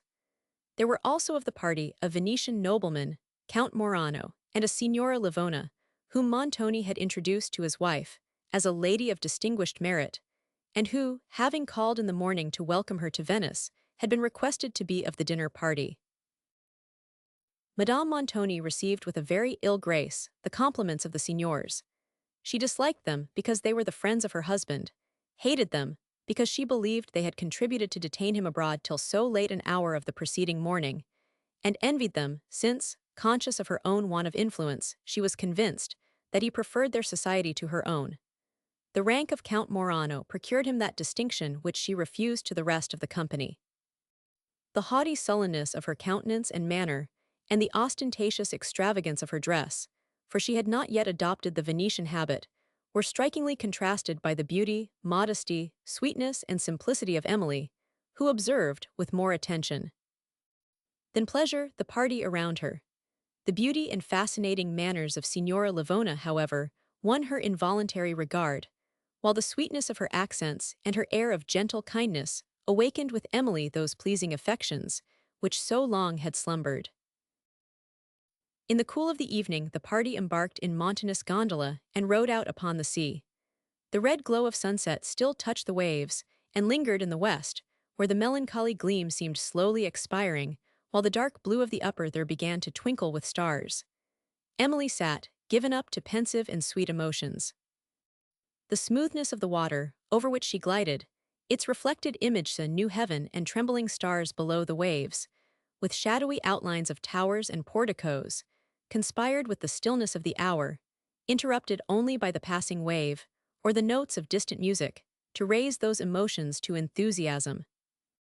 As she listened to the measured sound of the oars, and to the remote warblings that came in the breeze, her softened mind returned to the memory of St. Aubert and to Valancourt, and tears stole to her eyes.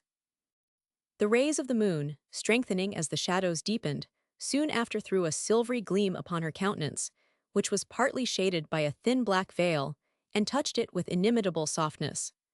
Hers was the contour of a Madonna, with the sensibility of a Magdalene, and the pensive uplifted eye, with the tear that glittered on her cheek, confirmed the expression of the character. The last strain of distant music now died in air, for the gondola was far upon the waves, and the party determined to have music of their own. The Count Morano, who sat next to Emily, and who had been observing her for some time in silence, snatched up a lute, and struck the chords with the finger of harmony herself, while his voice, a fine tenor, accompanied them in a rondeau full of tender sadness. To him, indeed, might have been applied that beautiful exhortation of an English poet, had it then existed. Strike up, my master, but touch the strings with a religious softness. Teach sounds to languish through the night's dull ear, till melancholy starts from off her couch, and carelessness grows concert to attention. With such powers of expression, the Count sung the following. Rondeau. Soft as yon silver ray that sleeps Upon the ocean's trembling tide. Soft as the air that lightly sweeps. Yon sad that swells in stately pride. Soft as the surge's stealing note. That dies along the distant shores. Or warbled strain that sinks remote. So soft the sigh my bosom pours. True as the wave to Cynthia's ray. True as the vessel to the breeze. True as the soul to music's sway. Or music to Venetian seas. Soft as yon silver beams that sleep. Upon the ocean's trembling breast. So soft, so true, fond love shall weep. So soft, so true with thee shall rest. The cadence with which he returned from the last stanza to a repetition of the first, the fine modulation in which his voice stole upon the first line, and the pathetic energy with which it pronounced the last, were such as only exquisite taste could give. When he had concluded, he gave the lute with a sigh to Emily, who, to avoid any appearance of affectation, immediately began to play. She sung a melancholy little air, one of the popular songs of her native province, with a simplicity and pathos that made it enchanting. But its well-known melody brought so forcibly to her fancy the scenes and the persons, among which she had often heard it, that her spirits were overcome.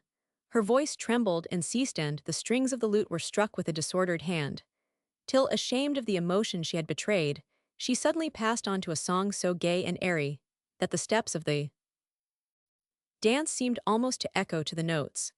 Bravissimo burst instantly from the lips of her delighted auditors, and she was compelled to repeat the air. Among the compliments that followed, those of the Count were not the least audible, and they had not concluded, when Emily gave the instrument to Signora Livona, whose voice accompanied it with true Italian taste.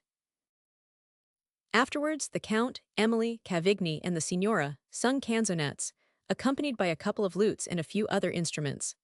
Sometimes the instruments suddenly ceased, and the voices dropped from the full swell of harmony into a low chant.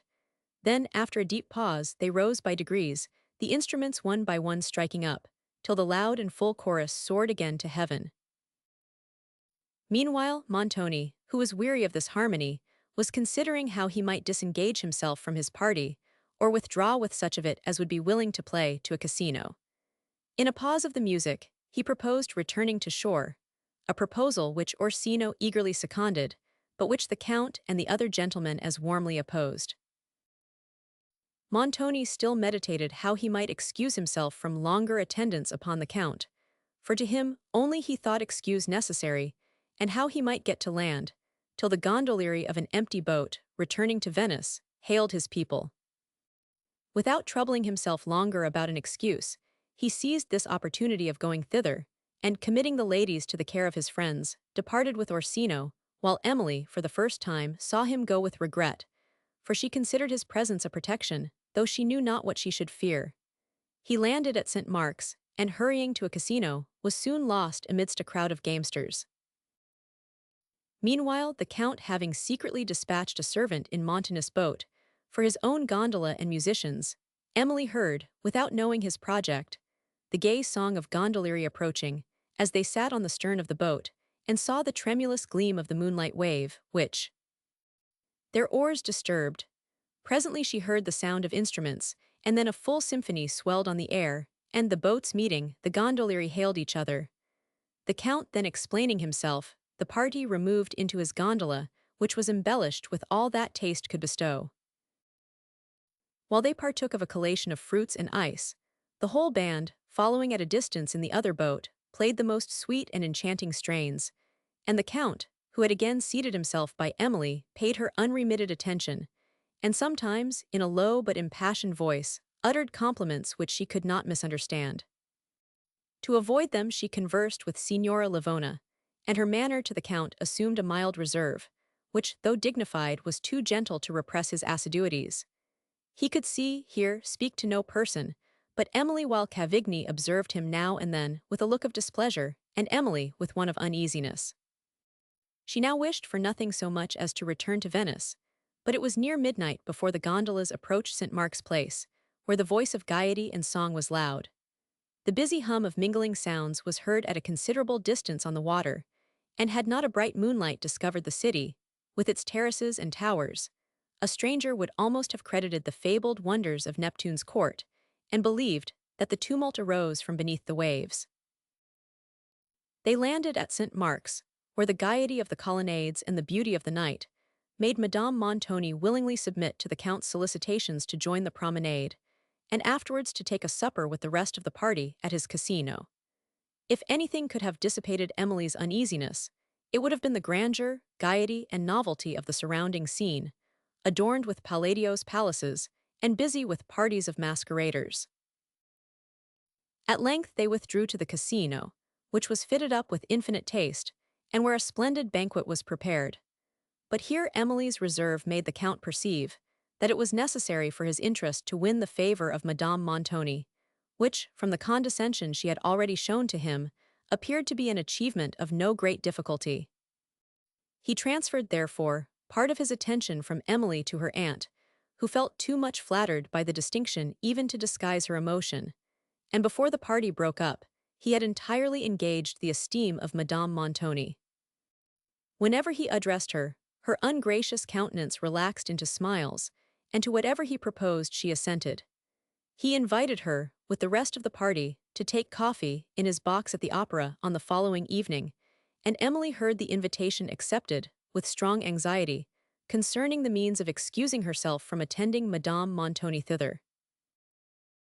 It was very late before their gondola was ordered, and Emily's surprise was extreme when, on quitting the casino, she beheld the broad sun rising out of the Adriatic, while St. Mark's Place was yet crowded with company. Sleep had long weighed heavily on her eyes, but now the fresh sea breeze revived her, and she would have quitted the scene with regret, had not the Count been present, performing the duty which he had imposed upon himself of escorting them home. There they heard that Montoni was not yet returned, and his wife, retiring in displeasure to her apartment, at length released Emily from the fatigue of further attendance. Montoni came home late in the morning, in a very ill humor, having lost considerably at play, and before he withdrew to rest, had a private conference with Cavigni, whose manner on the following day seemed to tell that the subject of it had not been pleasing to him. In the evening, Madame Montoni, who, during the day, had observed a sullen silence towards her husband, received visits from some Venetian ladies, with whose sweet manners Emily was particularly charmed. They had an air of ease and kindness towards the strangers, as if they had been their familiar friends for years, and their conversation was by turns tender, sentimental, and gay. Madame, though she had no taste for such conversation, and whose coarseness and selfishness sometimes exhibited a ludicrous contrast to their excessive refinement, could not remain wholly insensible to the captivations of their manner. In a pause of conversation, a lady who was called Signora Herminia took up a lute, and began to play and sing with as much easy gaiety as if she had been alone. Her voice was uncommonly rich in tone and various in expression, yet she appeared to be entirely unconscious of its powers, and meant nothing less than to display them. She sung from the gaiety of her heart, as she sat with her veil half thrown back, holding gracefully the lute, under the spreading foliage and flowers of some plants that rose from baskets, and interlaced one of the lattices of the saloon. Emily, retiring a little from the company, sketched her figure, with the miniature scenery around her, and drew a very interesting picture, which, though it would not perhaps have borne criticism, had spirit and taste enough to awaken both the fancy and the heart. When she had finished it, she presented it to the beautiful original, who was delighted with the offering, as well as the sentiment it conveyed, and assured Emily, with a smile of captivating sweetness, that she should preserve it as a pledge of her friendship. In the evening, Cavigni joined the ladies, but Montoni had other engagements, and they embarked in the gondola for St. Mark's, where the same gay company seemed to flutter as on the preceding night. The cool breeze, the glassy sea, the gentle sound of its waves, and the sweeter murmur of distant music, the lofty porticos and arcades, and the happy groups that sauntered beneath them, these, with every feature and circumstance of the scene, united to charm Emily, no longer teased by the officious attentions of Count Morano. But as she looked upon the moonlight sea, undulating along the walls of St. Mark, and lingering for a moment over those walls, caught the sweet and melancholy song of some gondolier as he sat in his boat below, waiting for his master, her softened mind returned to the memory of her home, of her friends, and of all that was dear in her native country. After walking some time, they sat down at the door of a casino, and while Cavigni was accommodating them with coffee and ice, were joined by Count Morano. He sought Emily with a look of impatient delight, who, remembering all the attention he had shown her on the preceding evening, was compelled, as before, to shrink from his assiduities into a timid reserve, except when she conversed with Signora Herminia and the other ladies of her party. It was near midnight before they withdrew to the opera, where Emily was not so charmed, but that, when she remembered the scene she had just quitted, she felt how infinitely inferior all the splendor of art is to the sublimity of nature. Her heart was not now affected, tears of admiration did not start to her eyes, as when she viewed the vast expanse of ocean, the grandeur of the heavens, and listened to the rolling waters, and to the faint music that, at intervals, mingled with their roar. Remembering these, the scene before her faded into insignificance. Of the evening, which passed on without any particular incident, she wished the conclusion that she might escape from the attentions of the Count. And as opposite qualities frequently attract each other in our thoughts, thus Emily, when she looked on Count Morano, remembered Valancourt, and a sigh sometimes followed the recollection. Several weeks passed in the course of customary visits, during which nothing remarkable occurred. Emily was amused by the manners and scenes that surrounded her, so different from those of France, but where Count Morano, too frequently for her comfort, contrived to introduce himself. His manner, figure, and accomplishments, which were generally admired, Emily would, perhaps, have admired also, had her heart been disengaged from Valancourt, and had the Count forborne to persecute her with officious attentions, during which she observed some traits in his character that prejudiced her against whatever might otherwise be good in it. Soon after his arrival at Venice, Montoni received a packet from 1000. Quesnel, in which the latter mentioned the death of his wife's uncle, at his villa on the Brenta, and that, in consequence of this event, he should hasten to take possession of that estate and of other effects bequeathed to him. This uncle was the brother of Madame Quesnel's late mother. Montoni was related to her by the father's side, and though he could have had neither claim nor expectation concerning these possessions, he could scarcely conceal the envy which 1000.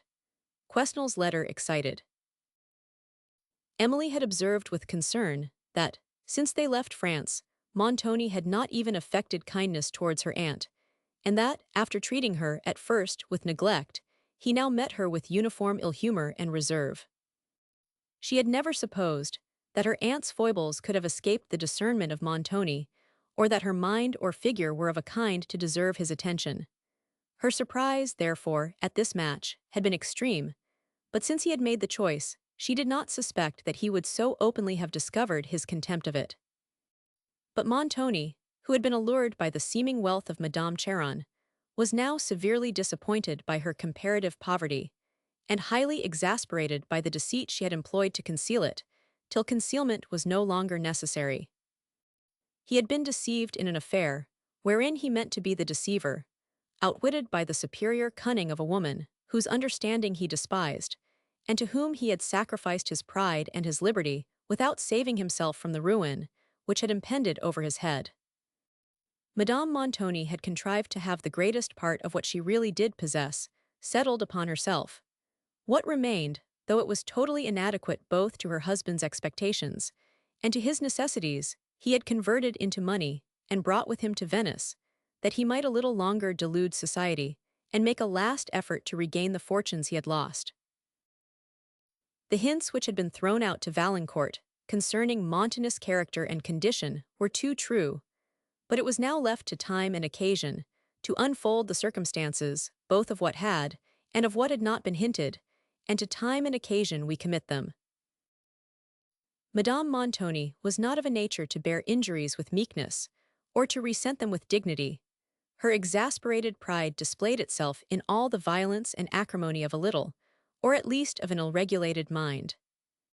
She would not acknowledge, even to herself, that she had in any degree provoked contempt by her duplicity, but weakly persisted in believing that she alone was to be pitied, and Montoni alone to be censured.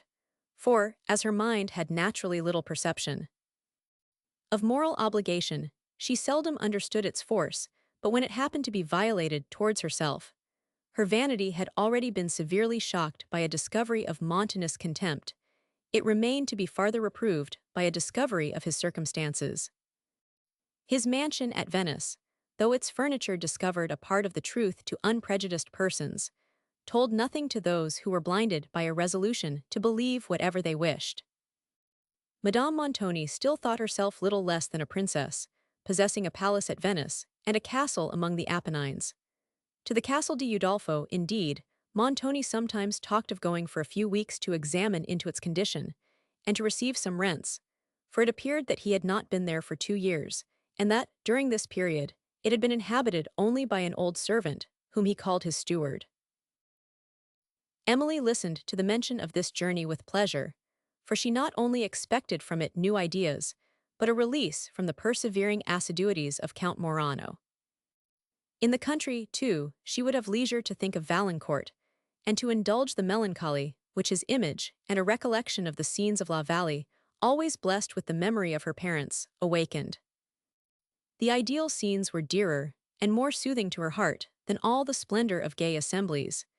They were a kind of talisman that expelled the poison of temporary evils and supported her hopes of happy days. They appeared like a beautiful landscape, lighted up by a gleam of sunshine, and seen through a perspective of dark and rugged rocks. But Count Morano did not long confine himself to silent assiduities. He declared his passion to Emily, and made proposals to Montoni, who encouraged, though Emily rejected him. With Montoni for his friend, and an abundance of vanity to delude him, he did not despair of success. Emily was astonished and highly disgusted at his perseverance, after she had explained her sentiments with a frankness that would not allow him to misunderstand them.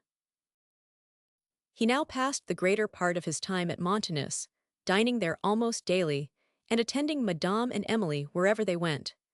And all this, notwithstanding the uniform reserve of Emily, whose aunt seemed as anxious as Montoni to promote this marriage, and would never dispense with her attendance at any assembly where the Count proposed to be present.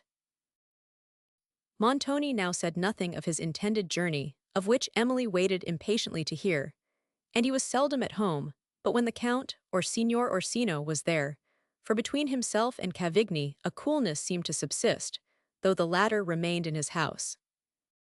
With Orsino, Montoni was frequently closeted for hours together, and whatever might be the business upon which they consulted, it appeared to be of consequence, since Montoni often sacrificed to it his favorite passion for play, and remained at home the whole night. There was somewhat of privacy, too, in the manner of Orsino's visits, which had never before occurred, and which excited not only surprise, but some degree of alarm in Emily's mind, who had unwillingly discovered much of his character when he had most endeavored to disguise it. After these visits, Montoni was often more thoughtful than usual. Sometimes the deep workings of his mind entirely abstracted him from surrounding objects, and threw a gloom over his visage that rendered it terrible. At others, his eyes seemed almost to flash fire, and all the energies of his soul appeared to be roused for some great enterprise. Emily observed these written characters of his thoughts with deep interest, and not without some degree of awe, when she considered that she was entirely in his power, but forbore even to hint her fears or her observations to Madame Montoni, who discerned nothing in her husband at these times but his usual sternness. A second letter from 1000.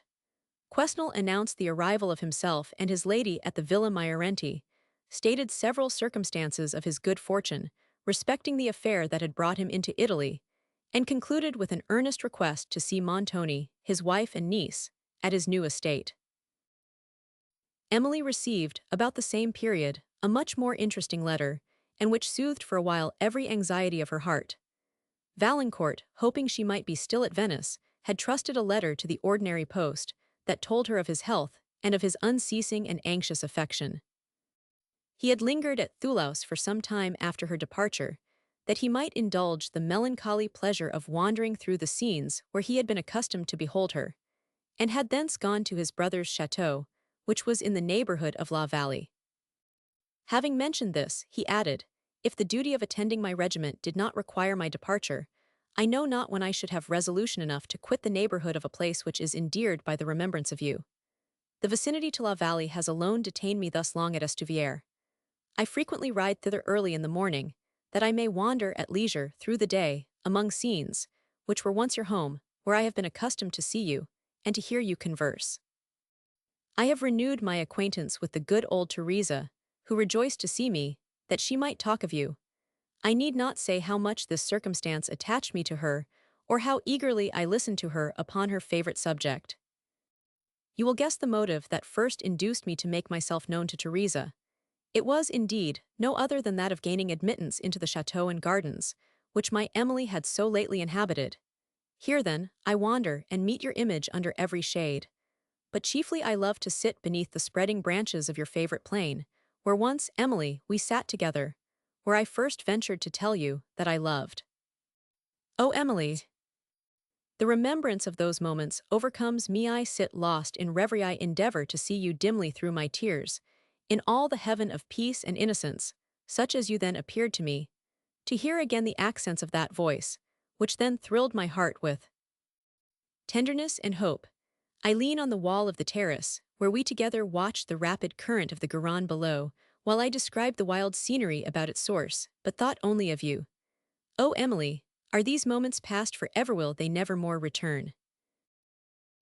In another part of his letter he wrote thus: You see, my letter is dated on many different days, and if you look back to the first, you will perceive that I began to write soon after your departure from France. To write was, indeed, the only employment that withdrew me from my own melancholy, and rendered your absence supportable, or rather, it seemed to destroy absence. For when I was conversing with you on paper, and telling you every sentiment and affection of my heart, you almost appeared to be present. This employment has been from time to time my chief consolation, and I have deferred sending off my packet, merely for the comfort of prolonging it, though it was certain that what I had written was written to no purpose till you received it. Whenever my mind has been more than usually depressed, I have come to pour forth its sorrows to you, and have always found consolation. And when any little occurrence has interested my heart, and given a gleam of joy to my spirits, I have hastened to communicate it to you, and have received reflected satisfaction. Thus, my letter is a kind of picture of my life and of my thoughts for the last month, and thus, though it has been deeply interesting to me, while I wrote it, and I dare hope will, for the same reason, be not indifferent to you, yet to other readers it would seem to abound only in frivolities. Thus it is always, when we attempt to describe the finer movements of the heart, for they are too fine to be discerned, they can only be experienced, and are therefore passed over by the indifferent observer, while the interested one feels that all description is imperfect and unnecessary, except as it may prove the sincerity of the writer, and soothe his own sufferings. You will pardon all this egotism, for I am a lover. I have just heard of a circumstance which entirely destroys all my fairy paradise of ideal delight, and which will reconcile me to the necessity of returning to my regiment, for I must no longer wander beneath the beloved shades, where I have been accustomed to meet you in thought. La Vallée is let. I have reason to believe this is without your knowledge, from what Teresa told me this morning, and therefore I mention the circumstance. She shed tears while she related that she was going to leave the service of her dear mistress, and the château where she had lived so many happy years. And all this, added she, without even a letter from Mademoiselle to soften the news. But it is all Quesnel's doings, and I dare say she does not even know what is going forward. Teresa added that she had received a letter from him, informing her the château was let, and that, as her services would no longer be required, she must quit the place on that day week, when the new tenant would arrive. Teresa had been surprised by a visit from 1000. Quesnel, some time before the receipt of this letter, who was accompanied by a stranger that viewed the premises with much curiosity. Towards the conclusion of his letter, which is dated a week after this sentence, Valancourt adds, I have received a summons from my regiment, and I join it without regret, since I am shut out from the scenes that are so interesting to my heart. I rode to La Vallée this morning, and heard that the new tenant was arrived, and that Teresa was gone. I should not treat the subject thus familiarly if I did not believe you to be uninformed of this disposal of your house, For your satisfaction, I have endeavored to learn something of the character and fortune of your tenant, but without success. He is a gentleman, they say, and this is all I can hear.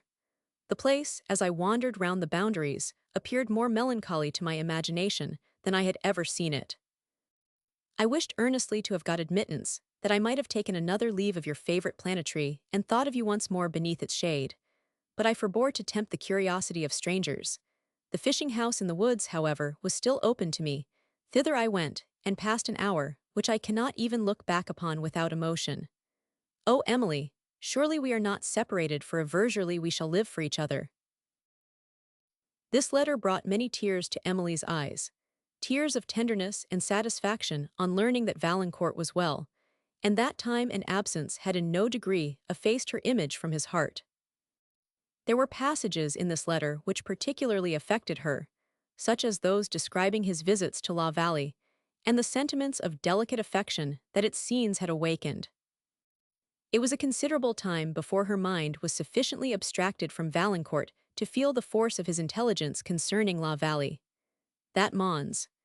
Quesnel should let it, without even consulting her on the measure, both surprised and shocked her, particularly as it proved the absolute authority he thought himself entitled to exercise in her affairs.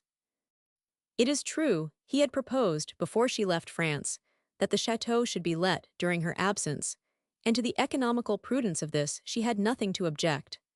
But the committing what had been her father's villa to the power and caprice of strangers, and the depriving herself of a sure home, should any unhappy circumstances make her look back to her home as an asylum, were considerations that made her, even then, strongly oppose the measure. Her father, too, in his last hour, had received from her a solemn promise never to dispose of La Vallée, and this she considered as in some degree violated if she suffered the place to be let.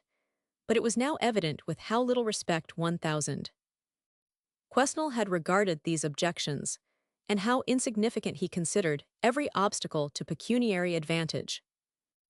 It appeared, also, that he had not even condescended to inform Montoni of the step he had taken, since no motive was evident for Montanus concealing the circumstance from her, if it had been made known to him. This both displeased and surprised her, but the chief subjects of her uneasiness were the temporary disposal of La Vallée and the dismission of her father's old and faithful servant. Poor Teresa, said Emily, thou hadst not saved much in thy servitude, for thou wast always tender towards the poor, and believest thou shouldst die in the family, where thy best years had been spent. Poor Teresa, now thou art turned out in thy old age to seek thy bread. Emily wept bitterly as these thoughts passed over her mind, and she determined to consider what could be done for Teresa, and to talk very explicitly to 1000. Quesnel on the subject, but she much feared that his cold heart could feel only for itself. She determined also to inquire whether he had made any mention of her affairs, in his letter to Montoni, who soon gave her the opportunity she sought, by desiring that she would attend him in his study. She had little doubt that the interview was intended for the purpose of communicating to her a part of 1000. Quesnel's letter concerning the transactions at La Vallée, and she obeyed him immediately. Montoni was alone. I have just been writing to Mons. Quesnel, said he when Emily appeared, in reply to the letter I received from him a few days ago, and I wish to talk to you upon a subject that occupied part of it. I also wish to speak with you on this topic, sir, said Emily. It is a subject of some interest to you, undoubtedly, rejoined Montoni, and I think you must see it in the light that I do. Indeed, it will not bear any other. I trust you will agree with me that any objection founded on sentiment, as they call it, ought to yield to circumstances of solid advantage. Granting this, sir, replied Emily, modestly, those of humanity ought surely to be attended to. But I fear it is now too late to deliberate upon this plan, and I must regret that it is no longer in my power to reject it. It is too late, said Montoni, but since it is so, I am pleased to observe that you submit to reason and necessity without indulging useless complaint. I applaud this conduct exceedingly, the more perhaps, since it discovers a strength of mind seldom observable in your sex. When you are older you will look back with gratitude to the friends who assisted in rescuing you from the romantic illusions of sentiment, and will perceive that they are only the snares of childhood, and should be vanquished the moment you escape from the nursery. I have not closed my letter, and you may add a few lines to inform your uncle of your acquiescence. You will soon see him, for it is my intention to take you, with Madame Montoni, in a few days to my Arenti, and you can then talk over the affair." Emily wrote on the opposite page of the paper as follows: "It is now useless, sir, for me to remonstrate upon the circumstances of which Signor Montoni informs me that he has written. I could have wished, at least, that the affair had been concluded with less precipitation, that I might have taught myself to subdue some prejudices, as the Signor calls them, which still linger in my heart.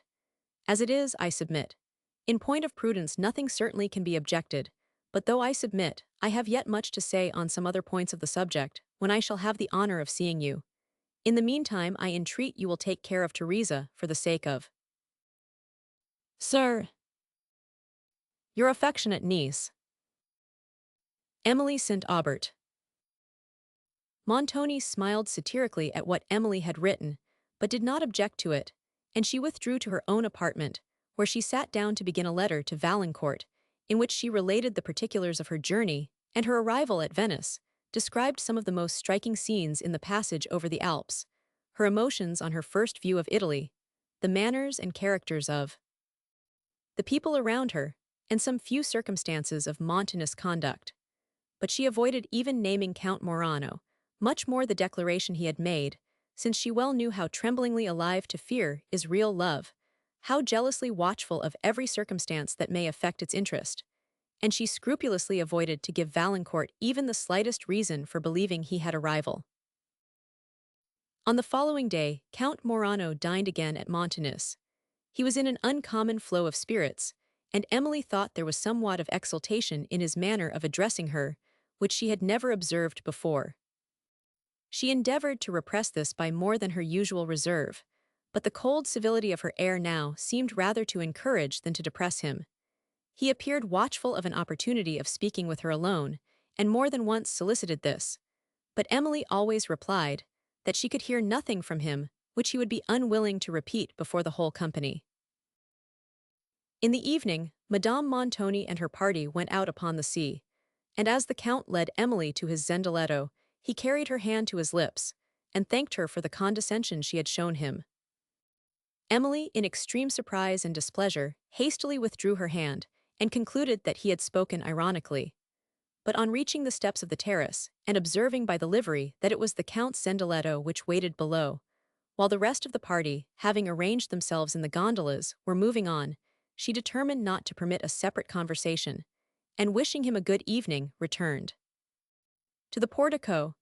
The Count followed to expostulate and entreat, and Montoni, who then came out, rendered solicitation unnecessary, for without condescending to speak, he took her hand, and led her to the zendaletto.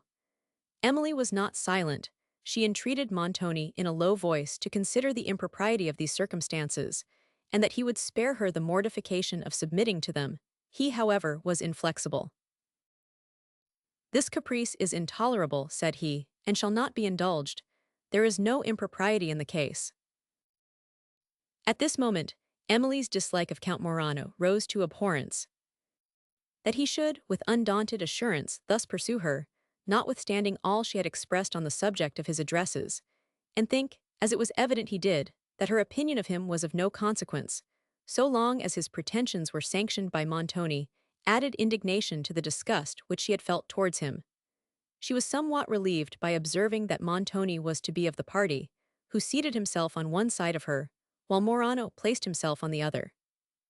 There was a pause for some moments as the gondolieri prepared their oars, and Emily trembled from apprehension of the discourse that might follow this silence. At length she collected courage to break it herself, in the hope of preventing fine speeches from Morano and reproof from Montoni. To some trivial remark which she made, the latter returned a short and disobliging reply, but Morano immediately followed with a general observation, which he contrived to end with a particular compliment, and though Emily passed it without even the notice of a smile, he was not discouraged.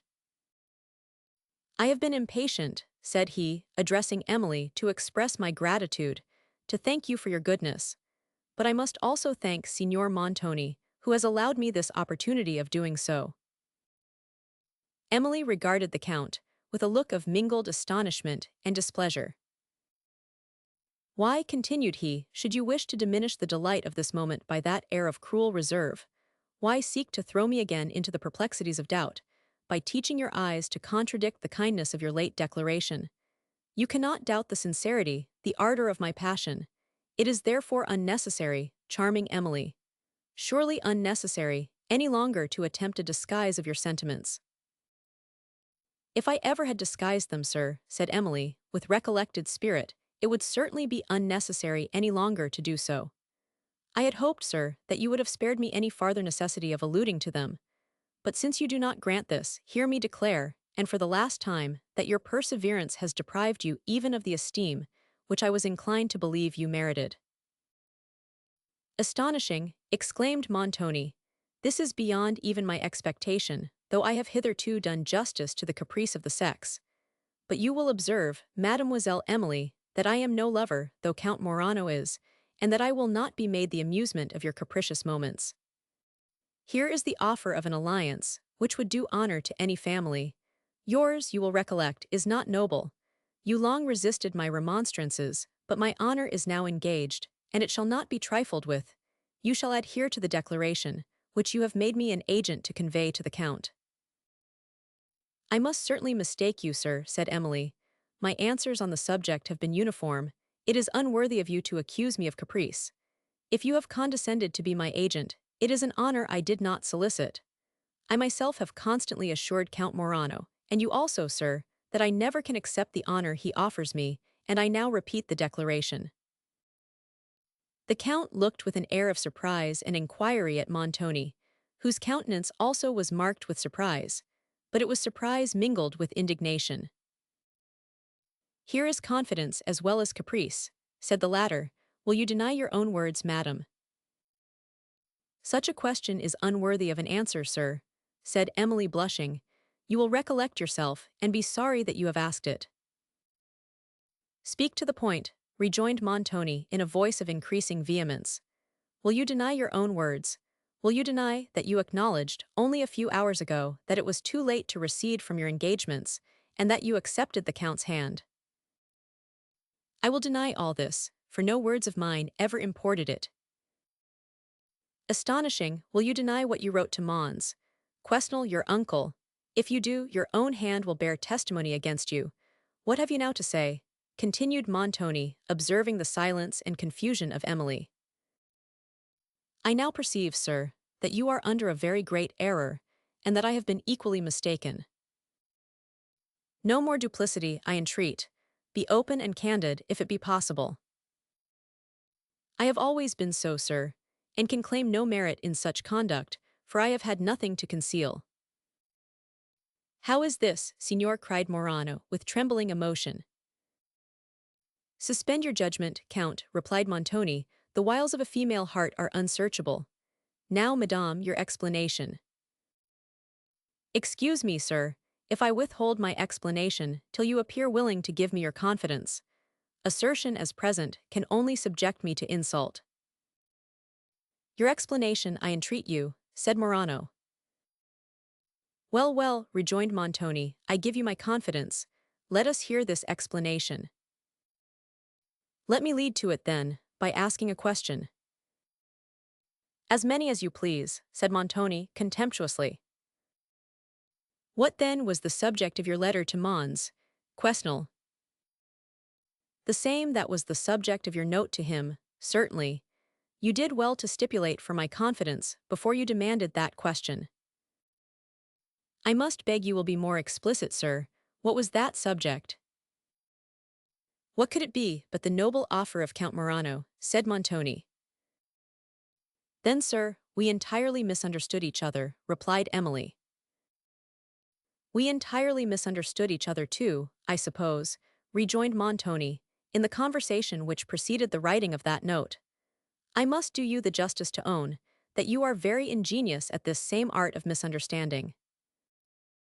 Emily tried to restrain the tears that came to her eyes, and to answer with becoming firmness. "Allow me, sir, to explain myself fully, or to be wholly silent."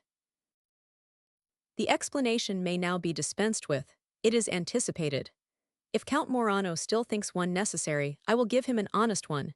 You have changed your intention since our last conversation, and if he can have patience and humility enough to wait till tomorrow, he will probably find it changed again. But as I have neither the patience nor the humility, which you expect from a lover, I warn you of the effect of my displeasure. Montoni, you are too precipitate, said the Count, who had listened to this conversation in extreme agitation and impatience. Signora, I entreat your own explanation of this affair. Signor Montoni has said justly, replied Emily, that all explanation may now be dispensed with. After what has passed, I cannot suffer myself to give one.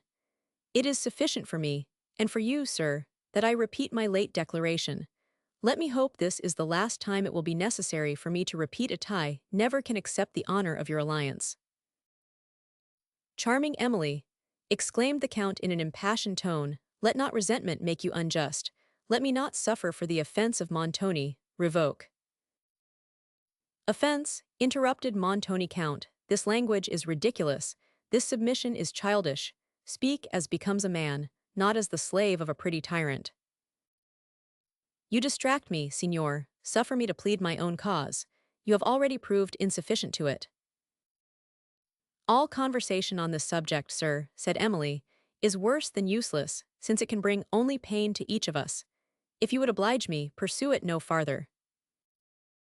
It is impossible, madam, that I can thus easily resign the object of a passion, which is the delight and torment of my life. I must still pursue you with unremitting ardor. When you shall be convinced of the strength and constancy of my passion, your heart must soften into pity and repentance. Is this generous, sir? Is this manly? Can it either deserve or obtain the esteem you solicit, thus to continue a persecution from which I have no present means of escaping? A gleam of moonlight that fell upon Morano's countenance revealed the strong emotions of his soul, and glancing on Montoni discovered the dark resentment, which contrasted his features. By heaven, this is too much, suddenly exclaimed the Count. Signor Montoni, you treat me ill, it is from you that I shall look for explanation. From me, sir, you shall have it, muttered Montoni, if your discernment is indeed so far obscured by passion as to make explanation necessary. And for you, madam, you should learn that a man of honor is not to be trifled with, though you may, perhaps with impunity, treat a boy like a puppet. This sarcasm roused the pride of Morano, and the resentment which he had felt at the indifference of Emily, being lost in indignation of the insolence of Montoni, he determined to mortify him by defending her. This also, said he, replying to Montoni's last words, this also shall not pass unnoticed. I bid you learn, sir, that you have a stronger enemy than a woman to contend with. I will protect Signora St. Aubert from your threatened resentment. You have misled me, and would revenge your disappointed views upon the innocent. Misled you, retorted Montoni with quickness, is my conduct me word then pausing, while he seemed endeavoring to restrain the resentment that flashed in his eyes. In the next moment he added, in a subdued voice, Count Morano, this is a language, a sort of conduct to which I am not accustomed. It is the conduct of a passionate boy as such, I pass it over in contempt. In contempt, signor. The respect I owe myself, rejoined Montoni, requires that I should converse more largely with you upon some points of the subject in dispute. Return with me to Venice, and I will condescend to convince you of your error. Condescend, sir, but I will not condescend to be so conversed with. Montoni smiled contemptuously, and Emily, now terrified for the consequences of what she saw and heard, could no longer be silent. She explained the whole subject upon which she had mistaken Montoni in the morning, declaring that she understood him to have consulted her solely concerning the disposal of La Vallée, and concluding with entreating that he would write immediately to 1000. Quesnel and rectify the mistake. But Montoni either was, or affected to be, still incredulous, and Count Morano was still entangled in perplexity. While she was speaking, however, the attention of her auditors had been diverted from the immediate occasion of their resentment, and their passion consequently became less. Montoni desired the Count would order his servants to row back to Venice, that he might have some private conversation with him, and Morano, somewhat soothed by his softened voice and manner, and eager to examine into the full extent of his difficulties, complied.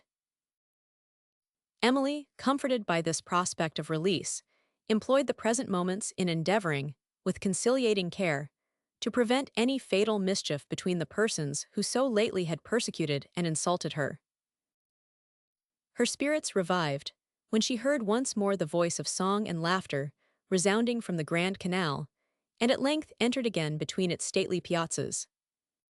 The zendaletto stopped at Montoni's mansion, and the Count hastily led her into the hall, where Montoni took his arm and said something in a low voice, on which Morano kissed the hand he held, notwithstanding Emily's effort to disengage it, and wishing her a good evening, with an accent and look she could not misunderstand, returned to his zendaletto with Montoni. Emily, in her own apartment, considered with intense anxiety all the unjust and tyrannical conduct of Montoni, the dauntless perseverance of Morano, and her own desolate situation, removed from her friends and country. She looked in vain to Valancourt, confined by his profession to a distant kingdom, as her protector, but it gave her comfort to know that there was at least one person in the world who would sympathize in her afflictions, and whose wishes would fly eagerly to release her. Yet she determined not to give him unavailing pain by relating the reasons she had to regret the having rejected his better judgment concerning Montoni.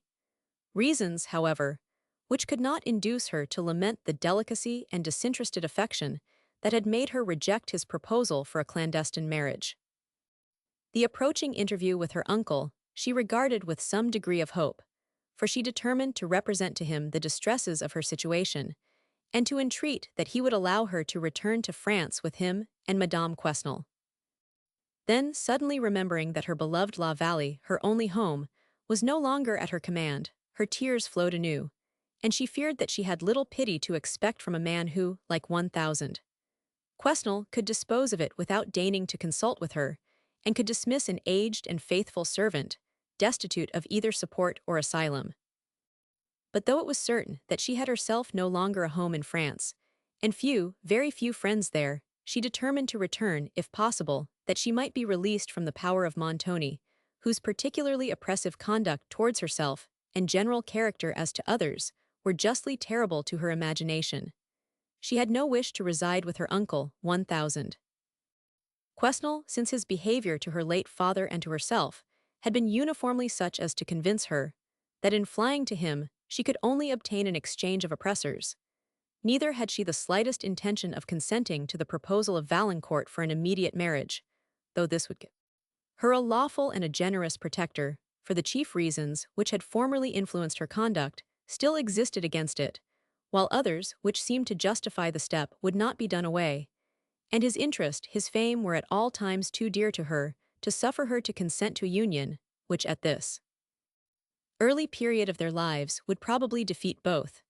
One sure and proper asylum, however, would still be open to her in France. She knew that she could board in the convent, where she had formerly experienced so much kindness, and which had an affecting and solemn claim upon her heart, since it contained the remains of her late father. Here she could remain in safety and tranquillity, till the term, for which La Vallée might be let, should expire, or till the arrangement of 1,000 Maudeville's affairs enabled her so far to estimate the remains of her fortune as to judge whether it would be prudent for her to reside there. Concerning Montoni's conduct with respect to his letters to 1,000 Quesnel, she had many doubts. However he might be at first mistaken on the subject, she much suspected that he willfully persevered in his error, as a means of intimidating her into a compliance with his wishes of uniting her to Count Morano. Whether this was or was not the fact, she was extremely anxious to explain the affair to 1,000 Quesnel, and looked forward with a mixture of impatience, hope, and fear to her approaching visit. On the following day, Madame Montoni, being alone with Emily, introduced the mention of Count Morano, by expressing her surprise that she had not joined the party on the water the preceding evening, and at her abrupt departure to Venice. Emily then related what had passed, expressed her concern for the mutual mistake that had occurred between Montoni and herself, and solicited her aunt's kind offices in urging him to give a decisive denial to the Count's further addresses. But she soon perceived that Madame Montoni had not been ignorant of the late conversation, when she introduced the present. "You have no encouragement to expect from me," said her aunt in these notions. "I have already given my opinion on the subject, and think Signor Montoni right in enforcing, by any means, your consent. If young persons will be blind to their interest, and obstinately oppose it, why, the greatest blessings they can have are friends, who will oppose their folly. Pray what pretensions of any kind do you think you have to such a match as is now offered you?" "Not any whatever, madam," replied Emily, "and therefore, at least, suffer me to be happy in my humility." "Nay, niece, it cannot be denied that you have pride enough. My poor brother your father had his share of pride too, though let me add, his fortune did not justify it." Emily, somewhat embarrassed by the indignation which this malevolent allusion to her father excited, and by the difficulty of rendering her answer as temperate as it should be reprehensive, hesitated for some moments, in a confusion which highly gratified her aunt.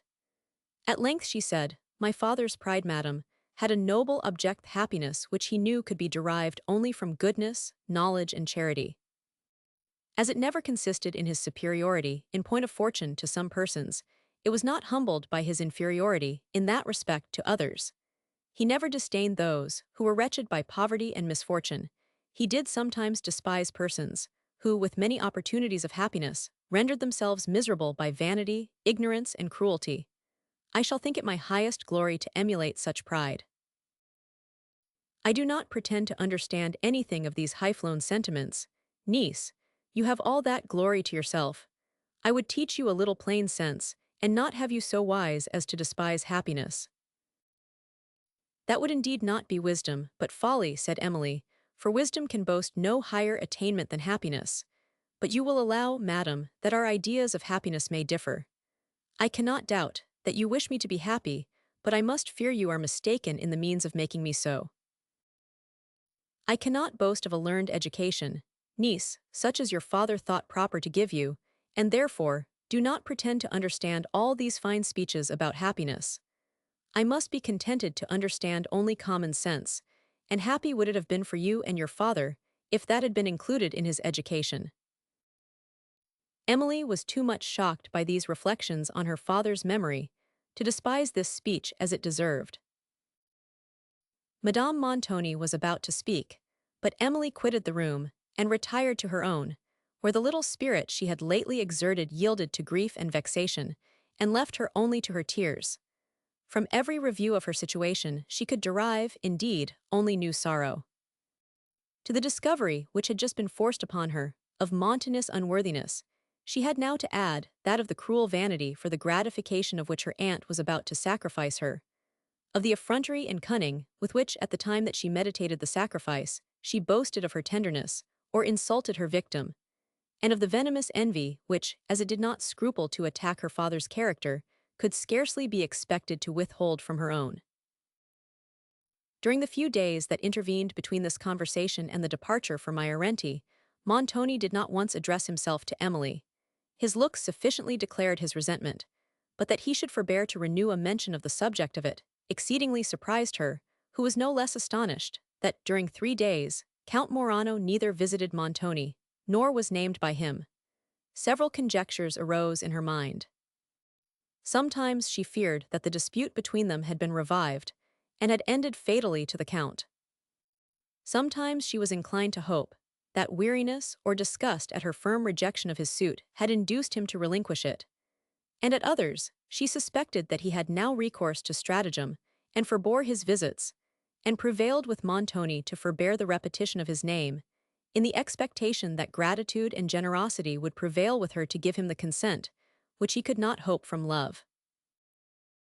Thus passed the time in vain conjecture, and alternate hopes and fears, till the day arrived when Montoni was to set out for the villa of Myrenty, which, like the preceding ones, neither brought the Count, nor the mention of him. Montoni having determined not to leave Venice till towards evening, that he might avoid the heats, and catch the cool breezes of night, embarked about an hour before sunset, with his family, in a barge for the Brenta. Emily sat alone near the stern of the vessel, and as it floated slowly on, watched the gay and lofty city lessening from her view, till its palaces seemed to sink in the distant waves, while its loftier towers and domes, illumined by the declining sun, appeared on the horizon, like those far-seen clouds which, in more northern climes, often linger on the western verge and catch the last light of a summer's evening. Soon after, even these grew dim and faded in distance from her sight, but she still sat gazing on the vast scene of cloudless sky and mighty waters, and listening in pleasing awe to the deep-sounding waves, while as her eyes glanced over the Adriatic towards the opposite shores, which were, however, far beyond the reach of sight, she thought of Greece, and 1,000 classical remembrances stealing too. Her mind, she experienced that pensive luxury which is felt on viewing the scenes of ancient story, and on comparing their present state of silence and solitude with that of their former grandeur and animation. The scenes of the Iliad elapsed in glowing colors to her fancy scenes, once the haunt of heroes no lonely, and in ruins, but which still shone, in the poet's strain, in all their youthful splendor. As her imagination painted with melancholy touches the deserted plains of Troy, such as they appeared in this afterday, she reanimated the landscape with the following little story. Stanzas. O'er Ilion's plains, where once the warrior bled, and once the poet raised his deathless strain. O'er Ilion's plains a weary driver led his stately camels for the ruined fane. Wide round the lonely scene his glance he threw, for now the red cloud faded in the west, and twilight o'er the silent landscape drew. Her deepening veil, eastward his course he pressed. There, on the grey horizon's glimmering bound, rose the proud columns of deserted Troy. And wandering shepherds now a shelter found within those walls where princes wont to joy. Beneath a lofty porch the driver passed, then from his camels heaved the heavy load, partook with them the simple, cool repast, and in short vesper gave himself to God. From distant lands with merchandise he came. His olive wealth his patient servants bore. Oft deep-drawn sighs his anxious wish proclaim, to reach again his happy cottage door. For there his wife, his little children dwell. Their smiles shall pay the toil of many an hour. Even now warm tears to expectation swell, as fancy o'er his mind extends her power. A death-like stillness reigned, where once the song of heroes, whacked the midnight air. Save when a solemn murmur rolled along, that seemed to say for future worlds prepare. For time's imperious voice was frequent heard, shaking the marble temple to its fall. By hands he long had conquered, vainly reared, and distant ruins answered to his call. While Hamlet slept, his camels round him lay. Beneath him, all his store of wealth was piled, and here his cruse and empty wallet lay. And there, the flute that chirred him in the wild. The robber Tartar on his slumber stole, for o'er the waste, at eve, he watched his train. Ah, who his thirst of plunder shall control? Who calls on him for mercy calls in vain? A poisoned poignard in his belt he wore. A crescent sword depended at his side. The deathful quiver at his back he bore. An infant sat, his very look had died. The moon's cold beam athwart the temple fell, and to his sleeping prey the Tartar led. But soft, a startled camel shook his bell, then stretched his limbs, and reared his drowsy head. Hamlet awoke, the poignard glittered high. Swift from his couch he sprung, and scapt the blow, when from an unknown hand the arrows fly, that lay the ruffian in his vengeance low. He groaned, he died, from forth a columned gate. A fearful shepherd, pale and silent, crept, who, as he watched his folded flock starlate, had marked the robber's steel where Hamlet slept. He feared his own, and salved a stranger's life. Poor Hamet clasped him to his grateful heart.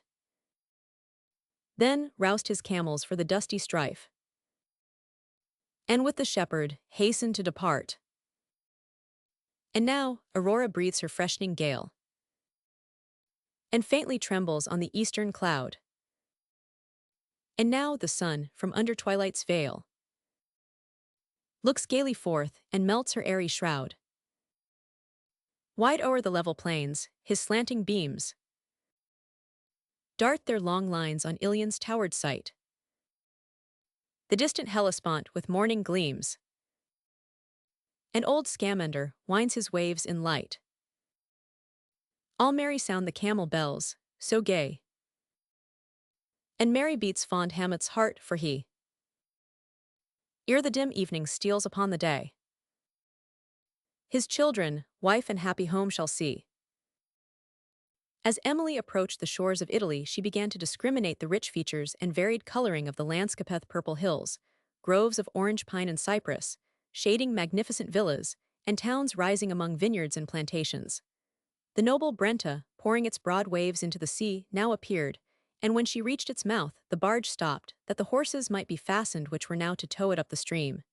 This done, Emily gave a last look to the Adriatic, and to the dim sail that from the sky-mixed wave dawns on the sight, and the barge slowly glided between the green and luxuriant slopes of the river. The grandeur of the Palladian villas that adorn these shores was considerably heightened by the setting rays, which threw strong contrasts of light and shade upon the porticos and long arcades, and beamed a mellow luster upon the orangeries and the tall groves of pine and cypress that overhung the buildings.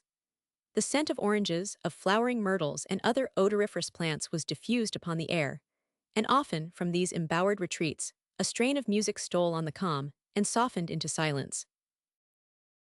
The sun now sunk below the horizon, twilight fell over the landscape, and Emily, wrapped in musing silence, continued to watch its features gradually vanishing into obscurity.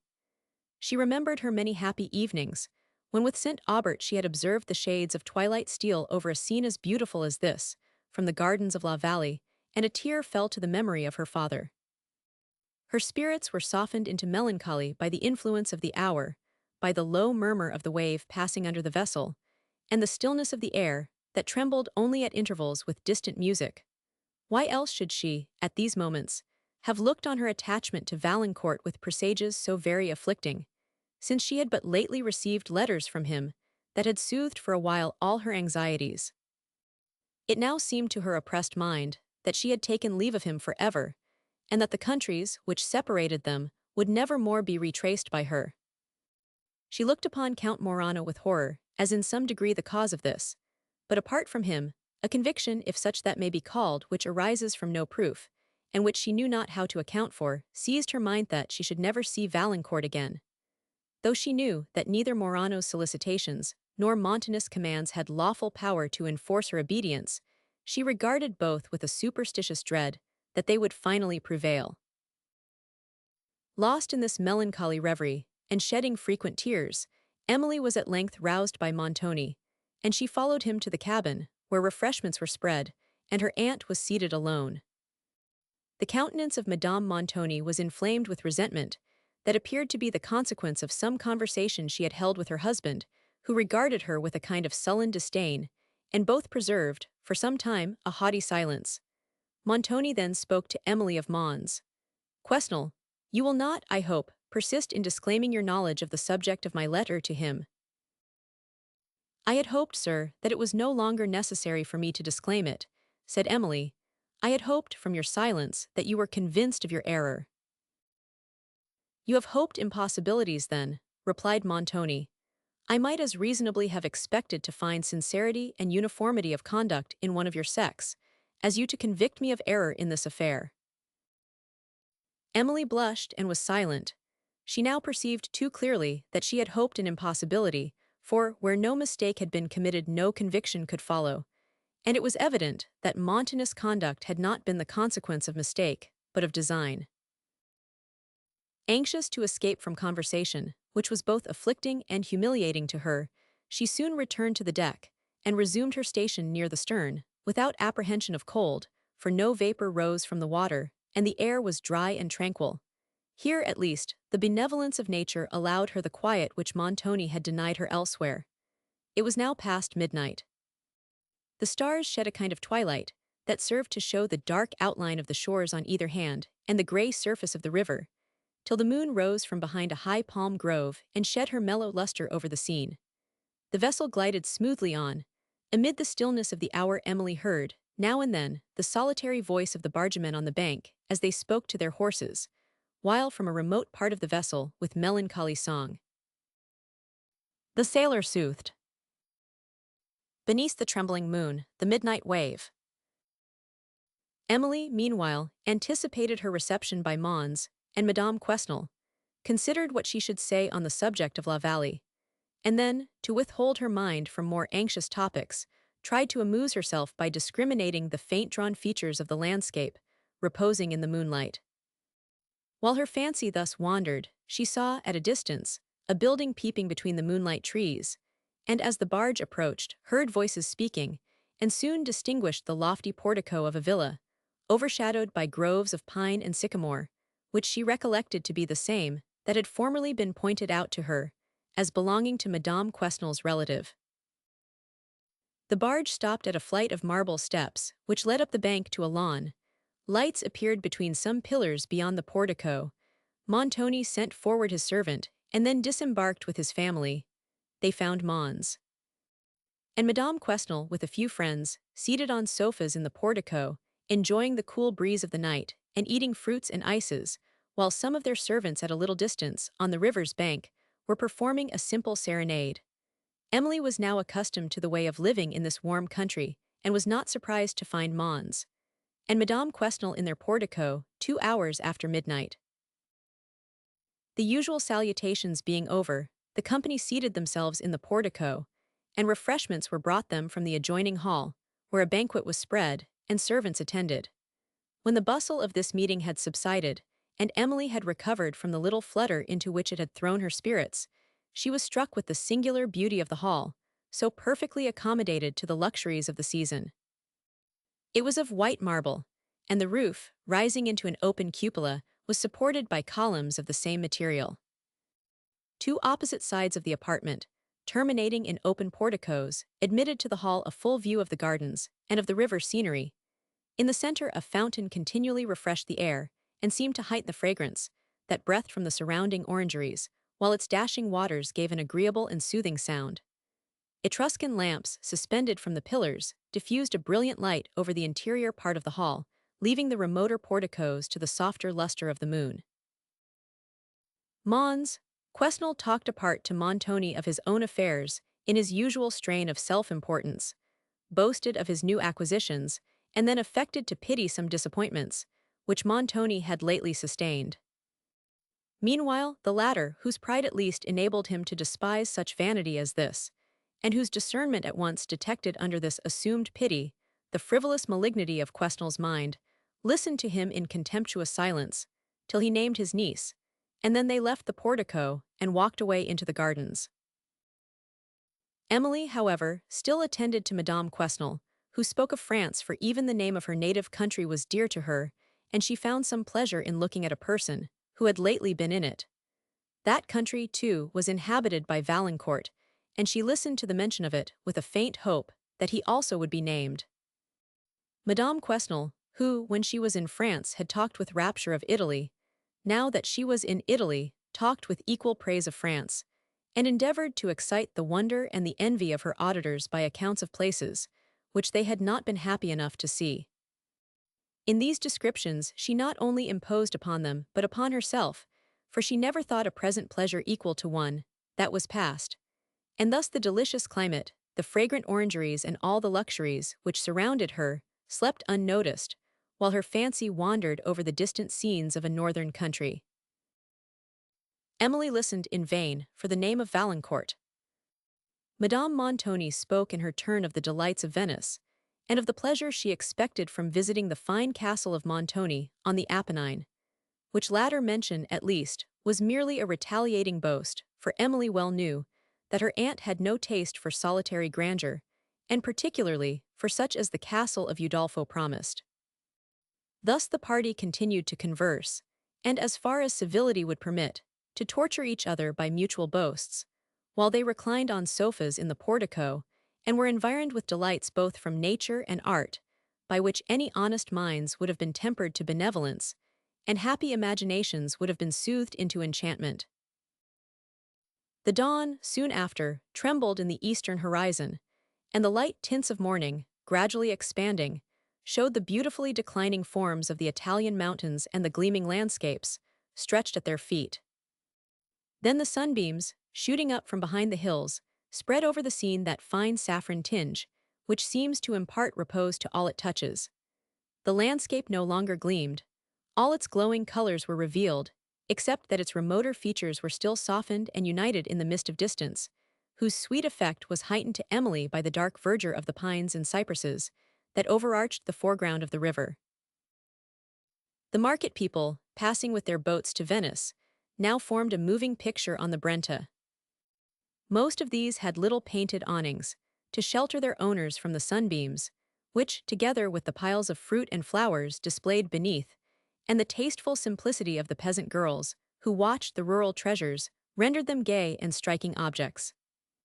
The swift movement of the boats down the current, the quick glance of oars in the water, and now and then the passing chorus of peasants, who reclined under the sail of their little bark, or the tones of some rustic instrument, played by a girl, as she sat near her sylvan cargo, heightened the animation and festivity of the scene. When Montoni and 1000 Quesnel had joined the ladies, the party left the portico for the gardens, where the charming scenery soon withdrew Emily's thoughts from painful subjects. The majestic forms and rich verdure of cypresses she had never seen so perfect before. Groves of cedar, lemon, and orange, the spiry clusters of the pine and poplar, the luxuriant chestnut and oriental plane, threw all their pomp of shade over these gardens, while bowers of flowering myrtle and other spicy shrubs mingled their fragrance with that of flowers, whose vivid and various coloring glowed with increased effect beneath the contrasted umbrage of the groves. The air also was continually refreshed by rivulets, which, with more taste than fashion, had been suffered to wander among the green recesses. Emily often lingered behind the party, to contemplate the distant landscape that closed a vista, or that gleamed beneath the dark foliage of the foreground. The spiral summits of the mountains, touched with a purple tint, broken and steep above, but shelving gradually to their base, the open valley, marked by no formal lines of art, and the tall groves of cypress, pine, and poplar, sometimes embellished by a ruined villa, whose broken columns appeared between the branches of a pine that seemed to droop over their fall. From other parts of the gardens, the character of the view was entirely changed, and the fine solitary beauty of the landscape shifted for the crowded features and varied coloring of an habitation. The sun was now gaining fast upon the sky, and the party quitted the gardens and retired to repose. Chapter 4. And Poor Misfortune Feels the Lash of Vice. Thomson. Emily seized the first opportunity of conversing alone with Mons Quesnel concerning La Vallée. His answers to her inquiries were concise, and delivered with the air of a man who is conscious of possessing absolute power and impatient of hearing it questioned. He declared that the disposal of the place was a necessary measure, and that she might consider herself indebted to his prudence for even the small income that remained for her. But however, added he, when this Venetian count I have forgot his name marries you, your present disagreeable state of dependence will cease. As a relation to you, I rejoice in the circumstance, which is so fortunate for you, and I may add, so unexpected by your friends. For some moments Emily was chilled into silence by this speech, and when she attempted to undeceive him, concerning the purport of the note she had enclosed in Montoni's letter, he appeared to have some private reason for disbelieving her assertion, and, for a considerable time, persevered in accusing her of capricious conduct. Being, at length, however, convinced that she really disliked Morano and had positively rejected his suit, his resentment was extravagant, and he expressed it in terms equally pointed and inhuman. For secretly flattered by the prospect of a connection with a nobleman, whose title he had affected to forget, he was incapable of feeling pity for whatever sufferings of his niece might stand in the way of his ambition. Emily saw at once in his manner all the difficulties that awaited her, and though no oppression could have power to make her renounce Valancourt for Morano, her fortitude now trembled at an encounter with the violent passions of her uncle. She opposed his turbulence and indignation only by the mild dignity of a superior mind, but the gentle firmness of her conduct served to exasperate still more his resentment, since it compelled him to feel his own inferiority, and when he left her, he declared that, if she persisted in her folly, both himself and Montoni would abandon her to the contempt of the world. The calmness she had assumed in his presence failed Emily, when alone, and she wept bitterly and called frequently upon the name of her departed father, whose advice to her from his deathbed she then remembered. "Alas," said she, "I do indeed perceive how much more valuable is the strength of fortitude than the grace of sensibility, and I will also endeavor to fulfill the promise I then made. I will not indulge in unavailing lamentation, but will try to endure, with firmness, the oppression I cannot elude."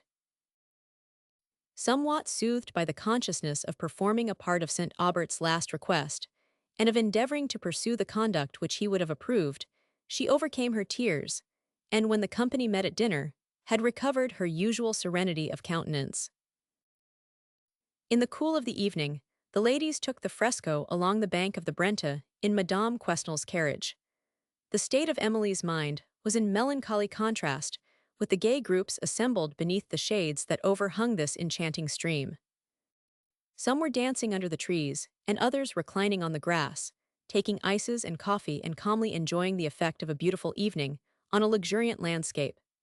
Emily, when she looked at the snow-capped Apennines ascending in the distance, thought of Montoni's castle and suffered some terror, lest he should convey her thither for the purpose of enforcing her obedience.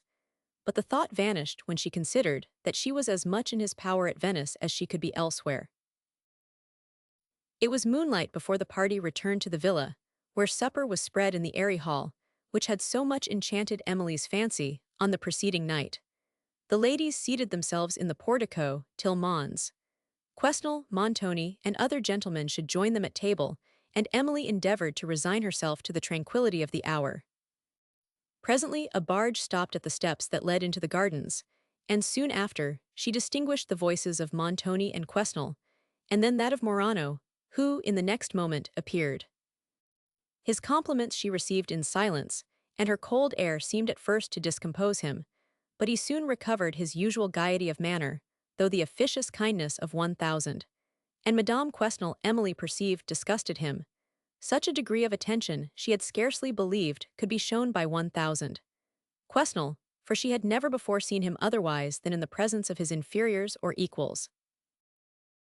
When she could retire to her own apartment, her mind almost involuntarily dwelt on the most probable means of prevailing with the Count to withdraw his suit, and to her liberal mind, none appeared more probable than that of acknowledging to him a prior attachment and throwing herself upon his generosity for a release. When, however, on the following day, he renewed his addresses, she shrunk from the adoption of the plan she had formed.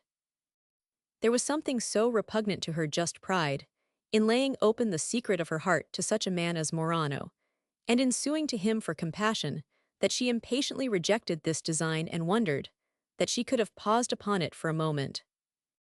The rejection of his suit she repeated in the most decisive terms she could select, mingling with it a severe censure of his conduct. But though the Count appeared mortified by this, he persevered in the most ardent professions of admiration, till he was interrupted and Emily released by the presence of Madame Quesnel.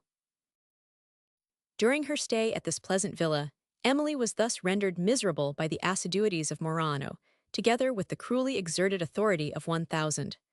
Quesnel and Montoni, who, with her aunt, seemed now more resolutely determined upon this marriage than they had even appeared to be at Venice.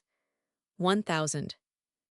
Quesnel, finding that both argument and menace were ineffectual in enforcing an immediate conclusion to it, at length relinquished his endeavors, and trusted to the power of Montoni and to the course of events at Venice.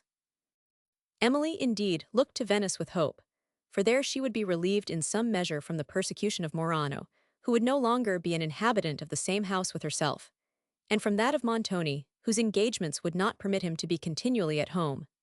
But amidst the pressure of her own misfortunes, she did not forget those of poor Teresa, for whom she pleaded with courageous tenderness to Quesnel, who promised, in slight and general terms, that she should not be forgotten.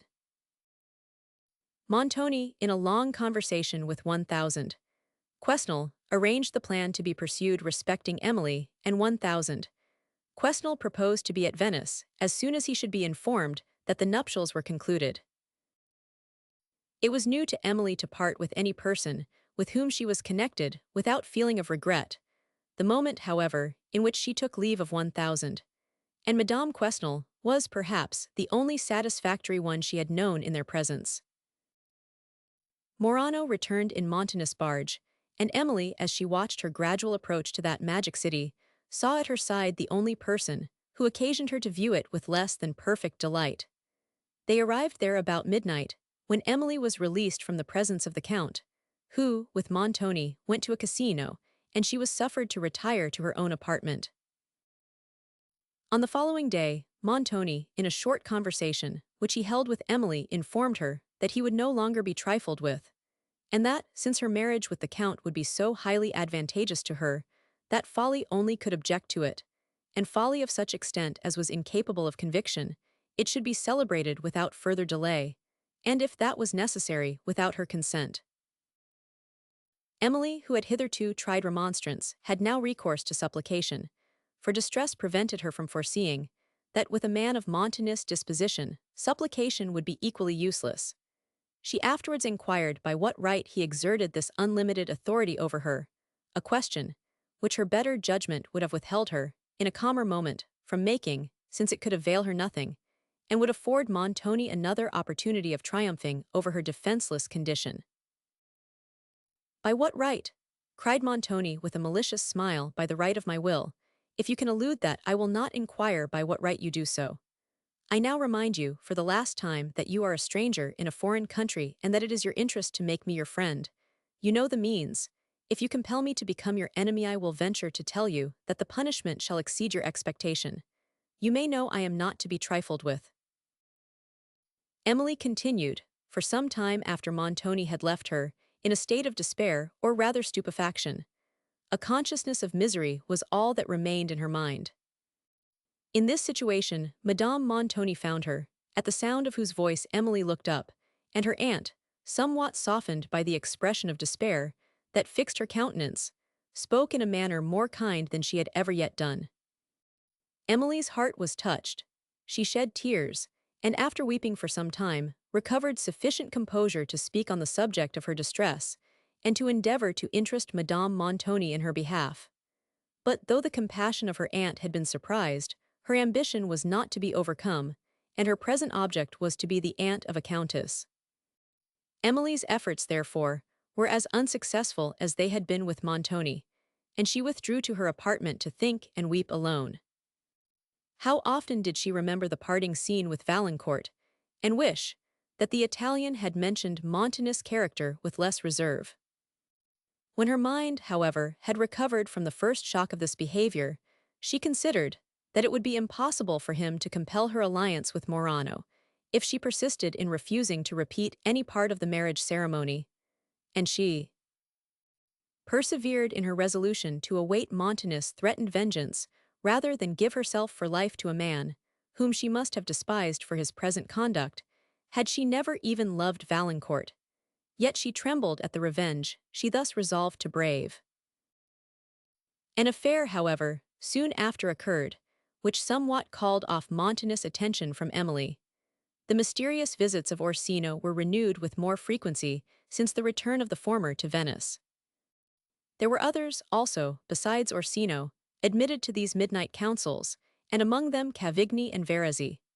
Montoni became more reserved and austere in his manner than ever, and Emily, if her own interests had not made her regardless of his, might have perceived that something extraordinary was working in his mind. One night, on which a council was not held, Orsino came in great agitation of spirits, and dispatched his confidential servant to Montoni, who was at a casino, desiring that he would return home immediately, but charging the servant not to mention his name. Montoni obeyed the summons, and on meeting Orsino, was informed of the circumstances that occasioned his visit and his visible alarm, with a part of which he was already acquainted. A Venetian nobleman, who had on some late occasion provoked the hatred of Orsino, had been waylaid and poniarded by hired assassins, and as the murdered person was of the first connections, the Senate had taken up the affair.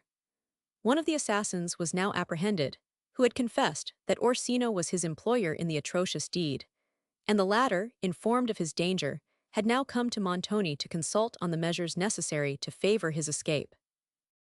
He knew that at this time the officers of the police were upon the watch for him, all over the city. To leave it, at present therefore, was impracticable, and Montoni consented to secrete him for a few days till the vigilance of justice should relax, and then to assist him in quitting Venice. He knew the danger he himself incurred by permitting Orsino to remain in his house, but such was the nature of his obligations to this man, that he did not think it prudent to refuse him an asylum.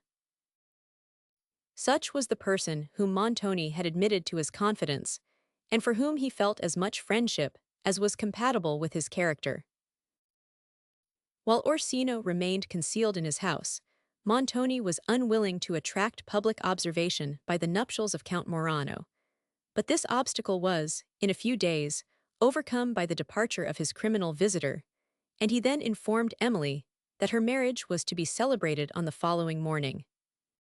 To her repeated assurances that it should not take place, he replied only by a malignant smile, and telling her that the Count and a priest would be at his house early in the morning, he advised her no further to dare his resentment, by opposition to his will and to her own interest.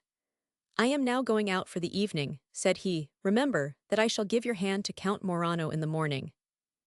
Emily, having, ever since his late threats, expected that her trials would at length arrive to this crisis, was less shocked by the declaration that she otherwise would have been, and she endeavored to support herself by the belief that the marriage could not be valid, so long as she refused before the priest to repeat any part of the ceremony.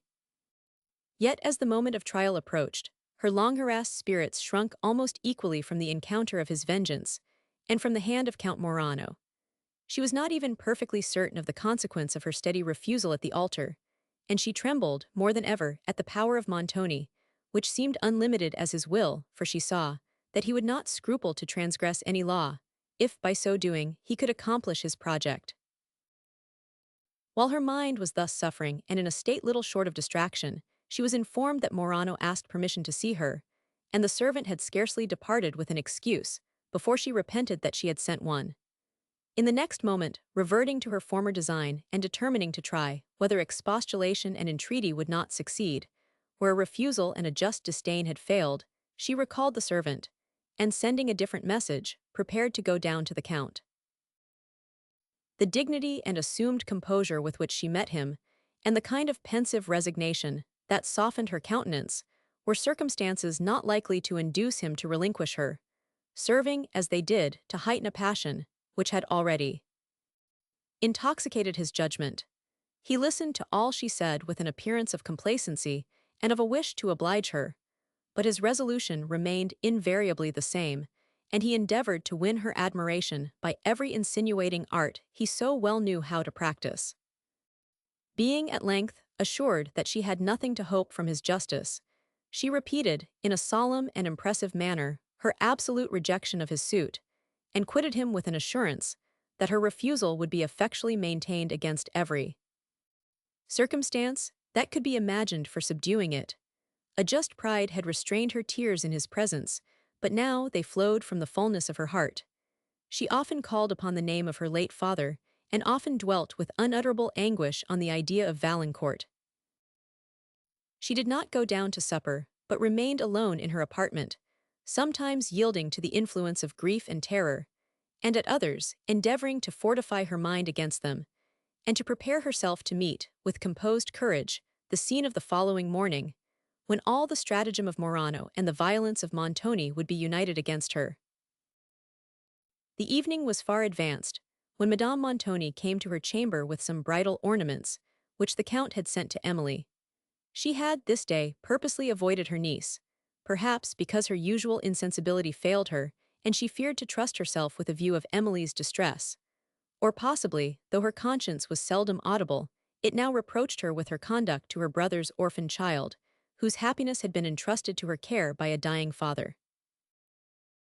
Emily could not look at these presents, and made a last, though almost hopeless, effort to interest the compassion of Madame Montoni, who, if she did feel any degree of pity or remorse, successfully concealed it, and reproached her niece with folly in being miserable, concerning a marriage, which ought only to make her happy. "I am sure," said she, "if I was unmarried, and the Count had proposed to me, I should have been flattered by the distinction. And if I should have been so, I am sure, niece, you, who have no fortune, ought to feel yourself highly honored, and show a proper gratitude and humility towards the Count, for his condescension. I am often surprised, I must own, to observe how humbly he deports himself to you, notwithstanding the haughty airs you give yourself. I wonder he has patience to humor you so. If I was he, I know, I should often be ready to reprehend you, and make you know yourself a little better. I would not have flattered you, I can tell you, for it is this absurd flattery that makes you fancy yourself of so much consequence, that you think nobody can deserve you, and I often tell the Count so, for I have no patience to hear him pay you such extravagant compliments, which you believe every word of. Your patience, madam, cannot suffer more cruelly on such occasions than my own," said Emily. "Oh, that is all mere affectation," rejoined her aunt. "I know that his flattery delights you, and makes you so vain that you think you may have the whole world at your feet. But you are very much mistaken. I can assure you, niece, you will not meet with many such suitors as the Count. Every other person would have turned upon his heel, and left you to repent at your leisure, long ago." "Oh, that the Count had resembled every other person then," said Emily, with a heavy sigh. "It is happy for you that he does not," rejoined Madame Montoni, "and what I am now saying is from pure kindness. I am endeavoring to convince you of your good fortune, and to persuade you to submit to necessity with a good grace. It is nothing to me, you know, whether you like this marriage or not, for it must be. What I say, therefore, is from pure kindness. I wish to see you happy, and it is your own fault if you are not so. I would ask you now, seriously and calmly, what kind of a match you can expect, since a Count cannot content your ambition." "I have no ambition whatever, madam," replied Emily. "My only wish is to remain in my present station."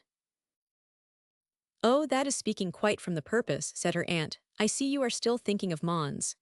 Valancourt, pray get rid of all those fantastic notions about love, and this ridiculous pride, and be something like a reasonable creature. But however, this is nothing to the purpose, for your marriage with the Count takes place tomorrow, you know, whether you approve it or not. The Count will be trifled with no longer." Emily made no attempt to reply to this curious speech. She felt it would be mean, and she knew it would be useless. Madame Montoni laid the Count's presents upon the table, on which Emily was leaning, and then, desiring she would be ready early in the morning, bade her good night. "Good night, madam," said Emily, with a deep sigh, as the door closed upon her aunt, and she was left once more to her own sad reflections. For some time she sat so lost in thought, as to be wholly unconscious where she was. At length, raising her head, and looking round the room, its gloom and profound stillness awed her. She fixed her eyes on the door, through which her aunt had disappeared, and listened anxiously for some sound that might relieve the deep dejection of her spirits. But it was past midnight, and all the family except the servant, who sat up for Montoni, had retired to bed. Her mind, long harassed by distress, now yielded to imaginary terrors. She trembled to look into the obscurity of her spacious chamber, and feared she knew not what. A state of mind which continued so long, that she would have called up Annette, her aunt's woman, had her fears permitted her to rise from her chair, and to cross the apartment. These melancholy illusions at length began to disperse, and she retired to her bed, not to sleep, for that was scarcely possible, but to try, at least, to quiet her disturbed fancy, and to collect strength of spirits sufficient to bear her through the scene of the approaching morning. Chapter 5. Dark Power with Shuddering Meek Submitted Thought. Be mine to read the visions old, which thy awakening bards have told, and lest they meet my blasted view, hold each strange tale devoutly true. Collin's Ode to Fear. Emily was recalled from a kind of slumber, into which she had at length sunk by a quick knocking at her chamber door. She started up in terror, for Montoni and Count Morano instantly came to her mind, but having listened in silence for some time, and recognizing the voice of Annette, she rose and opened the door. "What brings you hither so early?" said Emily, trembling excessively. She was unable to support herself and sat down on the bed. "Dear Momselle," said Annette, "do not look so pale. I am quite frightened to see you. Here is a fine bustle below stairs, all the servants running to and fro, and none of them fast enough. Here is a bustle, indeed, all of a sudden, and nobody knows for what." "Who is below besides them?" said Emily. "Annette, do not trifle with me." "Not for the world, Momselle, I would not trifle for the world. But one cannot help making one's remarks, and there is the signor in such a bustle, as I never saw him before, and he has sent me to tell you, Mom, to get ready immediately." "Good God support me!" cried Emily, almost fainting. "Count Morano is below, then?" "No, Momselle, he is not below that I know of," replied Annette. "Only his Excellenza sent me to desire you would get ready directly to leave Venice, for that the gondolas would be at the steps of the canal in a few minutes. But I must hurry back to my lady, who is just at her wit's end, and knows not which way to turn for haste." "Explain, Annette, explain the meaning of all this before you go," said Emily, so overcome with surprise and timid hope that she had scarcely breath to speak. "Nay, Momselle, that is more than I can do. I only know that the signor is just come home in a very ill humor, that he has had us all called out of our beds, and tells us we are all to leave Venice immediately." "Is Count Morano to go with the signor?" said Emily, "and whither are we going?" "I know neither, Mom, for certain. But I heard Ludovico say something about going, after we get to terra firma, to the signor's castle among some mountains that he talked of." "The Apennines," said Emily eagerly. "Oh, then I have little to hope." "That is the very place, Mom. But cheer up, and do not take it so much to heart, and think what a little time you have to get ready in, and how impatient the signor is. Holy St. Mark, I hear the oars on the canal, and now they come nearer, and now they are dashing at the steps below. It is the gondola, sure enough." Annette hastened from the room, and Emily prepared for this unexpected flight, as fast as her trembling hands would permit, not perceiving that any change in her situation could possibly be for the worse. She had scarcely thrown her books and clothes into her traveling trunk, when, receiving a second summons, she went down to her aunt's dressing-room, where she found Montoni impatiently reproving his wife for delay. He went out, soon after, to give some further orders to his people, and Emily then inquired the occasion of this hasty journey, but her aunt appeared to be as ignorant as herself, and to undertake the journey with more reluctance. The family at length embarked, but neither Count Morano nor Cavigni was of the party. Somewhat revived by observing this, Emily, when the gondolieri dashed their oars in the water, and put off from the steps of the portico, felt like a criminal who receives a short reprieve. Her heart beat yet lighter when they emerged from the canal into the ocean, and lighter still when they skimmed past the walls of St. Mark, without having stopped to take up Count Morano. The dawn now began to tint the horizon, and to break upon the shores of the Adriatic. Emily did not venture to ask any questions of Montoni, who sat, for some time, in gloomy silence, and then rolled himself up in his cloak as if to sleep, while Madame Montoni did the same. But Emily, who could not sleep, undrew one of the little curtains of the gondola and looked out upon the sea. The rising dawn now enlightened the mountain tops of Friuli, but their lower sides, and the distant waves that rolled at their feet, were still in deep shadow. Emily, sunk in tranquil melancholy, watched the strengthening light spreading upon the ocean, showing successively Venice and her islets, and the shores of Italy, along which boats, with their pointed lateen sails, began to move. The gondolieri were frequently hailed at this early hour by the market people as they glided by towards Venice, and the lagoon soon displayed a gay scene of innumerable little barks, passing from terra firma with provisions. Emily gave a last look to that splendid city, but her mind was then occupied by considering the probable events that awaited her in the scenes to which she was removing, and with conjectures concerning the motive of this sudden journey. It appeared, upon calmer consideration, that Montoni was removing her to his secluded castle, because he could there, with more probability of success, attempt to terrify her into obedience, or that, should its gloomy and sequestered scenes fail of this effect, her forced marriage with the Count could there be solemnized with the secrecy which was necessary to the honor of Montoni. The little spirit which this reprieve had recalled now began to fail, and when Emily reached the shore, her mind had sunk into all its former depression. Montoni did not embark on the Brenta, but pursued his way in carriages across the country, towards the Apennine, during which journey his manner to Emily was so particularly severe that this alone would have confirmed her late conjecture had any such confirmation been necessary. Her senses were now dead to the beautiful country through which she traveled. Sometimes she was compelled to smile at the naivete of Annette in her remarks on what she saw, and sometimes to sigh, as a scene of peculiar beauty recalled Valancourt to her thoughts, who was indeed seldom absent from them, and of whom she could never hope to hear in the solitude to which she was hastening. At length the travellers began to ascend among the Apennines. The immense pine forests, which, at that period, overhung these mountains, and between which the road wound, excluded all view but of the cliffs aspiring above, except that, now and then, an opening through the dark woods allowed the eye a momentary glimpse of the country below. The gloom of these shades, their solitary silence, except when the breeze swept over their summits, the tremendous precipices of the mountains that came partially to the eye, each assisted to raise the solemnity of Emily's feelings into awe. She saw only images of gloomy grandeur or of dreadful sublimity around her. Other images, equally gloomy and equally terrible, gleamed on her imagination. She was going she scarcely knew whither, under the dominion of a person, from whose arbitrary disposition she had already suffered so much, to marry, perhaps, a man who possessed neither her affection nor esteem, or to endure, beyond the hope of succor, whatever punishment revenge, and that Italian revenge, might dictate. The more she considered what might be the motive of the journey, the more she became convinced that it was for the purpose of concluding her nuptials with Count Morano, with that secrecy, which her resolute resistance had made necessary to the honor, if not to the safety, of Montoni. From the deep solitudes, into which she was emerging, and from the gloomy castle, of which she had heard some mysterious hints, her sick heart recoiled in despair, and she experienced that, though her mind was already occupied by peculiar distress, it was still alive to the influence of new and local circumstance. Why else did she shudder at the idea of this desolate castle?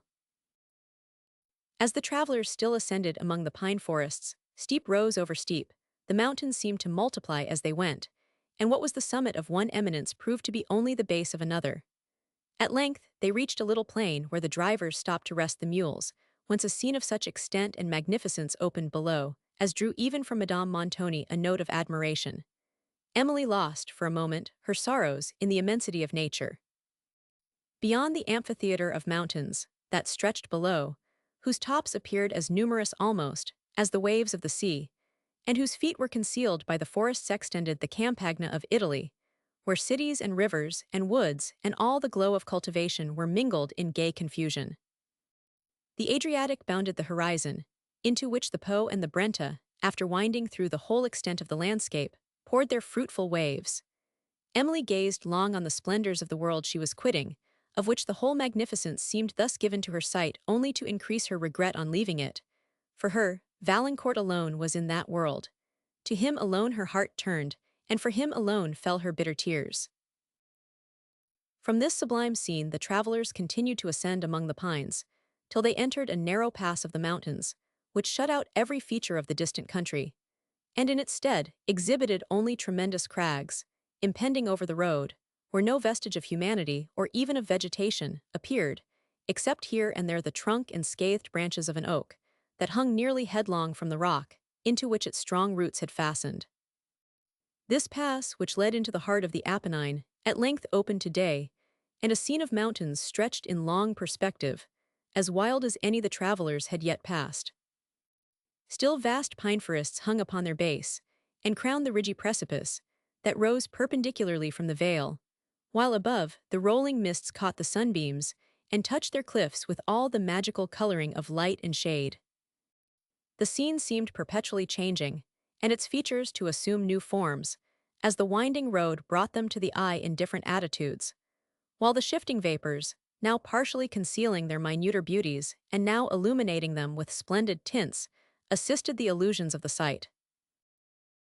Though the deep valleys between these mountains were, for the most part, clothed with pines, sometimes an abrupt opening presented a perspective of only barren rocks, with a cataract flashing from their summit among broken cliffs, till its waters, reaching the bottom, foamed along with unceasing fury, and sometimes pastoral scenes exhibited their green delights in the narrow vales, smiling amid surrounding horror. Their herds and flocks of goats and sheep, browsing under the shade of hanging woods, and the shepherd's little cabin, reared on the margin of a clear stream, presented a sweet picture of repose. Wild and romantic as were these scenes, their character had far less of the sublime that had those of the Alps, which guard the entrance of Italy.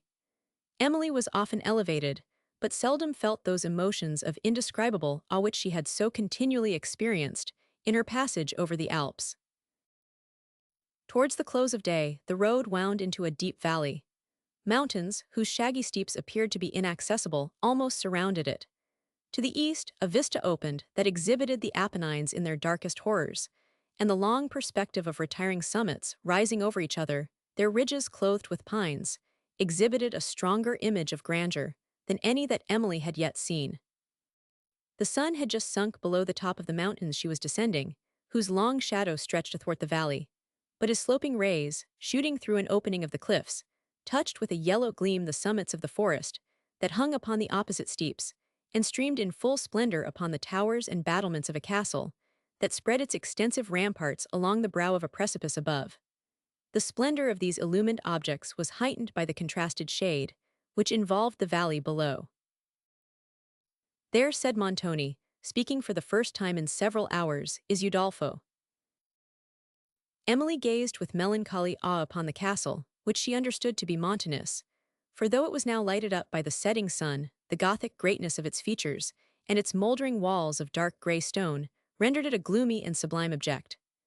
As she gazed, the light died away on its walls, leaving a melancholy purple tint, which spread deeper and deeper, as the thin vapor crept up the mountain, while the battlements above were still tipped with splendor. From those, too, the rays soon faded, and the whole edifice was invested with the solemn duskiness of evening. Silent, lonely, and sublime, it seemed to stand the sovereign of the scene, and to frown defiance on all who dared to invade its solitary reign. As the twilight deepened, its features became more awful in obscurity, and Emily continued to gaze, till its clustering towers were alone seen, rising over the tops of the woods, beneath whose thick shade the carriages soon after began to ascend. The extent and darkness of these tall woods awakened terrific images in her mind, and she almost expected to see banditti start up from under the trees. At length the carriages emerged upon a heathy rock, and soon after reached the castle gates, where the deep tone of the portal bell, which was struck upon to give notice of their arrival, increased the fearful emotions that had assailed Emily. While they waited till the servant within should come to open the gates, she anxiously surveyed the edifice, but the gloom that overspread it allowed her to distinguish little more than a part of its outline, with the massy walls of the ramparts, and to know that it was vast, ancient, and dreary. From the parts she saw, she judged of the heavy strength and extent of the whole. The gateway before her, leading into the courts, was of gigantic size, and was defended by two round towers, crowned by overhanging turrets, embattled, where instead of banners now waved long grass and wild plants that had taken root among the mouldering stones, and which seemed to sigh as the breeze rolled past, over the desolation around them. The towers were united by a curtain, pierced and embattled also, below which appeared the pointed arch of a huge portcullis, surmounting the gates. From these, the walls of the ramparts extended to other towers, overlooking the precipice, whose shattered outline, appearing on a gleam that lingered in the west, told of the ravages of war. Beyond these all was lost in the obscurity of evening. While Emily gazed with awe upon the scene, footsteps were heard within the gates, and the undrawing of bolts, after which an ancient servant of the castle appeared, forcing back the huge folds of the portal to admit his lord. As the carriage wheels rolled heavily under the portcullis, Emily's heart sunk, and she seemed as if she was going into her prison. The gloomy court into which she passed served to confirm the idea, and her imagination, ever awake to circumstance, suggested even more terrors than her reason could justify. Another gate delivered them into the second court, grass-grown and more wild than the first, where, as she surveyed through the twilight its desolation, its lofty walls, overtopped with briony, moss and nightshade, and the embattled towers that rose above. Long-suffering and murder came to her thoughts. One of those instantaneous and unaccountable convictions, which sometimes conquer even strong minds, impressed her with its horror. The sentiment was not diminished when she entered an extensive Gothic hall, obscured by the gloom of evening, which a light, glimmering at a distance through a long perspective of arches, only rendered more striking. As a servant brought the lamp nearer, partial gleams fell upon the pillars and the pointed arches, forming a strong contrast with their shadows that stretched along the pavement and the walls. The sudden journey of Montoni had prevented his people from making any other preparations for his reception than could be had in the short interval since the arrival of the servant who had been sent forward from Venice, and this, in some measure, may account for the air of extreme desolation that everywhere appeared. The servant, who came to light Montoni, bowed in silence, and the muscles of his countenance relaxed with no symptom of joy. Montoni noticed the salutation by a slight motion of his hand, and passed on, while his lady, following and looking round with a degree of surprise and discontent, which she seemed fearful of expressing, and Emily, surveying the extent and grandeur of the hall in timid wonder, approached a marble staircase. The arches here opened to a lofty vault, from the center of which hung a tripod lamp, which a servant was hastily lighting, and the rich fretwork of the roof, a corridor, leading into several upper apartments, and a painted window, stretching nearly from the pavement to the ceiling of the hall, became gradually visible. Having crossed the foot of the staircase and passed through an anteroom, they entered a spacious apartment, whose walls, wainscoted with black larchwood, the growth of the neighboring mountains, were scarcely distinguishable from darkness itself. "Bring more light," said Montoni as he entered. The servant, setting down his lamp, was withdrawing to obey him, when Madame Montoni, observing that the evening air of this mountainous region was cold, and that she should like a fire, Montoni ordered that wood might be brought. While he paced the room with thoughtful steps, and Madame Montoni sat silently on a couch, at the upper end of it, waiting till the servant returned, Emily was observing the singular solemnity and desolation of the apartment, viewed, as it now was, by the glimmer of the single lamp, placed near a large Venetian mirror, that duskily reflected the scene, with the tall figure of Montoni passing slowly along, his arms folded, and his countenance shaded by the plume that waved in his hat. From the contemplation of this scene, Emily's mind proceeded to the apprehension of what she might suffer in it, till the remembrance of Valancourt, far, far distant, came to her heart and softened it into sorrow. A heavy sigh escaped her, but trying to conceal her tears, she walked away to one of the high windows that opened upon the ramparts, below which spread the woods she had passed in her approach to the castle. But the nightshade sat deeply on the mountains beyond, and their indented outline alone could be faintly traced on the horizon, where a red streak yet glimmered in the west. The valley between was sunk in darkness. The scene within, upon which Emily turned on the opening of the door, was scarcely less gloomy. The old servant, who had received them at the gates, now entered, bending under a load of pine branches, while two of Montoni's Venetian servants followed with lights. "Your Excellenza is welcome to the castle," said the old man, as he raised himself from the hearth where he had laid the wood. "It has been a lonely place a long while, but you will excuse it, signor, knowing we had but short notice. It is near 2 years, come next feast of St. Mark, since your Excellenza was within these walls." "You have a good memory, old Carlo," said Montoni.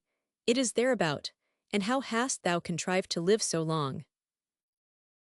"All a day, sir, with much ado. The cold winds that blow through the castle in winter are almost too much for me, and I thought sometimes of asking your Excellenza to let me leave the mountains and go down into the lowlands. But I don't know how it is I am loth to quit these old walls I have lived in so long."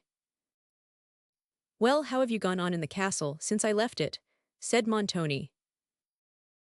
"Why, much as usual, signor, only it wants a good deal of repairing.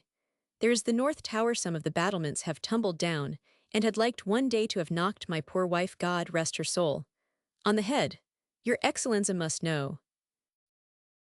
"Well, but the repairs," interrupted Montoni. "Aye, the repairs," said Carlo. "A part of the roof of the great hall has fallen in, and all the winds from the mountains rushed through it last winter, and whistled through the whole castle so, that there was no keeping one's self warm, be where one would. There my wife and I used to sit shivering over a great fire in one corner of the little hall, ready to die with cold and— But there are no more repairs wanted, said Montoni, impatiently. O Lord, your Excellenza, yes, the wall of the rampart has tumbled down in 3 places. Then, the stairs that lead to the west gallery have been a long time so bad, that it is dangerous to go up them. And the passage leading to the great oak chamber, that overhangs the north ramparto night last winter I ventured to go there by myself, and your Excellenza. Well, well, enough of this, said Montoni, with quickness. I will talk more with thee tomorrow. The fire was now lighted. Carlo swept the hearth, placed chairs, wiped the dust from a large marble table that stood near it, and then left the room. Montoni and his family drew round the fire. Madame Montoni made several attempts at conversation, but his sullen answers repulsed her, while Emily sat endeavoring to acquire courage enough to speak to him. At length, in a tremulous voice, she said, "May I ask, sir, the motive of this sudden journey?" After a long pause, she recovered sufficient courage to repeat the question. "It does not suit me to answer inquiries," said Montoni, "nor does it become you to make them. Time may unfold them all. But I desire I may be no further harassed, and I recommend it to you to retire to your chamber, and to endeavor to adopt a more rational conduct than that of yielding to fancies, and to a sensibility which, to call it by the gentlest name, is only a weakness." Emily rose to withdraw. "Good night, madam," said she to her aunt, with an assumed composure that could not disguise her emotion. "Good night, my dear," said Madame Montoni in a tone of kindness, which her niece had never before heard from her, and the unexpected endearment brought tears to Emily's eyes. She curtsied to Montoni and was retiring. "But you do not know the way to your chamber," said her aunt. Montoni called the servant, who waited in the anteroom, and bade him send Madame Montanus' woman, with whom, in a few minutes, Emily withdrew. "Do you know which is my room?" said she to Annette as they crossed the hall. "Yes, I believe I do, ma'amselle, but this is such a strange, rambling place. I have been lost in it already. They call it the double chamber, over the south rampart, and I went up this great staircase to it. My lady's room is at the other end of the castle." Emily ascended the marble staircase, and came to the corridor, as they passed through which, Annette resumed her chat. "What a wild, lonely place this is, Mom. I shall be quite frightened to live in it. How often and often have I wished myself in France again.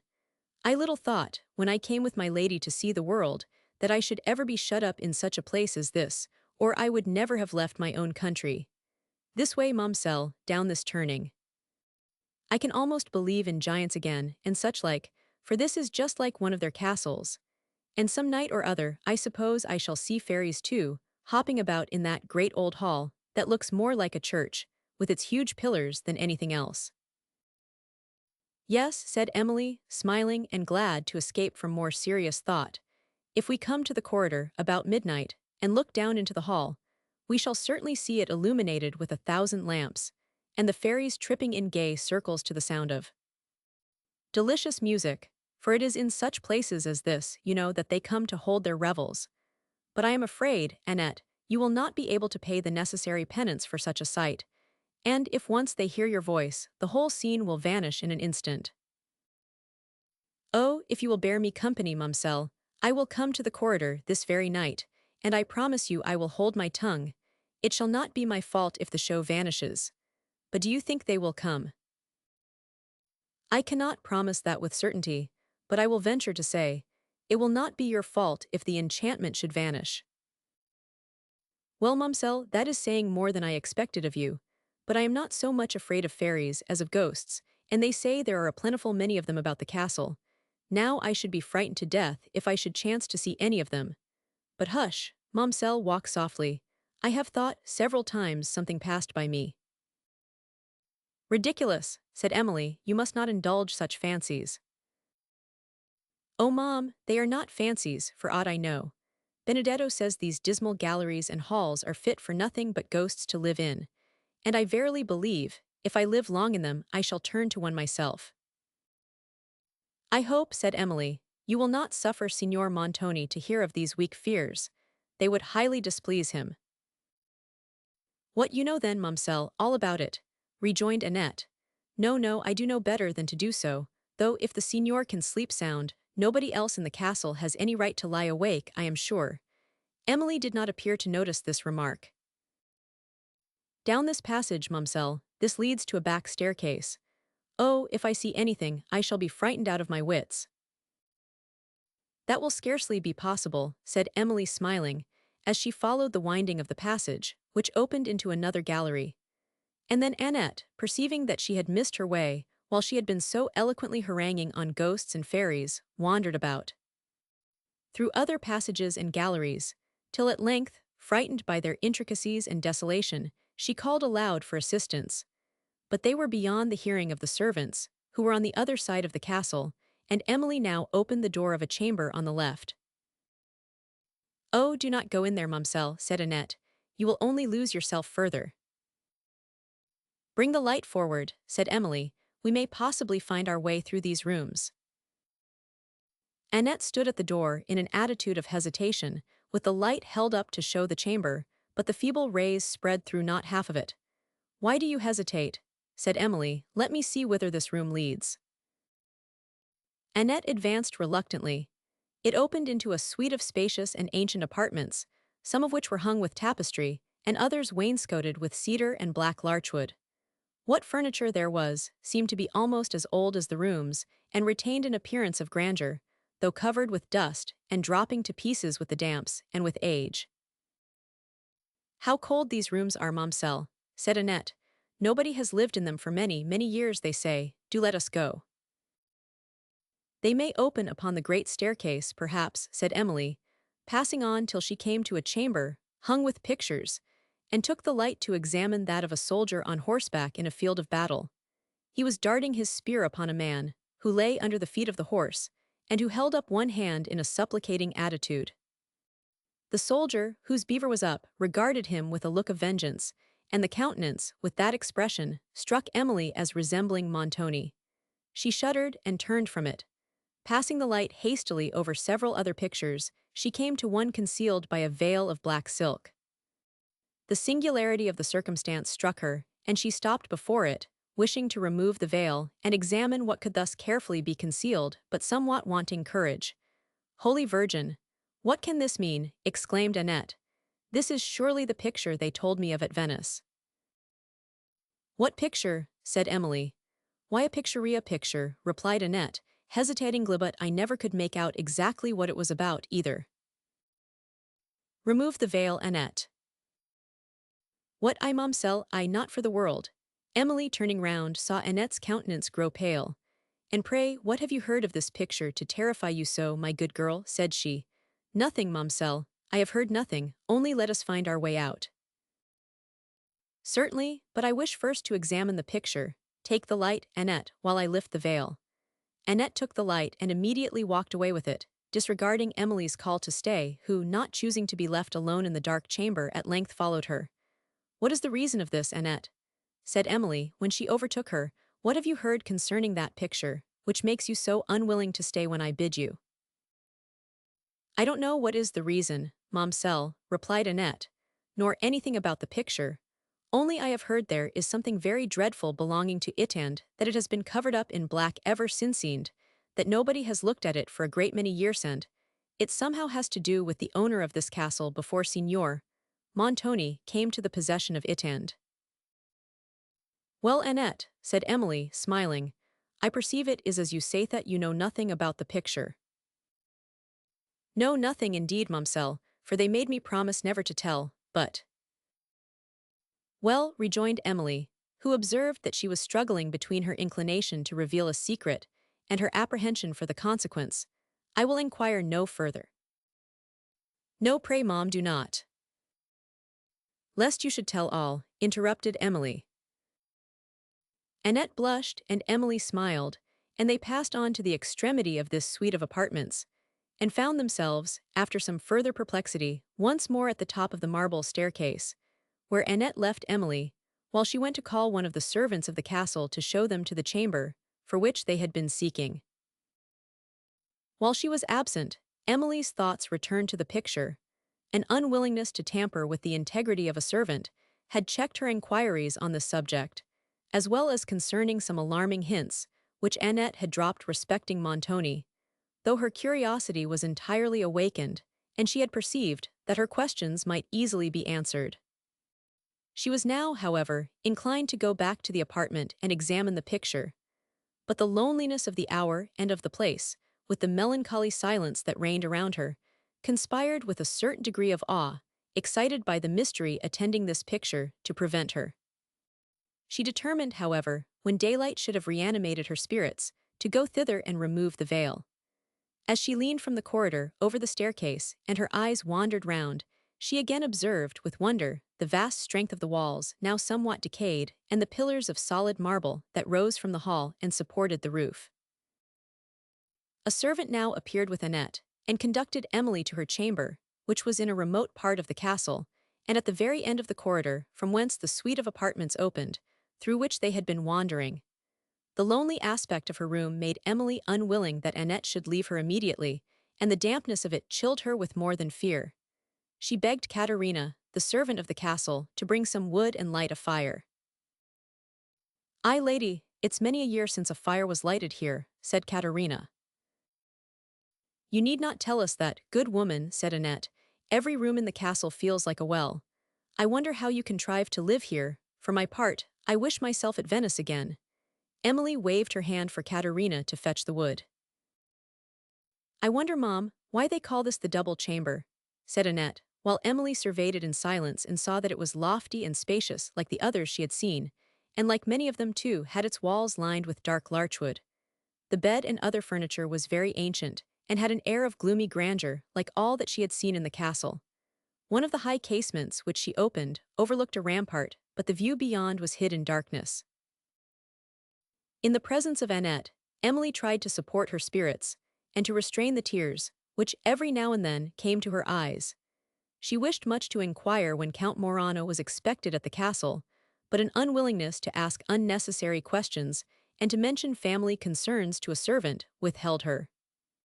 Meanwhile, Annette's thoughts were engaged upon another subject. She dearly loved the marvelous, and had heard of a circumstance, connected with the castle, that highly gratified this taste. Having been enjoined not to mention it, her inclination to tell it was so strong, that she was every instant on the point of speaking what she had heard.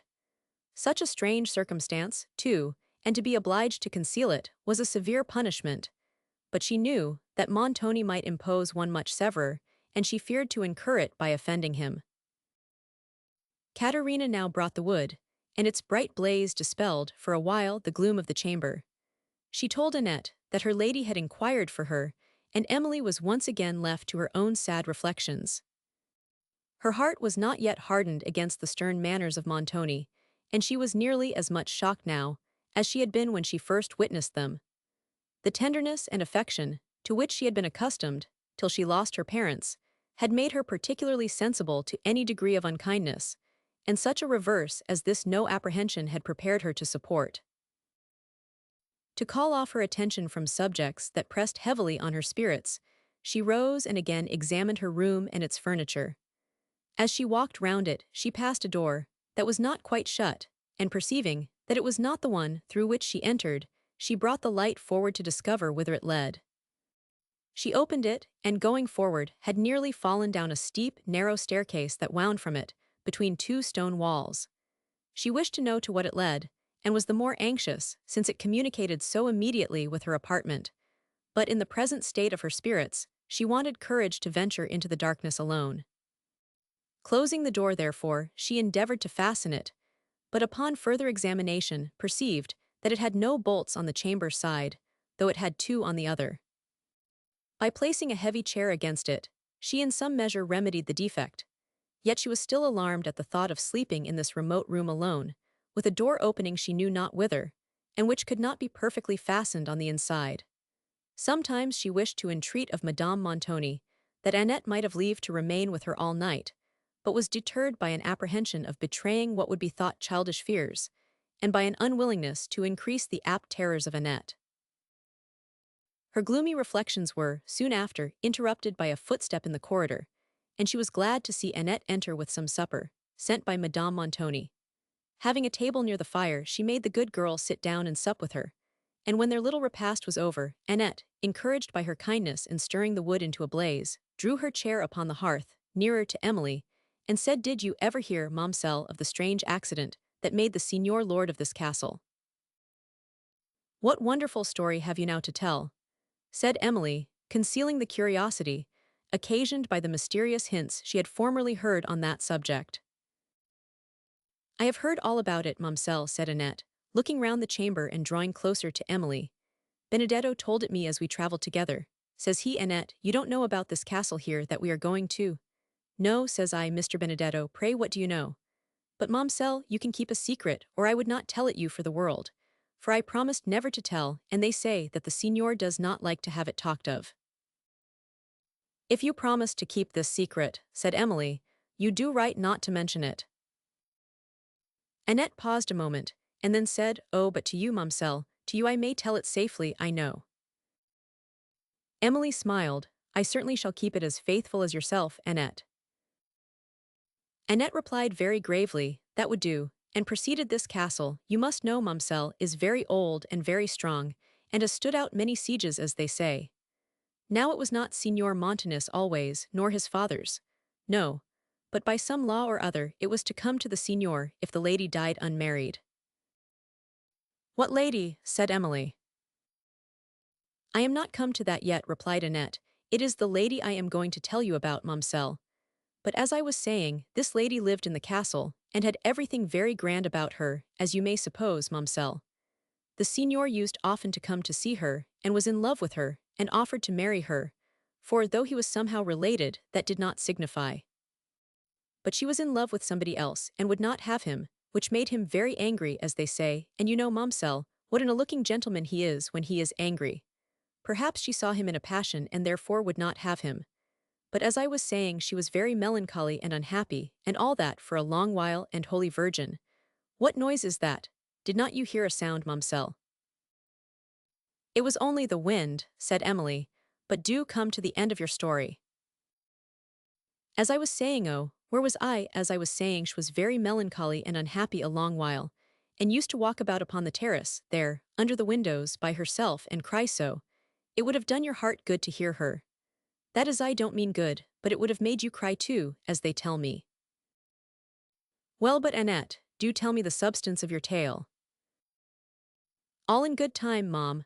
All this I heard before at Venice, but what is to come I never heard till today.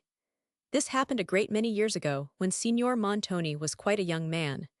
The lady they called her Signora Laurentini was very handsome, but she used to be in great passions, too, sometimes, as well as the Signor. Finding he could not make her listen to him, what does he do but leave the castle and never comes near it for a long time. But it was all one to her, she was just as unhappy whether he was here or not, till one evening, Holy St. Peter! Momselle, cried Annette, look at that lamp, see how blue it burns." She looked fearfully round the chamber. "Ridiculous girl," said Emily, "why will you indulge those fancies? Pray let me hear the end of your story, I am weary." Annette still kept her eyes on the lamp, and proceeded in a lower voice. "It was one evening, they say, at the latter end of the year. It might be about the middle of September, I suppose, or the beginning of October. Nay, for that matter, it might be November, for that, too, is the latter end of the year, but that I cannot say for certain, because they did not tell me for certain themselves. However, it was at the latter end of the year. This grand lady walked out of the castle into the woods below, as she had often done before, all alone, only her maid was with her. The wind blew cold and strewed the leaves about, and whistled dismally among those great old chestnut trees that we passed, Momselle. As we came to the castle, for Benedetto showed me the trees as he was talking, the wind blew cold, and her woman would have persuaded her to return. But all would not do, for she was fond of walking in the woods at evening time, and if the leaves were falling about her, so much the better. Well, they saw her go down among the woods, but night came, and she did not return. 10 o'clock, 11 o'clock, 12 o'clock came, and no lady. Well, the servants thought to be sure some accident had befallen her, and they went out to seek her. They searched all night long, but could not find her or any trace of her, and from that day to this, Momselle, she has never been heard of." "Is this true, Annette?" said Emily in much surprise. "True, Mom?" said Annette with a look of horror. "Yes, it is true indeed.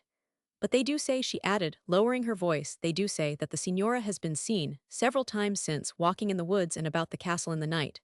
Several of the old servants who remained here some time after declare they saw her, and since then she has been seen by some of the vassals who have happened to be in the castle at night. Carlo, the old steward, could tell such things, they say, if he would." "How contradictory is this, Annette?" said Emily. "You say nothing has been since known of her, and yet she has been seen." "But all this was told me for a great secret," rejoined Annette, without noticing the remark, "and I am sure, Mom, you would not hurt either me or Benedetto so much as to go and tell it again." Emily remained silent, and Annette repeated her last sentence. "You have nothing to fear from my indiscretion," replied Emily, "and let me advise you, my good Annette, be discreet yourself, and never mention what you have just told me to any other person. Signor Montoni, as you say, may be angry if he hears of it, but what inquiries were made concerning the lady?" "Oh, a great deal indeed, Momselle, for the signor laid claim to the castle directly, as being the next heir, and they said, that is, the judges or the senators or somebody of that sort, said, he could not take possession of it till so many years were gone by. And then, if after all the lady could not be found, why she would be as good as dead, and the castle would be his own, and so it is his own. But the story went round, and many strange reports were spread, so very strange, Momselle, that I shall not tell them." "That is stranger still, Annette," said Emily, smiling and rousing herself from her reverie.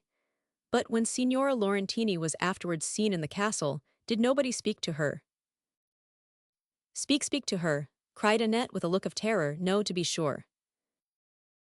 "And why not?" rejoined Emily, willing to hear further. "Holy Mother, speak to a spirit." "But what reason had they to conclude it was a spirit, unless they had approached and spoken to it?" "Oh, Momselle, I cannot tell. How can you ask such shocking questions? But nobody ever saw it come in or go out of the castle, and it was in one place now, and then the next minute in quite another part of the castle. And then it never spoke, and if it was alive, what should it do in the castle if it never spoke? Several parts of the castle have never been gone into since, they say, for that very reason." "What, because it never spoke?" said Emily, trying to laugh away the fears that began to steal upon her. "No, Momselle, no," replied Annette, rather angrily, "but because something has been seen there. They say, too, there is an old chapel adjoining the west side of the castle, where any time at midnight you may hear such groans. It makes one shudder to think of them, and strange sights have been seen there." "Prithee, Annette, no more of these silly tales," said Emily. "Silly tales, Momselle. Oh, but I will tell you one story about this, if you please, that Caterina told me. It was one cold winter's night that Caterina she often came to the castle then, she says, to keep old Carlo and his wife company, and so he recommended her afterwards to the signor, and she has lived here ever since Caterina was sitting with them in the little hall. Says Carlo, I wish we had some of those figs to roast, that lie in the store closet, but it is a long way off, and I am loath to fetch them. Do, Caterina, says he, for you are young and nimble, do bring us some. The fire is in nice trim for roasting them. They lie, says he, in such a corner of the storeroom at the end of the north gallery. Here, take the lamp, says he, and mind, as you go up the great staircase, that the wind, through the roof, does not blow it out. So with that Caterina took the lamp. Hush. Momselle, I surely heard a noise. Emily, whom Annette had now infected with her own terrors, listened attentively, but everything was still, and Annette proceeded. Caterina went to the north gallery, that is the wide gallery we passed, Mom, before we came to the corridor here. As she went with the lamp in her hand, thinking of nothing at all there again, cried Annette suddenly, I heard it again. It was not fancy, Momselle. Hush, said Emily, trembling. They listened, and continuing to sit quite still, Emily heard a low knocking against the wall. It came repeatedly. Annette then screamed loudly, and the chamber door slowly opened. It was Caterina, come to tell Annette that her lady wanted her. Emily, though she now perceived who it was, could not immediately overcome her terror, while Annette, half laughing, half crying, scolded Caterina heartily for thus alarming them, and was also terrified lest what she had told had been overheard. Emily, whose mind was deeply impressed by the chief circumstance of Annette's relation, was unwilling to be left alone, in the present state of her spirits. But to avoid offending Madame Montoni, and betraying her own weakness, she struggled to overcome the illusions of fear, and dismissed Annette for the night.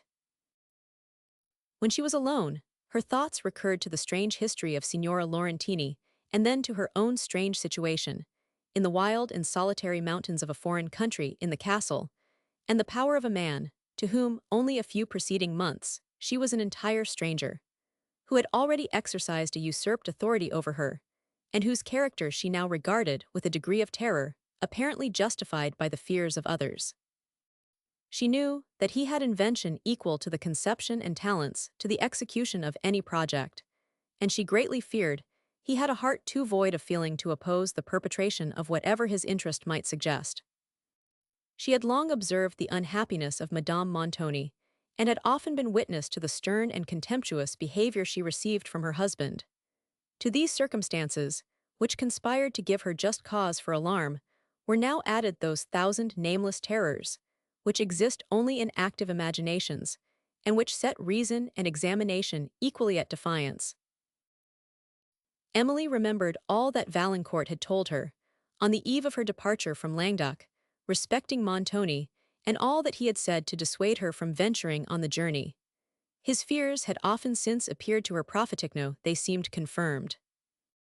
Her heart, as it gave her back the image of Valancourt, mourned in vain regret, but reason soon came with a consolation which, though feeble at first, acquired vigor from reflection.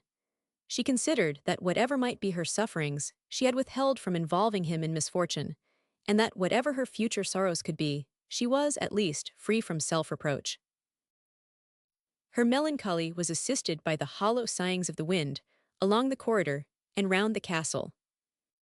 The cheerful blaze of the wood had long been extinguished, and she sat with her eyes fixed on the dying embers, till a loud gust that swept through the corridor and shook the doors and casements alarmed her, for its violence had moved the chair she had placed as a fastening, and the door, leading to the private staircase, stood half open. Her curiosity and her fears were again awakened. She took the lamp to the top of the steps, and stood hesitating whether to go down. But again the profound stillness and the gloom of the place awed her, and determining to inquire further, when daylight might assist the search, she closed the door, and placed against it a stronger guard. She now retired to her bed, leaving the lamp burning on the table, but its gloomy light, instead of dispelling her fear, assisted it, for by its uncertain rays, she almost fancied she saw shapes flit past her curtains and glide into the remote obscurity of her chamber. The castle clock struck 1 before she closed her eyes to sleep. Chapter 6. I think it is the weakness of mine eyes that shapes this monstrous apparition. It comes upon me. Julius Caesar.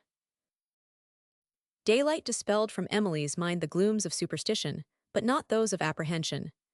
The Count Morano was the first image that occurred to her waking thoughts, and then came a train of anticipated evils, which she could neither conquer nor avoid. She rose, and to relieve her mind from the busy ideas that tormented it, compelled herself to notice external objects. From her casement she looked out upon the wild grandeur of the scene, closed nearly on all sides by alpine steeps, whose tops, peeping over each other, faded from the eye in misty hues, while the promontories below were dark with woods that swept down to their base and stretched along the narrow valleys. The rich pomp of these woods was particularly delightful to Emily, and she viewed with astonishment the fortifications of the castle spreading along a vast extent of rock, and now partly in decay, the grandeur of the ramparts below, and the towers and battlements and various features of the fabric. Above, from these her sight wandered over the cliffs and woods into the valley, along which foamed a broad and rapid stream, seen falling among the crags of an opposite mountain, now flashing in the sunbeams, and now shadowed by overarching pines, till it was entirely concealed by their thick foliage. Again it burst from beneath this darkness in one broad sheet of foam, and fell thundering into the vale. Nearer, towards the west, opened the mountain vista, which Emily had viewed with such sublime emotion, on her approach to the castle. A thin dusky vapor that rose from the valley overspread its features with a sweet obscurity. As this ascended and caught the sunbeams, it kindled into a crimson tint, and touched with exquisite beauty the woods and cliffs, over which it passed to the summit of the mountains. Then, as the veil drew up, it was delightful to watch the gleaming objects that progressively disclosed themselves in the valith green turf-dark woods, little rocky recesses, few peasants' huts, foaming stream, a herd of cattle, and various images of pastoral beauty. Then the pine forests brightened, and then the broad breast of the mountains, till at length the mist settled round their summit, touching them with a ruddy glow. The features of the vista now appeared distinctly, and the broad deep shadows that fell from the lower cliffs gave strong effect to the streaming splendor above, while the mountains, gradually sinking in the perspective, appeared to shelve into the Adriatic Sea, for such Emily imagined to be the gleam of bluish light that terminated the view. Thus she endeavored to amuse her fancy, and was not unsuccessful. The breezy freshness of the morning, too, revived her. She raised her thoughts in prayer, which she felt always most disposed to do when viewing the sublimity of nature, and her mind recovered its strength. When she turned from the casement, her eyes glanced upon the door she had so carefully guarded on the preceding night, and she now determined to examine whither it led. But on advancing to remove the chairs, she perceived that they were already moved a little way. Her surprise cannot be easily imagined, when in the next minute she perceived that the door was fastened. She felt as if she had seen an apparition. The door of the corridor was locked as she had left it, but this door, which could be secured only on the outside, must have been bolted during the night. She became seriously uneasy at the thought of sleeping again in a chamber, thus liable to intrusion, so remote, too, as it was from the family, and she determined to mention the circumstance to Madame Montoni, and to request a change. After some perplexity she found her way into the great hall, and to the room which she had left on the preceding night, where breakfast was spread, and her aunt was alone, for Montoni had been walking over the environs of the castle, examining the condition of its fortifications, and talking for some time with Carlo. Emily observed that her aunt had been weeping, and her heart softened towards her with an affection that showed itself in her manner rather than in words, while she carefully avoided the appearance of having noticed that she was unhappy. She seized the opportunity of Montoni's absence to mention the circumstance of the door, to request that she might be allowed another apartment, and to inquire again concerning the occasion of their sudden journey. On the first subject, her aunt referred her to Montoni, positively refusing to interfere in the affair. On the last, she professed utter ignorance. Emily, then, with a wish of making her aunt more reconciled to her situation, praised the grandeur of the castle and the surrounding scenery, and endeavored to soften every unpleasing circumstance attending it. But though misfortune had somewhat conquered the asperities of Madame Montoni's temper, and by increasing her cares for herself, had taught her to feel in some degree for others, the capricious love of rule, which nature had planted and habit had nourished in her heart, was not subdued. She could not now deny herself the gratification of tyrannizing over the innocent and helpless Emily, by attempting to ridicule the taste she could not feel. Her satirical discourse was, however, interrupted by the entrance of Montoni, and her countenance immediately assumed a mingled expression of fear and resentment, while he seated himself at the breakfast table, as if unconscious of there being any person but himself in the room. Emily, as she observed him in silence, saw that his countenance was darker and sterner than usual. "Oh, could I know," said she to herself, "what passes in that mind, could I know the thoughts that are known there, I should no longer be condemned to this torturing suspense." Their breakfast passed in silence, till Emily ventured to request that another apartment might be allotted to her, and related the circumstance which made her wish it.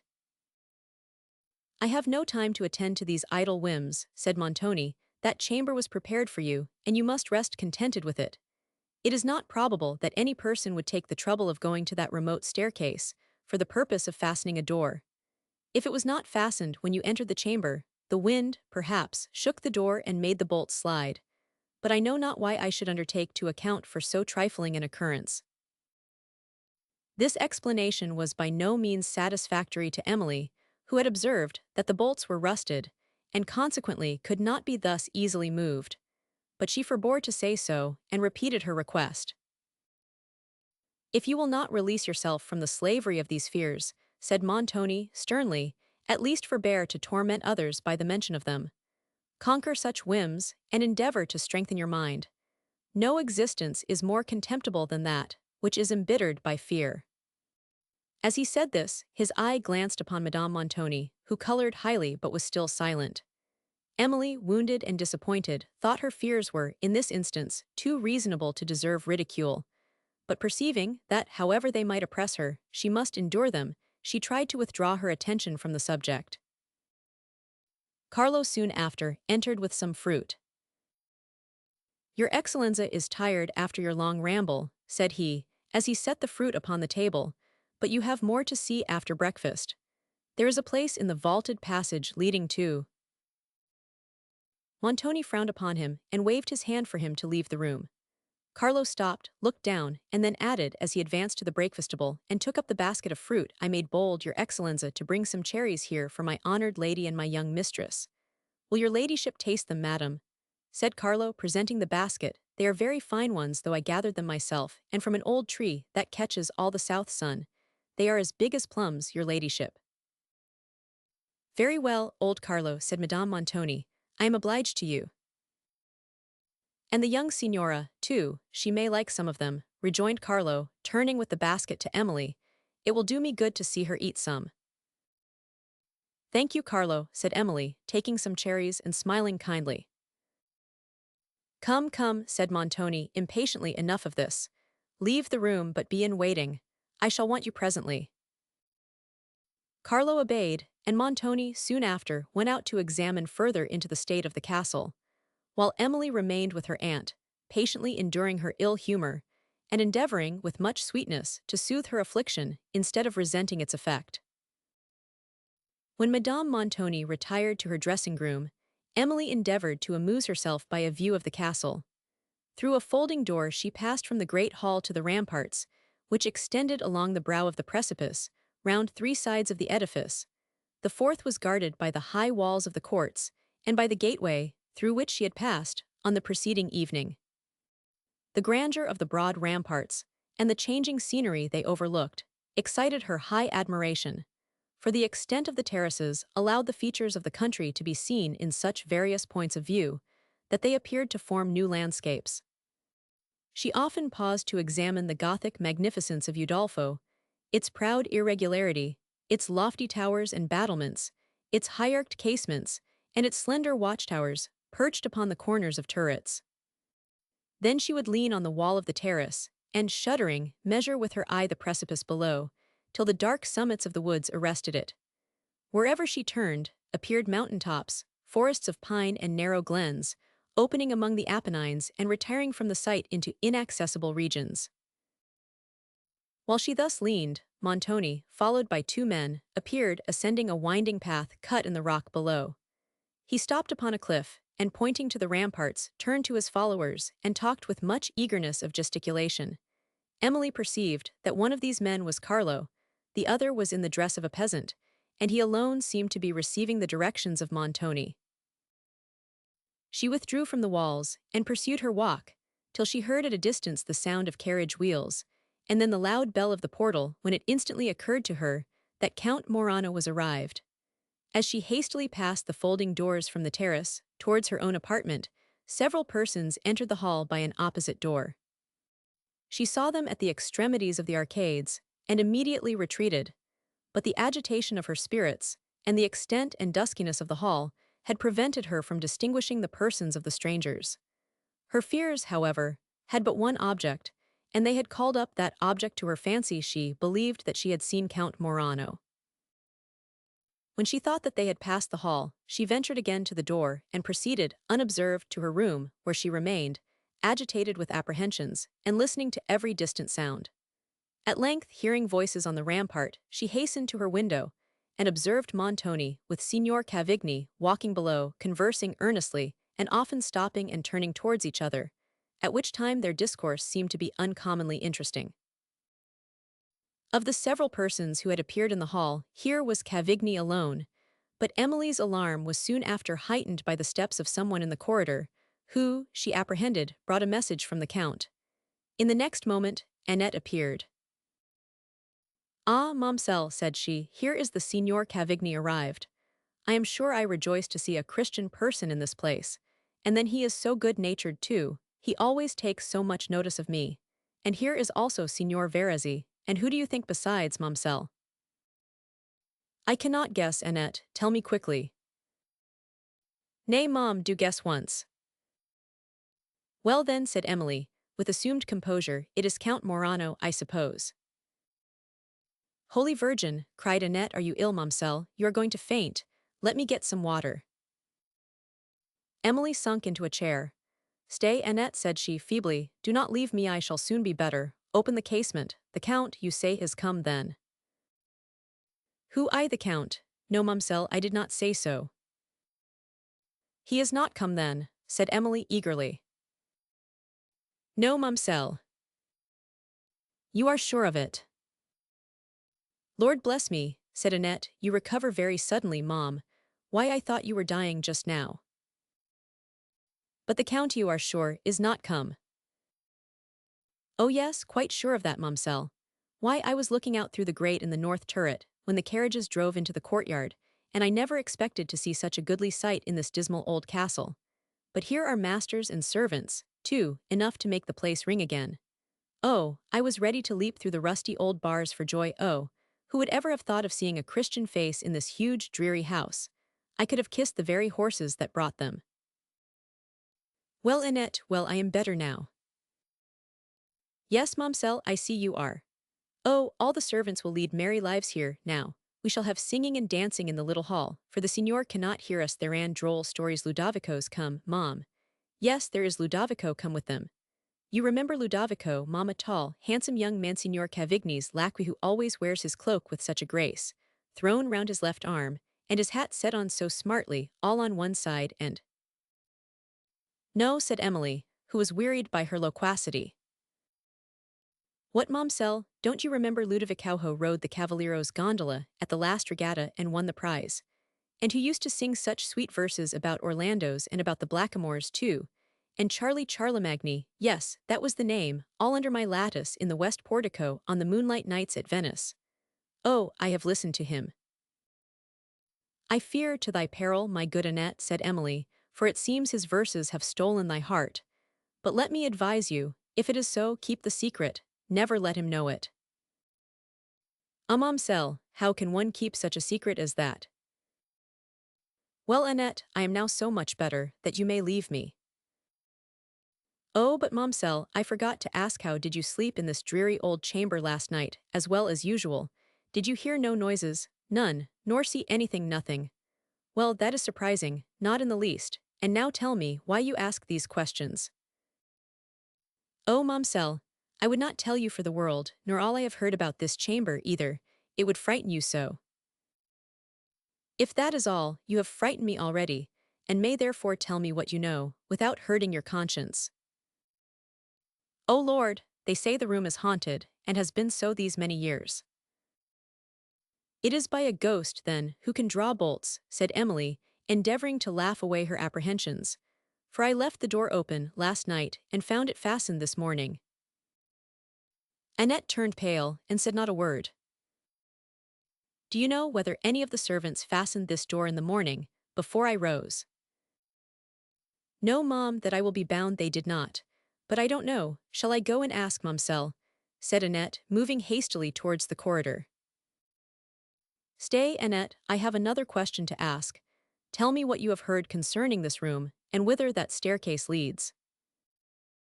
I will go and ask it all directly, Mom. Besides, I am sure my lady wants me. I cannot stay now, indeed, Mom.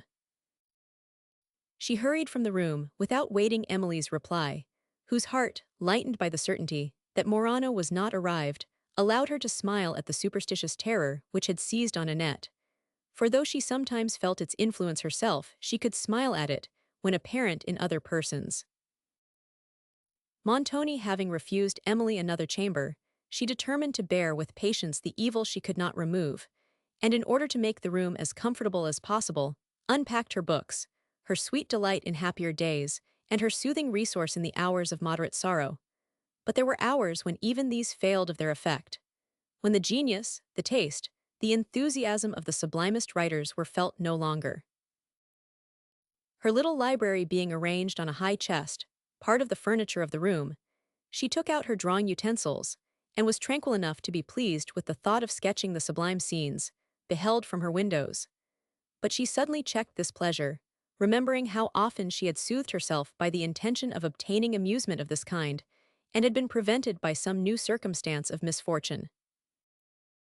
"How can I suffer myself to be deluded by hope," said she, "and because Count Morano is not yet arrived, feel a momentary happiness? Alas! What is it to me, whether he is here today or tomorrow, if he comes at all, and that he will commate were weakness to doubt.